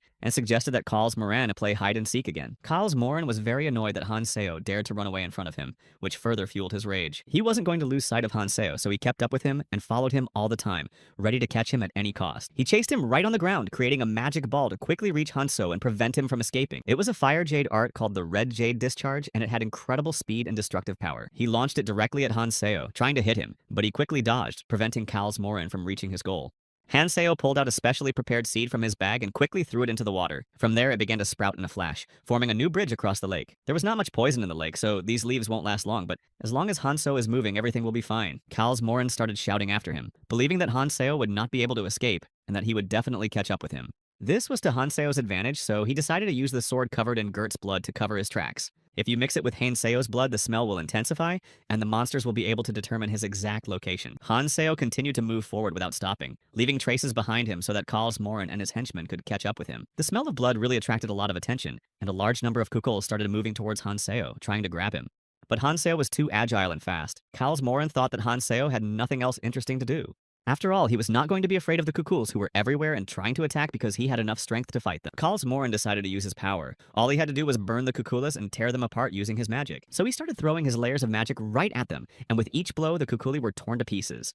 After tearing them apart, Karls Morin was very pleased with himself. As expected, getting rid of the Kukulas was much easier than he thought. But Hanseo did not stop looking at him mysteriously, and Karls Morin said that he would be next. After all, he would not be able to escape anyway, and Karls Morin convinced Hanseo that the best thing for him was to accept the fight. Hanseo said that Karls Morin's words made sense because he himself realized that the moment of struggle was approaching. But Karls Morin couldn't understand why Hanseo was so calm, and it annoyed him because he expected Hanseo to be scared. Hanseo knew that there was nothing better than winning, so Karls Morin would definitely try to drive him into the water, but Hanseo was ready for that. Hanseo told Karls Morin to bring him what was his, and he threw himself into the water without waiting for an answer, and Karls Morin thought Hanseo was stupid because he was sure he could find him even underwater, especially when Hanseo came out to breathe, but Karls Morin preferred hunting to fishing. So he decided to throw magic balls into the water and see how long Hanseo could stay underwater, avoid his attacks, and maneuver. Hanseo held his breath and swam underwater, but soon saw the fireballs approaching him. He realized that Kal's Moran was going to shoot at random to lure him out of the water, hoping that Hanseo would not last long. As soon as he floated out, he was immediately roasted alive, and Hanseo couldn't use Dragon Art because he had no mana left. But he had already prepared for this battle, knowing that he would have to use other methods. He ate an alham pouch in which air collects in a bud and is released when it blooms. With it, Hanseo could stay underwater for a while, so he ate it and swam deeper to avoid Kal's Moran's magical attacks. The Kukuli were moving toward him and had already begun to attack, and Hanseo did not expect this, so he stopped for a moment. He knew that the disaster fish was not the only natural enemy of the Kukulas, and that he had to be prepared for other monsters that could attack him as well. It was easy to find monsters with such a disgusting smell that it was hard to even approach them. He took out Arkavan's gallbladder, which had such a disgusting odor that it could be used. The Kukulas were approaching Hanseo and smelled this smell, and thanks to it, they managed to get rid of the attacking Kukulas. Kukuli mix venom with nutrients to spawn, creating their lair to have protection and a breeding ground for future offspring. Each of these leagues led to the poisonous sea, and Hanseo decided to move there. Since Kal's Moran attacked him with fireballs in the water, it was easier to track the direction of the attack. Hanseo managed to break away, but the fire art still caught his arm, leaving him wounded. He decided it was time for a counterattack and threw his blade straight towards Kal's Moran. It was a weapon artifact used by Yuhangasu and Hanseo. Kal's Moran decided that this was too strong a weapon for Hanseo and decided to take it away. While underwater, Kal's Moran shouted to Hanseo, but all his words were just gurgles. Kal's Moran realized that he could not breathe and could not believe that the artifact was not working. But Hanseo managed to steal his artifact and decided that he would now use the Kal's Moran artifact to his advantage. But Hanseo will give him something in return so as not to leave him with nothing. Hanseo decided to steal the artifact of Kal's Morena, which allowed him to breathe underwater. After that, he decided to use the 2 skills of the Nirma Ring to strengthen his attacks. He used the bleeding and wounded Kal's Moran with his weapon, and he called this action horrible, but his blood was quickly heard by the Kukuli. One of the Kukulas tried to attack Kal's Moran, but he reacted in time to repel the attack and use his skills to defend himself. Kal's Moran did not realize that he was at a disadvantage and should have retreated, but he decided to continue the fight to the end. And he told Hanseo that it wasn't over yet and that he would definitely get him again. This was to Hanseo's advantage, and he was glad that Kal's Moran had surrendered so quickly. Now he could take what he needed and get out of here, because Hanseo had kept Sophia waiting because of this situation. But through the Kukulas' lair, he managed to swim out into the poisonous sea and saw Sophia waiting for him on the shore. Sophia said that these are the extreme routes and that this is where she first met Hanseo. She could not understand when he would come and thought that she should figure it out herself without waiting for his help. And she was most interested in finding out where the ship Hanseo was talking about was located. She was sure that many people would want to take the 500-seat ship. If Hanseo fails to get to her because he couldn't save the ship, there's nothing you can do about it. Everything will be lost. This ship must be torn up for sure, but she thought she could offer him her 13-seater. She was thinking about all this when she suddenly heard a noise. She turned around and saw a huge ship appear on the horizon. The poisonous water almost covered her with a wave, but she managed to duck out of the way, saving herself from danger. She could not understand where this ship had come from so suddenly, but soon saw Hanseo on board. He greeted her and said that she should get up because they had to leave immediately. They were sailing on a ship and the waves crashed against the side, creating the feeling that they were traveling through endless, restless water. Sophia couldn't believe that Hanseo had hidden the ship at the bottom of the poisonous sea, and wondered if Hanseo was a fool or a genius. I also couldn't understand how he found the time to collect all these runes. Hanseo then replied that he had also received them from a so-called friend, although he did not know where exactly. Thanks to him, his magical power reached its limit and he felt stronger than ever. But Sophia still could not understand how he managed to do it, and exactly how he managed to survive in such conditions. Therefore, getting such seeds was quite a challenge, and Hanseo could not have known the process of germination in the poisonous water. After all, it hasn't been long since Hanseo came here, so how does he know this? And how he knew so much about local monsters and plants, but his skills were much more important. They were quite high for the first year in this world, but it still didn't explain anything. He had combinations of items that most people would not even think of. He wasn't that strong in terms of characteristics, but he behaved as if he knew what he was doing. Combinations allowed him to strengthen items or create something new. And this is what gave him an advantage in many situations. And it allowed him to make his power or the power of his allies even more effective. And he created a potion called a Sophia would never have thought of using poison against the leechfish. Despite her skills as a librarian, even she couldn't figure out the combination Hanseo was using at a glance. She realized that Hanseo was hiding something. After all, he knew about the 7 phantoms that were the key to unraveling the mysteries of this world, and the reason why she was here protecting the place was the fish of calamity. Sophia wanted to ask. And also the pestilence fish was close and they had to act quickly. They looked at the water and instantly waves appeared and soon the fish itself. It was huge and hard to miss because its size made the water rage around it. They also noticed a ship that was the only one in the sea and it was sailing directly towards the fish of the disaster. Hanseo asked if Sophia knew how to get inside the calamity fish and she said that as long as the calamity fish does nothing, they can get in through its gills. From that moment on, Sophia had to listen carefully to everything Hanseo said. If she doesn't, Hanseo will go alone and she won't be able to fight with him. Sophia told him not to worry because she would not get in his way and would follow his plan as long as they had a chance to get rid of the fish of misfortune. Then Hanseo replied that she shouldn't worry because she had made the right choice and he would definitely keep his word. He decided to change his tactics and take a different approach. He would not have a second chance, so he needed to do it right the first time. The ship continued to move forward, but suddenly starlings appeared. Some of them passed by, but some hit the ship, creating a huge hole. At this rate, they would quickly be underwater and the ship began to sink. It seems that someone noticed their ship and decided to destroy it. It was Kals Morin, and he ordered additional starlings to attack their ship, because this weapon was prepared specifically for Han Seo. He decided to see how long the ship would last. Most of the shells still passed by the ship, but created huge waves that could turn the ship over and sink it. Sophia began to shout that they should attack immediately, but Hanseo stopped her, saying that now was not the time for hasty decisions. Sophia said that if they were not sure, they would not succeed. They only stayed afloat because they used special seeds. But Hanseo replied that Pisces can sense magic, and Pisces did not pay attention to the strongest attacks. Sophia knew as well as Hanseo that Pisces reacts only to magic, although it is probably because of the magical power in the world tree that Pisces feels magic so clearly. Now they were in a very disadvantageous position, with no clear options to get out of this situation. Sophia thought that she had not come so far and spent so much time to find herself in such a desperate situation. But Hanseo was not going to give up. He had a plan and knew that they had no way to fight the enemy at long distances. Sophia realized that Hanseo was trying to use another object he had created. Hanseo turned to Sophia and asked her what she thought about fishing, and Sophia replied that she had already decided to trust him, and if this was their only chance, they had to do it. The entire damaged ship was still afloat, but everyone knew it could break at any moment. Kals Morin believed that the ship would soon begin to sink, and Hanseo did not look so insurmountable. They decided to bring all the remaining harpoons and destroy the ship to the ground. But suddenly they noticed huge wooden boxes falling from the ship. They tried to lighten the weight of the ship so that it would not sink earlier and continued to throw garbage overboard to reduce the load. Kals Morin ordered his team to hit the crates, so they started using spears to destroy the crates that were falling from Hanseo's ship. Such actions significantly shook the ship and it began to collapse, but Hanseo sailed on. A monster was already hiding under the water, ready to attack those who made so much noise and attracted his attention.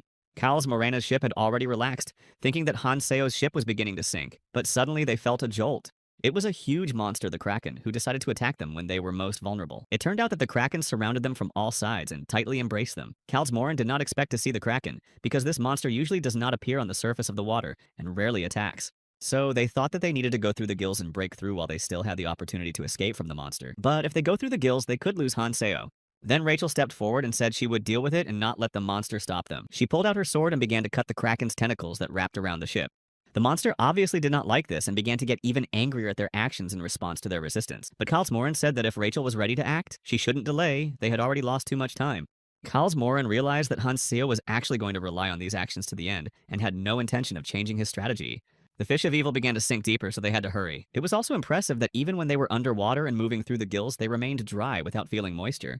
It was thanks to the magic inside the licha fish, whose environment was created to make groups like Quadratus feel like they were on a regular island. The fish of calamity was a huge mass of flesh that slowly pulled them in. Therefore, they had to remain attentive and not miss the chance to enter the tunnel without missing the opportunity to escape from danger.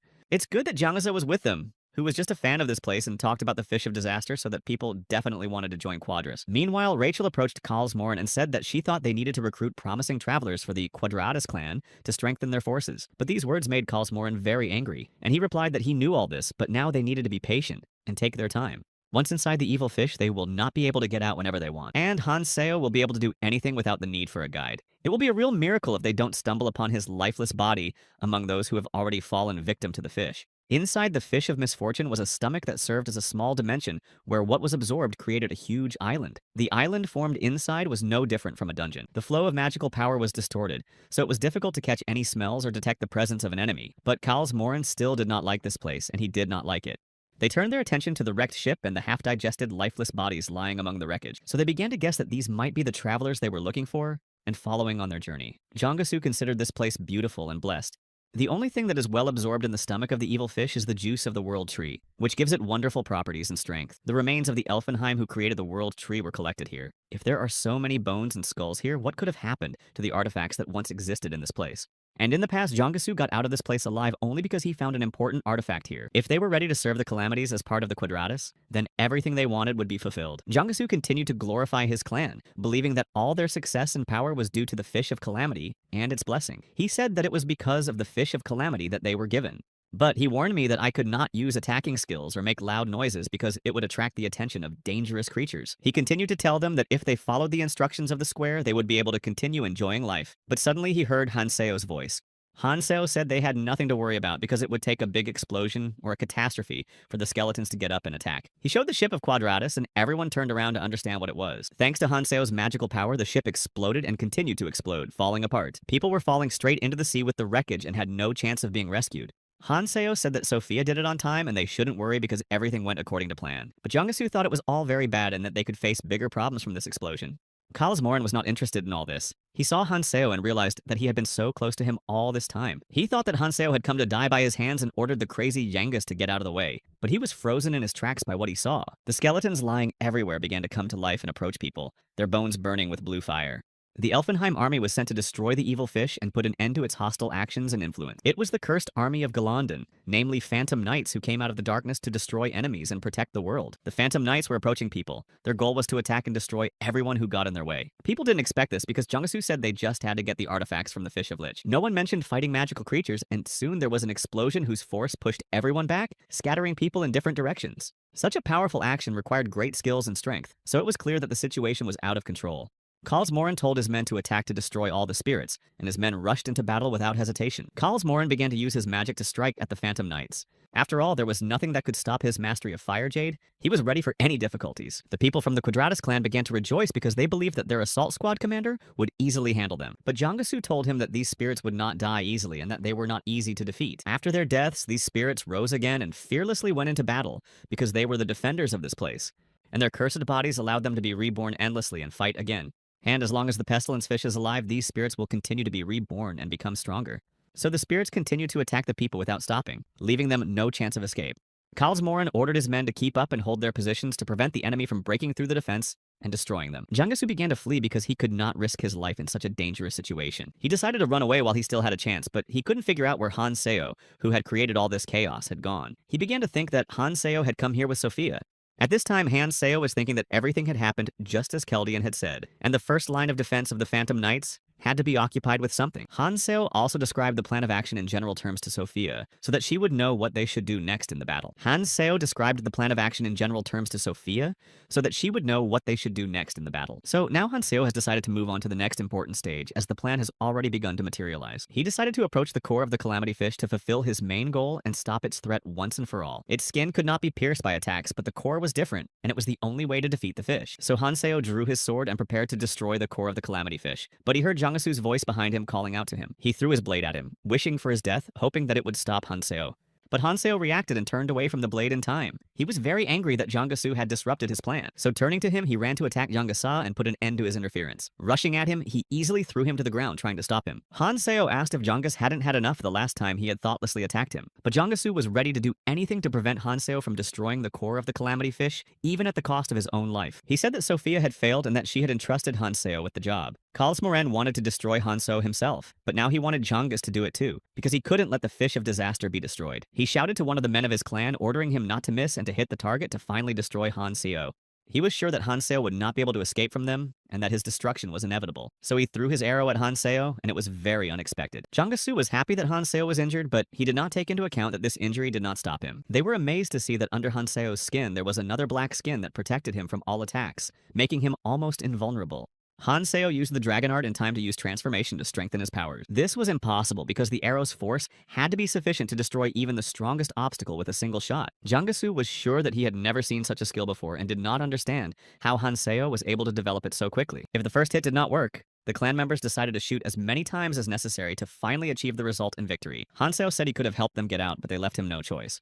The first transformation he used exhausted most of his strength, but Hanseo quickly recovered. Jangas did not get out easily because Hanseo was already prepared for all the difficulties, and Hanseo has already decided that he will pay for all his atrocities against humanity and for always preventing him from fulfilling his plans.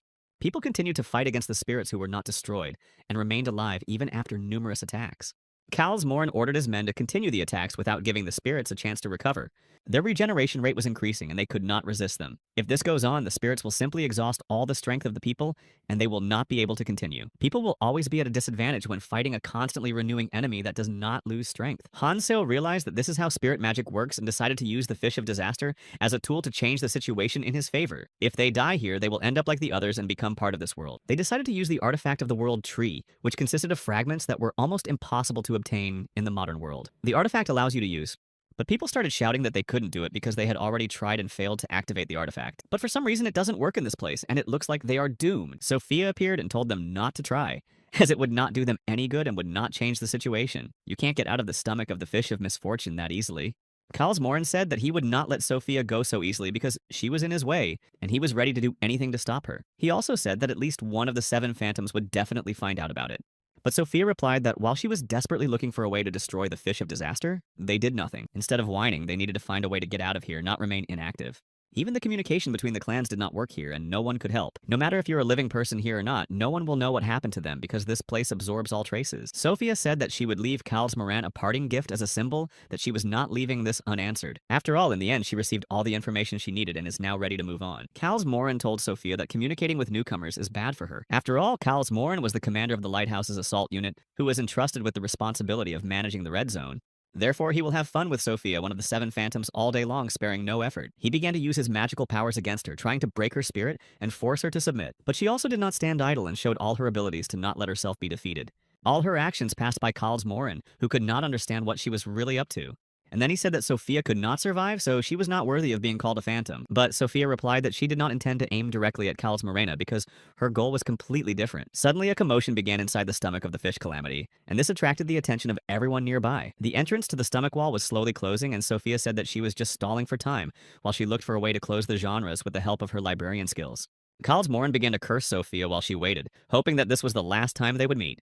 Rachel said that the ship they arrived on had disappeared and the Phantom Knights continued to attack those who remained.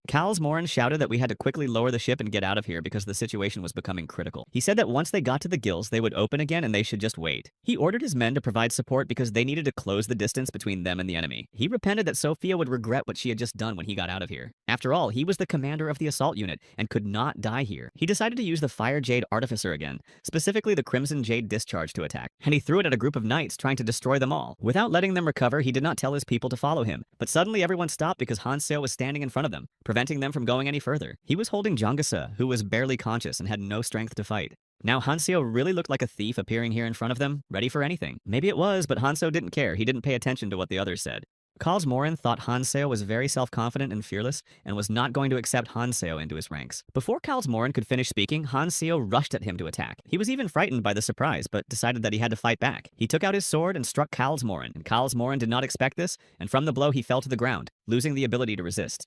This attack was so unexpected that Morin's people and the members of the Quadratus began to worry. After all, they did not expect Hanseo to be able to knock down their commander, who had always been very strong and almost invincible. Rachel began to worry about him and quickly rushed to his aid. Morin could not believe that Hanseo had managed to knock him down. After all, he had been running away from him all this time. But Morin believed that even so, Hanseo had no chance of winning. He believed that Hanseo couldn't compete with him, only because he had absorbed his own powers. He was going to crush Hanseo and take the power he had stolen from him earlier. Rachel said she would help and promised to use her skills, but the commander ordered her to keep quiet because he was not so weak that he needed help and could solve everything himself. Morin ordered his men to detain the Phantom Knights so that they could not intervene and help Hanseo. Hanseo said he was going to get out of the place anyway. But Morin said that Hanseo was just a beginner and was not capable of standing up to him. With these words, Morin rushed to the attack, preparing to strike the decisive blow to Hanseo. But Hanseo remained unmoved and was not going to retreat, and raising his sword, he prevented Morin from striking. Morin expected more from Hanseo, hoping that he would surprise him with his strength, but he saw nothing new. But Morin made sure that Hanseo could not become stronger than him, and in this battle he was completely powerless. So Morin decided that there was no way he could lose to the newcomer, and said that it was now the end for Hanseo. And everything could have been different if Hanseo had simply joined Morin. After all, now Morin has managed to put his sword right through Hanseo's chest. Morin continued to say that the reason for Hanseo's death was very simple, and it was obvious to everyone. Hanseo is much weaker than Morin, and he has no chance in such a fight. Hanseo did not give up and continued to stand even after being hit. With his bare hand, he grabbed the sword stuck in his chest, ignoring the pain. And he said that now he would return the favor to Morin without sparing a second. Morin stabbed his sword right into Hanseo's chest, thinking that this was the end of him, but not realizing what would happen next. But Hanseo continued to smile and said that he could say the same about Morin. After he said this, Morin was very surprised and did not understand why Hanseo did not beg for mercy. Hanseo said that the Phantom Knight's artifacts are quite good and can do many things that seem impossible for others. So he thanked Morin for the gift, but Morin was sure that he had hit Hanseo's heart. Now he realized that Hanseo has a skill that allows him to change his physiology, which allows him to modify his body, but Hanseo said it was too late to think about it. With his dragon's paw, he passed through Morin's chest, and the last thing Morin had time to think about was how Hanseo managed to survive. After all, even if he changed his image, his heart remained the same, and he did not fall down lifeless after that. After he defeated Kal's Morin, Han Seo took up the sword to pull it out of his chest, despite the pain. After struggling, he finally succeeded and was able to pull the sword out of his chest. Thanks to his skill, he managed to create 3 hearts, so the enemy hit only one of them. The peculiarity of the transformation is that it turns out to be an imitation of the original skill owner. Dragon Mastery literally borrows the power of the dragon, allowing you to use its strength and abilities, although it also comes at a significant cost to the body. That's why Hanseo's body changed and became more powerful. Compared to dragons, the human body is too inefficient. The transformation back into a human body is very difficult, so Hanseo felt pain all the time. His runes were at about the 35th level, which meant that he still hadn't reached the peak of his abilities. He still lacked the skill to keep up his form, but he had no choice. But now it was only a matter of time, and Hanseo knew he had to act quickly to have a chance to win. He had to hurry, otherwise they might not have time to complete their mission. He left behind Jangasa, whose situation was very difficult, and seeing Hanseo moving away, Jangasu was still watching with his third eye. After that, it closed by saying a phrase that memorized him. Hanseo finally made it to the core of the Calamity Fish in preparation for the last stage. The others had not yet appeared here, so this was his chance. And thanks to Sophia, he quickly received information about the core of the Calamity Fish. It was high up, so it was very difficult to get to it on your own. And fish have a special defense mechanism for critical situations that was supposed to protect the core. And these were not only Phantom Knights, but also other forces that provided an additional level of protection. A special defense system responded to any approaching threat. It's simple, but there's nothing more effective than this system. So Hanseo could simply cut through these defenses. But given the fact that thanks to regeneration, the fish regenerates very quickly, he realized that this decision would not change anything. Therefore, to prevent the fish from recovering, he needed to use the liquid he had recently prepared. And this was the only way to deliver a decisive blow because other methods did not work due to the constant regeneration of fish. Hanseo lifted the poison liquid above him and broke the bottle in half. And this liquid not only turns things into stone, it also hardens on all surfaces. And it reduces regeneration, and as Hanseo expected, the alchemist's recipes worked perfectly and the liquid worked as he had hoped. Thanks to Sophia, Hanseo realized that all that was left was to reduce the number of tentacles to neutralize the defense of the Calamity Fish. He jerked his sword sharply and struck a powerful blow, piercing several tentacles. The Fish of Calamity felt the blow and began to emit a very loud cry that echoed deep in the underwater world. She began to move chaotically, trying to hide in the water, but Hanseo did not give her a chance to escape. Mincol and Aaron Pat watched from the shore, closely monitoring the unfolding situation. They discussed the words of Grandma Ferris they had recently heard and tried to understand what she meant. Aaron Pat decided that his closest assistants should remain on standby. Minchell said that he had never seen fish get so excited about something and create chaos around him. They couldn't understand what made the Calamity Fish so angry because before it was more calm, and now it acted as if something was hurting. The Fish of Calamity looked as if it had swallowed fire and was now in great pain. Suddenly, from the direction of the Calamity Fish, they noticed a new menacing silhouette approaching. Aaron Pat said that there is no time for reflection or delay. While Aaron Pat was watching, Sophia, who was approaching him, abruptly fell right on top of him. He was hit so hard that he lost consciousness for a moment. Sophia seemed to feel the pain of it too, but she kept moving. Sophia said that she almost crashed and that it was good that she was able to land on someone. They could not understand where Sophia came from and why she fell so suddenly. Sophia looked calm, but the Pisces was moving more and more and her movements were becoming more chaotic. Aaron Pat had never seen anything like this before and realized that the Fish of Distress was really in terrible pain. Sophia watched all this and wondered how long she had been trying to destroy the Fish of Disaster. Previously, everyone thought it was a silly prank, but now Sophia saw that it was much more complicated and the Fish of Disaster was actually much stronger. She only regretted that she could not do it with her own hands, although she could have helped. But finally, she will be able to free herself from this damn guilt. So now she realized that Hanseo had really kept his word. She tried to find a safe place to stop the fish and prevent it from approaching, but it was all in vain. But when all these attempts failed, she would again find herself near the shore and watch. With its huge body, the Fish of Evil nearly hit Sophia and Minchol, and together with Aaron Pat, they tried to escape from the debris that was falling on their heads. They could not understand what was happening to the fish and why it decided to get out of the water. Then they realized that the Fish of Misfortune was spitting out what it had swallowed, and Minchol began to ask Sophia why she was behaving this way. But Sophia said that she and Hanseo had done what everyone had been waiting for. But now they have no time and need to move away from the extreme routes, otherwise the Fish of Calamity will crush them. She took the boys by the cloaks and dragged them away without any time for discussion. Other people who were on the island watched what was flying in the sky and were surprised by what was happening. And we realized that this skill that you don't see is similar to Sophia's. She was watched by a guy named Mikkel, who was approached by a girl who said that the pitfish might attack again. But Mikkel only asked the girl if she had sent the report, and what she needed to know was whether everything was done correctly. She said that she had just sent a carrier pigeon to say that they would be watching what was happening on the island. But Mikkel replied that this would not be enough and that he needed to send another pigeon. After all, this could be the end and the balance in the red zone could be destroyed. But the Calamity Fish was already making sounds with its last strength. Hanseo was still inside the Fish of Misfortune. Yellow liquid began to pour out of the walls of the fish's stomach, covering Hanseo from head to toe. It was a difficult test for the human body, and Hanseo felt his strength gradually depleting. The load on the body increased due to the use of the first type of transformation. More importantly, the tentacles of this sea creature had reduced regeneration. However, attacking it in the center was the only way to break through its defenses. Han Seo rushed forward, trying to overcome all obstacles in his path. He needed to get to the creature's head as quickly as possible to stop its movements. He moved quickly, using his strength to destroy the tentacles. Finally, he got close to the core of the fish of disaster, overcame all obstacles, and focused on ending it. He swung his sword and was sure that his strength was enough to destroy it. The sword struck the core with a loud sound, and Han Seo felt it penetrate the creature, causing great pain. Han Seo was convinced that the fish of calamity was in pain. Han Seo struggled to keep the sword in place, and then he decided to move on to the next stage of the plan. The first way to destroy a sea creature is to destroy its core inside. The second way was to go through the blood vessels connected to the creature's internal organs. After that, Han Seo had to find the heart of the creature and destroy it, because it was the weakest link. Han Seo decided to use the artifact he stole from Kaltzmorin. Thanks to this artifact, he could breathe even inside the creature without feeling a lack of air. The breath he stole from Kaltzmorin became the key to survival in such conditions. He had the best plan, and he was confident that he would be able to implement it to the end. He kept moving according to the plan, dodging the tentacles that tried to capture him. He cut the tentacles that he could not avoid and continued to move. He didn't notice when one of the tentacles suddenly hit him right in the back. The blow was strong, and Han Seo felt terrible pain, but he did not let it stop him. One of his hearts was wounded, but he found the strength to go on. Turning around, he cut off the tentacle that had struck him, and the pain did not recede, but he had no time to recover. Time was running out, and Han Seo knew he had to act immediately while he had the chance. The path was getting harder and every step was difficult, but he did not think about retreating, only about winning. While driving, he saw the tentacle approaching again and decided not to stop. His strength was getting smaller, but he realized that if he retreated, he would lose. The last chance was to move on, so I gathered all my strength and tore the tentacles in half. In order to avoid another attack, he used all his strength and accelerated so that the tentacle could not catch up with him. Finally, he got to the place he had been striving for so long, and this place was the energy center for the whole body of the fish. He saw fragments of the divine stone scattered around him, gleaming from the inner light. The stone was once the base of the world tree and had incredible magical power. Over time, it split into numerous parts and mysteriously ended up inside the fish of calamity. Han Seo gradually approached the stone, feeling the atmosphere change around him. His movement slowed down when he felt something strange and became alert. Suddenly, he stopped when he heard a noise coming from the surrounding walls, and this alarmed him even more. Monsters with huge fangs began to appear from the walls surrounding the stone. Their fangs grew bigger and the monsters quickly approached, threatening Han Seo. He decided to fight to the last, and he was not going to give up once he was in this trap. The monsters looked like huge snakes with dark, scaly bodies and long fangs. One of them rushed at Han Seo, but he gathered his strength and cut off his head with a powerful swing of his sword. The other monsters did not stop and continued to attack from all sides. Han Seo summoned all his energy and destroyed everyone who tried to approach with precise blows. While he was fighting the monsters, one of them wrapped itself around his leg, trying to keep him in place. Han Seo didn't even notice how it attached itself, and while he was distracted by the tentacles, more and more monsters appeared.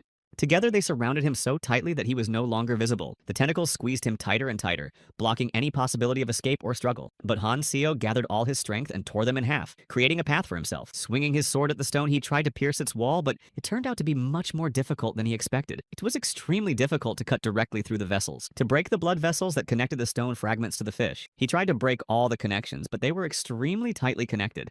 Han Seo did not give up and continued to swing his sword, destroying the stone. After breaking the last barriers, he finally saw the true appearance of the stone, which was not what he thought it would be. It turned out that the stone was much smaller than he had expected, and given that its strength was sufficient to support the fish of calamity, it was extremely useful. Finally, Han Seo was able to get the stone, but suddenly the fish of calamity started moving even faster and fragments flew at Han Seo. Since he took the artifact inside, the space began to collapse, creating a danger.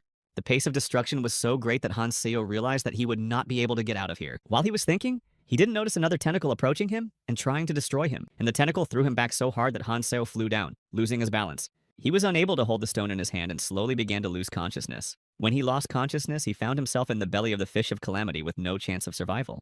Meanwhile, one of the men received an order to find Han Seo, the man who destroyed the fish of disaster, and went in search of him. On the shore of the island, the fish of disaster lay lifeless, broken, and destroyed. One guy stood next to her and told the others that Deputy Commander Lee had already arrived at the scene. Li Hong appeared in front of them, and it was the man who was the deputy of Kaltzmorin, the commander of the assault division, who was in charge of the operation. He got closer to the fish and realized that the rumors were true. He found a mask of Kaltzmorin next to the fish, confirming that something terrible had happened to him. He had been entrusted with the responsibility of managing the Quadrature, but Li Hong could not understand what had happened to him. The bodies of the Quadrature clan members were also found nearby. As previously reported, everything points to the fact that they were all victims of one person. The man who told all this information asked Li Hong what they should do now. Li Hong replied that since the commander was no longer there, they should reconsider the strategy and structure of the unit. He threw away his mask, which surprised the guy standing next to him. And Li Hong is not like Kaltzmorin, but he got his status only after a few years spent here compared to Li Hong. Then Li Hong remembered it and asked if there were any survivors. The guy said that the search was ongoing. But after the disaster, there was little chance of finding artifacts in the fish. But Li Ho did not understand how such a large creature could die without a single rune, and he doubted that nothing useful remained after the battle. They never found out whether anyone managed to get out of there alive or not. Li Hong ordered his men to find any trace of Han Seo to find out what happened to him. We also had to check whether Yongus was able to see something with the help of the Thousand Eyes.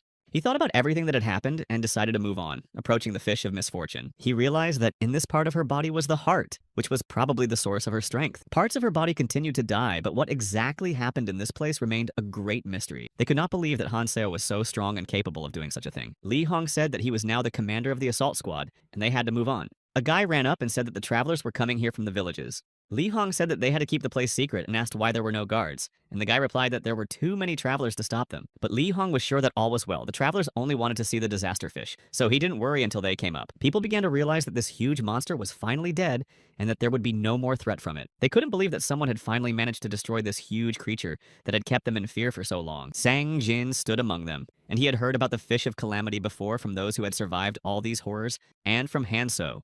He had also heard that there were incredible artifacts here, so he came forward and started shouting to people, asking if any of them wanted to take possession of the artifacts. People didn't understand what artifacts we were talking about, because hunting became difficult in the red zone and there was not enough food. What was there to say about artifacts, since even surviving in these conditions was not easy? Thus, Song Jin made a noise in the crowd, and people decided to start a discussion. They thought that there were more of them, and that they could take away the artifacts from others and appropriate everything they could find. But Li Hong started shouting that he was here on orders and that this place was under control, so everyone had to retreat. He ordered his men to deal with those trying to enter the area and interfere with the task. All this was watched by a strange creature that resembled a huge golden eye hiding behind a tree.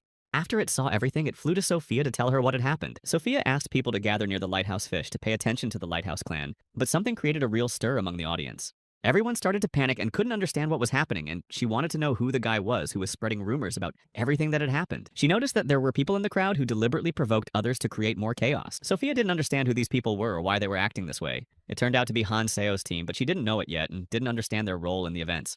She decided that it was beneficial for her. It was good that she managed to attract the attention of the lighthouse, but she knew that people would not be able to hold on for long without help. She decided to act. Time was short. If one eye of God was not enough, she would have to take several, and each required a lot of power to control the white spheres. It was hard to manage all the areas, but there was no other choice since Han Seo had disappeared 3 days ago, and she believed that he was alive and she had to find him at all costs. Han Seo was lying unconscious on the shore of the island, not moving or showing signs of life, and there was no one around, only the fairy assistant silently waiting for him to wake up. The fairy was happy because she finally saw him after a long separation and began to wake him up with her little paw, hoping that he would wake up and open his eyes. Han Seo didn't respond to the fairy's attempts, so she said she would kiss him if he didn't wake up, and then he suddenly stood up, although he was not quite conscious. Although the fairy was a little sad that she couldn't kiss Han Seo, she was still happy that he had come to. It seemed that Han Seo had managed to recover before the transformation was completed, and was now ready to move on. Luckily, he got everything he needed, but he was not very happy to see the fairy helper wake him up. The fairy told him that they hadn't seen each other for a long time and asked if he missed her. Han Seo, without answering the question, simply asked her what she was doing in the red zone. Then the fairy said that they don't just appear unless something special happens. She could not just sit and watch what was happening, so she decided to intervene because things had gone too far and needed to be addressed as soon as possible. But she said that she was not angry with Han Seo for his actions and even praised him. She decided to see if Han Seo would be disturbed if she told him that the calamity fish didn't need to be destroyed. She pointed to the shore where a huge creature was lying and asked if it was his job because killing the fish calamity was not a mandatory task for the players. She reminded him that even if he did, there was no reward because the system did not set this as a goal, so the act remained invaluable but unnoticed. She wondered how he would react if he found out that he would not receive anything for such an achievement, because it would be too disappointing even for someone who had won anyway. Han Seo realized that for observers it looked sad when someone risked their life, and in the end did not receive strength or even gratitude for their actions. Han Seo decided to play along with the fairy, even though he knew she wasn't the type to be genuinely happy for others. But he didn't give up playing because something in her eyes changed. The fairy admitted that they couldn't decide what to do with Han Seo for a long time, because they had plans for him and wanted to use his potential for their own purposes. They believed that it was best if he threw himself into the abyss and fought to the end, because then he would be most useful and no one could stop him. Now she had a new offer that was beneficial to both of them, because it gave Han Seo the opportunity to develop further and continue on the path he had chosen. For the destruction of the Calamity Fish, he could get 8 skills, among which was one special ability from the Lord of the Undead series, and it was very rare. This ability allowed you to summon phantoms and subjugate them, creating your own army, and this opened up huge opportunities for further struggle. Since the maximum number of skills was limited to 7, this ability became even more valuable, but the fairy warned that the next reward had other difficult conditions. Han Seo immediately realized that these were not ordinary bonuses but real artifacts, and although the fairy wanted to continue, he said that this power was enough for him. The fairy was surprised by his decision because she hadn't yet had time to explain what he would get in return, and he had already accepted the terms without waiting for full information. He said that he did not need to know the details because the second award was related to the cleansing of the world from the disasters, and he wanted to take on this important work. The fairy asked him if he realized how difficult it was, but Han Seo confidently made it clear that he was ready and no longer doubted his choice. She was delighted because she did not expect him to agree without hesitation, and nevertheless took on the task without hearing all the conditions. Han Seo threw himself into the sea of poison, saying that they would see each other again, and disappeared into the depths, intending to complete a new dangerous mission on his own. His actions made the fairy happy because if he had chosen the easy way, she would have been upset, but now she saw that he had a real potential. It was very difficult to identify all the disasters in the red zone. Even the experts did not know their exact location, and the fairy hoped that he would be affected. At that time, the massive roots of a tree called the all-devouring root were moving underground, and its power was so great that it destroyed everything around it. This root was angry because it could no longer hear the voice of the fish of the calamity, and it was through it that it could learn what was happening on the surface and control the environment. The calamity fish was his ears, so its death meant he lost contact with the surface and went into a rage, destroying everything that touched his many roots. Meanwhile, Hanseo made it ashore exhausted but not broken, because he felt that his strength was gradually returning and he could now continue to act. He had not yet fully recovered, but he was ready for a new battle because he knew that the real battle was just beginning, and there was not much time left. After accepting the fairy's conditions, he realized that everything was much more serious than it seemed at first glance, and from now on he would have to be even more careful. He recalled that Kang Tae had warned him about a crystal that accelerated the destruction of the abyss, and so he had to act even faster than before to prevent a catastrophe. He recalled that Kang Tae said that he could not go back to the past himself because he had other responsibilities, so the mission fell entirely on Hanseo's shoulders. Now everything depended on him, and his every decision could change the course of events, so Hanseo had to fight without the margin for error. This task could no longer be transferred to someone else because only he could cope with it, and only he realized its seriousness. He thought about his girlfriend, and this thought became another incentive to fight because he wanted to do everything possible to preserve hope and their future. There was no one around, so he could only hold on to his memories and keep going because he could not stop even for a moment. He dreamed that during this crazy journey, he might meet her again and feel the warmth he had lost so long ago. He knew that he had to save humanity even if it took his last strength, because his path had long since become much more than a personal one. The memories of her inspired him not to give up because he believed that he could still finish what he had started, and then everything would make sense, even the most cruel losses. His skills allowed him to fight the most dangerous enemies, and although he did not seek rewards, the fish of the disaster was an important part of his plan. The victory over it helped to maintain the balance in the red zone and gave us a chance to prepare for the next battle with the evil that could appear anywhere. Now he got what he wanted, and fulfilled his promise to Sophia because it was she who had been working for a long time to get to this point, and this victory belonged to her as well. He thought it would be nice to meet her again, but for now he had to visit a place where he could find answers and understand what to do next. But suddenly people appeared who ran to him and shouted something without understanding his actions, because they believed that he was creating unnecessary chaos and disrupting order. Soon a large group came running and tried to catch him like a predator, and Hanseo immediately realized that these people definitely did not come in peace. He thought it was a great opportunity to warm up for the upcoming battle and at the same time find out who these people were and why they were trying to stop him. It was a good thing that there were many strangers around because everyone could have some useful information. So Hanseo quickly rushed to them to find out more. One of the men was nervous when he saw how well Hanseo looked, and he promised that he would take care of him so that he could talk without any obstacles. It didn't take long for all the hostile people to be destroyed, and Hanseo proved that he was capable of handling any threat on his own. During the interrogation, he learned that 3 days had already passed, which meant that the disaster had begun to intensify and that the situation was becoming more and more dangerous. He was shocked that he had been unconscious for so long, and it made him even more worried because now everything could get out of control. If he does not act quickly, he will lose this opportunity because disasters spread very quickly, and there is no time to think or prepare. He rushed forward because he didn't want to delay and knew he had to get to the right place before things got even more complicated than they already were. Suddenly, a green crystal fell in front of him and stopped him, and made him wary because it was clearly an intervention from the outside. Hanseo looked up and saw a stranger and realized that he was being stopped on purpose, and the reason for this was still unknown. In front of him stood a man who asked if all these rumors about him were true, thus creating an atmosphere of intrigue and tension around the meeting. This man's name was Mikkel Lebanon, and he was part of the Valkyrie clan and also belonged to a group of assistants, which explained his appearance here. Mikkel was happy to meet him, but Hanseo was not in the mood for conversation, and said that he had better tell him why he had come, because there was no time left. Everyone knew that Sophia was looking for Hanso, but they didn't know if she had found him, so when they saw him alive, they realized that he had made it. Mikkel said that he would do everything to make Aaron Pat answer for the Phantoms because he had done a very dangerous thing and would definitely pay for it. He said that Aaron Pat had done something stupid and now the situation was out of control, so he had better not take any more risks. Hanseo had become their main target, and now everything depended on how he would behave and whether he could withstand the pressure of the events. One of the Phantoms approached Hanseo and drew his sword, preparing to fight if necessary because his goal was more important than any explanation. Suddenly, Sophia's magic began to manifest around her, surrounding the space and changing the balance of power, making everyone wary of a new threat. Sophia finally managed to find Han Seo, an important achievement because the search took a lot of time and required constant concentration. She asked him why he was constantly wasting time talking to those who could not help, because it irritated her from the very beginning. But inside, she felt relieved that he was alive and still around. Mikkel came up to her and asked why she was helping Han Seo as part of the Phantoms. He said that the Phantoms are already aware of the events and have received all the necessary information about the situation in the area around them. They knew that it was Han Seo and Sophia who had been in charge of the situation from the beginning. And now, thanks to them, control of the events remained in the right hands. Sophia said that she had long ago decided to protect Han Seo and would not allow others to interfere because only he knows how to complete what began in this place. She ordered him to run away because he had more important things to do than talk to phantoms, and she created an opportunity for escape by distracting the pursuers. Han Seo realized that he didn't have time to explain and had to move on. Sophia supported him by covering his back to gain a few crucial minutes. Mikkel denied it and said that they simply misunderstood each other because he wanted to know if Han Seo had really defeated the Fish of Disaster that everyone was talking about. He was trying to find out whether it was this person who destroyed the Fish of Disaster because it changed the attitude of the phantoms and could affect their further actions. But Han Seo didn't understand the significance of this. He wondered why it was so important and how it related to his mission, which was much more serious.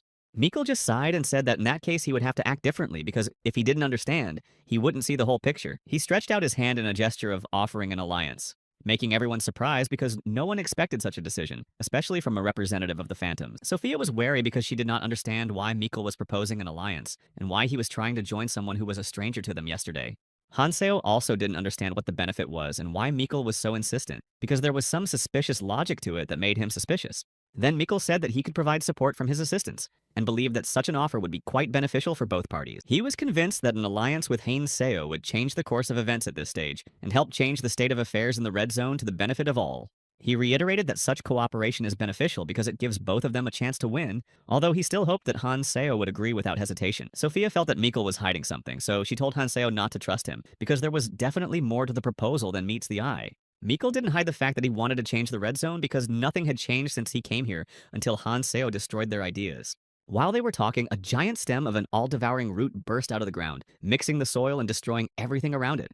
The ground began to tremble and pieces of the surface fell down as the root grew and swallowed everything around it, forming giant funnels. Even magical attacks did not stop this creature because its stems were too strong and could not be destroyed by conventional or energy attacks.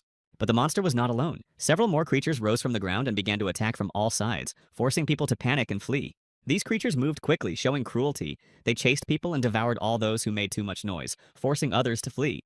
Such creatures rarely came to the surface, so everyone was shocked because they did not understand what made them appear here and at this moment. People were begging for help, but the sounds of the monsters drowned out their cries. He shouted that staying here is death and called on everyone to unite to at least try to survive in the conditions of complete chaos.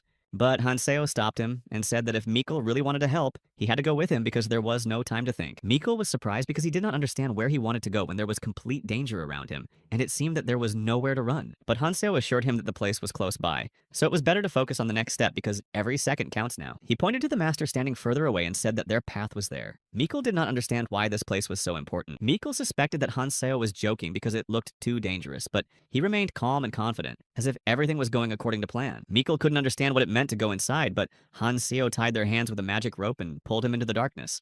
Together they rushed right into the stem that burst out of the ground, and Han Seo felt the space around them change, shrinking and pulling them further. Inside it was just as he imagined, dark, cramped, and eerie, and the monster's mouth seemed like a bottomless trap leading to the unknown.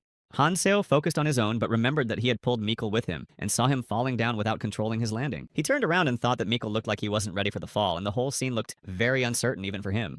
Mikkel accused Han Seo of making a foolish decision because he did not understand why he was dragged into this chaos, and why he had to risk his life in such a situation.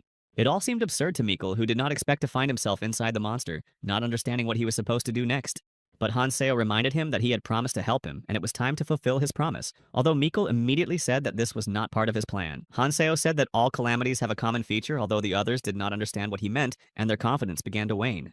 Mikkel didn't understand his words, everything seemed confusing. But before they could say anything, they noticed a strange movement inside the monster's mouth. Han Seo prepared for the battle and told Mikkel not to hesitate because 6 monsters were approaching them and were ready to attack them all at once.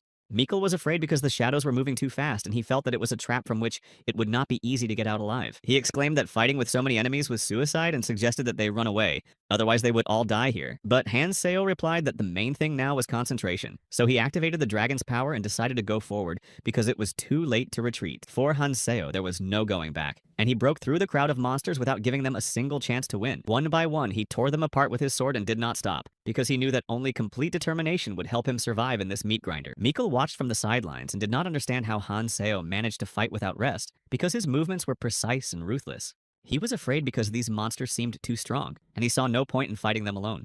But he also couldn't understand how Hanseo remained so calm and resolute, because he seemed completely unimpressed by the situation. Sophia appeared next to him and said that Mikkel did not understand yet, because he had just started to get acquainted with the main character and had not seen everything he had experienced. She watched Hanseo destroy monsters and couldn't believe that he was still silently moving forward, even though there was only horror around him. Mikkel shouted that it was time to run because the situation was becoming critical, but Sophia and Hanseo talked calmly as if nothing threatening was happening. Sophia said she came to help, and Hanseo said that in such a situation, determination is important, not doubt, so Mikkel should leave if he is afraid.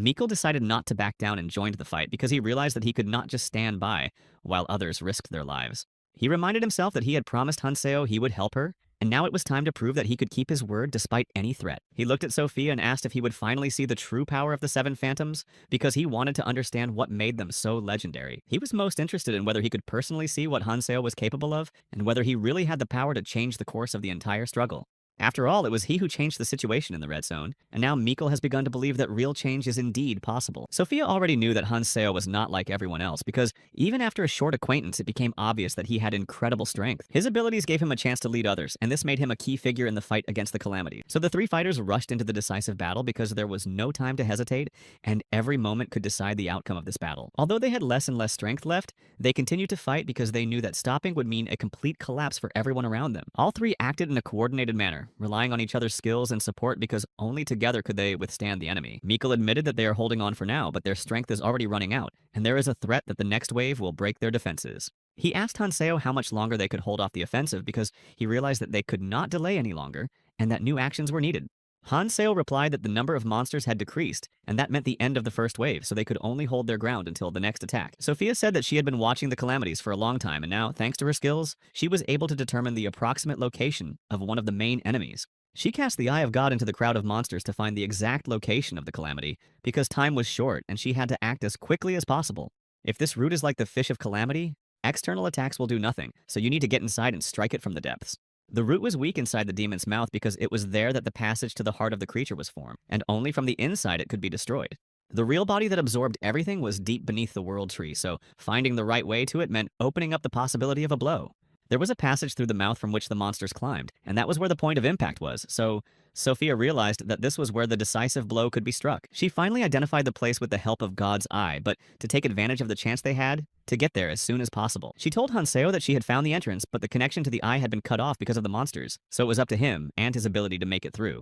Hanseo replied that this was not a problem for him. He was ready to overcome any difficulties and transformed into a dragon by activating a new power. He said that he could do it in a minute because his body had gained new capabilities, and he no longer doubted his chances of winning. His movements became clear and purposeful because the battle for the Red Zone was important, and he was not going to stop until he reached the goal.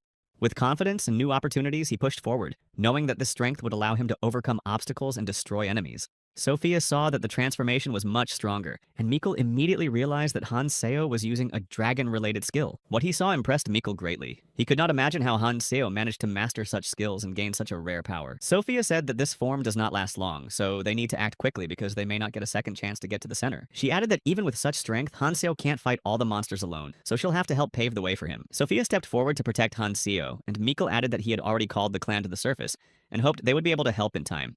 He didn't know how long it would take, but he hoped that with support, they would be able to overcome the monsters because he could no longer stand aside. Even though he had no confidence in his own abilities, Mikkel did not stop because he realized that the support might not be in time, and the battle was already in full swing. Mikkel and Sophia stood in front of Hanseo, protecting him from the monsters, knowing that only by working together could they make their way to the goal. Hanseo looked at them, and this picture seemed familiar to him because he had seen friends covering each other in battle once before. The memories of his old comrades made him feel warm and determined because he remembered how they had once fought together and never gave up until the end. But there was no time for nostalgia because the monsters attacked and Hanseo realized that he had to use everything he had saved for the decisive moment. He pulled out the stone that he had extracted from the body of the fish of evil because he believed that now was the moment when his power would really be needed. Sophia and Mikkel could not understand why he took the stone because they had no idea what he was going to do with it. But Hanseo said he would break the stone into pieces because he had a plan to use this power to stop the monster's advance. He was convinced that the power of the stone would be the key to victory and was willing to take risks to gain even a small advantage. Then he pulled out the sword he had taken from Dongetsu earlier because he knew that this weapon could help him destroy everything that would stand in his way. When Hanseo started swinging his sword, the monsters fell one by one because his strength was so great that no one could get close. He remembered that Sung Jin was good at equipment because the Forgotten Blade turned out to be an extremely powerful weapon with a special ability. Hanseo asked Sophia and Mikkel to hold up their swords because he was going to use the technique of magical resonance to transfer some of his power to them. This was the first time he used this relic to its fullest potential, as he activated its power-up abilities and prepared for the last decisive attack. But the true potential of this weapon is revealed only if it is combined with the energy of the Divine Stone, which is why he prepared everything in advance.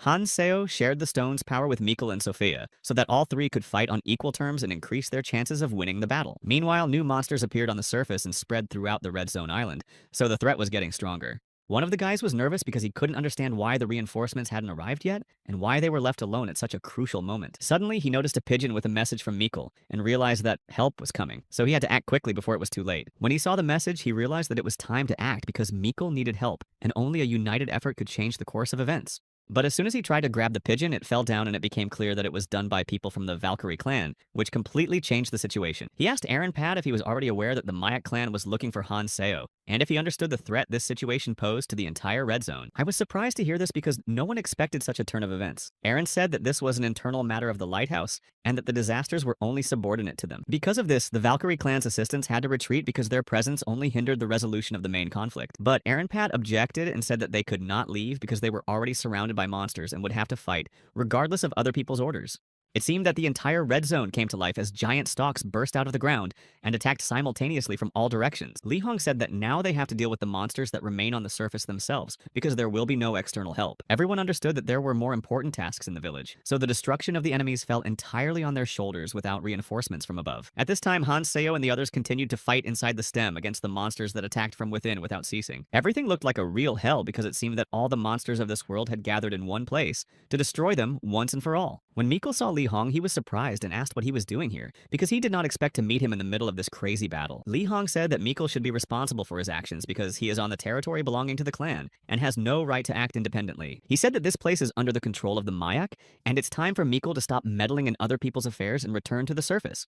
But the way they came in was already blocked by barriers, and all attempts to escape were futile because new monsters were approaching them. Hanseo instantly reacted and destroyed the enemy and told Li Hong that if he wanted to survive, he had to fight instead of standing on the sidelines. Li Hong was shocked because he hadn't expected Hanseo to be so strong, even though he had previously thought that he was an ordinary player with no experience. He realized that Hanseo was not a random person, and that there was no point in wasting energy on confronting him, but rather focusing on the common threat.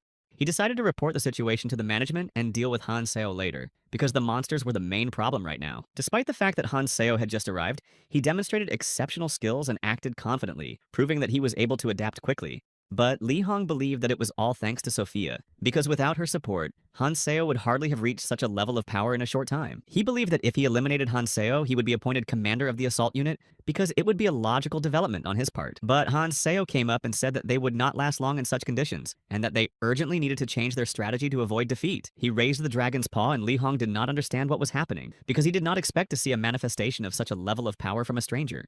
Hanseo divided the power of the Divine Stone among all his allies, but it was very exhausting because each one took a part of the energy.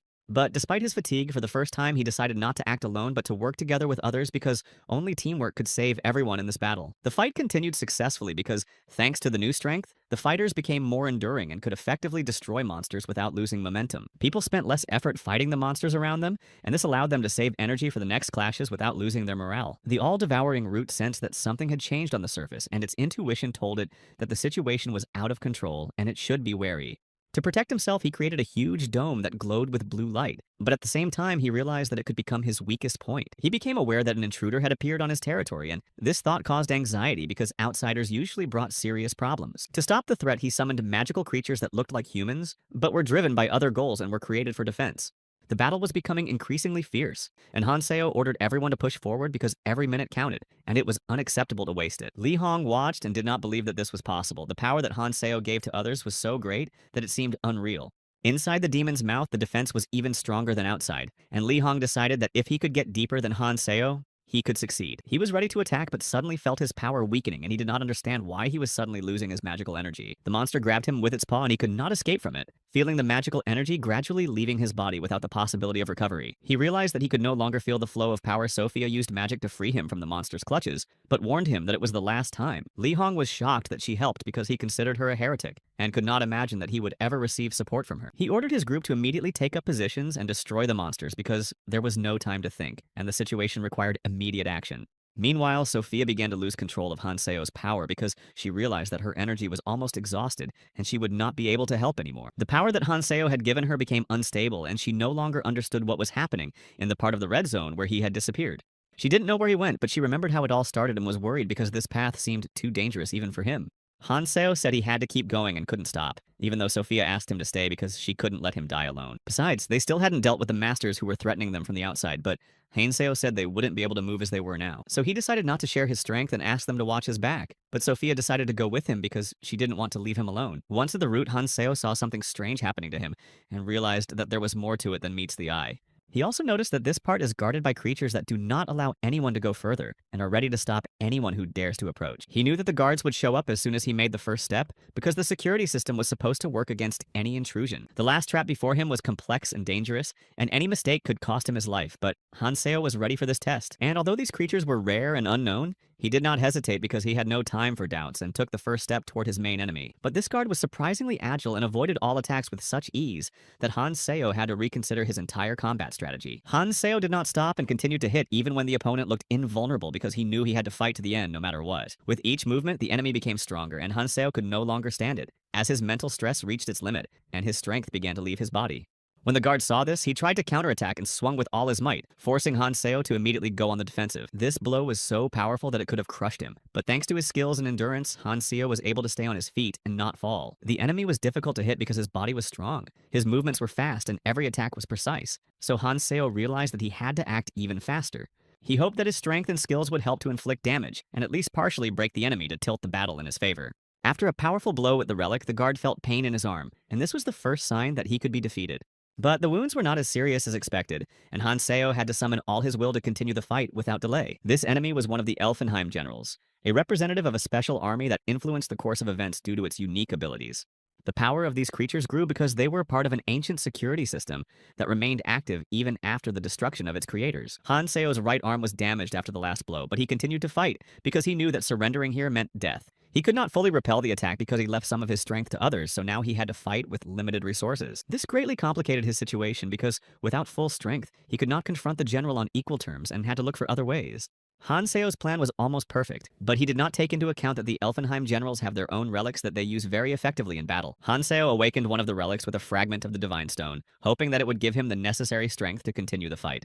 But using this relic turned out to be much more difficult than he expected, because controlling its power required much more effort. To win, he had to gather as much power as possible from the relic and the Divine Stone, because that was the only way he had a chance of success. The main target was not the Elfenheim generals themselves, but the source behind them that made them so powerful and dangerous. He wanted to know what exactly gave them such power, because only by revealing this secret could he understand how to stop them once and for all.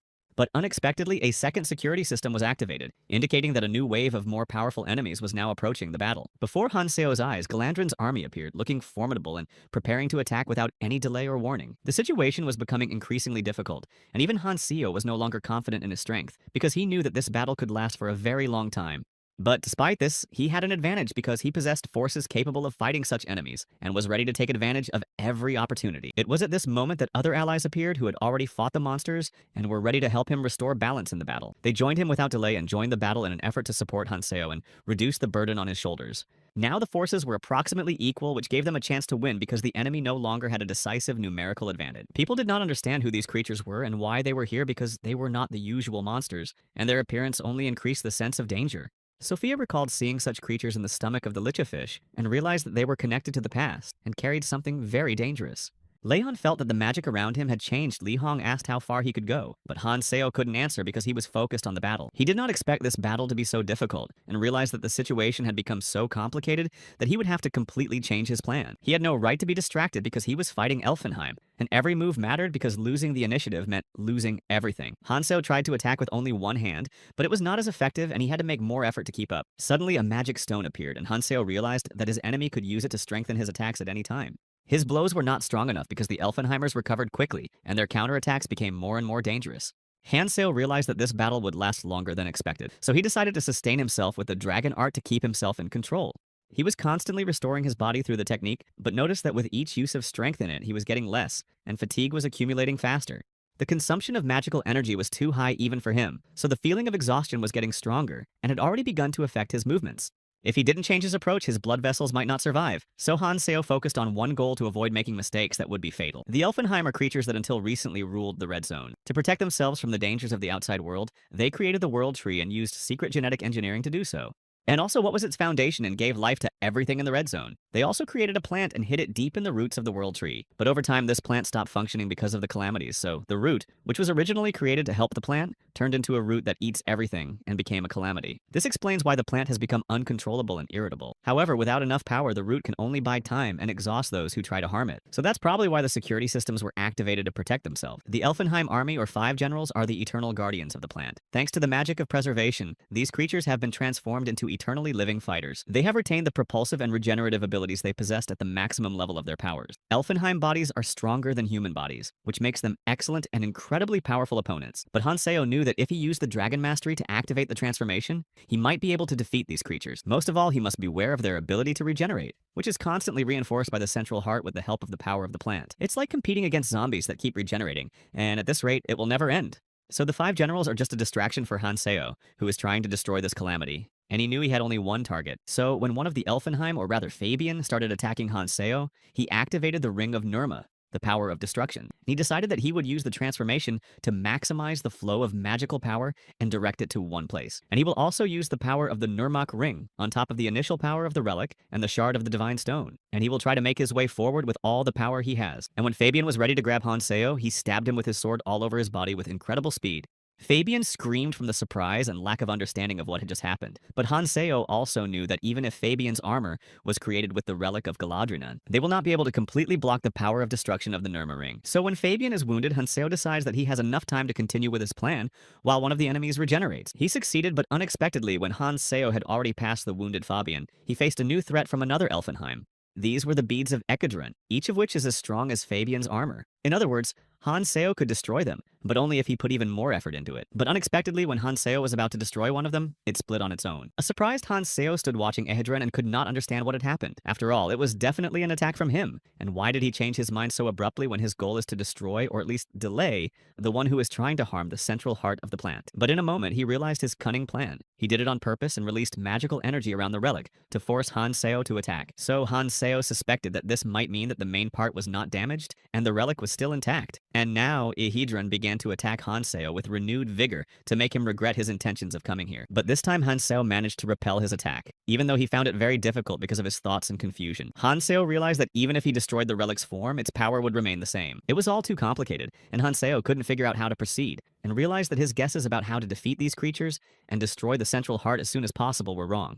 And now he had to continue to fight these creatures and come up with a new plan, remembering everything he had already known or learned from Keldian before he went back in time. Meanwhile, the other travelers continued to fight against Galadriel's almost insurmountable army. But despite all their efforts, they could not destroy the creatures without them coming back to life and attacking again. One of the fighters was so tired that he could not even remember how many times this had already been going on. His magical power became unstable, and he could not move normally because all his strength was almost spent fighting the creatures outside and on the way to the very depths in the central heart. And now there is the invincible Galadriel army, which seems unwilling to die and is attacking the strangers more and more. It was simply impossible to fight without Han Seo's strength. But while he was thinking about it, he noticed that one of the monsters from Galadriel's army was back and preparing to attack. Meanwhile, the unsuspecting traveler began to ask his commander how much longer they would have to compete. After all, he was already very tired and realized that even attacking nonstop, the number of these creatures did not decrease. Then Michael, who was immersed in the struggle, shouted to them to keep their attention and continue fighting. But this traveler was sure that they were in this situation because of Michael's assistant. At that moment, Sophia appeared and said that there was no point in complaining in such a situation. She used her power and the power Han Seo gave her and threw them into the Galadrian army to delay them a little longer, while Hanseo fought stronger enemies.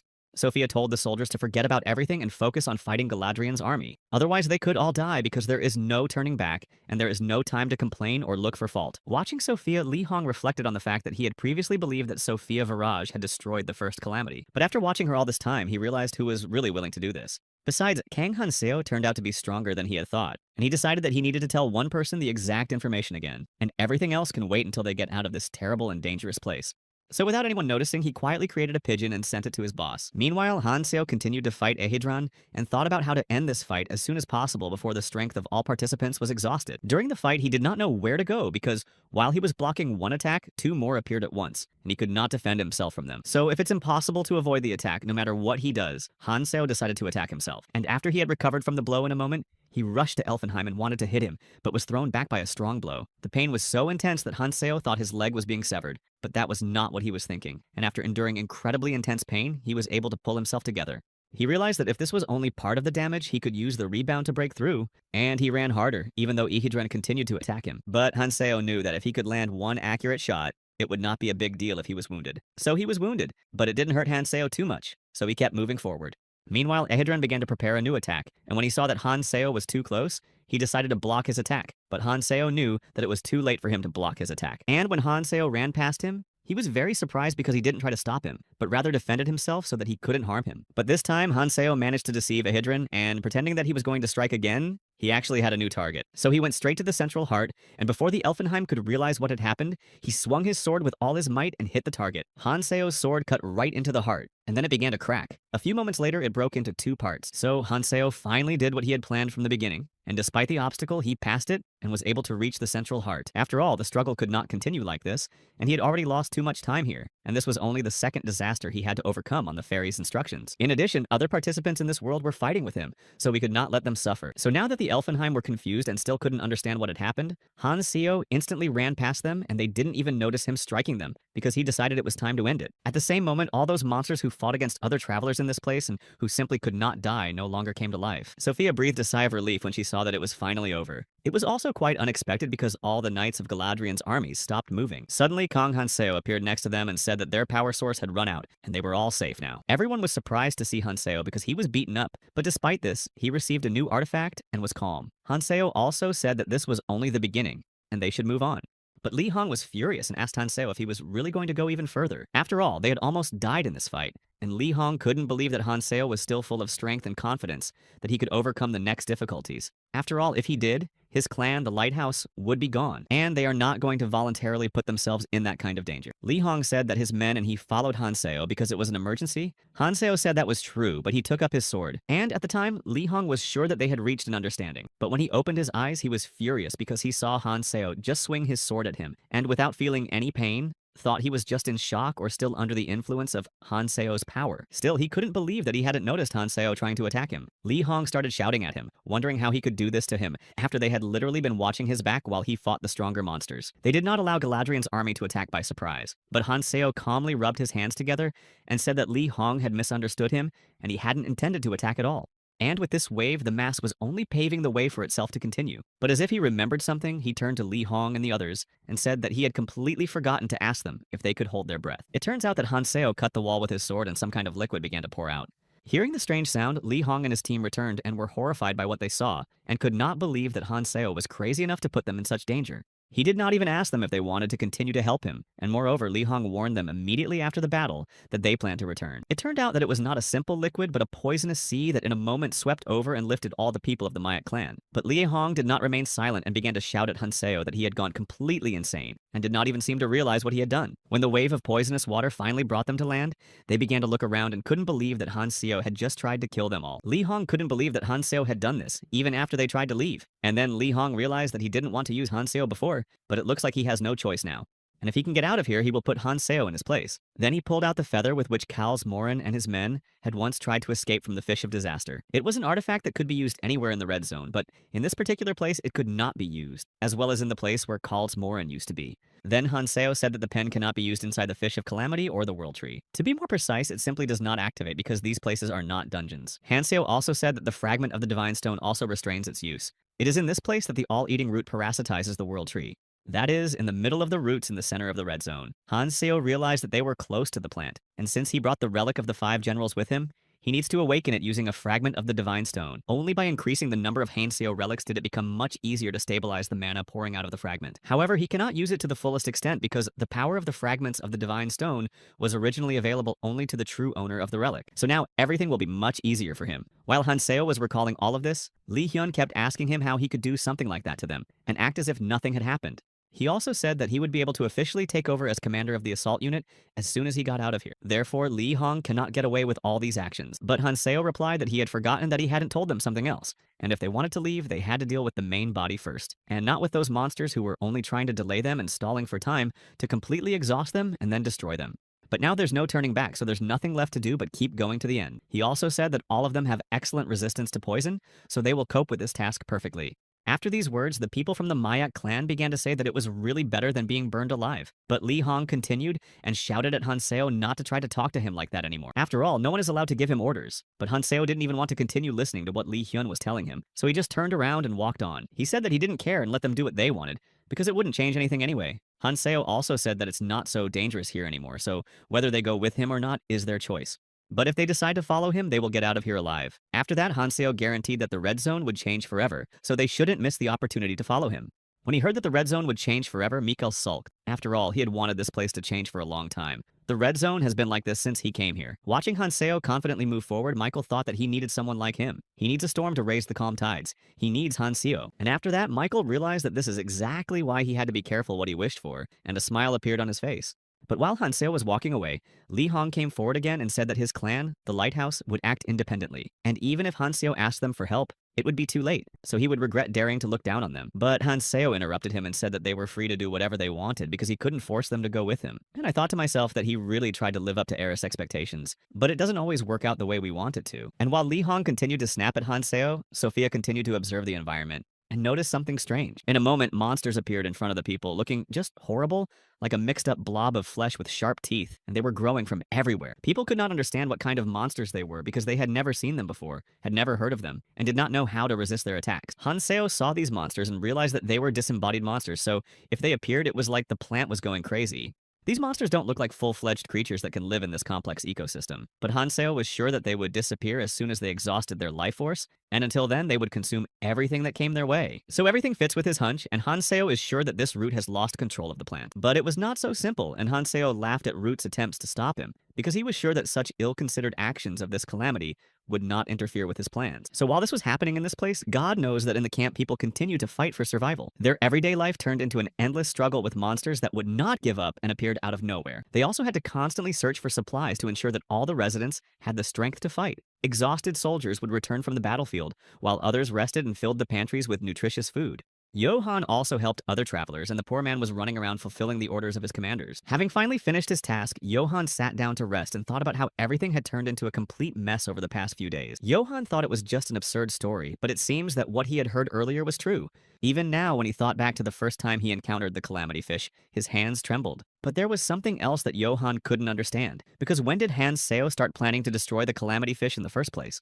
But Johan was thinking out loud, and because of his fatigue, he didn't notice anything happening around him. So when a man in a black cloak approached him and asked what he had just said, Johan was very frightened. The man asked Johan again if he had met Kang Hanseo. Looking at him, Johan realized that this traveler looked very strong, so he must have been one of the first people to enter the red zone. But in a moment, he had disturbing thoughts that someone was hunting Hanseo again, just like Kaltz Morin had tried to do recently and failed. Johan couldn't figure out if this mysterious strongman was part of the same organization, but when he realized that he didn't know where Hanseo was anyway, he calmed down. And then he asked who the man was because he had a rule that he was not going to break. Namely, he did not talk to strangers. He also started shouting that there were many helpers around, so there was no point in threatening him. But the man apologized and said that Johan had no reason to worry because he was asking for something else entirely. Taking off his hood, the man apologized again and said that he had completely forgotten to introduce himself. So it turned out that all this time it was Sang Jin, and he was interested in Hanseo because he was his friend. That's when Johan started talking about how he used to think it would take much longer to get to the red zone, but he was able to get there much faster with Hanseo's help. Hanseo had saved Johan many times before,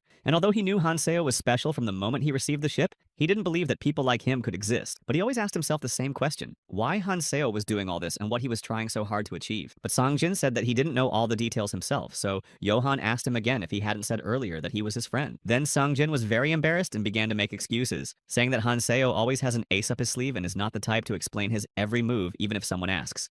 So even though Songjin would like Hanseo to trust him more and tell him about his goal, he has already made up his mind. Songjin recalled the moment when he promised Hanseo to be his loyal friend and to remove all people who would threaten him from his path, and also to follow his orders without any unnecessary questions. After all, Songjin, like Johan and many other travelers, was once saved by Hanso. That's why Songjin chose this path, so that he could be closer to Hanseo, who had become his idol, and so that he could need Songjin. So Songjin knew that he had to do whatever it took to catch up with Hanseo. And now Songjin thought that Hanseo wasn't looking for him in the red zone just because he wasn't strong enough. While Songjin was in his memories, he did not notice that enough time had passed, and his men called out to him and told him that they should move on.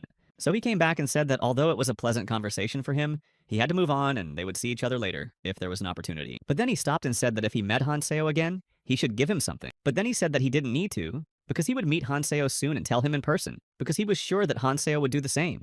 But Songjin knew that he was still far behind, so he would have to make more efforts to see Hanseo as soon as possible. I also thought that Hanseo must be fighting desperately right now, which was true because the place where they were was a real horror. Different monsters kept appearing right out of the walls and immediately attacking everyone they saw. These attacks were completely different and unpredictable, so they did not always manage to dodge or at least understand how to defend themselves. But Hanso could destroy these creatures without any extra effort. It is fueled by mana with a fragment of the Divine Stone, so you will have to focus on the power and not the time used. Meanwhile, Li Hong watched Hanseo struggle against such a powerful force and not even make much effort to do so. He couldn't believe his eyes because he knew Hanseo was strong, but he hadn't even realized how strong he was. Li Hong just couldn't understand how Hanseo was gaining strength so quickly, because Hanseo hadn't said anything about it before. But very soon, Li Hong began to guess that perhaps Kal's Morin died at the hands of Hanseo, which is why he is so powerful now. After all, to destroy one of the strongest travelers in the Red Zone means to gain a powerful energy and power. Li Hong's thoughts were interrupted by Hanseo, who told them to just remember that the way back would not do any good except for a waterfall of poisonous water. So again, it's up to them, but it's better to go forward with him. So he said that he would not wait any longer, and was already leaving, and those who would go with him should also join him. And after Hanseo left, one of Li Hong's subordinates asked his commander if they should follow Hanseo, because it seems that only he knows how to find a way out of this place. So then Li Hong said that if they wanted to survive, they would have to follow Hanseo, and it seemed like they should do it as soon as possible. Meanwhile, the Root was preparing a new attack for his enemies, and had almost finished creating it. He made a creature that possessed the natural abilities of the plant, and this creature was called Alpha. And then the Root ordered Alpha to awaken a life form that would rule the Red Zone. After these words, the creature raised its hand with long claws and, breaking the protective shell, came out like an egg. Pleased that everything had turned out exactly as he wanted, Root told Alpha to follow his orders. Specifically, Alpha had to find these aliens as soon as possible and destroy them. But suddenly, Alpha refused to follow the Root's orders and said that a man like him should have no reason to serve any evil. Then the Root became furious and broke down in rage and shouted that how dare the Alpha talk to him like that. After all, it was he who created him, and Alpha is almost like his child, and is also a copy of him. Alpha was very surprised and asked Korin how dare he call him his creator. Alpha didn't even start running, but after taking one step, he was instantly near the Root and struck its trunk with his fist. But the Root was very surprised. Of course, he did not expect that, having created a creature that could defeat those uninvited guests, it would immediately decide to turn against its creator. The Alpha hit the Root and demanded that it give him what he needed right then and there. Korin still couldn't believe it, but Alpha repeated his order and told him to hand over the key to the arsenal immediately. When he realized that Alpha did not want to perform the tasks ordered by Root, he became even more angry. And when he heard that he also demanded to give him the key to the arsenal, he used his power and threw Alpha back. But this did not affect Alpha. In fact, he wasn't even surprised and said he was bored. Alpha said that Root didn't even realize what situation he was in right at that moment. After all, the Root has been continuously releasing monsters from itself to protect itself, and because of this, there is no time and energy to restore the plant. That's why Alpha continued to insist that Root give him the key, and then he could change the course of this battle. Since it is already clear from all of Korin's attempts that if we do not intervene immediately, these people will be able to destroy him as well. Just as they did with the almost invincible Fish of Calamity, which no one could destroy despite many attempts. All this time, Root had been listening carefully to the Alpha and realized that even though he had attacked him very unpredictably, it seemed that the Alpha was still following orders. So if you play along or start working for a common goal, then he will be able to remain unharmed and not fall at the hands of ordinary travelers like the Pitfall Fish. That's why Root said he agreed. In a moment, the Root opened its bark and told Alfie to take the key that he had played with, taking away by force and wanted to take possession of. But it turns out that Alpha also had his own plans to deceive the Root and take something else, much more valuable and important. And when Root fell for this lie, Alpha was very happy because now he saw an artifact that would make him even stronger. But without it, Root would not be able to continue to defend himself as he had done before. It was a divine stone, which Alpha immediately grabbed, but Root was very frightened and began to shout at him not to touch it. And why would he need it anyway, since they had agreed that Root would only give him the key, even though he didn't want to? But this was the only way he thought he could force the Alpha to obey his orders. So Alpha took the stone for himself, and he was very happy, unlike Corrin, who became almost helpless without this artifact. But Alpha no longer paid attention to the screams of this lich, and said that even though he had taken away the key, he would keep his word and deal with all the uninvited guests in this place. Meanwhile, all the same uninvited guests, as the Root and Alpha believed, continued to fight the endless influx of monsters released by the second calamity. Li Hong used all his skills to prevent these terrifying creatures from harming him. But despite all his attempts, it was far from easy. Sophia Virage also used her artifacts to check how many monsters they still had to destroy, and whether they would face another wave of attacks later. And Mikhail fought with all his might and kept shouting to all the fighters to hold out a little longer. After all, they had almost reached their goal, and these monsters had to end one day. While all of them were fighting desperately, a new attack was already being prepared, and for all participants in this battle, such an attack came as a great surprise. After all, roots began to appear right out of the ground, which at first were not large, but very quickly grew to incredible proportions and became simply gigantic. So now all the travelers who fought in this place were attacked not only from the sides by the same monsters, but also from underground. Although they were very excited and even confused, Han Seo appeared a moment later and told them to beware, because he would deal with the threat himself. With incredible speed, he rose up and began to swing his sword, cutting the roots into tiny pieces. So as soon as he landed, the pieces just started to fall, and Han Seo's strength was so incredible, and even that threat was not an obstacle for him. But that wasn't all the attacks the Root had prepared for the strangers, and soon a new monster landed behind Han Seo with a loud sound. But Han Seo was not confused, and even while the dust from the monster's blow was still in the air, Han Seo rushed into the battle without even seeing who he was going to fight. It turned out that these were the same monsters that came out of the walls of this place, and immediately began to attack everyone present, and especially Han Seo, who was closest to them at that moment. But he posed the greatest threat, and this time the monsters came out all at once, so the deformed creatures were the same, but they released the energy of the blow. But again, for Han Seo, these monsters were not a threat at all, so he did not stop to rush into battle with them. And in less than a minute, all of them were destroyed without even coming close to the other still surprised travelers. Han Seo realized at that moment that the internal defense system of this place was definitely much weaker than the defense system of the Calamity Fish. Not only that, but the monsters themselves were much weaker, especially at this level. Watching all the other fighters, Han Seo thought that they were doing their best to help him destroy this evil, and also to protect themselves at the moment and in the future and make their stay in the red zone tolerable. Han Seo also realized that it was getting easier and easier to fight against these creatures, and even those who had been reluctant to help with the task at first, like Li Hong, were now fighting hard against all the monsters. But the fact that the monsters are weakening may indicate that the Root does not know what to do next to stop the danger and is cornered. So Han Seo began to think about whether he should head straight for the main goal instead of wasting his time here fighting the weak monsters. But suddenly the atmosphere in this place changed, and all the roots that had been growing out of the ground abruptly stopped. But Han Seo sensed danger like some of the other travelers, so something definitely happened, and Han Seo realized that he had to check it out immediately. Rushing to the root, he began to run without thinking, to make sure that the root was still activating new monsters and to find out the reason why they had all stopped appearing so suddenly. Finally, when he approached the root, he was very surprised. Everything looked almost exactly the same as it had before, but something was different, and Han Seo realized that the root's energy was gone. As Han Seo approached, the artifact, which was covered by roots, stopped glowing. Like a shot, the thought flashed through Han Seo's mind that he had to go down immediately. After all, someone had gotten to the root before him and taken a fragment of the divine stone. But he could not understand how this could happen because no one could do it. He again ran incredibly fast to the edge of the cliff where the root was and ducked down, feeling that something he had not expected was about to happen. Before Han Seo knew it, he heard a voice behind him. And it was Alpha, who said that Han Seo was much smarter than other people, whom he considered to be small insects. After all, he seems to have managed to use the key the right way, even though Han Seo doesn't belong to their race. So, coming a little closer to Han Seo, smiling and holding the Divine Stone Alpha in his hand, he offered to talk to him a little about the key, and he asked if he understood correctly that Han Seo had the key. The key is the real name of the 5 relics possessed by the generals. The reason why they are so named is quite simple. After all, if someone gets all the relics, they can gain full power over the World Tree. But Alpha called this relic the key, so it could mean a lot. After all, only the Elfenheim Han Seo had met in the Abyss did that, and the only one Han Seo could remember treating relics in this way could not possibly be here right now. And this could only mean that this creature who calls himself the Alpha is only a copy of the creature that is in the Abyss. Realizing that Han Seo not only possessed the key, but also knew the original name of the 5 generals' relic, he said that it was just great. But Han Seo told him that he had only heard a little about it, and then he immediately asked Alpha what he wanted to talk about. Then the Alpha replied that Han Seo should give all those keys to him, and then get out of this place once and for all. He also added that such an insignificant insect as Han Seo has no right to possess such valuable artifacts. But then Han Seo said that in that case he also had an offer for him. And he told Alpha to give him a fragment of the Divine Stone. After all, a false creature like him does not deserve to possess it. For a moment, when he heard these words, Alpha froze and even seemed to be frightened by Hanseo's unexpected boldness, and, in his opinion, contempt. But then he laughed so hard that his laughter seemed crazy. Alpha also said that such a tiny and defenseless insect as Hanseo is not capable of destroying him. He saw Hanseo about to attack him, so Alpha pulled forward the stone that Hanseo wanted to take, teasing Hanseo that he wasn't going to give it back. Hanseo stopped and his expression changed from confident to serious, not understanding what he was saying. But Alpha kept laughing and then said that in that case Hanseo left him no choice, so he prepared to attack. He raised his hand and a huge sword began to form from the first small square fragments. He held it tightly in his hand, and the sword looked simply magical, made up of small pieces like a puzzle, and had a magical blue sphere in the middle of its blade. But later the same sphere turned red. Hanseo was surprised to see this weapon, and fear flashed in his eyes.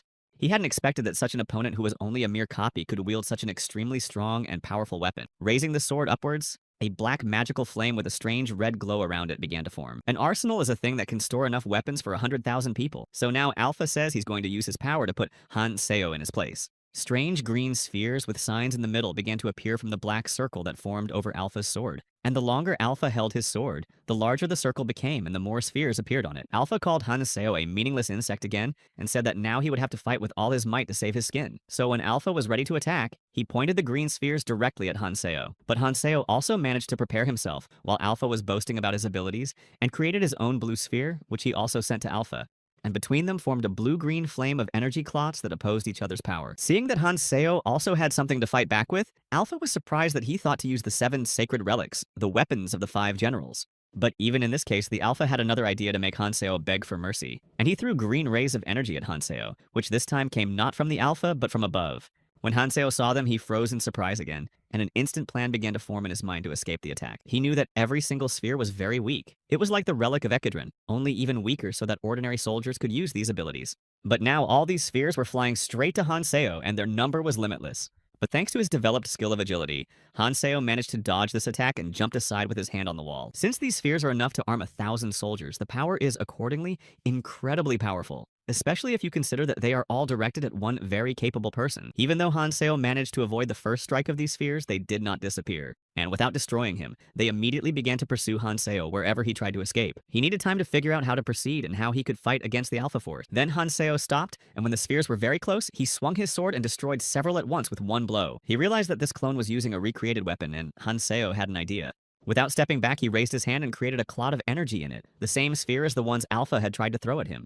And Hanzo managed to take control of all the other spheres released by the Alpha, so they all flew in the direction of that creature. Accordingly, they moved quickly, and the sphere on Alpha's sword changed its color again and became blue, as it had been from the beginning. But Hanzo wasn't going to attack the Alpha right away. He just wanted to give him time to realize that he wasn't such a pathetic insect that couldn't stand up to a mere copy of the creature.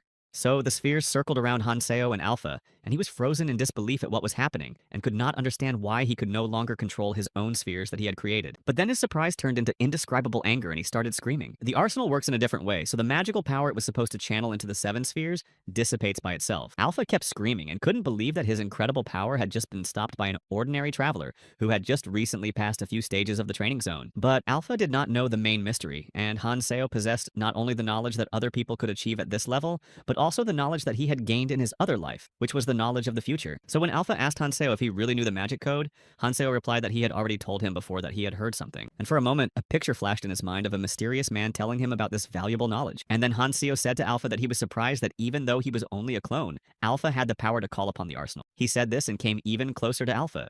But observing his surprise and anger, he said that even a good weapon can prove itself in the hands of a skilled fighter. And pushing himself up from the ground, Hanseo raised his sword and began to attack the Alpha. He asked him if this was really all his brain could do.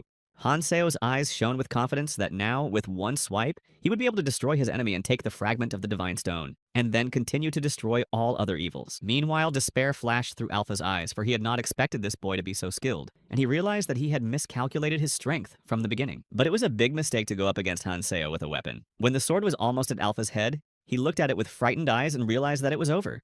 The force of Hanseo's punch was so strong that the Alpha could not stand it, and the lady did not fall, but managed to hold on to her body. After all, his strength was not so weak that he could destroy such a powerful creature with a single blow. But still, he could not hold his sword in his hands, and it fell out of his hands. It was not far from the Divine Stone fragment that he was holding tightly to keep it out of Hanseo's hands. But even though he was strong and knowledgeable, Alpha was very frightened by Hanseo's skills. He immediately approached him again and swung his sword, and the force of this blow threw the Alpha even further away. Hanseo wasn't going to give up because he was almost at his goal, and only one more obstacle remained to be destroyed that could threaten the peaceful existence of the world tree. Hanseo swung his sword once more, aiming for Alpha's body and hit him right in the throat. From the pain, Alpha could no longer hold back his screams, but he was still alive, although he was quite exhausted. His strength was almost exhausted, and he had no time to recover between Hanseo's attacks. Realizing that these attacks were not enough, Hanso realized that he needed to use even more of his strength to destroy the creature. So he raised his hand to use another skill, and when he saw this, Alpha ran away to try to dodge it. Meanwhile, blue magic spheres began to form around Hanseo. Watching Alpha try to escape, Hanseo said that this time he would not be able to escape again, and pointed these spheres directly at him. Immediately, they started flying toward Alpha, who was moving at such an incredible speed that when they tried to hit him, they just disappeared. And the Alpha still continued to run without stopping, holding a fragment of the Divine Stone tightly in his hand. But when he realized that this only slowed him down and the spheres were already catching up, he threw the stone away, thinking that if he could save himself, he would pick it up later. Alpha realized that Hanseo was a master of magic, but he still couldn't understand how he managed to do it and control the key so skillfully, given all the risks involved. Even if he was using the Divine Stone fragment, it still didn't make any sense. Looking at Hanseo, Alpha realized that he looked like someone who had 10 years of experience with magic. If we look at it this way, then perhaps Hanseo is now at about the same level as Alpha. But realizing that he was now one step away from his death, Alpha realized that Hanseo was actually superior to his strength and skills. But he was determined to survive, and it seems that until he had a moment to realize his situation, he could not believe that he could die now. So when this thought fully settled in his head, an indescribable sadness appeared in Alpha's eyes. But it wasn't even the realization that he would simply disappear from this world once and for all. Realizing this truth, time stopped around Alpha, and he looked with fear into his near future, where he could be destroyed by Hanseo in a few seconds. Alpha did not want to accept the fact that he would die for nothing when he had not yet done anything. He remembered his people who had once died in the struggle and believed that they had now returned to this world to avenge them. So Alpha said that he would not die now and would not be defeated. And now in this fight, he must survive for the sake of his goal. After all, his goal was much more than what the root ordered him to do. He stood firmly on his feet and watched Hanseo approach with a new and possibly final attack, drawing his sword. But Hanseo was too close, and with all his strength, he swung at the Alpha and struck him with his sword to split him into two. But it seems something didn't go according to his plan because Hanseo didn't feel the blade cut the Alpha. Looking at the Alpha again, he was surprised to see a magical shape forming around him, and it was because of this that Hanseo failed to deliver his fatal blow. Looking at what Alpha had done, Hanseo realized that there could be no mistake in his guesses and that this was definitely the 6th item in the numbered series, namely the armor of a heavenly fighter. This armor is an impenetrable armor that absorbs the force of weapons and becomes only stronger. Therefore, it cannot be pierced by weapons that it has absorbed. Well, in this case, it was a new problem for Hanseo and another obstacle to destroying Alpha. But it wasn't all bad because now Hanseo had another new reason to destroy Alpha. Alpha's armor was indeed extremely strong, and despite all Hanseo's attacks, it did not do him much damage. That was what Hanseo expected from the subject of the numbered series. The power of this armor began to irritate Hanseo quite a bit. Meanwhile, Alpha thought that even though the armor could not absorb the full force of the weapon, it still protected him from death. Even though they saved him, the situation was still critical. And unfortunately for Alpha, he could no longer use Arsenal at that moment. If he managed to combine it with the armor of the Heavenly Warrior, victory would be his. But if he doesn't think of something right now, his demise is only a matter of time. And as Hanso's attacks continued to put pressure on Alpha, he realized that he had another idea to save himself and destroy Hanso. After all, he has a weapon in the arsenal that is inaccessible due to the magic power code, and yet it still continues to exist. So Alpha realized that if he took all the weapons away, he could finally defeat Hanseo. If he put on the armor of the Heavenly Warrior, he could finally defeat Hanseo. Although he used to think of him as a small insect that could do nothing, he is now racking his brains to come up with something that will help him not to die. Watching Alpha and his actions, Hanseo didn't immediately realize what he was going to do. After all, Alpha can't create a weapon with the arsenal. But in a moment, he realized what Alpha was really going to do. From the magical circle that Alpha had created at the beginning of their fight, in addition to the spheres themselves, weapons began to appear and fly directly at Hanseo. Weapon absorption, so all the weapons that once fell under the force of this armor began to attack their enemy. Alpha decided that he would show Hanseo the true power of weaponry. As he watched Hanseo dodge the weapon, he realized that something was going wrong and felt very uncomfortable in this armor. It was an erosion, and the armor of the Heavenly Fighter was trying to absorb its owner because he used too many weapons. So Alpha realized that he could not resist it, even with his strength. But looking at the nervous Hanseo, Alpha had an idea and decided that he wouldn't be able to take it. Besides, he didn't have time to play with such a strong traveler. So, barely holding on to the pressure of the armor, Alpha reached forward and began to approach Hanseo with a sly smile on his face.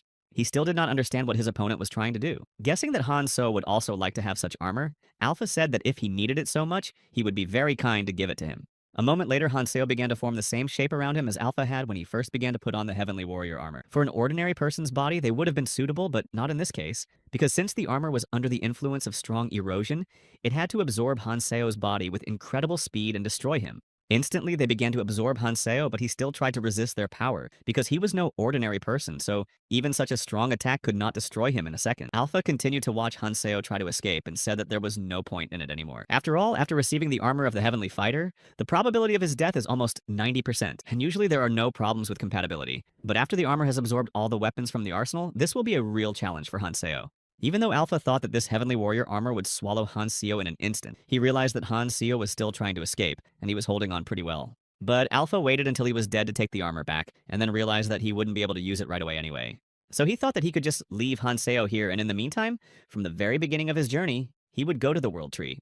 But he did not forget to mock Hanso, who was already exhausted and barely alive, and said that he would definitely return to take his armor and look at his body together. Meanwhile, Hanseo tried with all his remaining strength to hold on to the pressure coming from the Heavenly Warrior's armor. He realized that it was because of this incredibly intense pain and pressure that Alpha had given him this armor. And Hanseo also realized that a mistake would cost him his life, so it's very dangerous, and any minor mistake would cost him his life. But Hanseo still believes that he can survive if he uses the dragon art to its fullest potential, and that could also lead to his death. So now he focused on using the dragon art to its fullest right now, and the Heavenly Fighter's armor began to glow with red flames. It was an incredible pain for Hanseo, but he had to endure it in order to survive and continue his mission to save humanity from destruction. He knew that right at this moment, when he was once again on the verge of his death, he had to endure all this indescribable suffering in order not to let down all those people who were hoping for him. So, using the full power of the dragon art, Hanseo was able to rise and then raised his arms up, and the armor broke on his body with a huge noise and crack and scattered in different directions.